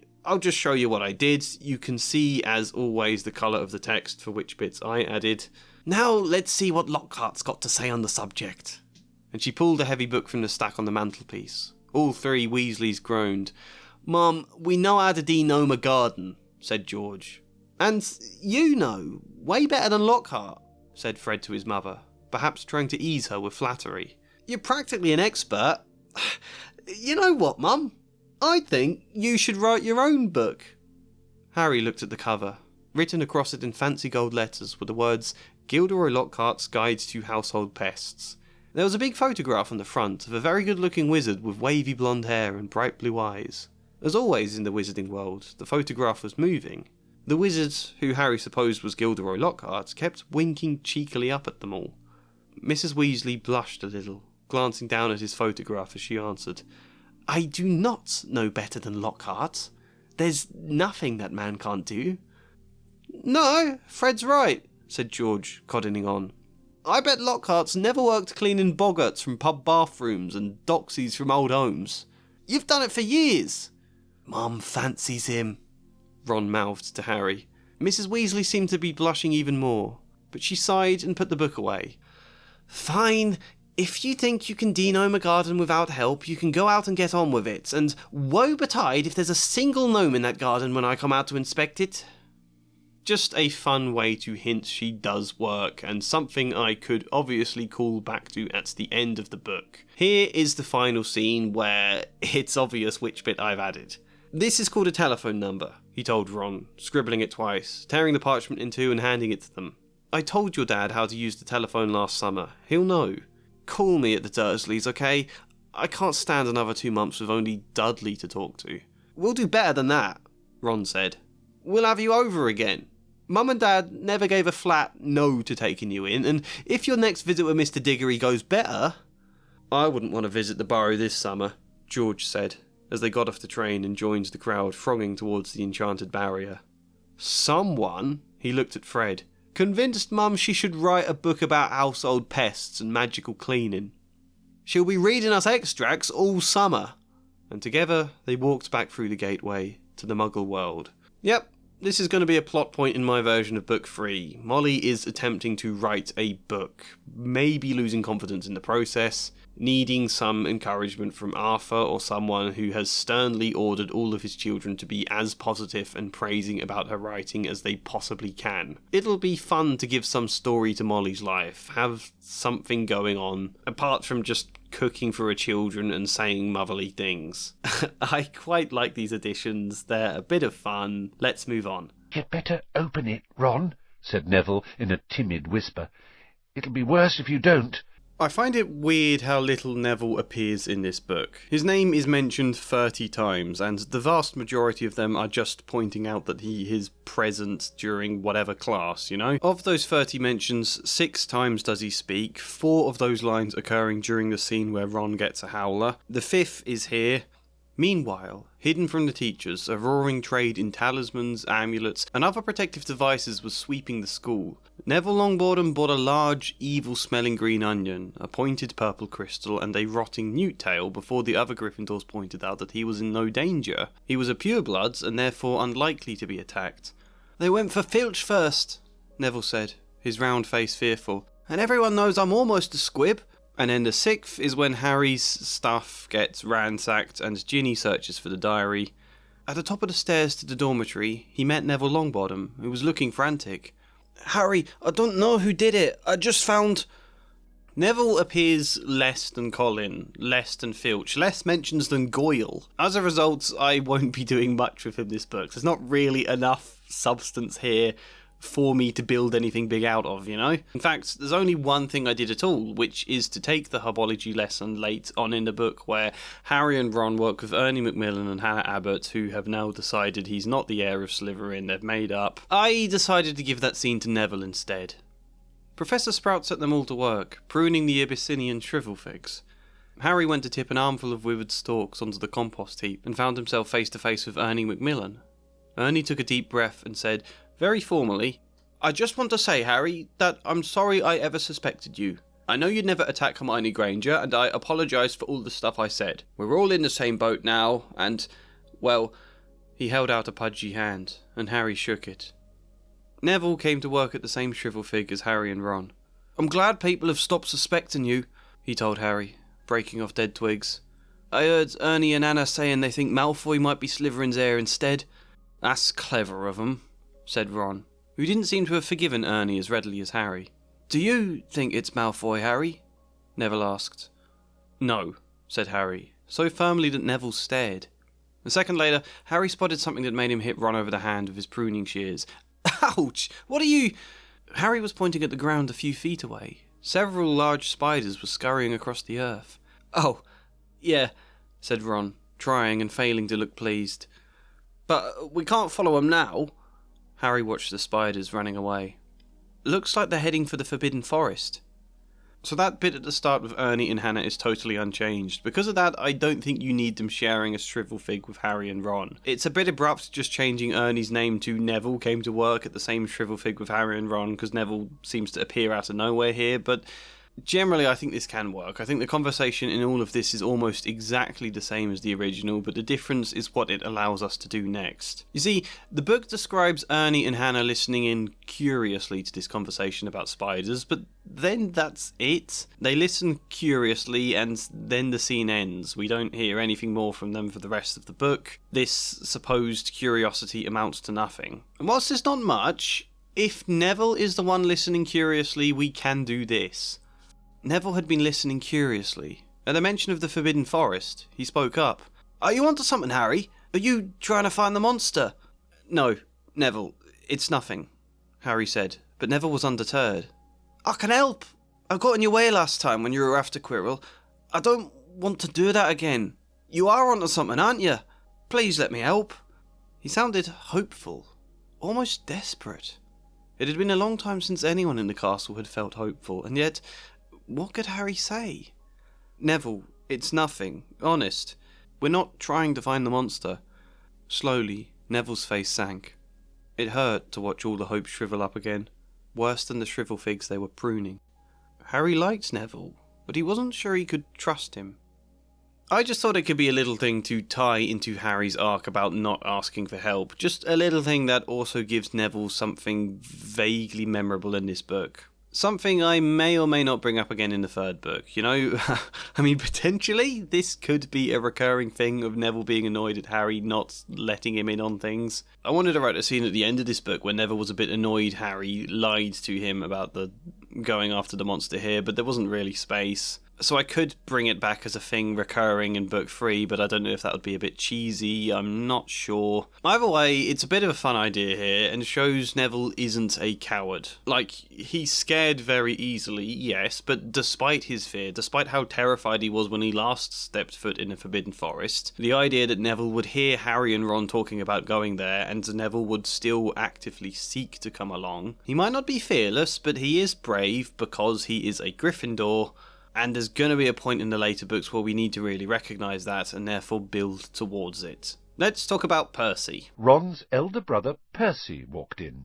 He was already dressed, his Hogwarts prefect badge pinned to his knitted tank top. Nothing too much to say here. Percy is the usual stock, pompous character, but it could be nice the way this book almost frames him as a kind of caring presence for Ginny in certain moments, only it then mostly undercuts it when Ron accuses him of just pretending to care so it doesn't mess up his chances of becoming head boy. I, as you may remember, removed that line and made Ron's comeback this. "That's what I told Ginny," said Percy, fiercely, "but she still seems to think you're going to be expelled. I've never seen her so upset, crying her eyes out.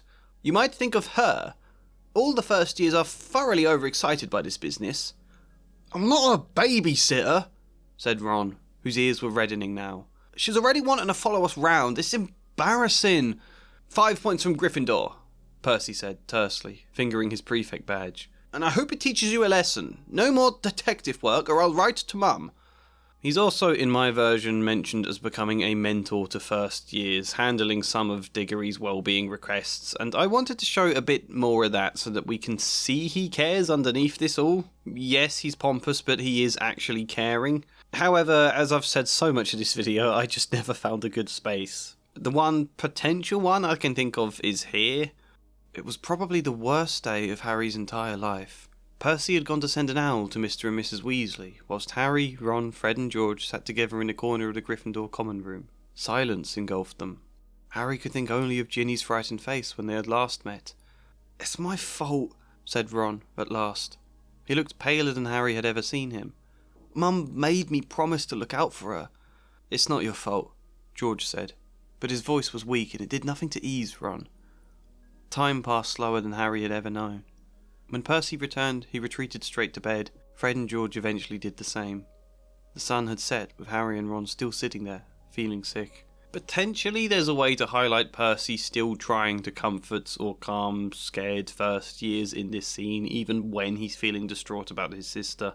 I was very, very tempted to write that in here, but I decided it's best not to draw the focus away from Harry and Ron right now. This is set up to a big shift in them happening, so I didn't want to detract from that. I don't think there's a point in me showing you all the quotes where I just have it mentions that Percy has been helping Mr. Diggory this book. I think that's fine as it is, so... "My cat! My cat! What's happened to Mrs. Norris?" he shrieked, and his popping eyes fell on Harry. I did Two things with Filch, really. One was make Harry slightly angrier towards him in their first scene, and the next was make Harry slightly more empathetic towards him in the second scene, after Mrs. Norris has been petrified. At least until Filch gets all up in Harry's face. Oh, and then the third thing, there was three actually, is him being a squib. I mean, why is a squib working as a caretaker in a magical school? Why have they got a man doing difficult manual work that any old wizard could do in a matter of seconds? Filch is always having to mop floors in a way one simple spell would do. Also, come to think of it, if they have house elves to clean like pretty much everything else, all the dormitories and the common rooms and all of that, why can't Filch get them to clean the corridors? I guess the idea is they're not supposed to be seen, but you could still have them pop up quite quickly to clean a corridor when there's no one there and disappear again. It's like, what, 2 snaps of their fingers?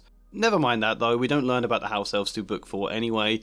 The point is, Filch isn't as vibrant a satire of, grouchy old man who hates kids, your typical janitor stereotype, unless he is holding a broom or a mop and grumbling about the amount of cleaning he has to do. So, of course he's a squib. The question is, why the hell would Dumbledore hire one? Why get someone to do a job when they're going to be so less efficient than a wizard could be doing here?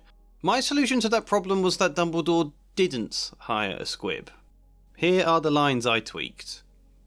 Lockhart's comments were punctuated by Filch's dry, racking sobs. He was slumped in a chair by the desk, unable to look at Mrs. Norris, his face in his hands. Harry felt a jolt of sorrow. The last time he had seen Mrs. Norris, Harry had been wanting to kick her down the stairs. God, even I laugh at that line. So much did he detest Filch that he probably would have been glad to hear of her death. But to see it like this, to see Filch so anguished, the feeling was overpowered only by the heavy fear that Dumbledore might be about to expel him. And then this. "I never touched Mrs. Norris," Harry said loudly, uncomfortably aware that everyone was looking at him, including all the Lockharts on the walls. "And I don't even know what a squib is." "Rubbish!" snarled Filch. "He saw my quick spell letter." It was becoming harder to feel quite as sorry for Filch, now he was jabbing a finger before Harry and shouting in his face. "He'll have told all his lackeys, laughing behind my back. I wasn't always one, boy. You think it's funny? You think you can... His voice trailed away as he caught sight of Mrs. Norris again.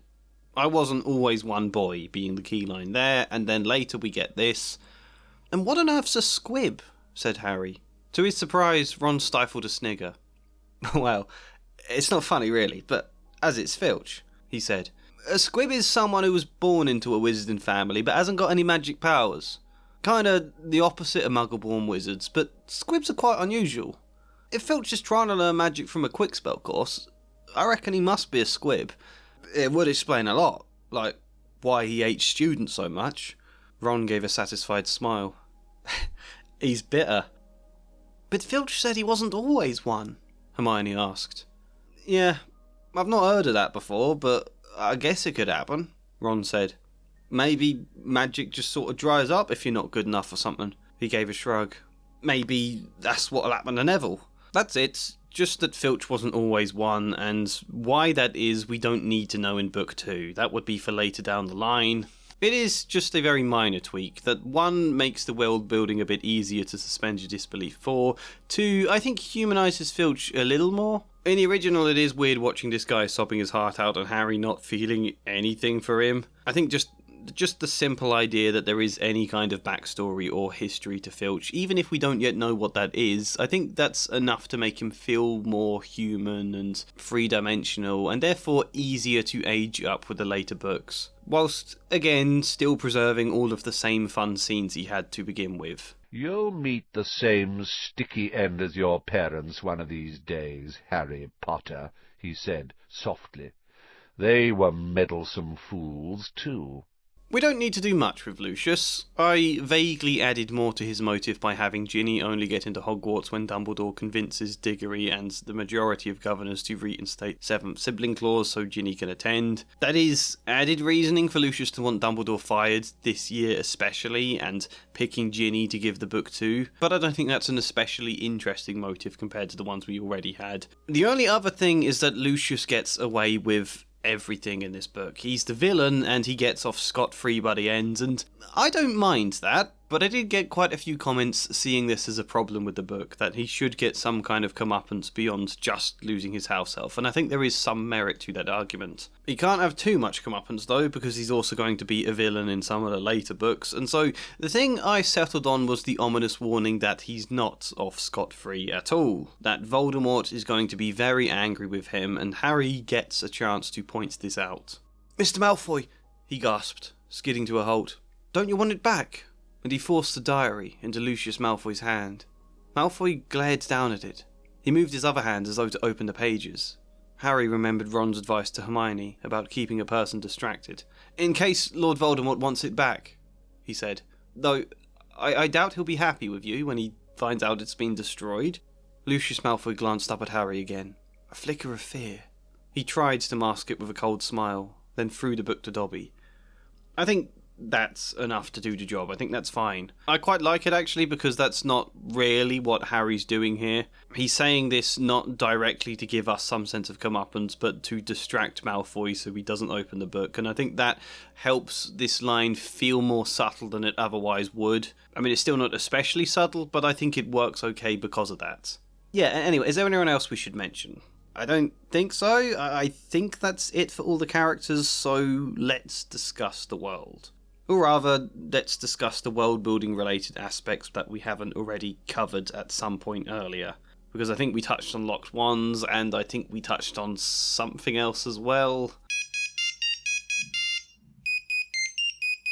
So, two big things to discuss here are the Quidditch League and the actual Quidditch story in this book. In regards to the Quidditch League, this was a change I made in the previous book that, if you weren't previously aware of, I've hinted it I think enough times this video. I added 16 other state schools, which we've all agreed is probably too many, but I made it my rule, as I said I think in my last video, to only retroactively change one thing about the previous books. I think it's fair to change something because it's a rushed first draft written thing, but it also kind of defeats the challenge and the point of this video if I'm changing everything I don't like about the last book, you know, to make it better line up with the second one. I think I have to work on whatever foundation I set down. So the one thing I changed to chose in that book was making Mr. Crouch into Mr. Diggory instead, so as a result we are sticking with the 16 other schools. Yep, instead of a Quidditch Cup between literally only 4 teams, we have 20 teams involved. 4 Hogwarts teams because of some antiquated rule that allows each of their houses, and then the other 16 schools. All of this was explained in my previous book, but seeing as J.K. Rowling thought it was important to re-explain all of the Quidditch rules in this book, there's a long paragraph where Harry explains it all to Colin, I figured I would explain it again as well when relevant. But let's start with the Quidditch story here, meaning let's start with the Quidditch rules here, meaning I decided catching the snitch doesn't give you 150 points and ends the game. It only gives you 30 points now, making it more tense, or it might have been 35, I can't remember what I went with. Yeah, maybe it was 35 actually. In which case I may have written the wrong numbers in this book. This change though makes it so other players scoring points actually mean something. It matters that the chasers try to score goals, because otherwise I think the idea you're going to make a 150 point difference between 2 teams so that their seeker can't catch the snitch, I think that's highly unlikely to happen very often. It happens in the Quidditch World Cup, but I don't think it's likely to happen often. So unless one team is absolutely trouncing the other, chasers and beaters and keepers don't really matter too much. Yeah, so I made it 30 or 35 points. It also led to the secondary consequence of seekers now needing to block opposition seekers. If Seeker A's team are losing by more than 30 or 35 points, Seeker A cannot catch the snitch without losing. Therefore, in that scenario, their task becomes less about seeking and catching the snitch than it does about just obstructing the other seeker, until such time your team is losing by less than 30 points again. This creates more of a pendulum dynamic where seekers have to stay alert to the score and time their catches. I made this a thing. Harry in book 1 was bad at blocking because part of his arc was to do with being timid and compliant and not yet truly able to stand up and face things head on. He got better as the book went along, but it's still not his strength as a player. His strength is the seeking. If you hadn't guessed, I like there being some story to Quidditch, so it's not just random games where Harry wins, like where the whole point of a Quidditch scene is, oh, Harry wins and we get to celebrate. No, I like there to be more development happening. Not just things going on in the background of the scene either, but some actual tactical meaning to the Quidditch matches and the story there. I think it breaks immersion a little when we're told Wood explains some super deep tactics, but then we never even get a hint about what they actually are. Like, it doesn't have to be much, but give us a hint to make it feel vaguely real. Otherwise, Wood refusing to directly describe his tactics is a little bit like watching a drama set in a hospital where no one actually talks about what treatments or medicines or illness people have. That would be, like, really hard to stay immersed in, you know? The medicine, Doctor. You fool, nurse. This is medicine for a different illness from this one. Am I going to be all right, Doctor? Yes, definitely. But we need to give you a spoonful of the right medicine, and maybe a tablet. I'm afraid this isn't going to taste very nice. So, firstly, I'm just going to show you one of the generic descriptions Rowling gives of the tactics, and then I'm going to show you my changes.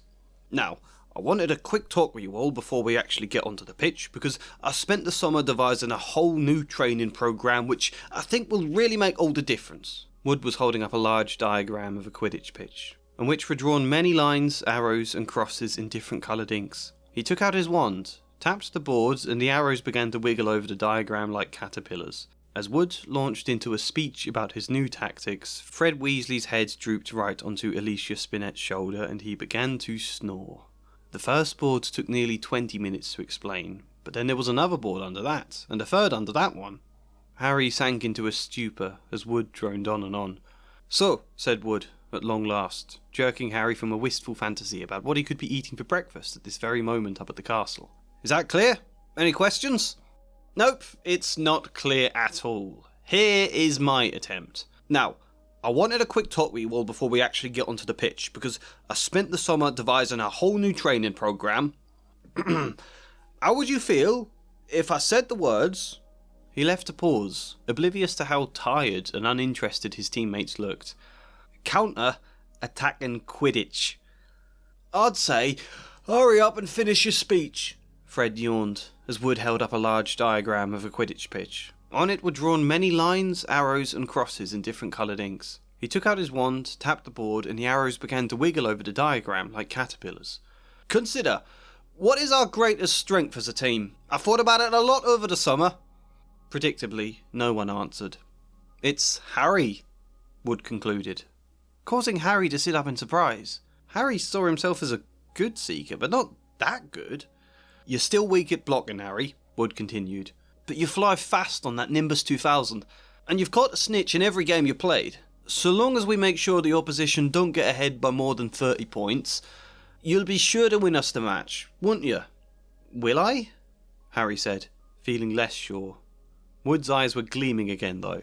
"Too right you will. Too right, Harry. I'm betting everything on you this year, because the rest of us, we will be defending deep." Judging from his tone, this was supposed to be a controversial statement.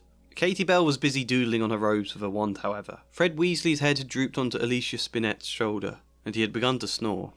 "We'll attack only on the counter," Wood said, pounding his fist against his hand. "Katie, Alicia, Angelina. 3 fast, agile chasers. And Angelina's got a talent for long throws, so let's play to our strengths there too. When we get the quaffle, Angelina throws it as far as she can towards the opposition hoops. Katie or Alicia streak forwards, catch it deep in their half, then shoot before anyone on their team has so much as blinked. Defend deep, counter fast, and trust Harry to catch the snitch." It sounded sensible enough to begin with, though it took Wood 20 minutes to explain the first board. Then there was another board all about defensive positioning, then a third about what he called counter-transitions. Harry lost his grasp on the tactics, then his focus. He sank into a stupor as Wood droned on and on. You know, it's still mostly jargon, but it's believable enough to understand, and most importantly, it puts pressure on Harry. He is spotlighted as their greatest strength, plus a lot of emphasis placed on speed. Speed is their weapon here. That's pretty important because of what we learn later on. All 7 of them held out their broomsticks. 7 highly polished, brand new handles and 7 sets of fine gold lettering, spelling the words Nimbus 2001, gleamed under the Gryffindors' noses in the early morning sun. "Very latest model. Only came out last month," said Flint, carelessly, flicking a speck of dust from the end of his own. "I believe it outstrips the old 2000 series by a considerable amount." As for the old clean sweeps, he smiled nastily at Fred and George, who were both clutching their clean sweep 5s. Sweeps the board with them. It makes this moment here more like a twist now.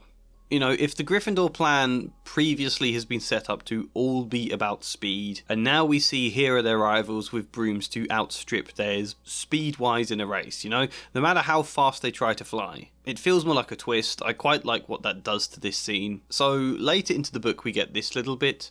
Even aside from the rain and wind, it hadn't been a happy practice session. Fred and George, who had been spying on the Slytherin team, had seen for themselves the speed of those new Nimbus 2001s. They reported that the Slytherin team were no more than 7 greenish blurs, shooting through the air like jump jets. Wood's strategy for the season relied on fast counters and Harry's speed at catching the snitch. Would his tactics still work?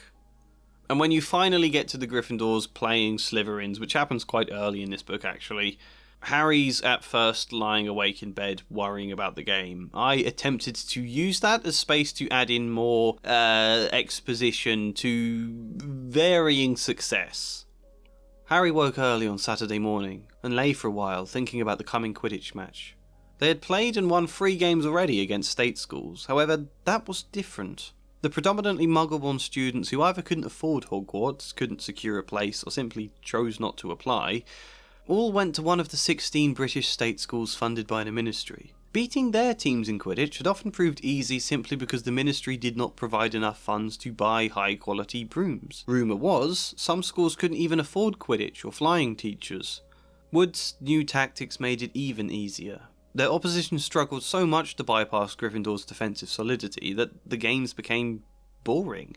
The novelty of visiting other schools had worn off too. The crowds were always especially hostile towards Hogwarts teams, for which Wood denied them any chance to wander their school grounds or chat to their players. He would hurry them straight to the changing room before the match, then leave immediately after. It all felt too much like routine. They hadn't been tested this year, but against Slytherin, they would have the fastest racing brooms gold could buy. In a straight race for the snitch, Malfoy would be able to fly faster no matter what Harry did. Losing to him would be humiliating. For the first time, he understood how the Seekers of Yorkshire Hollow or Blackmere Comprehensive must have felt when he had effortlessly soared past them. It's a bit much in one go. I'm trying to explain a lot of things in as few words as possible to accommodate for how much I've got to explain, and as a result it's just a block of exposition. Nothing at all wrong with just explaining things in a direct manner like this from time to time, but the problem here is I think each of what I'm talking about needs expansion. The whole point about state school crowds being hostile towards Hogwarts. I mean, yes, the reason I added that was because I realised, oh, hang on, Harry's visited lots of state schools and we've never described that in a book before.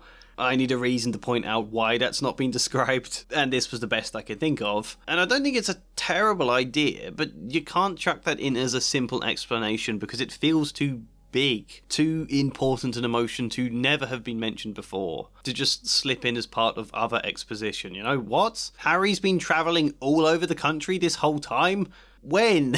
Why have we only just heard that's a thing? What's it like? So not only does this section of the explanation need to happen earlier in the story, but I think also at a time where it can be the focus of the moment. Say, for example, just an ordinary scene of breakfast in the Great Hall where they are talking about whatever else is going on in the story, and then Ron says, well, it's better than having to visit Blackmere tomorrow, or something along those lines a bit better, and Harry groans. And that then opens space for us to explain in description that some of the Quidditch matches they play are at state schools, that Harry never enjoys going there because it's all hostile or whatever, that they don't like Hogwarts teams. We can explain that, and then Harry can respond something in dialogue to Ron, and it would fit in a bit better there because it's allowed to be the emotional focus for a moment. In theory, I think that's how you would fix this. That's not really an example of blending the exposition into dialogue to make it more subtle. It's about letting the point of the exposition be the emotional focus for our main character. Harry groaning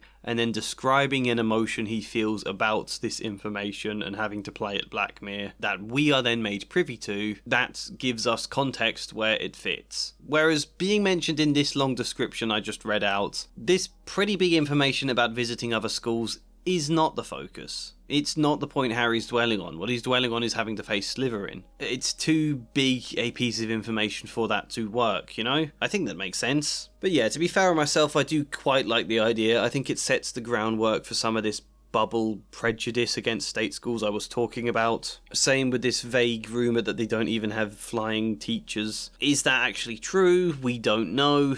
What's the next relevant quote? The team pulled on their scarlet Quidditch robes, then sat down to listen to Wood's usual pre-match pep talk. Slytherin have better brooms than us, he began. No point denying it. It'll make counter-attacks harder to pull off, but we're not changing the game plan because we've got better people on our brooms. We've trained harder than they have. We've been flying in all weathers. And then, a moment later, chest heaving with emotion, Wood turns to Harry. It'll be down to you, Harry, to show him that a seeker has to have something more than a rich father. Get to that snitch before Malfoy or die trying, Harry. Because we've got to win today. We've got to. So, no pressure, Harry, said Fred, winking at him. It took all of Harry's will to force a smile in return.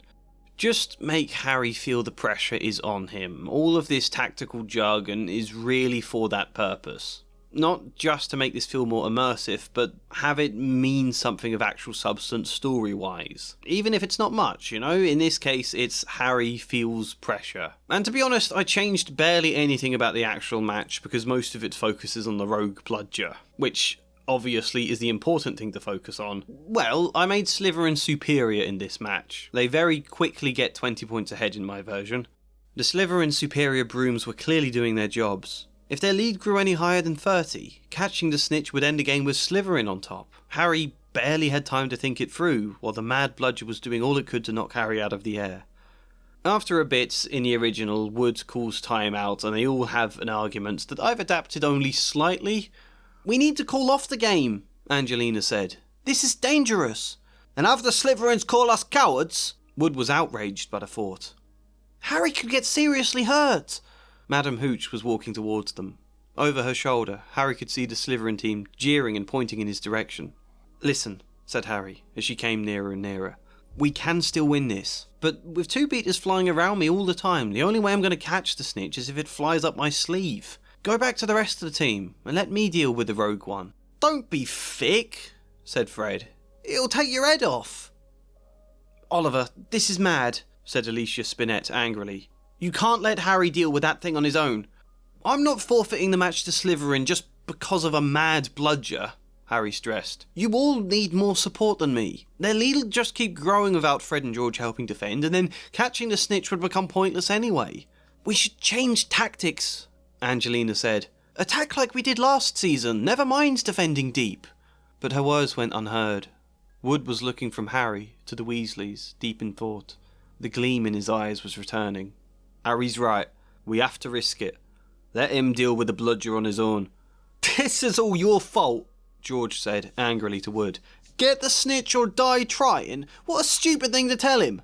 Anyway, the original here is a very, very short match, so mine didn't go on much longer than that either. Harry hears the Gryffindors manage to sneak one goal back, and then he spots the snitch whilst Malfoy is busy teasing him. Training for the ballet, Potter, yelled Malfoy, as Harry was forced to do a stupid kind of twirl in mid-air to dodge the bludger.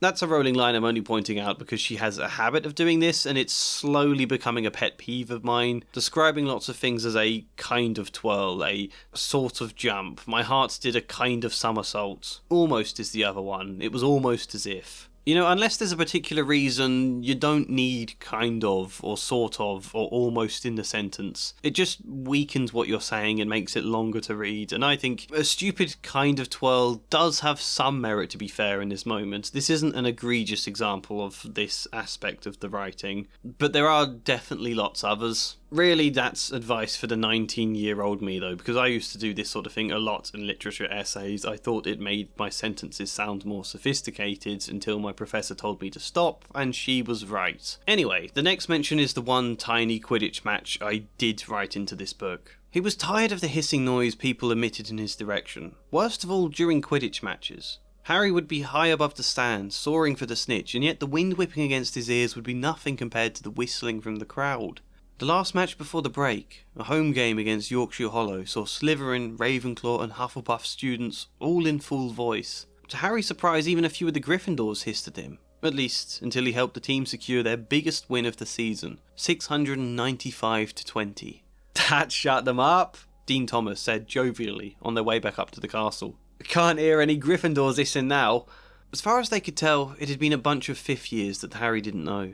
The win felt too good to worry about this right now. Seamus clapped him on the shoulder. We would have won by even more had you not been so quick with a snitch. You demolished their team.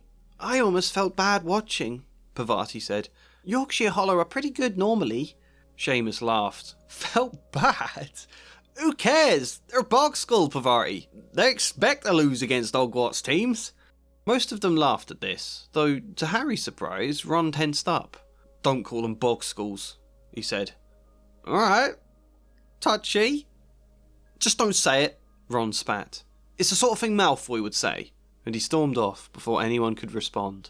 As we later learn, when, due to Ginny, she lets slip that Ron almost went to Yorkshire Hollow, Ron here is imagining himself on their team, which is primarily why he's upset right now. As he explains in his argument later with Hermione, going back hundreds of years, I would have been the first Weasley not to attend.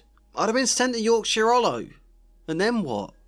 I might have been on their Quidditch team, getting battered 695-20 by Fred and George and you, Harry. You'd all have been laughing. Calling it a bog school. You heard what Seamus said. After that, there's not many mentions of Quidditch left. Here is the next quote. Gryffindor's next Quidditch match would be against Hufflepuff. Wood was insisting on team practice every night after dinner, so Harry barely had time for anything but Quidditch and homework. However, the training sessions were getting better, or at least drier. They had won every single game so far this season, and whilst Hufflepuff had managed the same, Gryffindor's tally was much higher. Mostly that's just an addition to make it clear who's top of the table, how successful Wood's tactics have been, and to add a bit more stakes to this match. The teams walked onto the pitch to tumultuous applause. Oliver Wood shook hands with the Hufflepuff captain, Cedric Diggory, before taking off for a warm-up flight. Madam Hooch released the balls. Harry was just mounting his broom when Professor McGonagall came half marching, half running across the pitch, carrying an enormous purple megaphone. Harry's heart dropped like a stone. This match has been cancelled! Yeah, we don't see this match because Hermione gets attacked and they cancel it. I just mentioned Cedric Diggory as the captain because he was the captain I added into the first book. Another vague mention of Cedric. The thing this does change in mine is that just because Quidditch is cancelled for Hogwarts teams doesn't suddenly cancel all the other teams in the league. They keep playing, they keep winning points, where Gryffindor now aren't gaining any. And they are far and away top of the table, with Hufflepuff close behind, but now other teams have a chance to catch up. Dean spent the entire walk moaning that their new safety measures meant he was no longer allowed to play football, which annoyed Harry so much he forgot to even look out for spiders. Dean, you barely got 5 members for your football club. 6? You're bothered about a tiny kickabout when I can't play Quidditch at all. All the other schools are still competing for the cup. They're going to catch our lead soon. And so, what happens? They do catch their lead. I specify as much at the end. During the celebration feast, I add this. It was a small disappointment only when Dumbledore announced that, due to all Hogwarts teams being unable to play the final 8 matches, Yorkshire Hollow had won the Quidditch Cup. Ron even seemed quietly pleased about it. I think that's quite nice. I think it's good for Ron, and for the state schools, which I've spent a lot of these books making seem like they're very bad when they're not. That is going to be something we reveal later down the line. Time and time again, this video is just proving how hard it is to squeeze anything into an already crammed novel. However, I think it might just about be okay if I tell you this storyline is not yet done. In book 3, Wood will continue with the same tactics, upping them to an even greater extent, and they will be very successful, but they will also be incredibly boring matches, to the point even Gryffindor fans get a bit fed up. The classic Sam Allardyce scenario, or at least that's the first bit of what I want to do there. We'll see what happens when we actually get to book 3. For now, houses. Isn't it obvious all this stuff's coming from Slytherin? The heir of Slytherin, the monster of Slytherin. Why don't they just chuck all the Slytherins out? We discussed Lock Wands earlier in the video. I talked about there being other schools. We haven't talked about wild magic, but it doesn't have too much going on in this book anyway. I toyed with specifying that wild magic is the reason Ron's wand backfires, but decided against it. The only other thing to talk about is the house system itself. Why the hell do we have a book basically branding Slytherin as evil? A book all about how racist Slytherins are, and then that's just fine. It's all okay because Harry isn't one of them.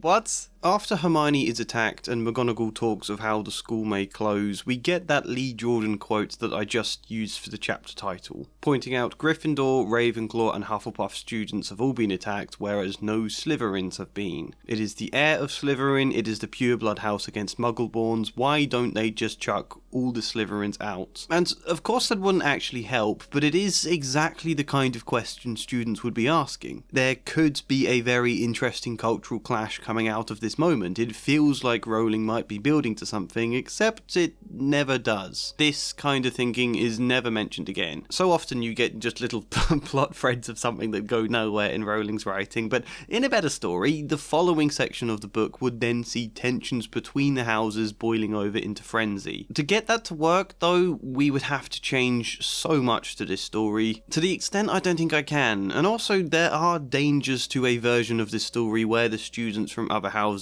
for example, go too far in their disdain for all things Slytherin, starting a child-friendly version of a witch hunt against them, and learning then by the end that there is good and bad within all the houses. That would be interesting, but on another level, it's quite good to just frame Slytherin as the bad house to let the characters project onto them without complication right now, because it plays up the tension more that we could be tackling in a later book. You know, we don't have to do all of this now, and also, the story is still very young at this point, in terms of the age of the readers. You know, in an older book, it would be loads better to be more nuanced and have lots of goods and bad in all the houses, but whilst this is still very much a children's book, it's might detract from a narrative they can easily follow. It is quite symbolically and thematically neat, let's say, if snakes are bad, green is a bad colour, Malfoy is bad, Salazar, Tom Riddle are bad. So, as much as I would like to, I don't think we should be blowing all of this apart right now. Nonetheless, we could still puncture it a little bit. Set up all this same totally bad depiction of House Slytherin, they're all bad, but then pop in a little twist somewhere that slightly undermines it, puts a dent in that narrative for the sake of the future books. And I had one vague idea I was considering as I wrote this, involving the character Millicent Bulstrode, who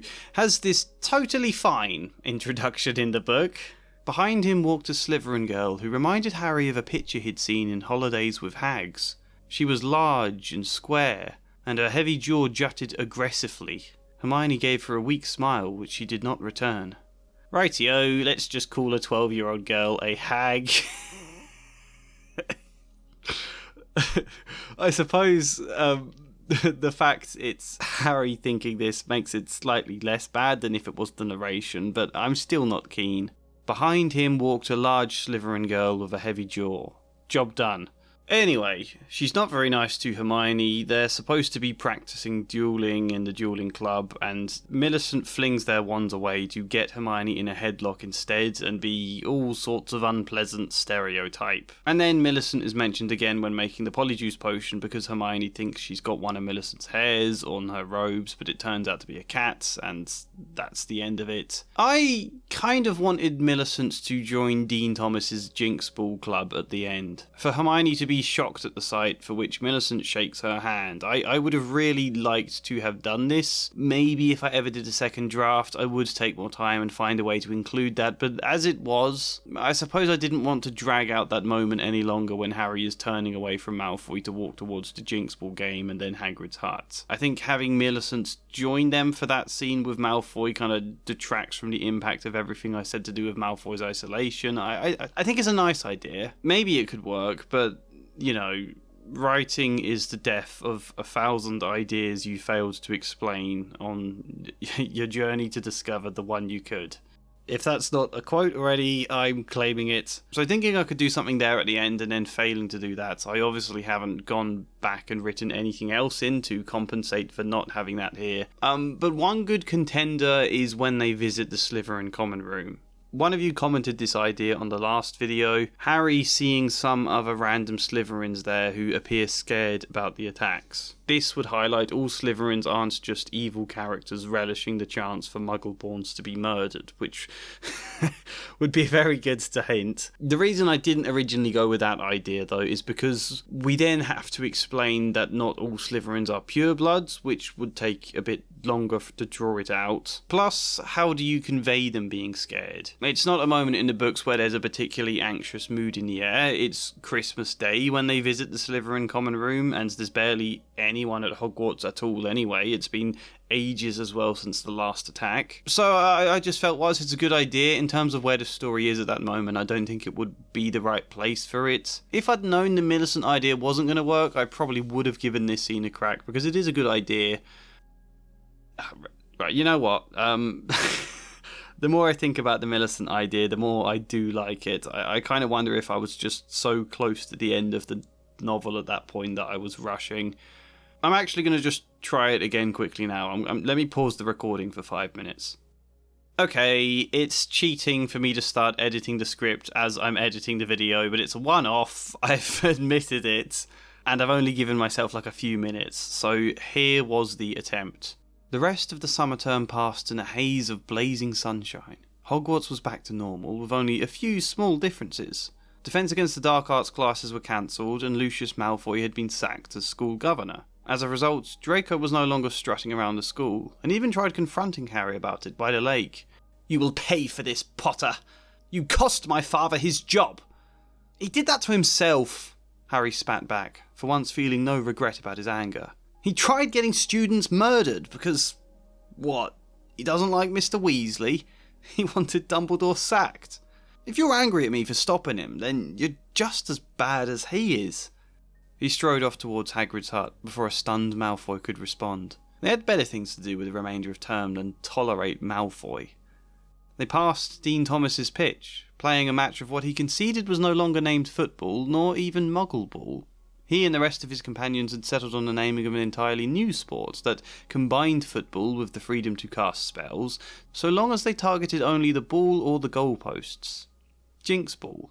It seems to have attracted more players. Ernie Macmillan and Hannah Abbott were developing a flair for the game, and in the middle of them all, laughing and wrestling for their wands, were Seamus Finnegan and Millicent Bulstrode. Hermione gasped at the sight. Ron started laughing. Harry noticed Ginny laughing too, watching on from the shade of an ash tree. Beside her were Lavender and Parvati, who, after Hermione's introductions, had proved better people to gossip about crushes with than Tom Riddle had been. It felt pleasant just to see everyone so relaxed. After months of tense huddles and teachers escorting students around corridors, the sight warmed Harry. He was smiling by the time he reached Hagrid's hut, and found him outside, working carefully to rebuild his greenhouse. I still feel it detracts from Malfoy, and it's difficult giving Millicent enough focus here, because if it's just there in the middle was Seamus Finnegan and Millicent Bulstrode, Ginny was laughing happily watching on from the shade of an ash tree, that's too abrupt. Like, it feels weird to us as readers of this book to have a Slytherin character laughing and mucking about with Gryffindors and Hufflepuffs. It's not what we've been led to expect, so for the narration to just treat it as perfectly ordinary, it creates a slightly jarring feel, disconnects us from the narration. I hoped by having Hermione giving an obligatory gasp that would reflect our own surprise, followed by Ron's laugh to confirm this is acceptable. I hoped that would be enough to stop it feeling abrupt, whilst keeping the word count very trim here, because we don't want to detract from the focus of everything else. I'm somewhat convinced. I think this could be a nice moment, and it also actually highlights that girls mucking about and wrestling isn't necessarily a bad thing. It's not the mark of some ugly, bad, evil girl to be play fighting and putting people in headlocks. I just want to peel Millicent slightly out of the negative stereotype Rowling has put her in. I mean, the girls who were like this when I went to school were seen as weird and a bit repulsive, and I think that's a shame. I think seeing a girl play fight here and it just be something fun is nice for that. It's still a surprise for them to see, but I think the surprise is more that a Slytherin is being nice. Rough, in a way someone like Hermione obviously hated when she was put in a headlock, but not something someone like Seamus takes issue with. Actually, that's something fun about this moment as well. I think it slightly reframes the scene of her headlocking Hermione less as someone just being a cruel bully and more as someone who is just quite physical and perhaps misunderstood the boundaries with Hermione. Obviously that's quite simple, but it could be just a nice fun twist that allows the book to initially lean into the perception of Slytherin as evil in order that we don't detract from the story, but then subverts the idea at the end in order that that's not the takeaway message. Yeah, you know what? I've talked myself into liking this moment a lot. Let's move on, because there was one other thing I did on the subject of houses. I wanted Dumbledore to speak about it with Harry. When Harry is concerned he was almost put in Slytherin, from Dumbledore to point out they're not intrinsically bad, I wanted him to say, well, yeah, Salazar Slytherin was a bad person, but the house doesn't reflect him as a person. It's the principles he tried to uphold, you know? But this whole scene with Dumbledore was already quite wordy and long, and I couldn't stretch it too much, so I didn't go for all of that. Here is what I ended up with. Harry sat motionless in his chair, stunned. He wanted to believe Dumbledore. He wanted to thank him, yet hesitated. In response, Dumbledore leant forwards. "You require more proof, it seems. Well, I have always had concerns about the Hogwarts house system. No student is ever truly defined by a few specific traits, but, alas, my endeavours to change the system have so far failed. If we must discuss them, that is, if you want proof that you belong in Gryffindor, I suggest you look more closely at this." Dumbledore reached across to Professor McGonagall's desk, picked up the blood-stained silver sword, and handed it to Harry. Dully, Harry turned it over, the rubies blazing in the firelight, and then he saw the name engraved just below the hilt. Godric Gryffindor. Yeah, I didn't get to say half of what I wanted, but I feel like that line actually captures Dumbledore's voice quite well. The slight tangents, the use of alas, the slight playfulness to which he points out either his own faults or strengths. I quite like it, actually. You know, we've not done anything groundbreaking here. Were I giving myself free rein to alter the book as much as I liked, it could definitely be a bigger exploration of how racism occurs, its effects, just general cultural differences between the Muggleborn and the pureblood. To be fair to myself though, this is one place where making Muggleborns a clear minority at Hogwarts does benefit the story, because without even needing to directly mention anything, that naturally creates the idea of difference. We now have something systemic built into the culture of Hogwarts. The way students look down on bog schools, the way that name literally comes from the idea mudbloods are something dirty that creates a bog. Also, it's a play on the phrase bog standard, and how that's mostly just treated as acceptable slang here, where characters like Seamus are saying it, haven't necessarily ever stopped to think about where the phrase comes from. But just that idea in general highlights racism, and ideas of superiority aren't just down to people being directly evil or cruel or whatever. It's also people with warped perceptions due to their upbringing and systems and policies indirectly informing certain worldviews. The fact my version highlights Dumbledore more overtly as someone who has campaigned and enacted policy changes in support of Muggleborns. Malfoy complaining that Dumbledore is the one who introduced a system where a portion of Hogwarts places go to students who aren't just pureblood and who provide the best applications. That we see Dumbledore fighting with the Board of Governors to reinstate a 7th sibling clause that would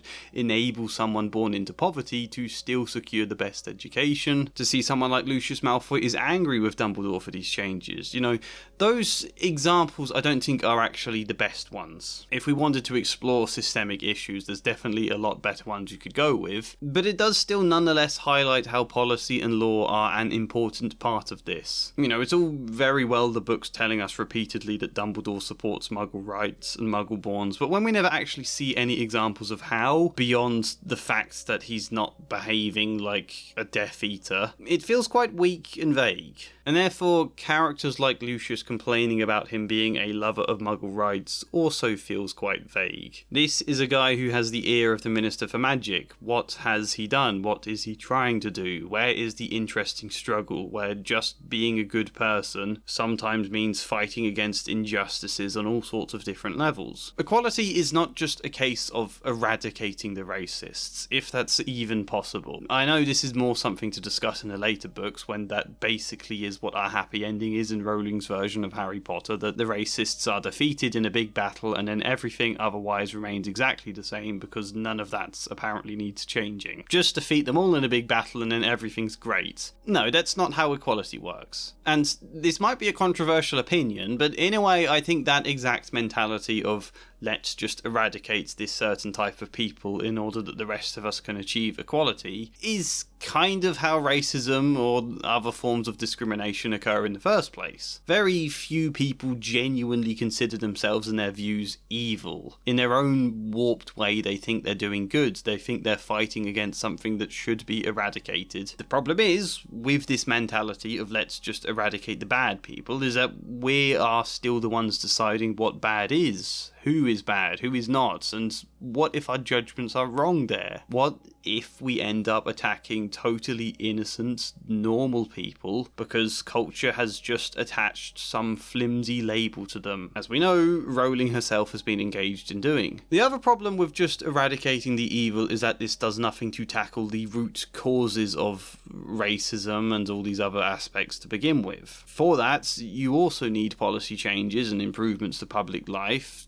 You know, the fight for equality is a complex, ongoing struggle bound up in a fight for better living standards, for democracy, against corruption. All sorts of things that have an effect on people's views and actions. All sorts of things that probably would get too complex to explore all of in Harry Potter, but we can certainly touch on some of it. What other factors might lead someone to support Voldemort beyond just the people being evil or sometimes a bit afraid of him? So yeah, whilst we haven't directly explored the theme of racism or cultural difference and all that sort of stuff, as well as I would have liked, we have offered some faint depiction for some possible causes of prejudices, of why it can be a difficult struggle to improve, of how Hermione is left feeling like she should consider herself lucky, how she's left feeling pressure, how easily even good people like Ron or Arthur can fail to understand, and therefore how maybe Slytherin isn't just a house of total evil so much as perhaps a house of children who are more likely to have had families teach them pure blood is superior, who are grouped in a way that reaffirms this belief rather than challenges it, and who lack a lot of the perspective that might help them understand differently. Maybe there's a potential arc there for someone like Malfoy. Yeah, that's hardly groundbreaking, deep, nuanced exploration, but it's at least something more than just implying all of these people are inherently evil, end of. Oh, and let me mention one other thing I think I'd forgotten to show you before.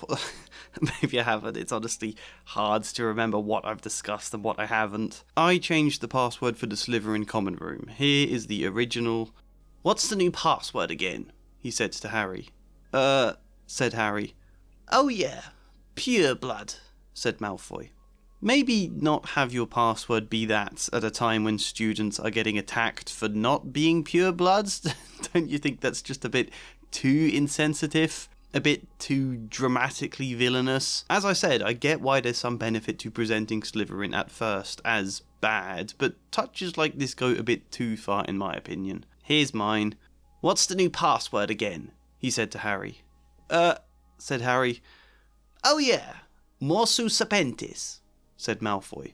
Which, unless I'm mistaken, means snakebite, or bite of the snake, or something close to that. I don't know anything about Latin, as we've established I went to a state school, but I'm fairly certain this phrase appears in Ovid's, and I thought it'd be nice to just give a little, I suppose technically foreshadowing about how important basilisk venom will be. And all of this brings us to the end of the video. It feels like a good point here, actually, to move to the conclusion, to attempt to pull all of this together somehow, and to look at the final word count of my edited manuscript. How much bigger do you guess it's become?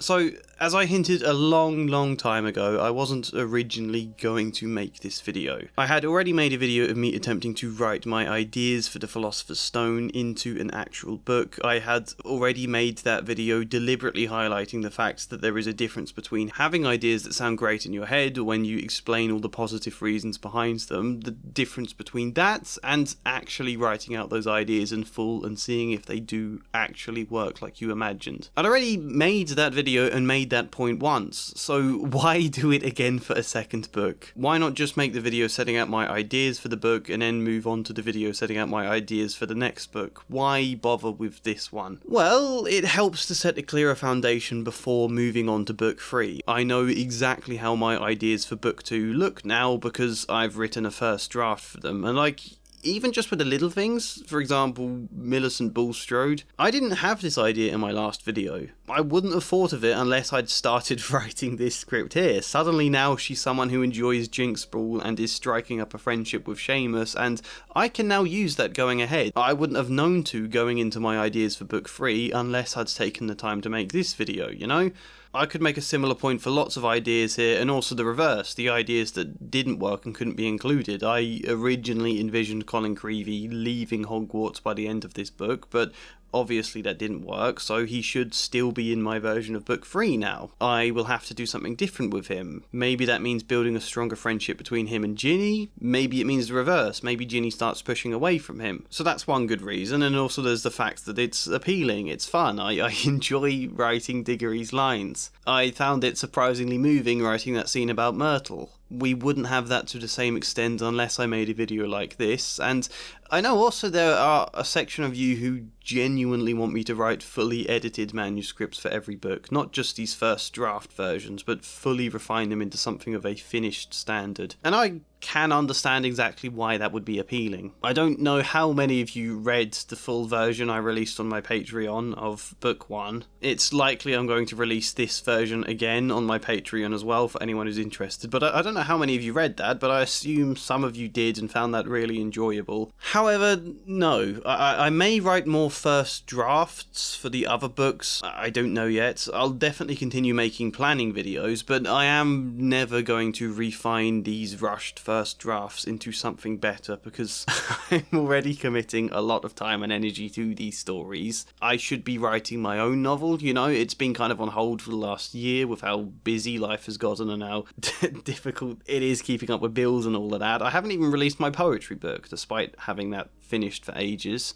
But also, I find myself wondering what the purpose behind this series was in the first place. For me, it was always about moving on from Harry Potter. This series will be the last time I ever talk about the franchise, ever read the books, ever show any interest in the ever-expanding IP. And sometimes I worry if I go too in-depth, these videos will end up doing the opposite. They will reignite people's love for the franchise that I do believe is better off being just left to fade away, like most stories are meant to do. If I was sitting there writing fully finished drafts, not only is there danger of me absorbing myself in the story too much, but am I going to be doing the same for other people? I don't know. These videos were designed to criticise the books in a constructive manner that I think best highlights everything they were missing and provides better closure to the series, but is that happening? What if people engage with the franchise even more? What if I'm accidentally promoting it? I got this wonderfully expressive email after releasing my last Harry Potter video. For brevity and for privacy, I won't share all of it. I'm just going to read a few short extracts. I really love your content, but I'm struggling. See, Harry Potter is everywhere, and I get that. I understand that mums and kids are going to talk about it, and I get that it's special to some people. It used to be special to me. But I'm trans, and I'm struggling because of my 15 or so favourite content creators, none of you can let go of Harry Potter. It doesn't matter how many times the author lights a cigar and gloats about doing her best to kill me and my kind. Content creators will continue to use her material, even if they're therapists, even if they work with children. I'm going to use a metaphor here because it's pretty apt. I, like most people, have been in unhealthy relationships. And once I was done being in them, I wanted to be away from that person. The last 12 years of American politics have been an ongoing trauma for me because our dictator apparent is everything abusive writ large and orange. I can never get away from him. I can never be free of someone who openly hates, abuses, bullies and oppresses me. As long as people insist on framing their content on hers, or using her content as a way to explore their concepts, I am never going to be free of her, and it sucks. It sucks that wise, smart, conscientious people who have a lot of thoughtful and important things to say continue to associate with that brand, because I feel like I'm being driven out of wise, smart, conscientious spaces. I just want her work to be seen for what it is. Mildly adorable but kind of demented works of fiction by someone who needs to be personally visited by 3 ghosts before dawn on Christmas Day. This is a kind, beautifully written, considerate email, but you can feel the pain beneath, and I feel it reading it aloud. I have been doubting the purpose of this series, and this is one reason. I don't want these videos to be doing more harm than good. Sometimes I think it's healthy to doubt what you're doing, you know? What people often see as a lack of conviction can be wisdom, I think, whereas sometimes the people who appear to have the most conviction are just people determinedly forcing themselves down a tunnel vision because the idea they might be wrong is too terrifying to consider, so they just keep doubling down until they reach some endpoint or burn up along the way. By contrast, here's a different kind of negative comment I received about a month ago. Sometimes I really enjoy your videos, and then you're just a hateful piece of shit out of nowhere for no good reason. I'm sorry that you hate women and you think trans people deserve rights more than biological women do, but it's quite rich that you spend hours being empathetic to characters that commit murder and say we shouldn't be so quick to judge them. This is in regards to my character analysis on the Lannisters from A Song of Ice and Fire, by the way. That's what that's a reference to. Then you just dismiss a very empathetic and kind woman like J.K. Rowling with a single sentence. All of who she is and what she believes, all the nuance in her beliefs just don't matter because she has a political stance you don't agree with.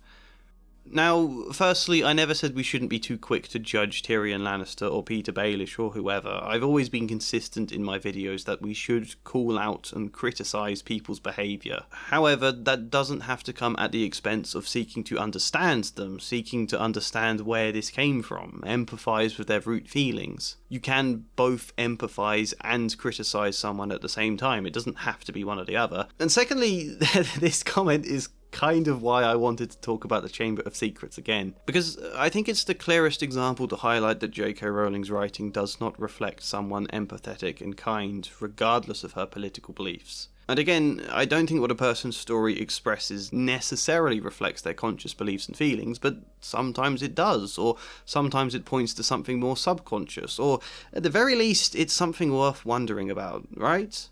These are a set of children's books meant to be about love. Rowling talks about love so much within them, and yet there is a total barren void of empathy in all of this. Same as there was in book 1, same as there is in most of the books. You know, mostly I neglect to directly talk about Rowling because these videos should be focused on Harry Potter itself. But I also want to make my criticisms in a lighter, respectful, more fun way. I think if I came out all guns blazing, the exact people who currently disagree with me, who currently support Rowling or even think Harry Potter is flawless, would just click off without listening, and then what have I achieved here, you know? However, I also worry that when I'm not more vocal against the transphobia, I am accidentally normalising her beliefs, or presenting them as something acceptable, something I disagree with, but not something we should see as a greater issue, and I don't want to be doing that. I want the series, as that original email said, to be seen for what it is. Mildly adorable, but kind of demented works of fiction.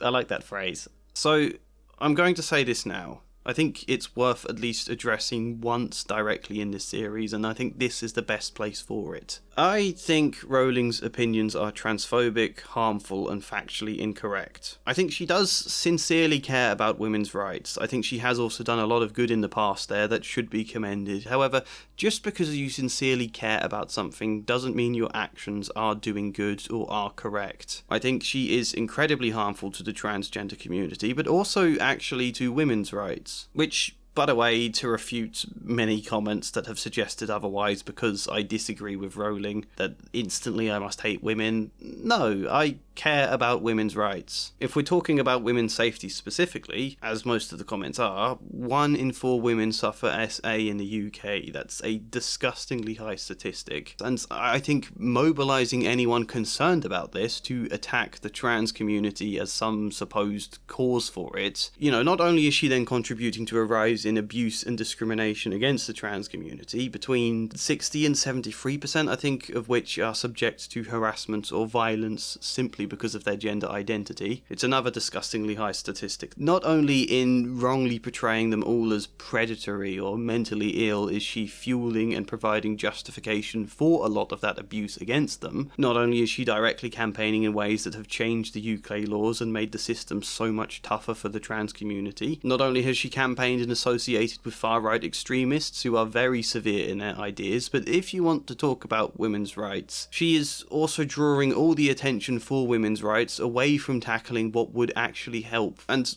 both of those factors really bother me. I don't think she's an evil monster, no, but I think she's incredibly lost and quite bitter, and if you really consider her a virtuous, very empathetic, kind person, and that all the trans community are a vicious, dangerous threat to women's rights, then just stop and consider how black and white that mentality is. I don't think this ever needed to be a war here. The fact Rowling has contributed to making it a war between women's rights and trans rights rather than recognising these are two minorities with similar issues, I think making it a war between them has made things worse on all fronts. One big problem concerning women's safety is survivors of SA both not being believed or fearing they won't be believed if they report it. How their feelings and experiences are too readily dismissed, sometimes even ridiculed, both culturally and within the police force. How often the survivors themselves are blamed. It concerns me then that this book would so readily have every character dismiss Ginny's feelings, Myrtle's, ridicule both of them and partly blame both of them. This kind of attitude towards vulnerable girls and women is part of the reason why they are so commonly dismissed and ignored. Secondly,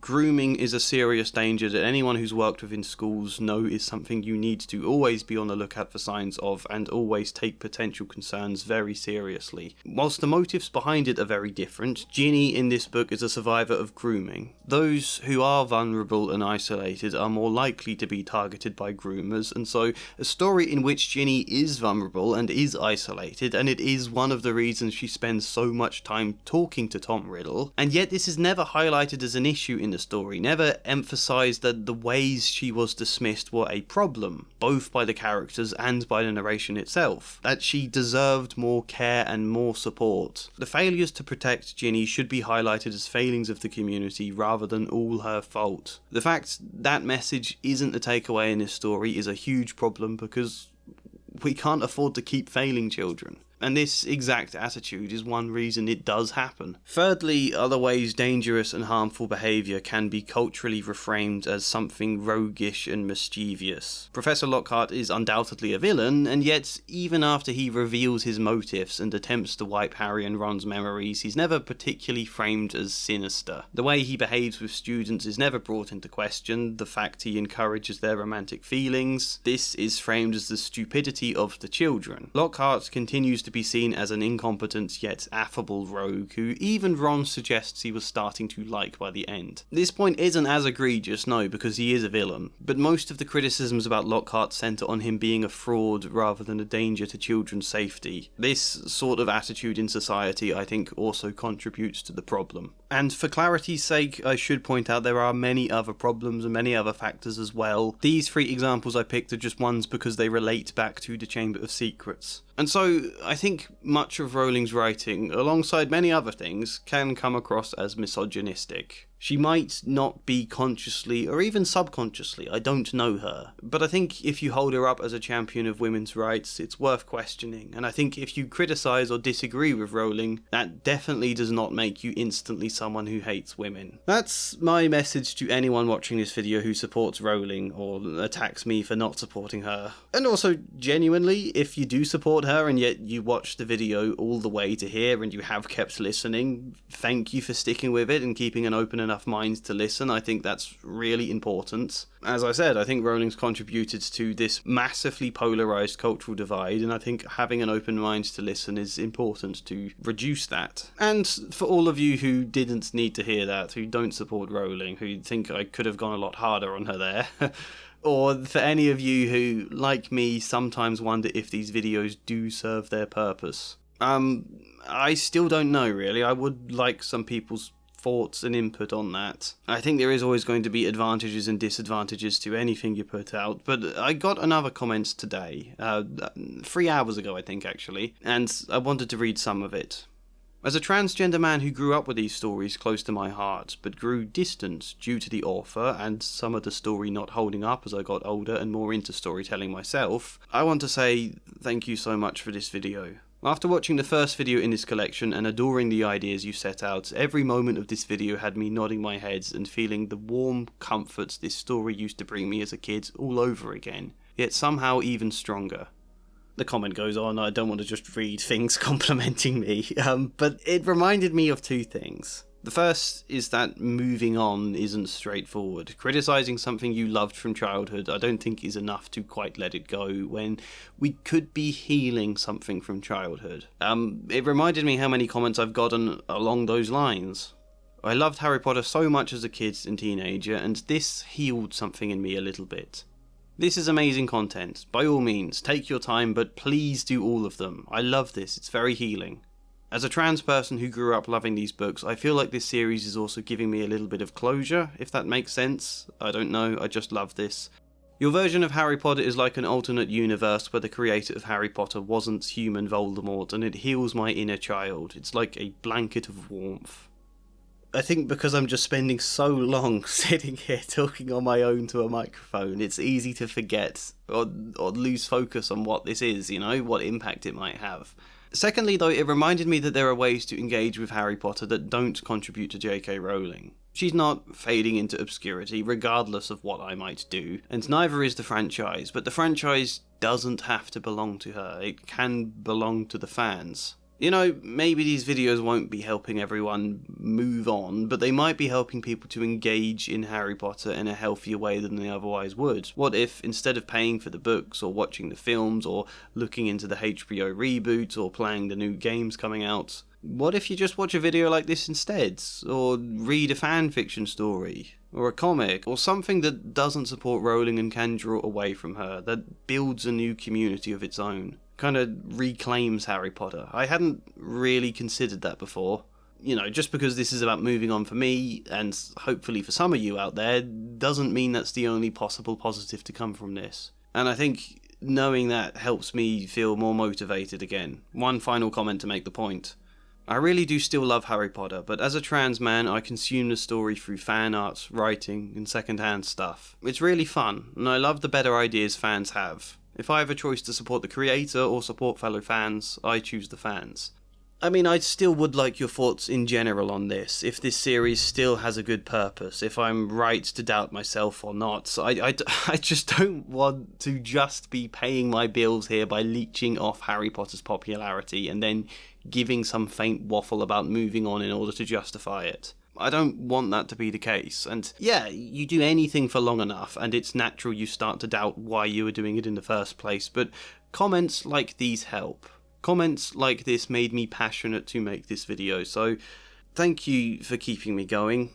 "Don't you people realise," said Lockhart, speaking slowly, as though they were all a bit dim, "the danger has passed. The culprit has been taken away."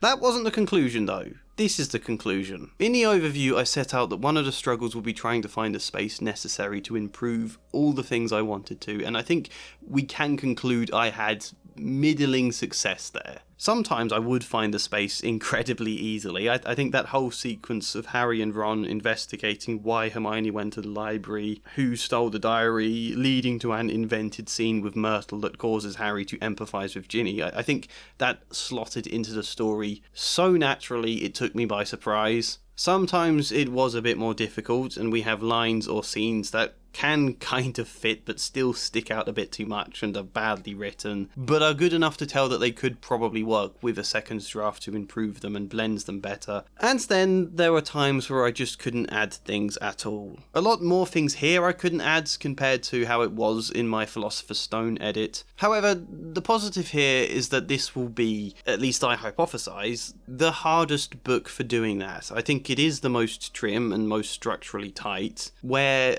after this one, the books get a lot more loose and chaotic, and that should give me so much more space. So I think to have middling success with a rushed attempt on the most condensed book in the series is pretty good.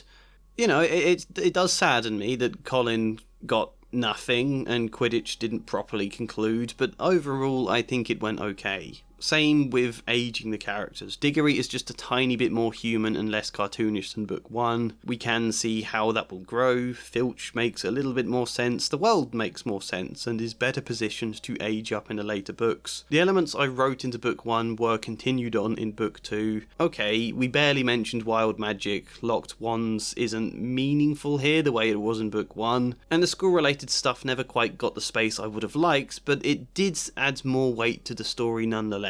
We can feel cultural tensions developing better than in the original, and that will be important going ahead. I think it was enough of a success to say that had I not been rushing all of this and writing it in less than a week, while moving house, still haven't unboxed half of this room, even now, enough of a success in those conditions that were I writing this with more time and in a better state, it could be a success. I think if I have one regret, though, it's Harry. I tried to be a little bit less children's therapist in my approach to this book. Quiet the side of me that wants all of the characters to constantly be hugging things out and resolving troubled feelings with big heart-to-hearts. I think maybe I quieted that a little too much this book, though.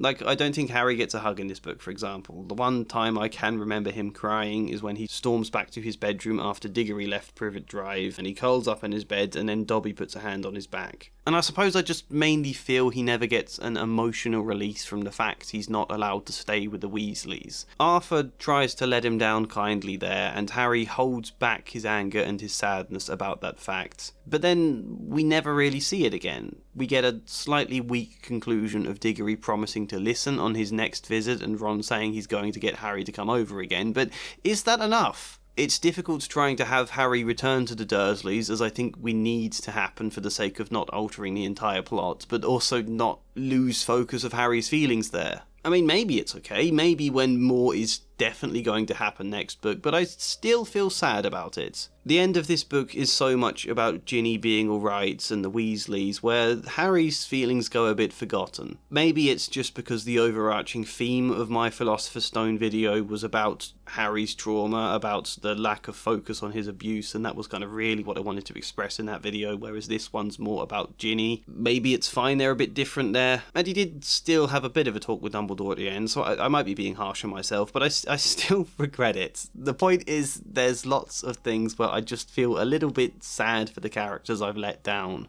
Characters I wanted to do more for and couldn't. However, regardless, I feel really positive about this book. You know, the last time I did this, I was very critical of myself, but pointed out at the end of that video that it's not me being critical of myself as a writer or a person. That the very reason I felt so able to be so critical of my writing is because I trust and believe I can do better. No, I could improve it on a second draft. I think it's quite positive I feel able to criticise myself in that way. And then this time round, I was... Okay, I said I wouldn't be too critical on myself, but I think I was then regardless. However, this time I don't just feel positive about the story in the knowledge that I could improve the story on a second draft, that if I took more time it would be good. I think this time I'm happy even if it's never edited, even if there wasn't that potential to improve it more. Like, it's still obviously very flawed and rushed, and I hate some of the lines I've written. And I did never get to do everything I wanted, but even in this flawed state of being, I like it. And I don't know, I imagine that's a feeling directors must have a lot, you know, when they're forced to compromise on their vision in places because of executives or budget restraints or the actors having different visions and whatever. All those films out there that you know are flawed, and you know the directors didn't quite get to do all the things they wanted, and there's some weird moments in them and some janky lines every now and again, but are still meaningful and valuable films, and you love them. I think doing this again, and this time knowing it was always going to end flawed because of the rushed nature, it helped me come to terms with that idea, you know? And I think that helps me because I've spent a bit too long trying to make my actual novel perfect. That's also probably one of the reasons I haven't done much work on it for the last year. Or I think about my old stories. You know, I once did a live stream on this channel of reading some of my old short stories that I'd written years ago. And they are all a bit flawed, but I was surprised how much I loved them on a reread, and I still love them now. I think because of the ways film criticism and art criticism have gone in general, and how there's so much content out there now, that you feel like you have to prioritise whatever stories people tell you are perfect, are the best ones, to discard everything else. I think it can make it easy to forget that there is value and meaning even within the faults. That even if you don't express everything perfectly, you're still expressing something, you know? That's still beauty in itself. You're still a bird singing or whatever. I always wanted to deliberately share very flawed versions of a script here, because I know if anyone is like the younger me, you'll be in the pits of writing something that you've noticed is flawed and become completely demotivated as a result. Feeling like you're supposed to be perfect, and it's crippling to realise that you're not. I don't want my videos to be like the Instagram approach to social media of going, look how amazing I am and everything I do is. No, I think vulnerability is more human and maybe more inspiring. And that these videos aren't just helping me move on from Harry Potter, but they might also be helping me grow. And, yeah, hopefully helping keep this channel afloat.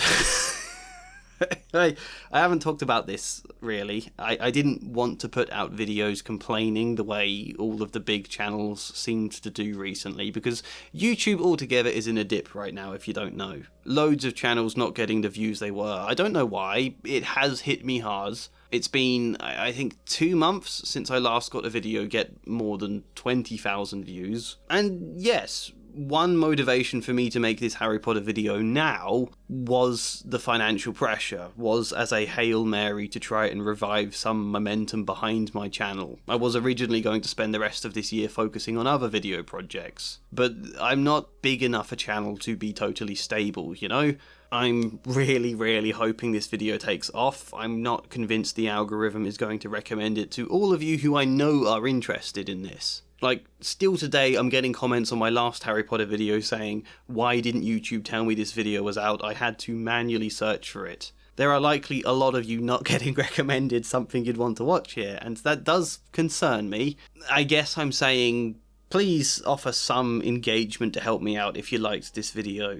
Give it a like, leave a comment, maybe even share it. It would all really help me out at a time where things aren't as easy right now, and where I put so much effort into the longest video I've ever made by a massive margin. Financially, I do kind of depend on these things a bit, and if you really wanted, you can join my Patreon or donate to me on Buy Me a Coffee or become a channel member. I haven't done much on any of those platforms recently because I've been consumed in the effort to make this video very quickly, but I will start posting things on them again, at least assuming this video does well enough that I can get a bit of a breather and not have to rush something else out.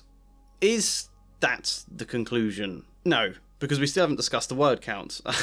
So the total word count to the original manuscript of Harry Potter and the Chamber of Secrets is 86,270 words, at least in the version of the PDF I converted, 86,270 words. By the way, if any of this video, like the text, is really badly formatted, that's why, because I converted a PDF that I'm editing, so some of the lines and like paragraph breaks are just all over the place. 86,270 words is the original. This is your chance to take a guess at my version's word count, to comment that down below if you'd like. And to give you some ideas, I'll tell you the difference in my edit of the Philosopher's Stone. That original word count for that book was 78,889, and my edited version was 83,528 words. So give or take about a 5,000 word difference that I was really happy with. Again, considering it was a rushed first draft and that my second drafts almost always cut things down and end up shorter. Plus, I wasn't giving myself the power to just cut and trim any old bits of Rowling's writing that I didn't like in order to serve the word count. You know, trimming down word count is not a power I gave myself when editing. The big difference is, I think, that The Philosopher's Stone was a much more straightforward book with a smaller cast of characters, so there's more for me here to be trying to improve. And secondly, we know I wrote an entirely new scene with Diggory at the Dursleys. We know that obviously adds a lot to the word count. I also added a new scene with Harry asking to stay at the Weasleys, that scene with Myrtle, probably some others I'm failing to think of. The original word count, 86,720. This is your final chance to take a guess, to pause the video, to comment and leave your guess below. My word count is a whopping 97,517 words. So an extra 11,000-ish words. That's a lot more. I did so well at keeping book one concise that so for this one to be that much higher did surprise me. It's not terrible. For context, the next book, The Prisoner of Azkaban, has a word count of 107,253 words, so I'm still 10,000 words shorter than that book, and God knows how much I am shorter than The Goblet of Fire or The Order of the Phoenix. I'm going to look that up, actually. Hang on. Okay, The Goblet of Fire is 190,000 words. The Order of the Phoenix is 257,000. How is it that long? How is it that big a book? Yeah, 97,000 feels alright compared to that. I haven't quite demonstrated that you can improve this story without bloating its size, but I don't think the extra 11,000 words make the story drag anymore. I mean, potentially Wood's Quidditch lecture could be a scene that drags.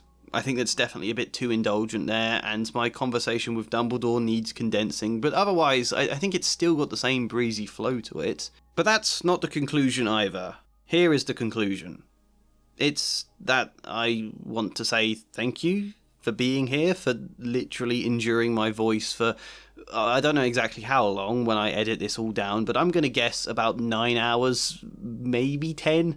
Thank you for supporting these videos, for encouraging me to keep going, and for all of my other videos too. As I said, I wasn't originally going to make this one so quickly. I was going to focus October on the therapy analysis video, or on the next Spirited Away. But I can't just make whatever the hell I want whenever I want. You know, I'm passionate about all of my videos, but I have to be pragmatic about which ones I make when, in order to be able to pay my bills.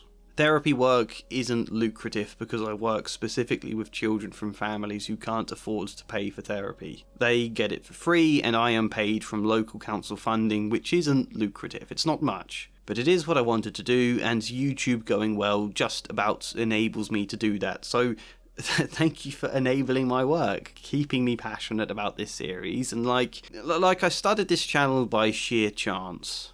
Sheer accident, because I wrote a comment on a video of a different channel and people replied on it telling me to start a channel. And I've been doing this for 6 years now. I've grown up doing this, I've changed so much in that time, and unless AI slop channels completely destroy everything on YouTube and you just get pushed out completely or whatever, unless that happens, I hope to continue doing this for the rest of my life. I enjoy it a lot.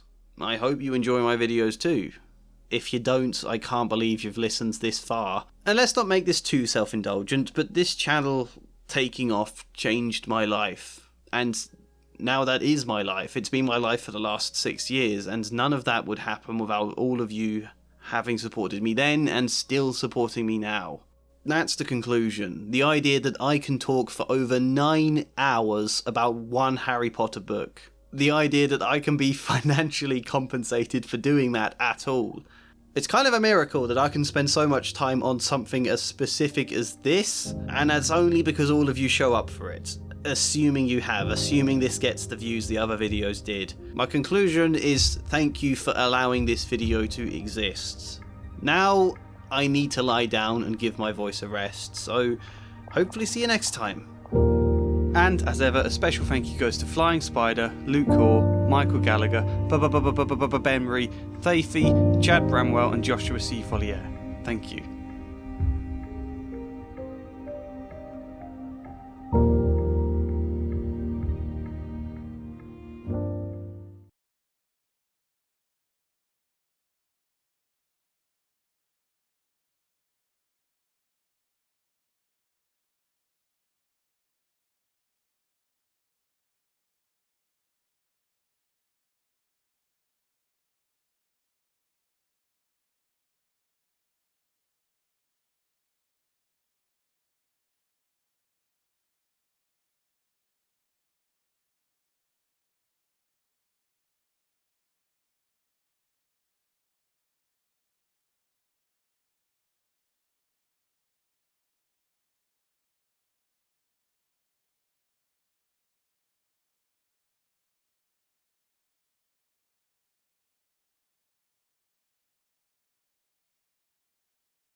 Why are you still here? This is over 10 hours now. What are you doing?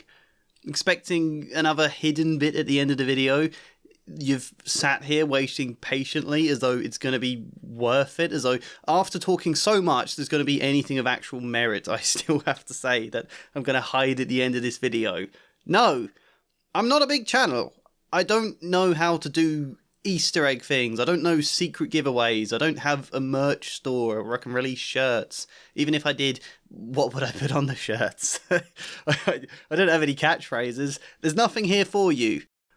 And if you're just here because you were cleaning or painting or working on a Halloween costume and the end of the video just kept running until you got to here, then yeah, don't get excited. There's nothing here for you either. It's just me and a dark screen, and that's it. But I think when I say that, it probably just encourages more of you to keep listening rather than actually click off. If anyone gets this far and actually just clicks off before hearing the end of it, I think that's kind of odd. Once you're here, you might as well commit to the end. I used to include bits here where I ran through some of my deliberately pedantic pet peeves about Harry Potter, but I think I've already covered all of them in the existing videos before. So there aren't really any more. I did mention one at some point in this video. Oh, I can, yeah, give me a moment to find it. I can read you this extract from the book, because I talked about it last time, but I didn't show you the example, and it does really annoy me. Hang on. Okay, it's when Harry enters the Chamber of Secrets and he finds Ginny and first thinks Riddle is on his side. Harry is very slow to realise differently, to the point he's stupider here than I wrote him being when, like, he fails to understand Dobby's signal. It's not his oblivious, though, that annoys me. It's how unnecessarily long and drawn out this all dialogue is. You could be ratcheting up the tension here, and I think how long this is kind of ruins that. So let me just read. I'm not going to do it fancily. I'm just going to read in one go. Yeah.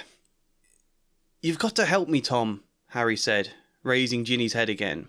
"We've got to get out of here. There's a basilisk. I don't know where it is, but it could come along any moment. Please, help me." Riddle didn't move. Harry, sweating, managed to hoist Ginny half off the floor and bent to pick up his wand again. But his wand had gone. "Did you see—" He looked up. Riddle was still watching him, twirling Harry's wand between his long fingers. "Thanks," said Harry, stretching out his hand for it. A smile curled the corners of Riddle's mouth. He continued to stare at Harry, twirling the wand idly. "Listen," said Harry urgently, his knees sagging with Ginny's dead weight. We've got to go. If the basilisk comes—" "It won't come until it's called," said Riddle, calmly. Harry lowered Ginny back to the floor, unable to hold her up any longer. "What do you mean?" he said. "Look, give me my wand. I might need it." Riddle's smile broadened. "You won't be needing it," he said. Harry stared at him. "What do you mean, I won't be?" "I've waited a long time for this, Harry Potter," said Riddle. "For the chance to see you, to speak to you." "Look," said Harry, losing his patience. "I don't think you get it. We're in the Chamber of Secrets. We can talk later." "We're going to talk now," said Riddle, still smiling broadly, and he pocketed Harry's wand. Harry stared at him.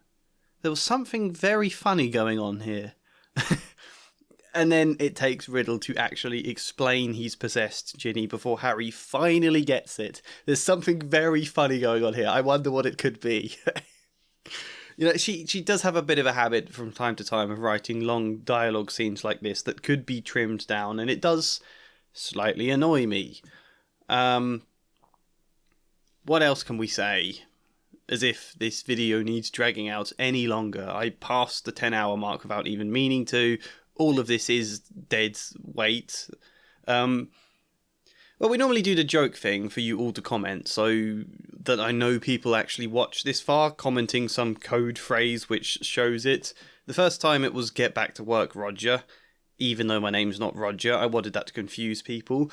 The second time, I'd make a comment about something to do with a made-up character called Clavicus Patch, who doesn't even exist, and I wanted to confuse people who were halfway through the video, like, who is this Clavicus Patch everyone loves? Who's that they keep talking about? And that worked great. Last time I asked you to comment pretending HBO had offered me to like a job to help with the reboots, and I'd turned them down, and all of the comments were like, "Wow, fair play on you turning down HBO," which was obviously not true. It was a stupid joke, and it really annoyed some people in the comments. So that was a success. I can't really up this much more though. Honestly, I don't know what else to do. Well, firstly, did any of you get the cough? I left a bit of blank screen in the middle of the video where I coughed for 2 seconds. I did that last time. If anyone clocked that, give me the timestamp. I, again, have no idea where that was. If any of you got that on the first watch, like, you got to it, heard the cough, I'm like, I best record the timestamp here. That's impressive. That's kind of impressive, kind of worrying. Otherwise, I don't know. I guess we just go for a similar Clavicus Patch thing again, and because I like Clavicus. I like the idea he's going to keep cropping up in the comments across my channel until he just has some sort of backstory or lore emerge naturally. You all loved what I did with Clavicus Patch in Book 1. Well, in Book 2, it's a shocking twist, okay? The Clavicus Patch scene floored you. It's so shocking that nobody can dare spoil it in the comments. Yeah, that's the thing, actually. I want comments instructing people not to spoil the Clavicus Patch scene. No one spoil the Clavicus Patch scene. Guys, don't spoil the Clavicus Patch twist in the comments. It's too good to ruin. That would be good. No, yeah, you know what would make that even better? God, no idea how this is orchestrated as a community, but, like, one comment that gets a load of likes, so it's one of the top comments, and once it gains traction, the person edits the comment to make it look like it used to contain a spoiler for the Clavicus Patch scene, and then they've edited it out and replaced it with an apology. Is anyone up for that? This is such a shot in the dark if it actually works. Right, how would you do? Right, so some of you comment some ridiculous mentions of a Clavicus Patch scene. Oh my god, I can't believe that Clavicus Patch scene, where he was, whatever, something stupid. I want comments like that, and then anyone who sees a comment as spoiling an imaginary Clavicus Patch scene, A, give it a like so it gains traction, and B, reply to it saying, no, don't spoil this, or whatever. You know, no, don't ruin this bit for everyone else watching the video, it's too good a twist. Lots of replies criticising the original comment for spoiling a scene that doesn't exist, and then the original commenter, once the comment has a bit of traction, you remove the made-up spoiler and replace it with an apology for spoiling that scene and stating that you've now removed it from the comment. Does that work? Like a kind of, oh my god, that Clavicus Patch scene where... edit, sorry guys for spoiling this, I've removed it kind of thing, you know? That's what I want. And then the rest of you can also just generally post comments telling people not to spoil the Clavicus Patch scene.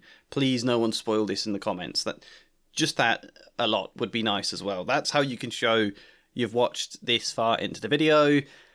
That's what I want. If it works, it will be very impressive and thoroughly amusing for me. I don't know about anyone else, but it amuses me. Yep. That's it now.